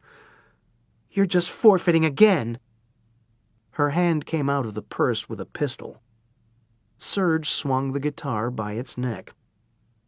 The Stratocaster's sleek body clipped her forehead with a sickening melon thud, sending her shot through the water cooler. She went down like a sandbag. Serge leaned over. You win again. Jesus! Jeff screamed. What's wrong with you? Why'd you do that? Serge pointed down at the .25 caliber pearl-handled automatic curled in her left hand. He kicked it away. Jeff became woozy and steadied himself against the wall. Is she dead? Just unconscious. Serge unplugged his amp. This is too much for me, said McSwirly. I mean, first she tries to shoot you, then you have sex on top of a mixing board, then you club her in the head with a guitar? See, Jeff, that's the thing, said Serge. You've never been married. The next day. Lunch hour, downtown. Starched shirts in crosswalks. Verizon people in manholes. A black Hummer drove along the river and eased into a fire lane in front of the Tampa Museum of Art. There she is, said Serge. Jeff peered out through the top tinted edge of the windshield. Sparkling glass and metal. Gladstone Tower. Jeff looked at his driver with disbelief. What? Said Serge. You kept your promise. Of course I kept it. Did you ever doubt I'd bring you back? I'm not sure, said Jeff. I can't believe everything I've seen in the last 4 days. It seems like 4 years. We're friends for life. If you're ever in trouble, just remember our contingency rendezvous site. I'll be there in a flash. I guess I should thank you. Get the fuck out, said Serge. You're holding me up. Jeff was taken aback. Serge smiled. Go on, Scoop. Your exclusive's waiting. Just spell my name right. Here, take this. I'm not taking that. You'll need it. What do I need a gun for? Generally because it's Florida. Specifically because someone's trying to kill you. I'm not taking it. Take it or I don't let you go. Jeff gingerly accepted the gun between his thumb and index finger like he was dangling a scorpion. He opened his door and stepped onto the curb. He turned around. The Hummer sped away. Jeff crossed the street and entered a sterile lobby. He took the elevator to the newsroom. Look! It's McSwirly! He's alive! Hurricanes number 5 and number 6. Gaston and Isaac. Chapter 40. Gulf Coast Psychiatric Center. Serge sat in the headlights of a woman's withering stare. What? The doctor looked down at her notes. You know... Not a clue. I don't think I can treat you anymore. Why not? I have to ask you a question, and I want you to tell me the truth. Go for it. After our last session, did you attack someone outside the clinic? Me? He's in intensive care. Fractured skull, teeth knocked out. Someone was attacked? They heard the assailant yell, "Bad monkey." It's the phrase you were using in here minutes before. Weirdest thing. Since our last session, I've noticed a bunch of people on the street yelling that all the time, usually just before they beat someone. Look, and don't say anything, just shut up. I think you did it. But confidentiality prevents me from breaching these sessions, and Bad Monkey seems to be your sole connection to the assault. The only ethical way I can go to the authorities is if I believe you're deliberately planning a future crime, which I don't. I don't believe you plan anything. Ouch. My only other option is to Baker Act you under Florida law, which is a 72-hour involuntary psychiatric confinement if I think you're an imminent threat to yourself or others, which I don't. You're a long-term threat, so the final option is the one we have here. You're not under commitment anymore. You're coming to me of your own volition, which shows at least a minimal desire to deal with the problem. If I break off treatment, you'll probably flee back into the woodwork, and who knows when you'll strike next. Remind me to send my kids where you went to school. I'm serious. For us to proceed from here, you must give me a vow of sincerity. Like Linus in the pumpkin patch. Serge grinned. Nothing but sincerity as far as the eye can see. But you have to do the same for me. What do you mean?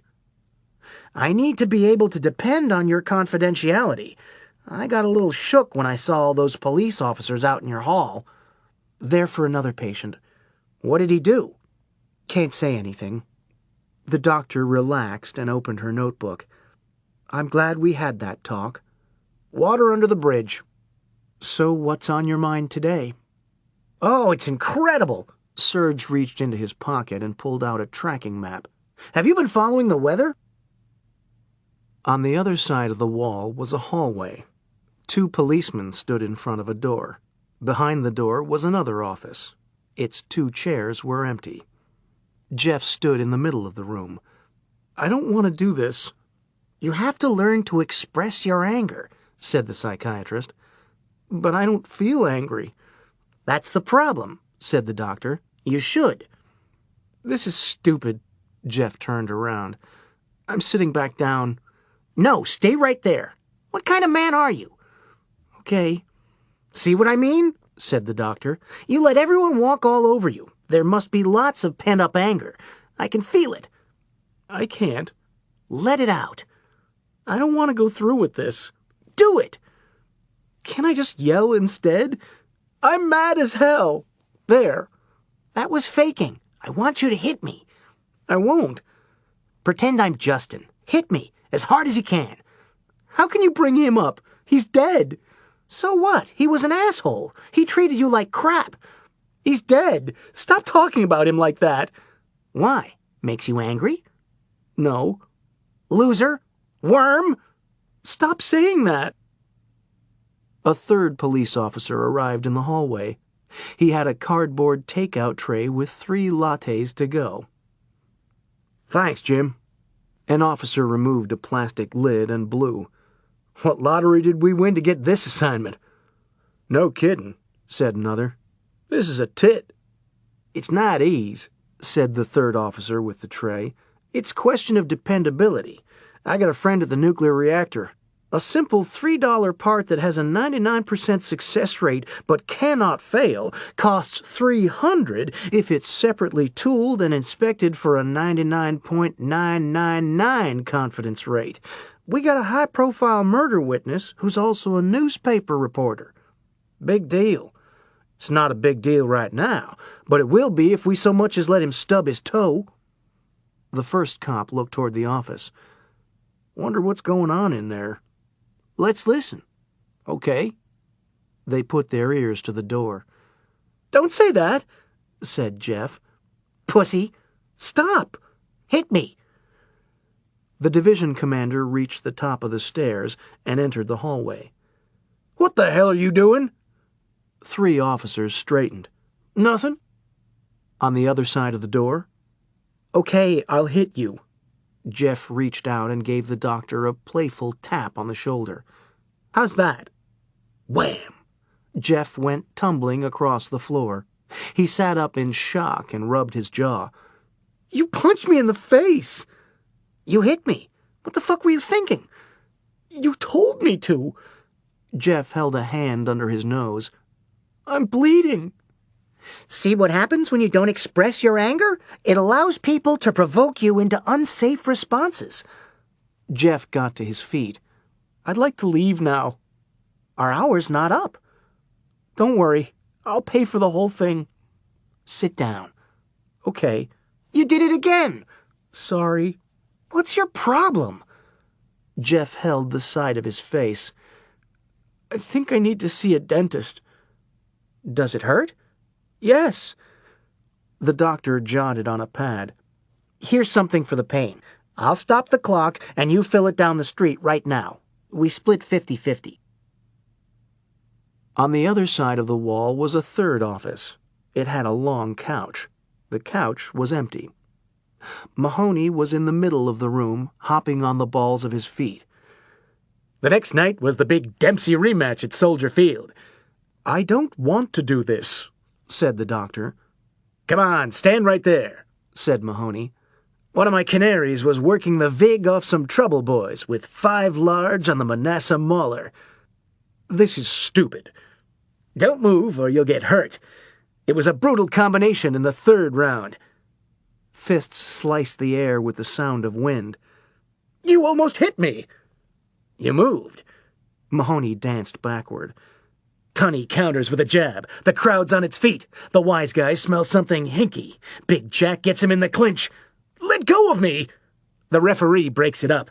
Jack reacquaints himself with his legendary right cross. Ow! Jesus! My nose! You moved. Damn it! The psychiatrist sat down and tilted his head back. He pulled a hanky from a pocket and shook it open. You don't want to spar anymore? You're insane! Mahoney walked over to the doctor. Let's just keep this between us. He reached into his pocket and handed the doctor a baggie of scored tablets. What's this? Something for the pain. And there's the bell! Mahoney trotted back and sat on the edge of the couch, hooking his arms over imaginary ring ropes. Cut me, Mick. Smile, said Serge. The psychiatrist blocked her face. What are you doing? Taking your picture from my address book. Serge fiddled some more with his BlackBerry. These new phones do everything. I had no idea. Can we get back to... Hold on. Serge navigated the touch screen. No, put that away. It's disrespectful. Couldn't agree more. I hate phones. Tap, tap, tap. For years I made a commitment never to answer them because 99% of all phone calls are bullshit. Everyone wanting something from you, like to talk. But you never get those calls from people forcing you to accept lots of cash for no reason unless you have one of those special magic phones.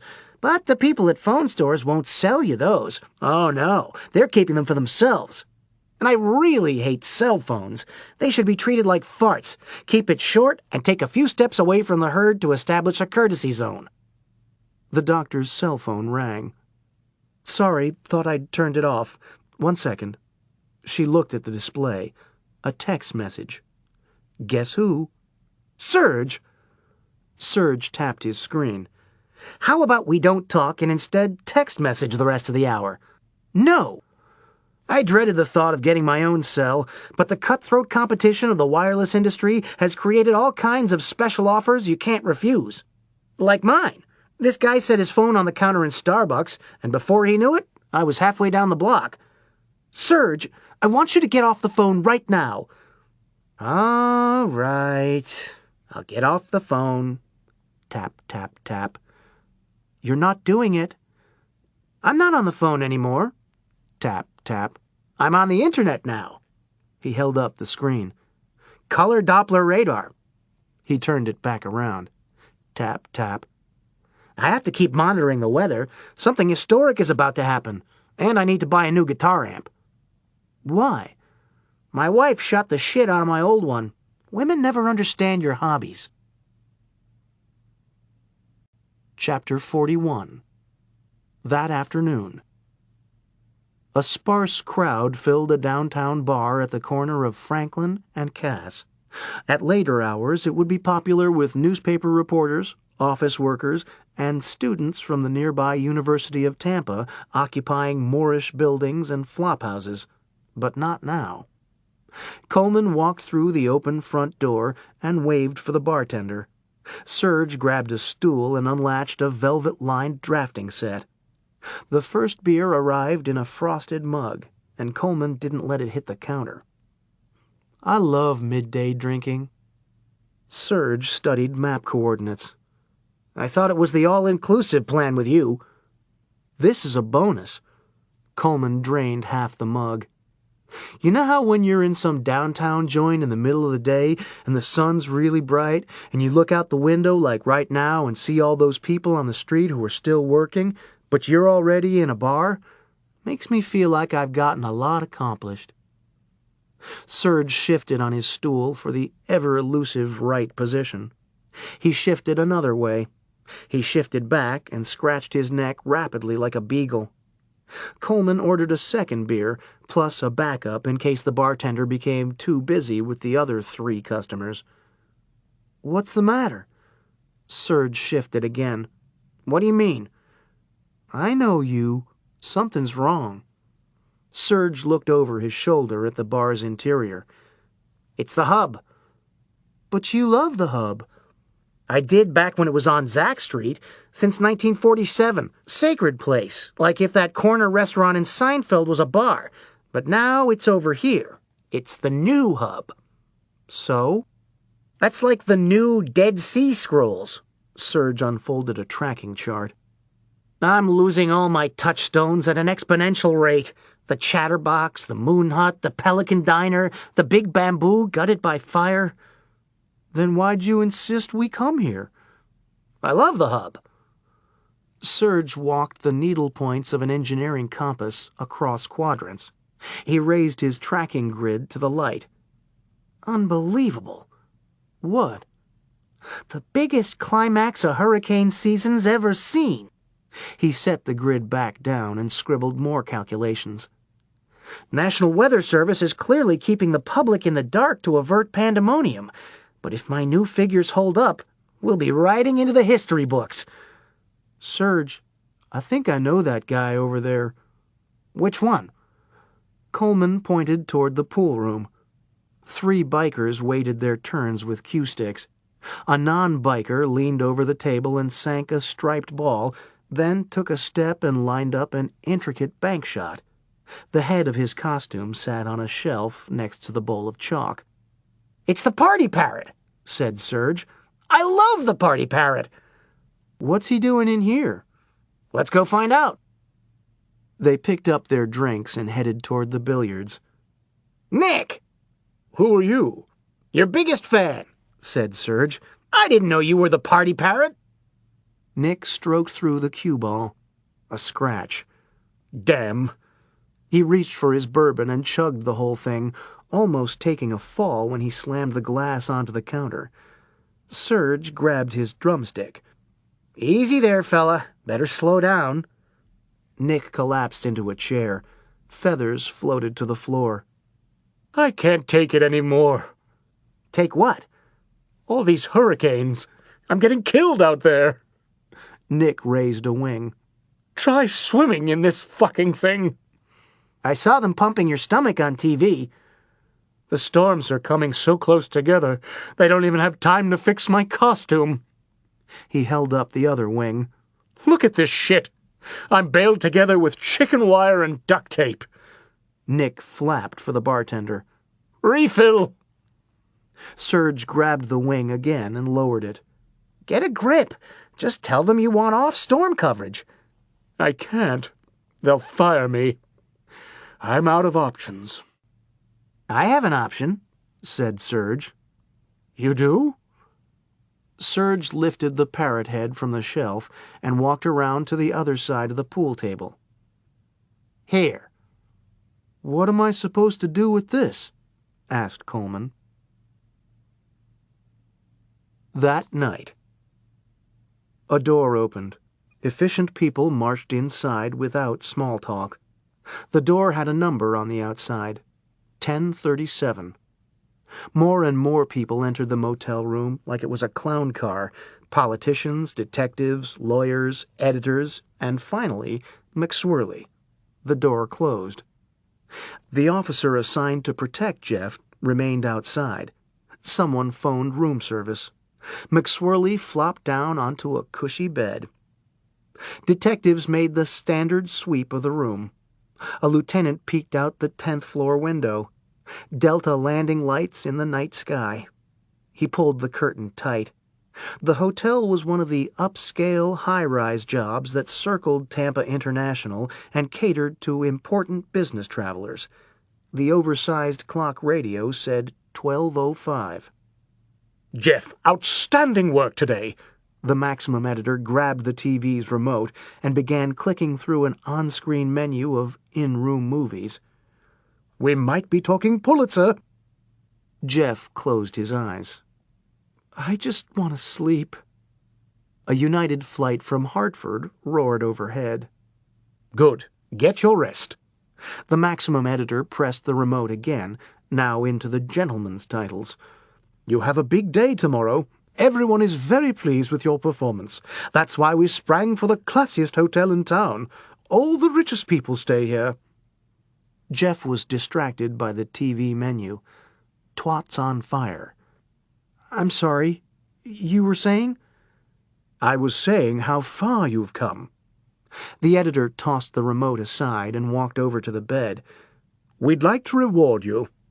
He reached inside his jacket and produced a small gift box. It's not much. We have a tight budget. Actually, we don't, but it's not for reporters. Here, a token of our thanks. Jeff accepted the box without sitting up. He removed the lid. Letter opener? The editor nodded with gravity. Real silver plating. Says Gladstone Media on the handle. Your family. Thanks. Don't you worry about a thing, said Max. We got police outside your door, and I'll be staying in the next room. You don't have to do that, said Jeff. I don't mind, said Max. There are some movies I want to watch. Another roar over the hotel. Metro Tom looked up at the ceiling. Who picked this place? He pulled back the curtain. A string of headlights on the Courtney Campbell Causeway. One light was higher than the rest, an inbound southwestern. Another rumbled as it flew over. The editor closed the curtain. How's he going to get any sleep with all that racket? They looked back at the bed. Jeff, snoring, letter opener still in hand. Think we should turn down the covers? Let him sleep. Tom gently slid the letter opener from his fingers and set it on the nightstand. The editors left the room and said good night to the police officer. The cop took a last look inside and closed the door. 4 a.m. A TV glowed in the dark. MSNBC replaying excerpts of the McSwirly interview on Florida cable news. Hands in latex gloves clicked the remote control over to CNN. McSwirly again. Fox, McSwirly. It was like that all night, every channel. An interviewer held out a microphone. Does the 8-ball tell him to kill? A fist punched the wall. The gloved hands reached down and tightened Velcro straps on a pair of sneakers. Chapter 42. The next morning. A JetBlue flight roared overhead. Jeff sprang up in bed. The room bright as noon. The noise passed. McSwirly sought his bearings and remembered where he was. He threw legs over the side of the bed and trudged for the bathroom. Something on the dresser stopped him. A single sheet of hotel stationery with large, forceful handwriting. He picked it up. Think you can hide from me? Are you enjoying all the attention I should be getting? You just don't learn, so I'm forced to teach you another lesson. Have a nice day. Jeff began trembling so badly he couldn't read the sign-off. Eye of the storm. Banging on the door. Police! Jeff jumped and dropped the note. The door crashed open. In they poured with guns drawn, body armor and black helmets. On the floor, now! They didn't really give him the chance. Jeff's face ate stain-resistant carpet. His arms were twisted behind his back for the cuffs. "What are you doing?" yelled Jeff. "What's going on?" You're under arrest! Tampa Bay Today. The newsroom was a hive of morning industry, people running in conflicting directions. Photographers in flak jackets grabbed shoulder bags. Reporters broke out extra emergency scanners and laptops. Editors raced back and forth with already obsolete bulletins. They posted a news clerk full-time at the big washable map of Florida. Someone handed him a note. He drew another dash with his magic marker. Murmuring department heads took seats at the conference table. Where's Max? Still at the hotel. Metro Tom took charge. Just have to start without him. This is too big. He turned toward the wire editor. Those numbers still holding up? No, they're higher. Latest update from Coral Gables just reclassified it. But how is that possible? Said Tom. It was just a tropical depression yesterday, supposed to sputter out near Eleuthera by the weekend. This weird weather cycle the last few years, said the wire editor. We're in uncharted waters. Tom looked across the newsroom at the washable map. From the Gulf of Mexico, a series of red dashes placed Category 3 Gaston on a dependable northeastern track across the state. The news clerk moved to the other side of the map and made a new set of northwest dashes, straightening out in the wobbling path of a previously aimless system, now Isaac, projected to slice across the state from the opposite direction. Tom took off his glasses and rubbed the bridge of his nose. 2 hurricanes at once? Still anyone's guess where they're going to cross, said the wire editor. What happens when they do? Nobody knows. Another news clerk ran up to the conference table. "Sir, the first storm.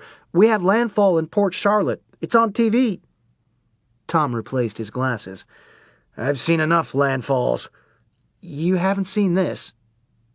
Department heads rushed downstairs to the main control room of Florida Cable News. The crowd was already 4 deep at the monitors. Oh my God. The room hushed. Just swirling wind from the audio feed. And that image on the screen, the same one seen in homes and businesses across the state. A mighty cheer went up in the electronics section of a department store.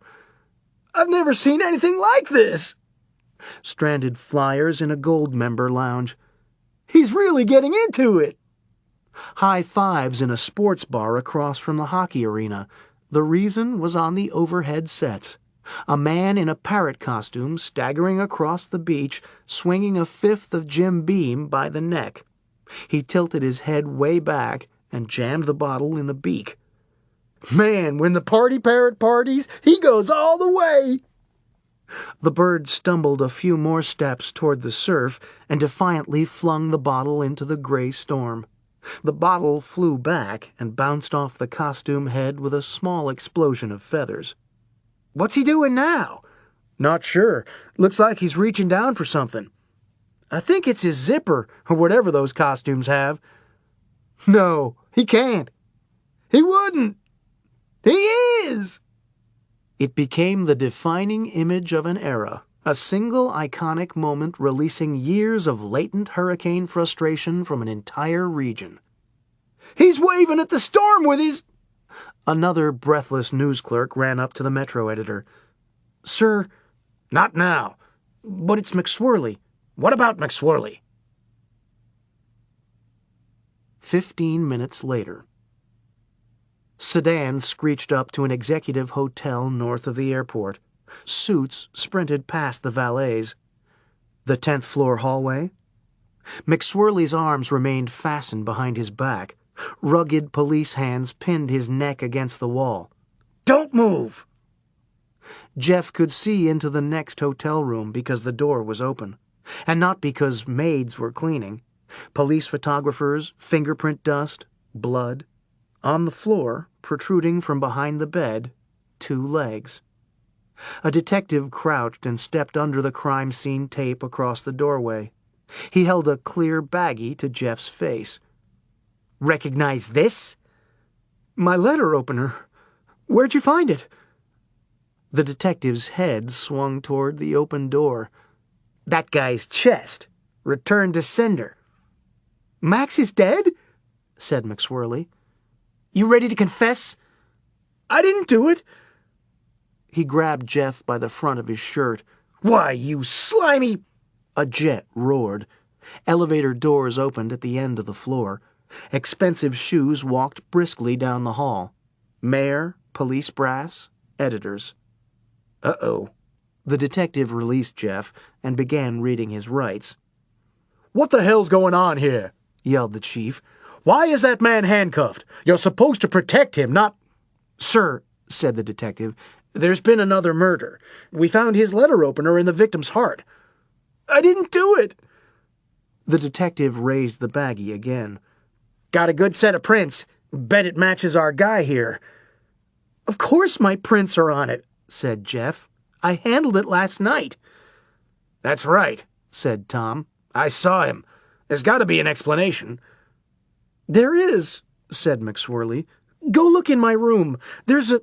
Another officer came out of Jeff's suite with another clear evidence bag.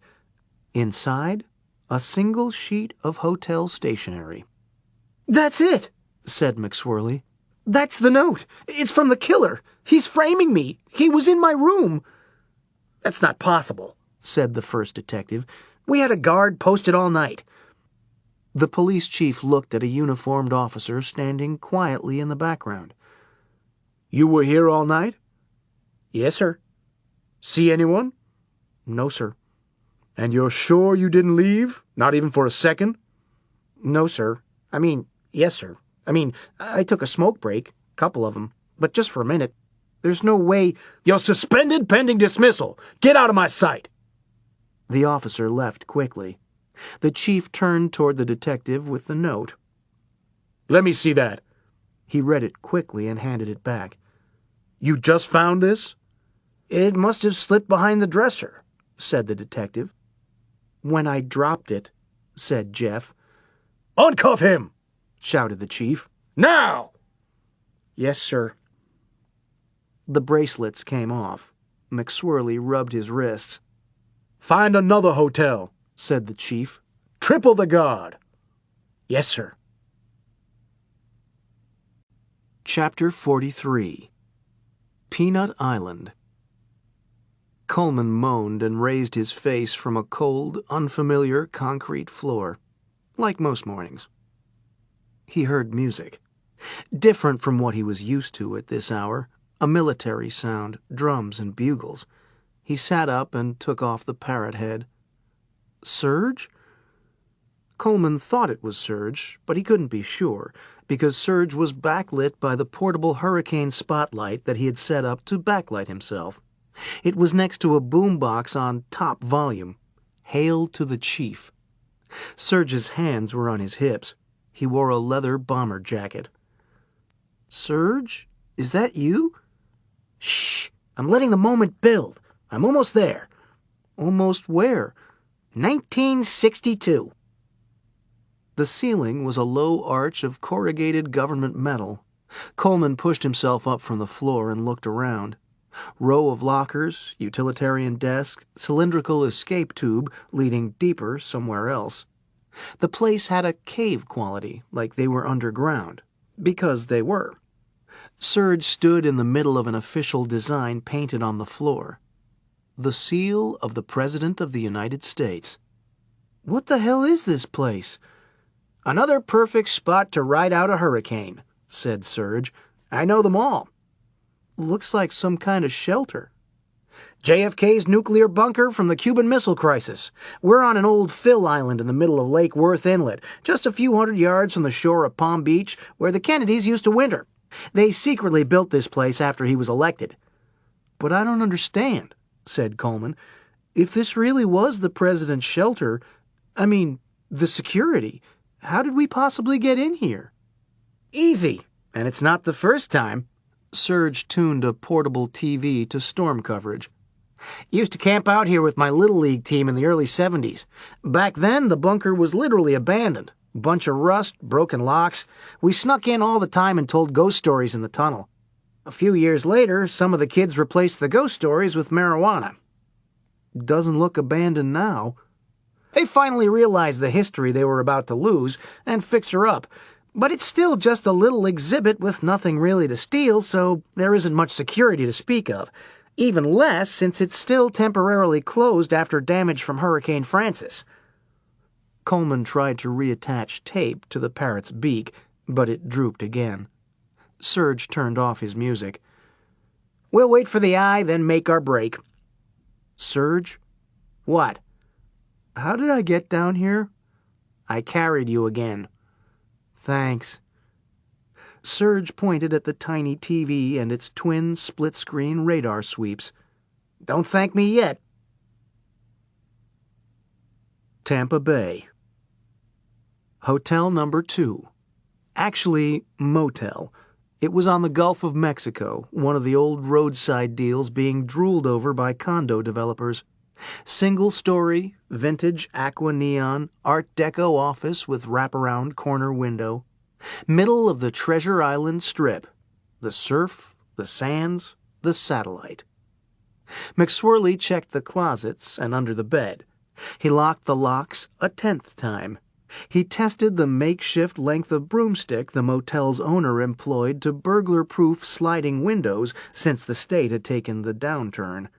He looked out the glass at foaming waves, hovering gulls, and the ancient ruins of a shuffleboard court. He closed the curtains tight, then unlocked the locks and went outside to make sure nobody could peek in. 3 cops reclined in patio furniture and sipped coffee. "What are you doing?" "Checking to make sure nobody can peek." Laughter. Relax, kid. The cops weren't in uniform. Instead, they wore undercover tropical shirts and shoulder holsters to fit in with Florida.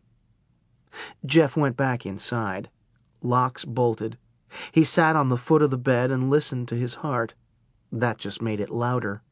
He turned on TV for distraction. Law and Order. Maid finds a body in a motel room. He changed the channel. A phone rang. He leaped from the bed. "Jesus! I can't take it." "Okay. Breathe slowly. It's just your cell. Hello?" Jeff, it's me, Serge. Ugh! Jeff, what's the matter? 2 police officers with headphones sat in a van across the street. "This is the call. We got him now." Jeff slammed the phone down. One of the officers in the van took off his headphones. "Did he just hang up?" Across the state, Coleman looked at Serge. "What's the matter?" "The line went dead. Our pal must be in trouble." "Try him again." "Already dialing." The other officer in the van pressed headphones to his ears. "Hold on. Got another incoming call." Jeff apprehensively opened the phone. "Jeff, it's me, Serge. Are you in danger?" An officer took off his headphones. "He fucking hung up again." Ring. "Jeff," said Serge. "whatever you do, don't hang up." Click. Headphones went flying across the van. "Son of a bitch!" Jeff paced feverishly. An idea stopped him mid-step. He grabbed the handle of his overnight bag and hoisted the Samsonite onto a bed. Manic digging through socks. There it was. One of the camcorders Gladstone Media had issued all its reporters for intrusive tragedy footage. He found the adapter and plugged it in. Please, please, please. Still worked. He set the tape speed on super long play and looked around the room until he saw it. The perfect spot. He slipped the video camera under a spare blanket at the top of the closet. He hit record and left the door ajar. There. If he didn't die, at least he was going to have some answers. Jeff turned off his cell phone and crawled under the covers. Sleep came like dental gas. Chapter 44. Sunrise. The Gulf of Mexico had hurricane sky. A sharp knock on a motel room door. "You okay in there?" Jeff sat up quickly and looked around. "How long have I been out?" He checked his watch. Another knock. "Jeff, answer me!" Then muffled conversation. "Think we should go in?" The door opened a crack. The cops turned and broke off discussion. "There you are. We were worried." Jeff rubbed his eyes. "I'm fine." "Okay, tell us if you need anything. We're ordering later. Mexican place." Jeff stretched and yawned. "I'll let you know." He closed the door and shuffled toward the bathroom. He froze. A sheet of paper was on the dresser. "I thought we were friends." Jeff dropped it without reading the rest. He ran to the closet and reached under a blanket. The camcorder was still there, undetected. Jeff rewound the tape and began watching the tiny monitor. Just an empty room except for McSwirly lying still in bed. He skipped forward through the tape. Nothing. Nothing. Nothing. Stop. What was that? He rewound. The part he'd been looking for. Someone entered the frame and began writing a note on the dresser. Grainy, low light, hard to identify. Jeff slowed the tape and brought the monitor closer to his face. "There we go. Come on. Please turn around." The person in the tape turned around. Terrified recognition flooded Jeff's body. Legs buckled. He grabbed his cell phone and turned it on to call the paper. It rang in his hands. "Jeff, it's me, Serge. We have to meet right away. I know they're listening, so I'll speak in code. Remember that fail-safe contingency place I always talked about?" The phone broke apart on the terrazzo. Jeff ran out the door. "Jeff," said one of the cops, "where are you going?" Jeff kept running toward the beach. The cops looked at each other. "What's he doing? Think we should chase him?" "If we like our jobs." They leaped from patio chairs and took off across the sand. "Jeff, wait up!" St. Pete Beach. St. Pete Beach used to be called St. Petersburg Beach, but the name was too long for certain government computers, which lopped off beach and sent subsidy checks to the nearby municipality of St. Petersburg. So they shortened it to Pete, an idea that didn't sit with the locals. Another idea they hadn't warmed to was the closing of the Pelican Diner. The vintage chrome eatery sat a seashell's throw from the Gulf of Mexico, one of the last authentic 1940s Nighthawk joints. It was dispiriting to see the diner empty and decaying. There hadn't been a customer in years. Until today. Agent Mahoney sat alone in the last booth, reading the morning paper. He knew he'd been inside Serge's head a little too long, and his gut told him to back off. But Serge was so close. He could feel it in his bones like the approaching weather. Mahoney took a swig of coffee and checked his slender Elgin wristwatch with the alligator strap. Time to make the final plans. He studied the newspaper's latest tracking chart and added some notes with a fountain pen. To Mahoney, the diner wasn't depressing at all. In fact, it was full of people. Men with fedoras and packs of Lucky Strikes, others in sailor uniforms, co-eds ordering milkshakes. What wasn't to be happy about? World War II had just ended. Mahoney waved for the waitress. She arrived chewing gum. He ordered a cup of joe and asked about the pie.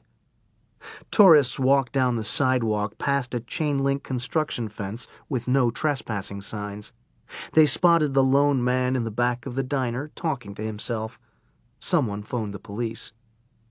Mahoney looked up from his paper. That waitress sure was taking a long time. His police walkie-talkie sat on the table next to the ashtray. It squawked with the report of the intruder in the Pelican Diner. "That's where I am." He stood and pulled his pistol.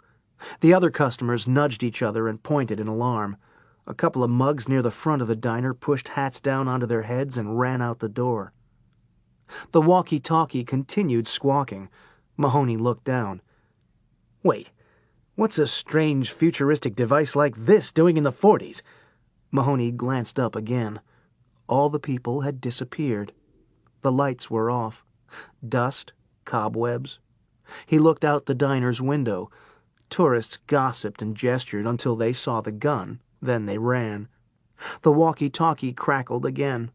This time the call was from a heavy-breathing cop running down the beach less than a mile away. Mahoney put on his own hat and rushed out the door. 3 out-of-breath officers in tropical shirts hustled back to the motel, getting their story straight how they'd lost McSwirly. He must have run track in high school. They arrived at Jeff's former room.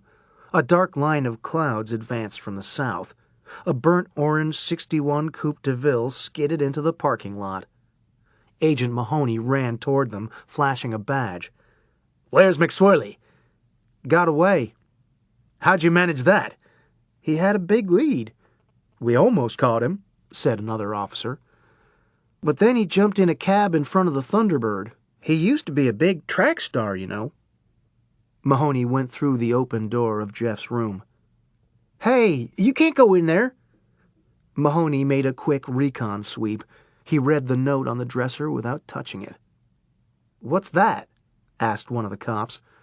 "Just evidence. Nothing you needed to have noticed."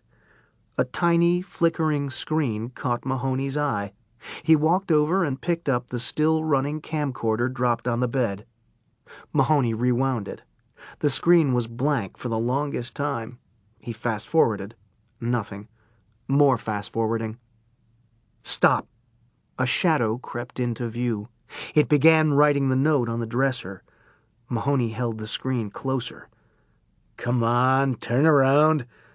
The person stopped writing and briefly looked back toward McSwirly's bed, an ambient light catching the side of his face.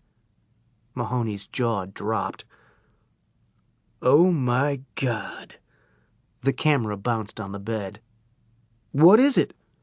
Mahoney ran out the door and jumped into his Coupe de Ville. It started to rain.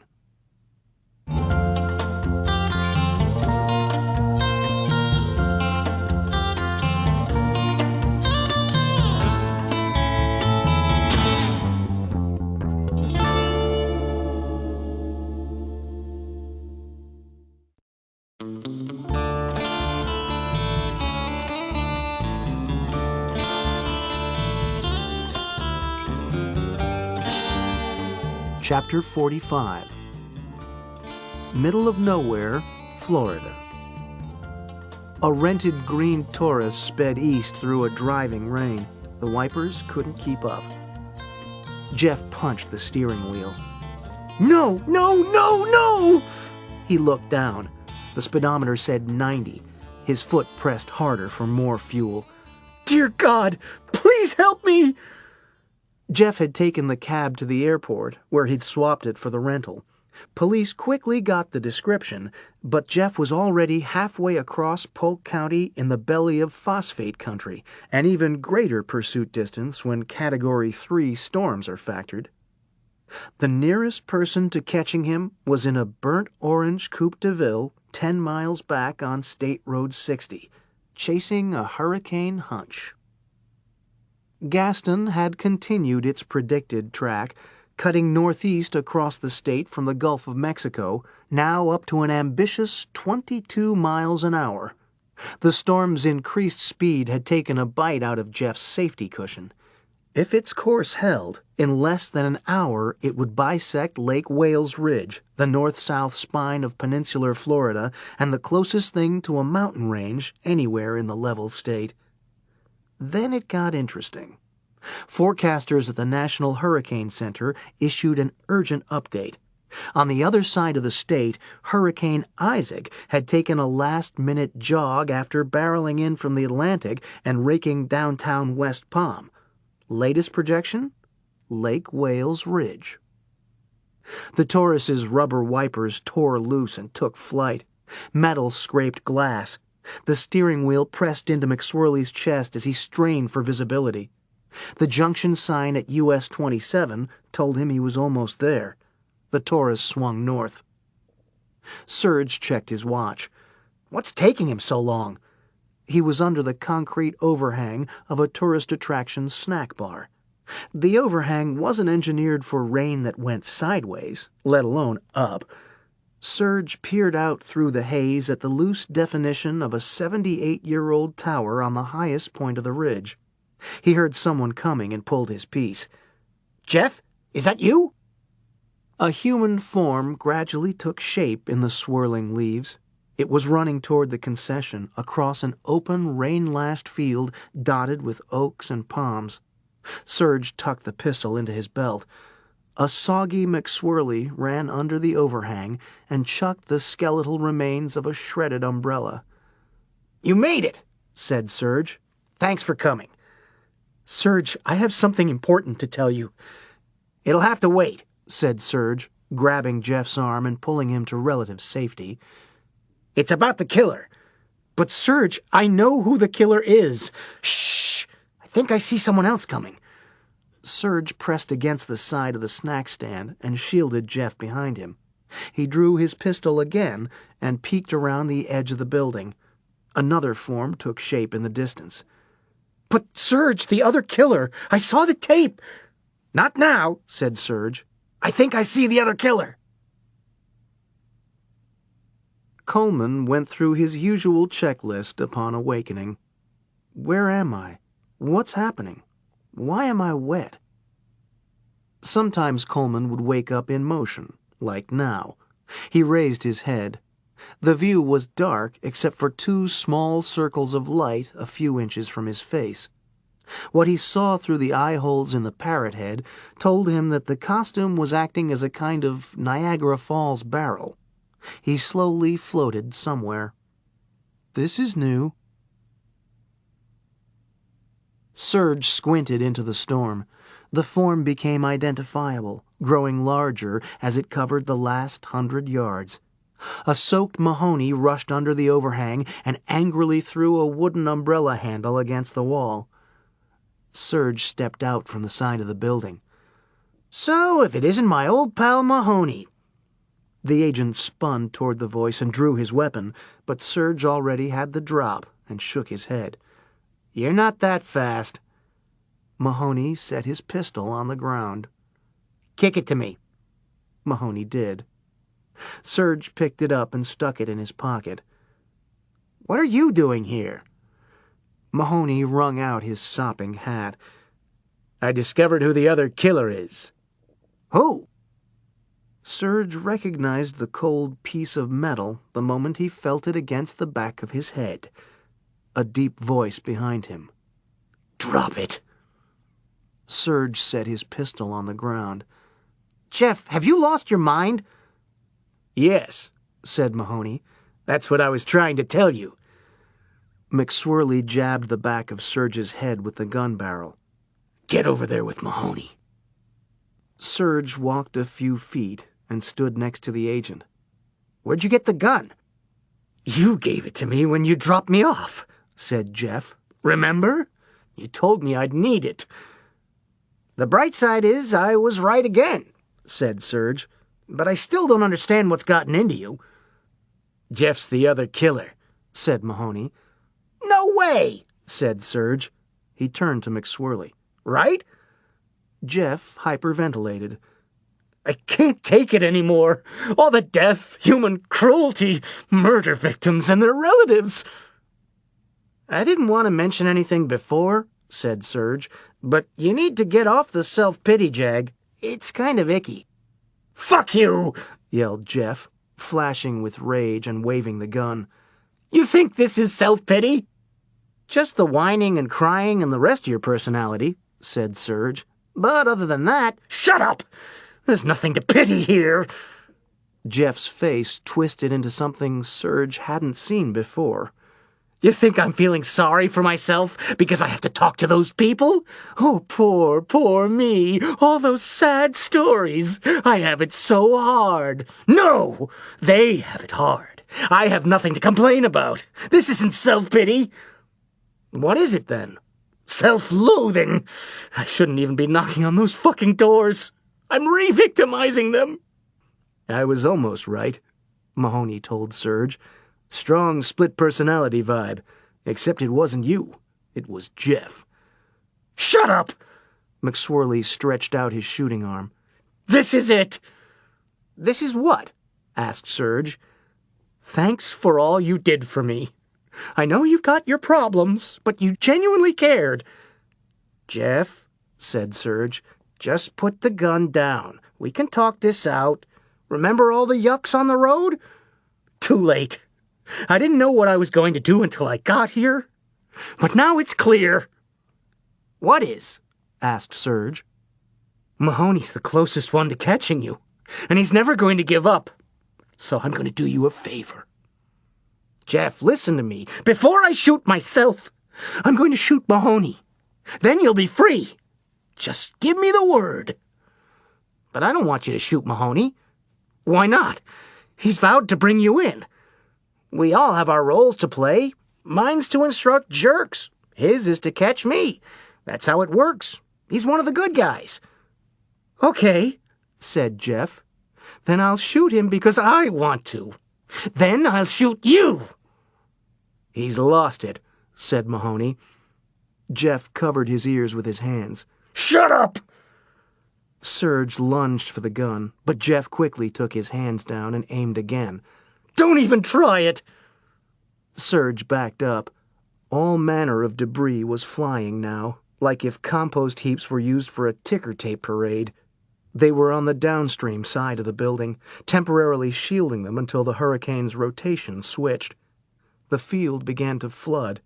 Water lipped over the concessions patio. Your choice, said Jeff. You tell me to shoot him? You live. You don't? I kill both of you. It doesn't have to end like this, said Serge. What's the matter?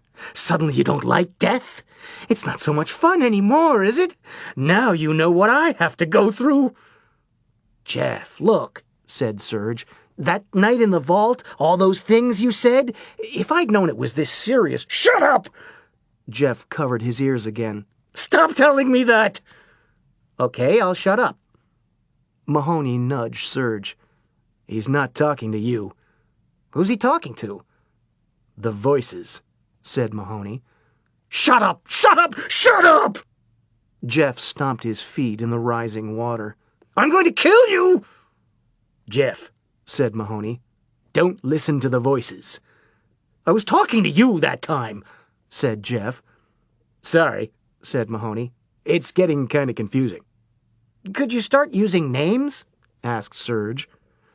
Jeff extended his pistol arm again. I almost admired you. But you don't have any backbone at all. I'm shooting Mahoney first just so you can see it before you go. Time to die! Chapter 46. Lake Wales. The entire nation clung to every update from the National Hurricane Center. It was on all the stations. Nobody ever imagined such a thing, because it had never remotely come close to happening. The eyes of two full-blown hurricanes were about to crisscross in the middle of Florida. Then what? Would the storms keep going? Would they cancel out? Would they join together in some kind of hurricane supernova? The intersection was less than 30 minutes away. If the networks could reach the epicenter in time, their footage would be historic. Satellite trucks raced toward the middle of the state, converging on Lake Wales Ridge. The rising water reached Serge's shins in a riptide. He pleaded with Jeff, but it was hard communicating in the deafening collision of storms. Lightning crashed, mini twisters spun across the flooding ridge, birds drowned, frogs could fly. Drama on a biblical level. Jeff reached the end of his tether. He stiffened his arm and cocked the pistol. A finger began pulling the trigger. "No!" Serge jumped in front of Mahoney. Another shout. "Ah!" A giant bird cascaded around the side of the building in the floodwaters, slamming into the back of Jeff's legs. A pistol flew into the air and splashed. Serge and Mahoney dove and grabbed 4 legs, saving Coleman and Jeff from being swept away. Then they huddled against the side of the building where the current was weakest. "That was close," said Serge. "Don't move." Serge turned toward the barrel of Mahoney's gun. "I'm faced with a problem," said the agent. "You saved my life again. So stop screwing up." The sky suddenly grew light. They raised their heads toward the parting clouds. The eyes were crossing. Mahoney began backing off the patio into a drizzle. "Where are you going?" asked Serge. "This meeting never took place," said Mahoney, "but the debt's paid in full. There'll be a next time." He ran off into the mist. Serge watched him disappear and turned to Jeff. "Now what are we going to do about you?" Jeff lowered his head and sniffled. "Please kill me." "Jesus," said Serge, putting an arm around his shoulders. "Nobody has to kill anyone, and we have some lovely parting gifts." The news trucks began arriving on the crest of Lake Wales Ridge just in time to catch the last of the eclipsing eyes. A Florida cable news correspondent jumped out with a microphone. "This is Blaine Crease, the first on the scene at the historic crossing of the Hurricane Eyes. I'm standing at the foot of the equally historic Bok Tower, dedicated in 1929 by President Coolidge." Crease and the cameraman were distracted by a sound. It was music.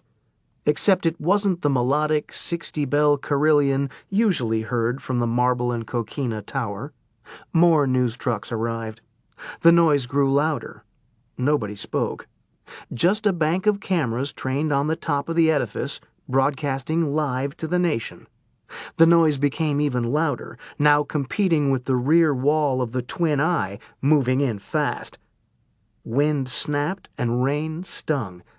Then they all saw it. Atop the bell tower, Serge stepped into view with his Stratocaster and battery-powered mini-amp. His right hand slammed guitar strings. Da-da, da-da-da, da-da-da, da-da-da, da-da. They all recognized it now, the unmistakable opening hook from Jumpin' Jack Flash. "I was born in a crossfire hurricane." The eyes began parting, and everyone took cover. Epilogue. Tampa, West Shore Boulevard. Serge wielded a razor-edged knife. "Please don't!" Serge shook his head. "I can't help myself. Listen to reason. Stop arguing and give it to me." Witnesses watched in horror. Serge sat with a big cloth napkin tucked into his collar. The knife was clenched in one fist, a fork in the other, both pointed upward in the ready position. Serge slammed the butts of the cutlery on the table. "Bring me another one!" "And another scotch," said Coleman. "Yes, sir." The waiter ran off. Coleman poured ice water over the liquor-seasoned cubes in his cocktail to get the extra. "I've seen you eat before, but never like this." "Hurricanes bring out my appetite." Serge grabbed a roll and butter. "Besides, this isn't about eating. "What's it about?" Paying tribute to the legend." A large group of onlookers continued to gather where Serge was seated at the bar. The waiter returned and set a plate in front of him. A 48-ounce Angus steak the size of a doormat. "You don't have to go through with this. Nobody ever has to be the best." Serge went to work with the knife. "You just get the calling, and when you hear it, you better listen. It's something me and the legend understand."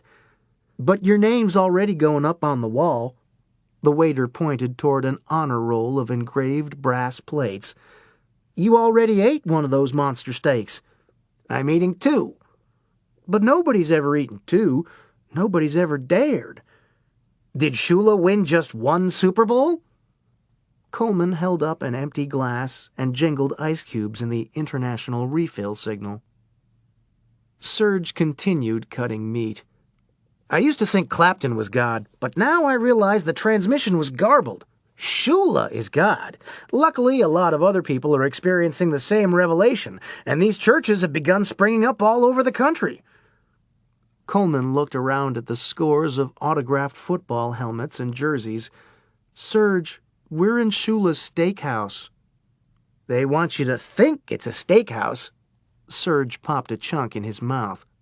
"That's because all new religions face persecution at the beginning, like when the apostles had to sneak around the Roman Empire flashing secret gang signs or they'd be martyred." Serge turned to a group of traveling telecommunications salesmen at a nearby table. He held a fist close to his chest and gave them a furtive thumbs up. He winked and whispered, "Shula." Coleman grabbed the football off a tee in the middle of the table and read the menu on its side. "What's this eating contest business?" "It's not a contest, it's a sacrament.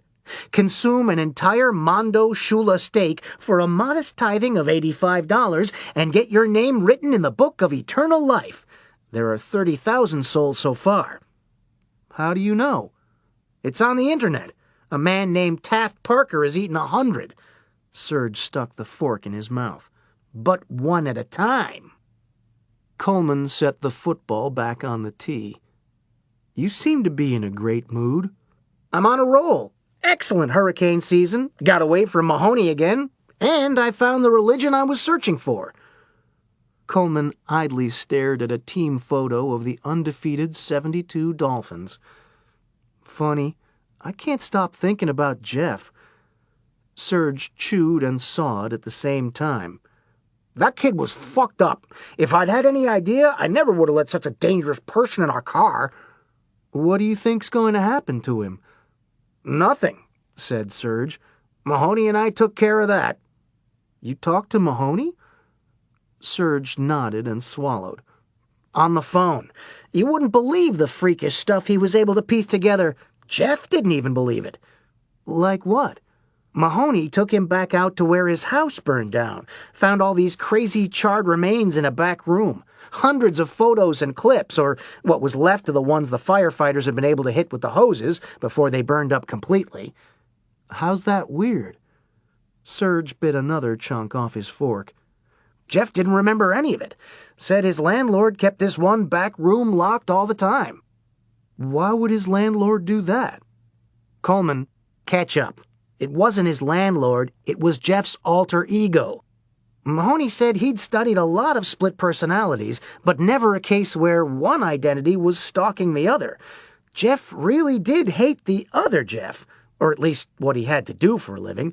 writing all those creepy letters to himself, pretending his cell phone was vibrating in the state park for a make-believe call, then phoning Justin from the newspaper's break room to set up his murder. Although I have to give him credit for that Sewanee River code. But you said nothing's going to happen to him? Felt sorry for the poor kid. So, Mahoney's agreed to leak a cover story that I confessed to all of Jeff's crimes. Nobody needs to be the wiser.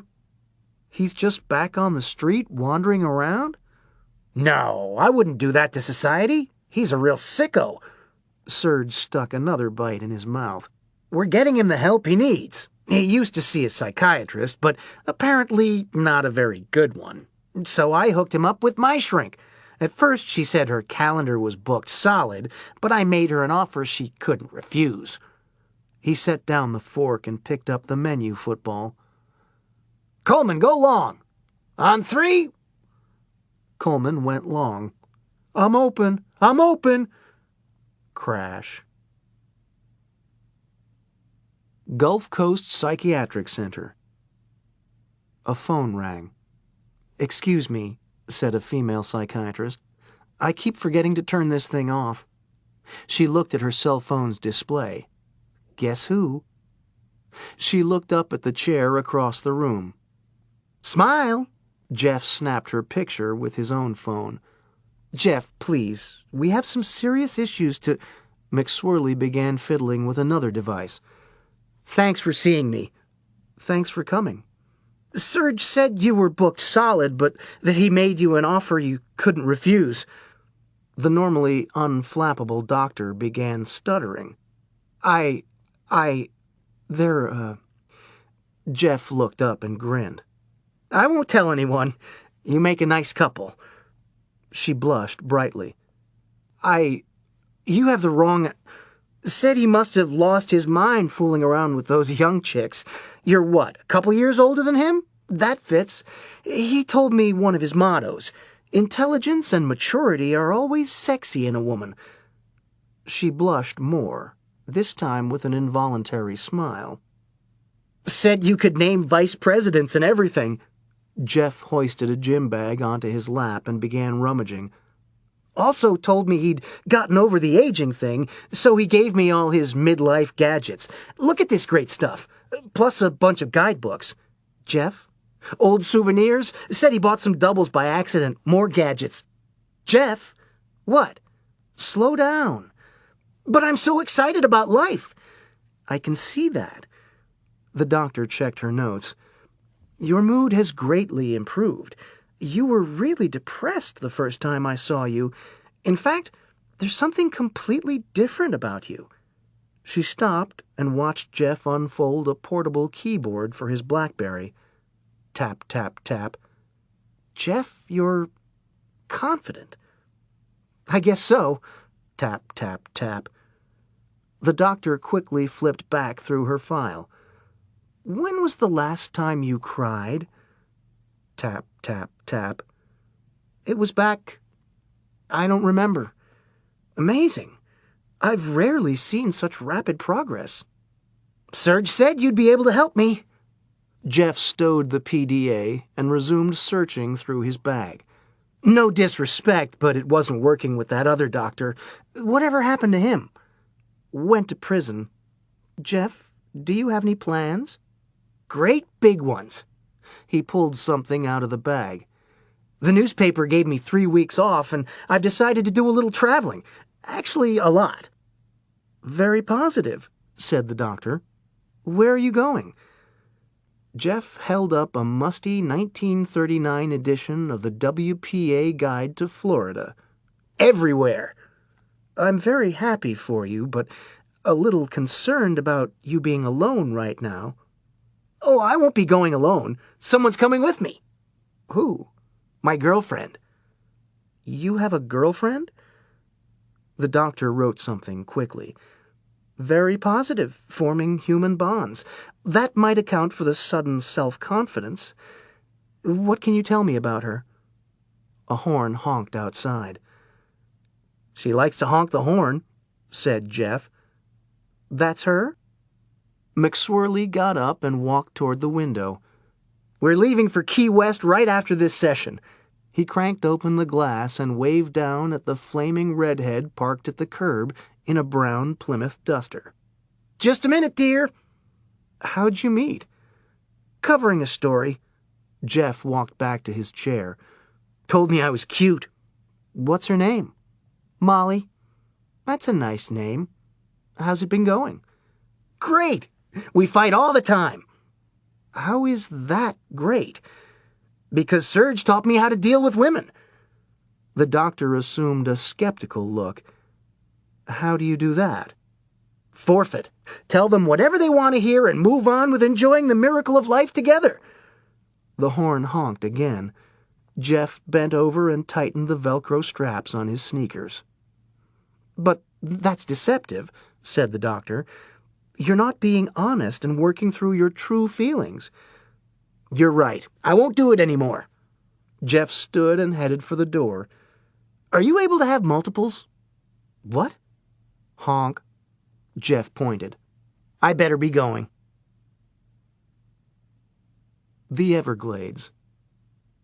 Serge had finished his work. Now it was time to play. He parked the Hummer and headed across a long, narrow field. Someone met him in the middle, and Serge handed over a roll of $100 bills from a boosted ATM. "Will that be enough?" The man moved his hand up and down, gauging the weight. "More than enough. You sure you want to do this?"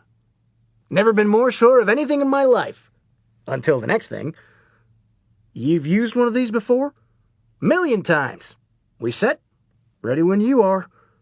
The man walked back to his pickup truck, an empty trailer hitched behind it. The field sat along the edge of the swamp, just north of the Panther Crossing signs and toll booths at the western end of Alligator Alley, a rapidly developing section of Florida known as Golden Gate. But it wasn't completely spoiled yet. A great blue heron stalked needlefish in a marsh along the perimeter of the clearing.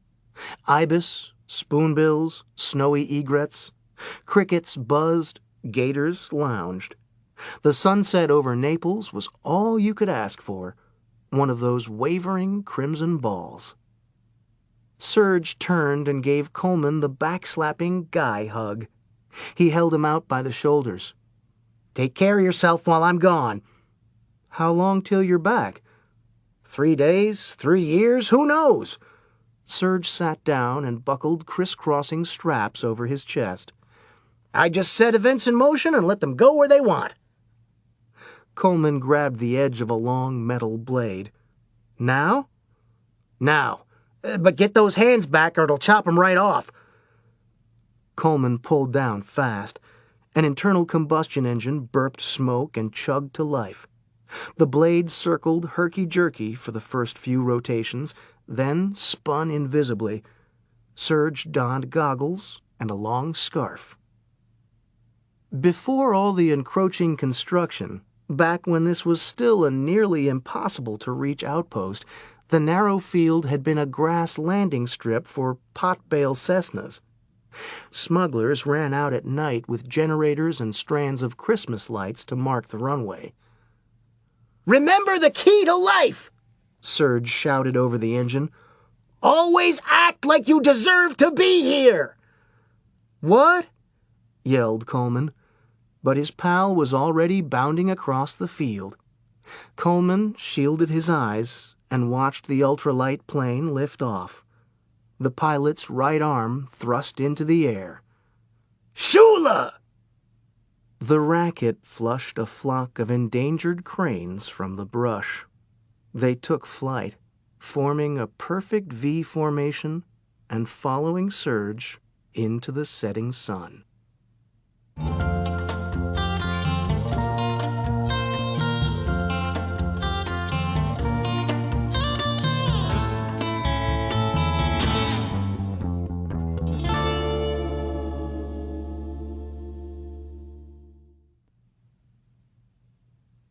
This is Michael Conroy from Harper Audio, and we're here today talking with Tim Dorsey about his new book, Hurricane Punch. The audiobook version of Hurricane Punch is being published by Harper Audio, and it will be available in stores and online on January 23rd. Welcome.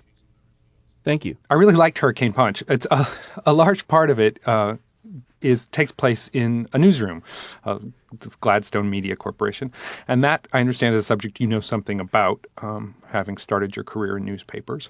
What was the impetus for you to leave journalism and decide in the first place to try to become a writer of fiction full time? Well, actually, that was the reason I was in journalism. I admired and was inspired by some great satirical writers like Kurt Vonnegut and Hunter Thompson and Joseph Eller, and so I felt I wanted to do that. That was my goal since I was a teenager, and that I went into newspapering, and I was there about almost 16 years. I figured I'd be there 2 or 3 years and write the great American novel, but it takes a little over a decade later, I'm on the night desk still working on the first one. But when I got the first one done and Harper bought it, I left the newsroom and went on from there. And this is book 9. So how did the character of Serge Storms actually develop? What was your inspiration for him? Well, he evolved. He was an accidental creation. He was just going to be a villain, and I kind of wanted to make him larger than life, and kind of like a Bondian, Dr. No or Blofeld or something. And as I started adding to his backstory and started having him sadistically off people, I realized that I was subconsciously killing off, all the people who'd pissed me off around Florida. So, I didn't realize it, but I think I struck a chord with a lot of other people out there who are frustrated, and we're law-abiding citizens and productive members of the community, and it's like the bad people are winning. So, so I just kept with him. The other thing that was that really sealed the deal, making him a major character, is he's insane, criminally insane, but he's also obsessed with Florida, history and culture and souvenirs and everything. And so that was a great vehicle for me to, shoehorn into the books all this Floridiana that I had. I had way too much, Florida factoids and not enough plot to hang it on. But you get a guy has a whole menu of psychological disturbances, and it's a easy way to get it in. So there's some other recurring characters in your books, and Coleman and Agent Mahoney both find their way back into the story in Hurricane Punch. I know you have a lot of loyal readers. Do you hear from them if a character goes missing for a while, or if a character doesn't make it into a novel? Oh, absolutely. I have a lot of correspondence off of my website, which I'll plug, timdorsey.com. And right. No, I get a lot of feedback, and it usually is very kind. And I have throughout the series, I've had characters come and go, and Coleman was one that they wanted to have come back. I had him leave a little bit, and I have other people, that they ask about. Right. He more than left a little bit, though, didn't he? I mean, he actually got killed very, very seriously, and there really wasn't any wiggle room to say that, well, he really didn't get killed. So I had to come up with something horribly hokey, and I even, kind of mocked myself in doing so. But the reason I brought him back, or the reason why he was gone in the first place, was I never expected to get published. So when I did the first book and I started getting into the violence, I kind of went overboard and it turned into a bloodbath. And right. and then I got a multiple book deal, and I needed these people, so I had to, work a way to get them back. One last element of your stories you mentioned it before, and that's Florida. Your Hurricane Punch surges back in Florida after going to L.A. in the last book. What is it about Florida that works for you? That works for you as a writer? Well, I think it might be two things. One is I love it. I'm very interested in writing about it. I never get bored. I'm fascinated, and I know it. I've traveled all the back roads, and I just really enjoy poking around and kind of Serge-esque in doing that. And then the other side of it is, I could really love some place, but if it was a boring place and didn't have, the bottom line is Florida will never be boring, and so there's always more. Today I keep getting emailed, crazy news stories, and the readers keep me informed of what's going on out there, even if my head's buried in writing another book.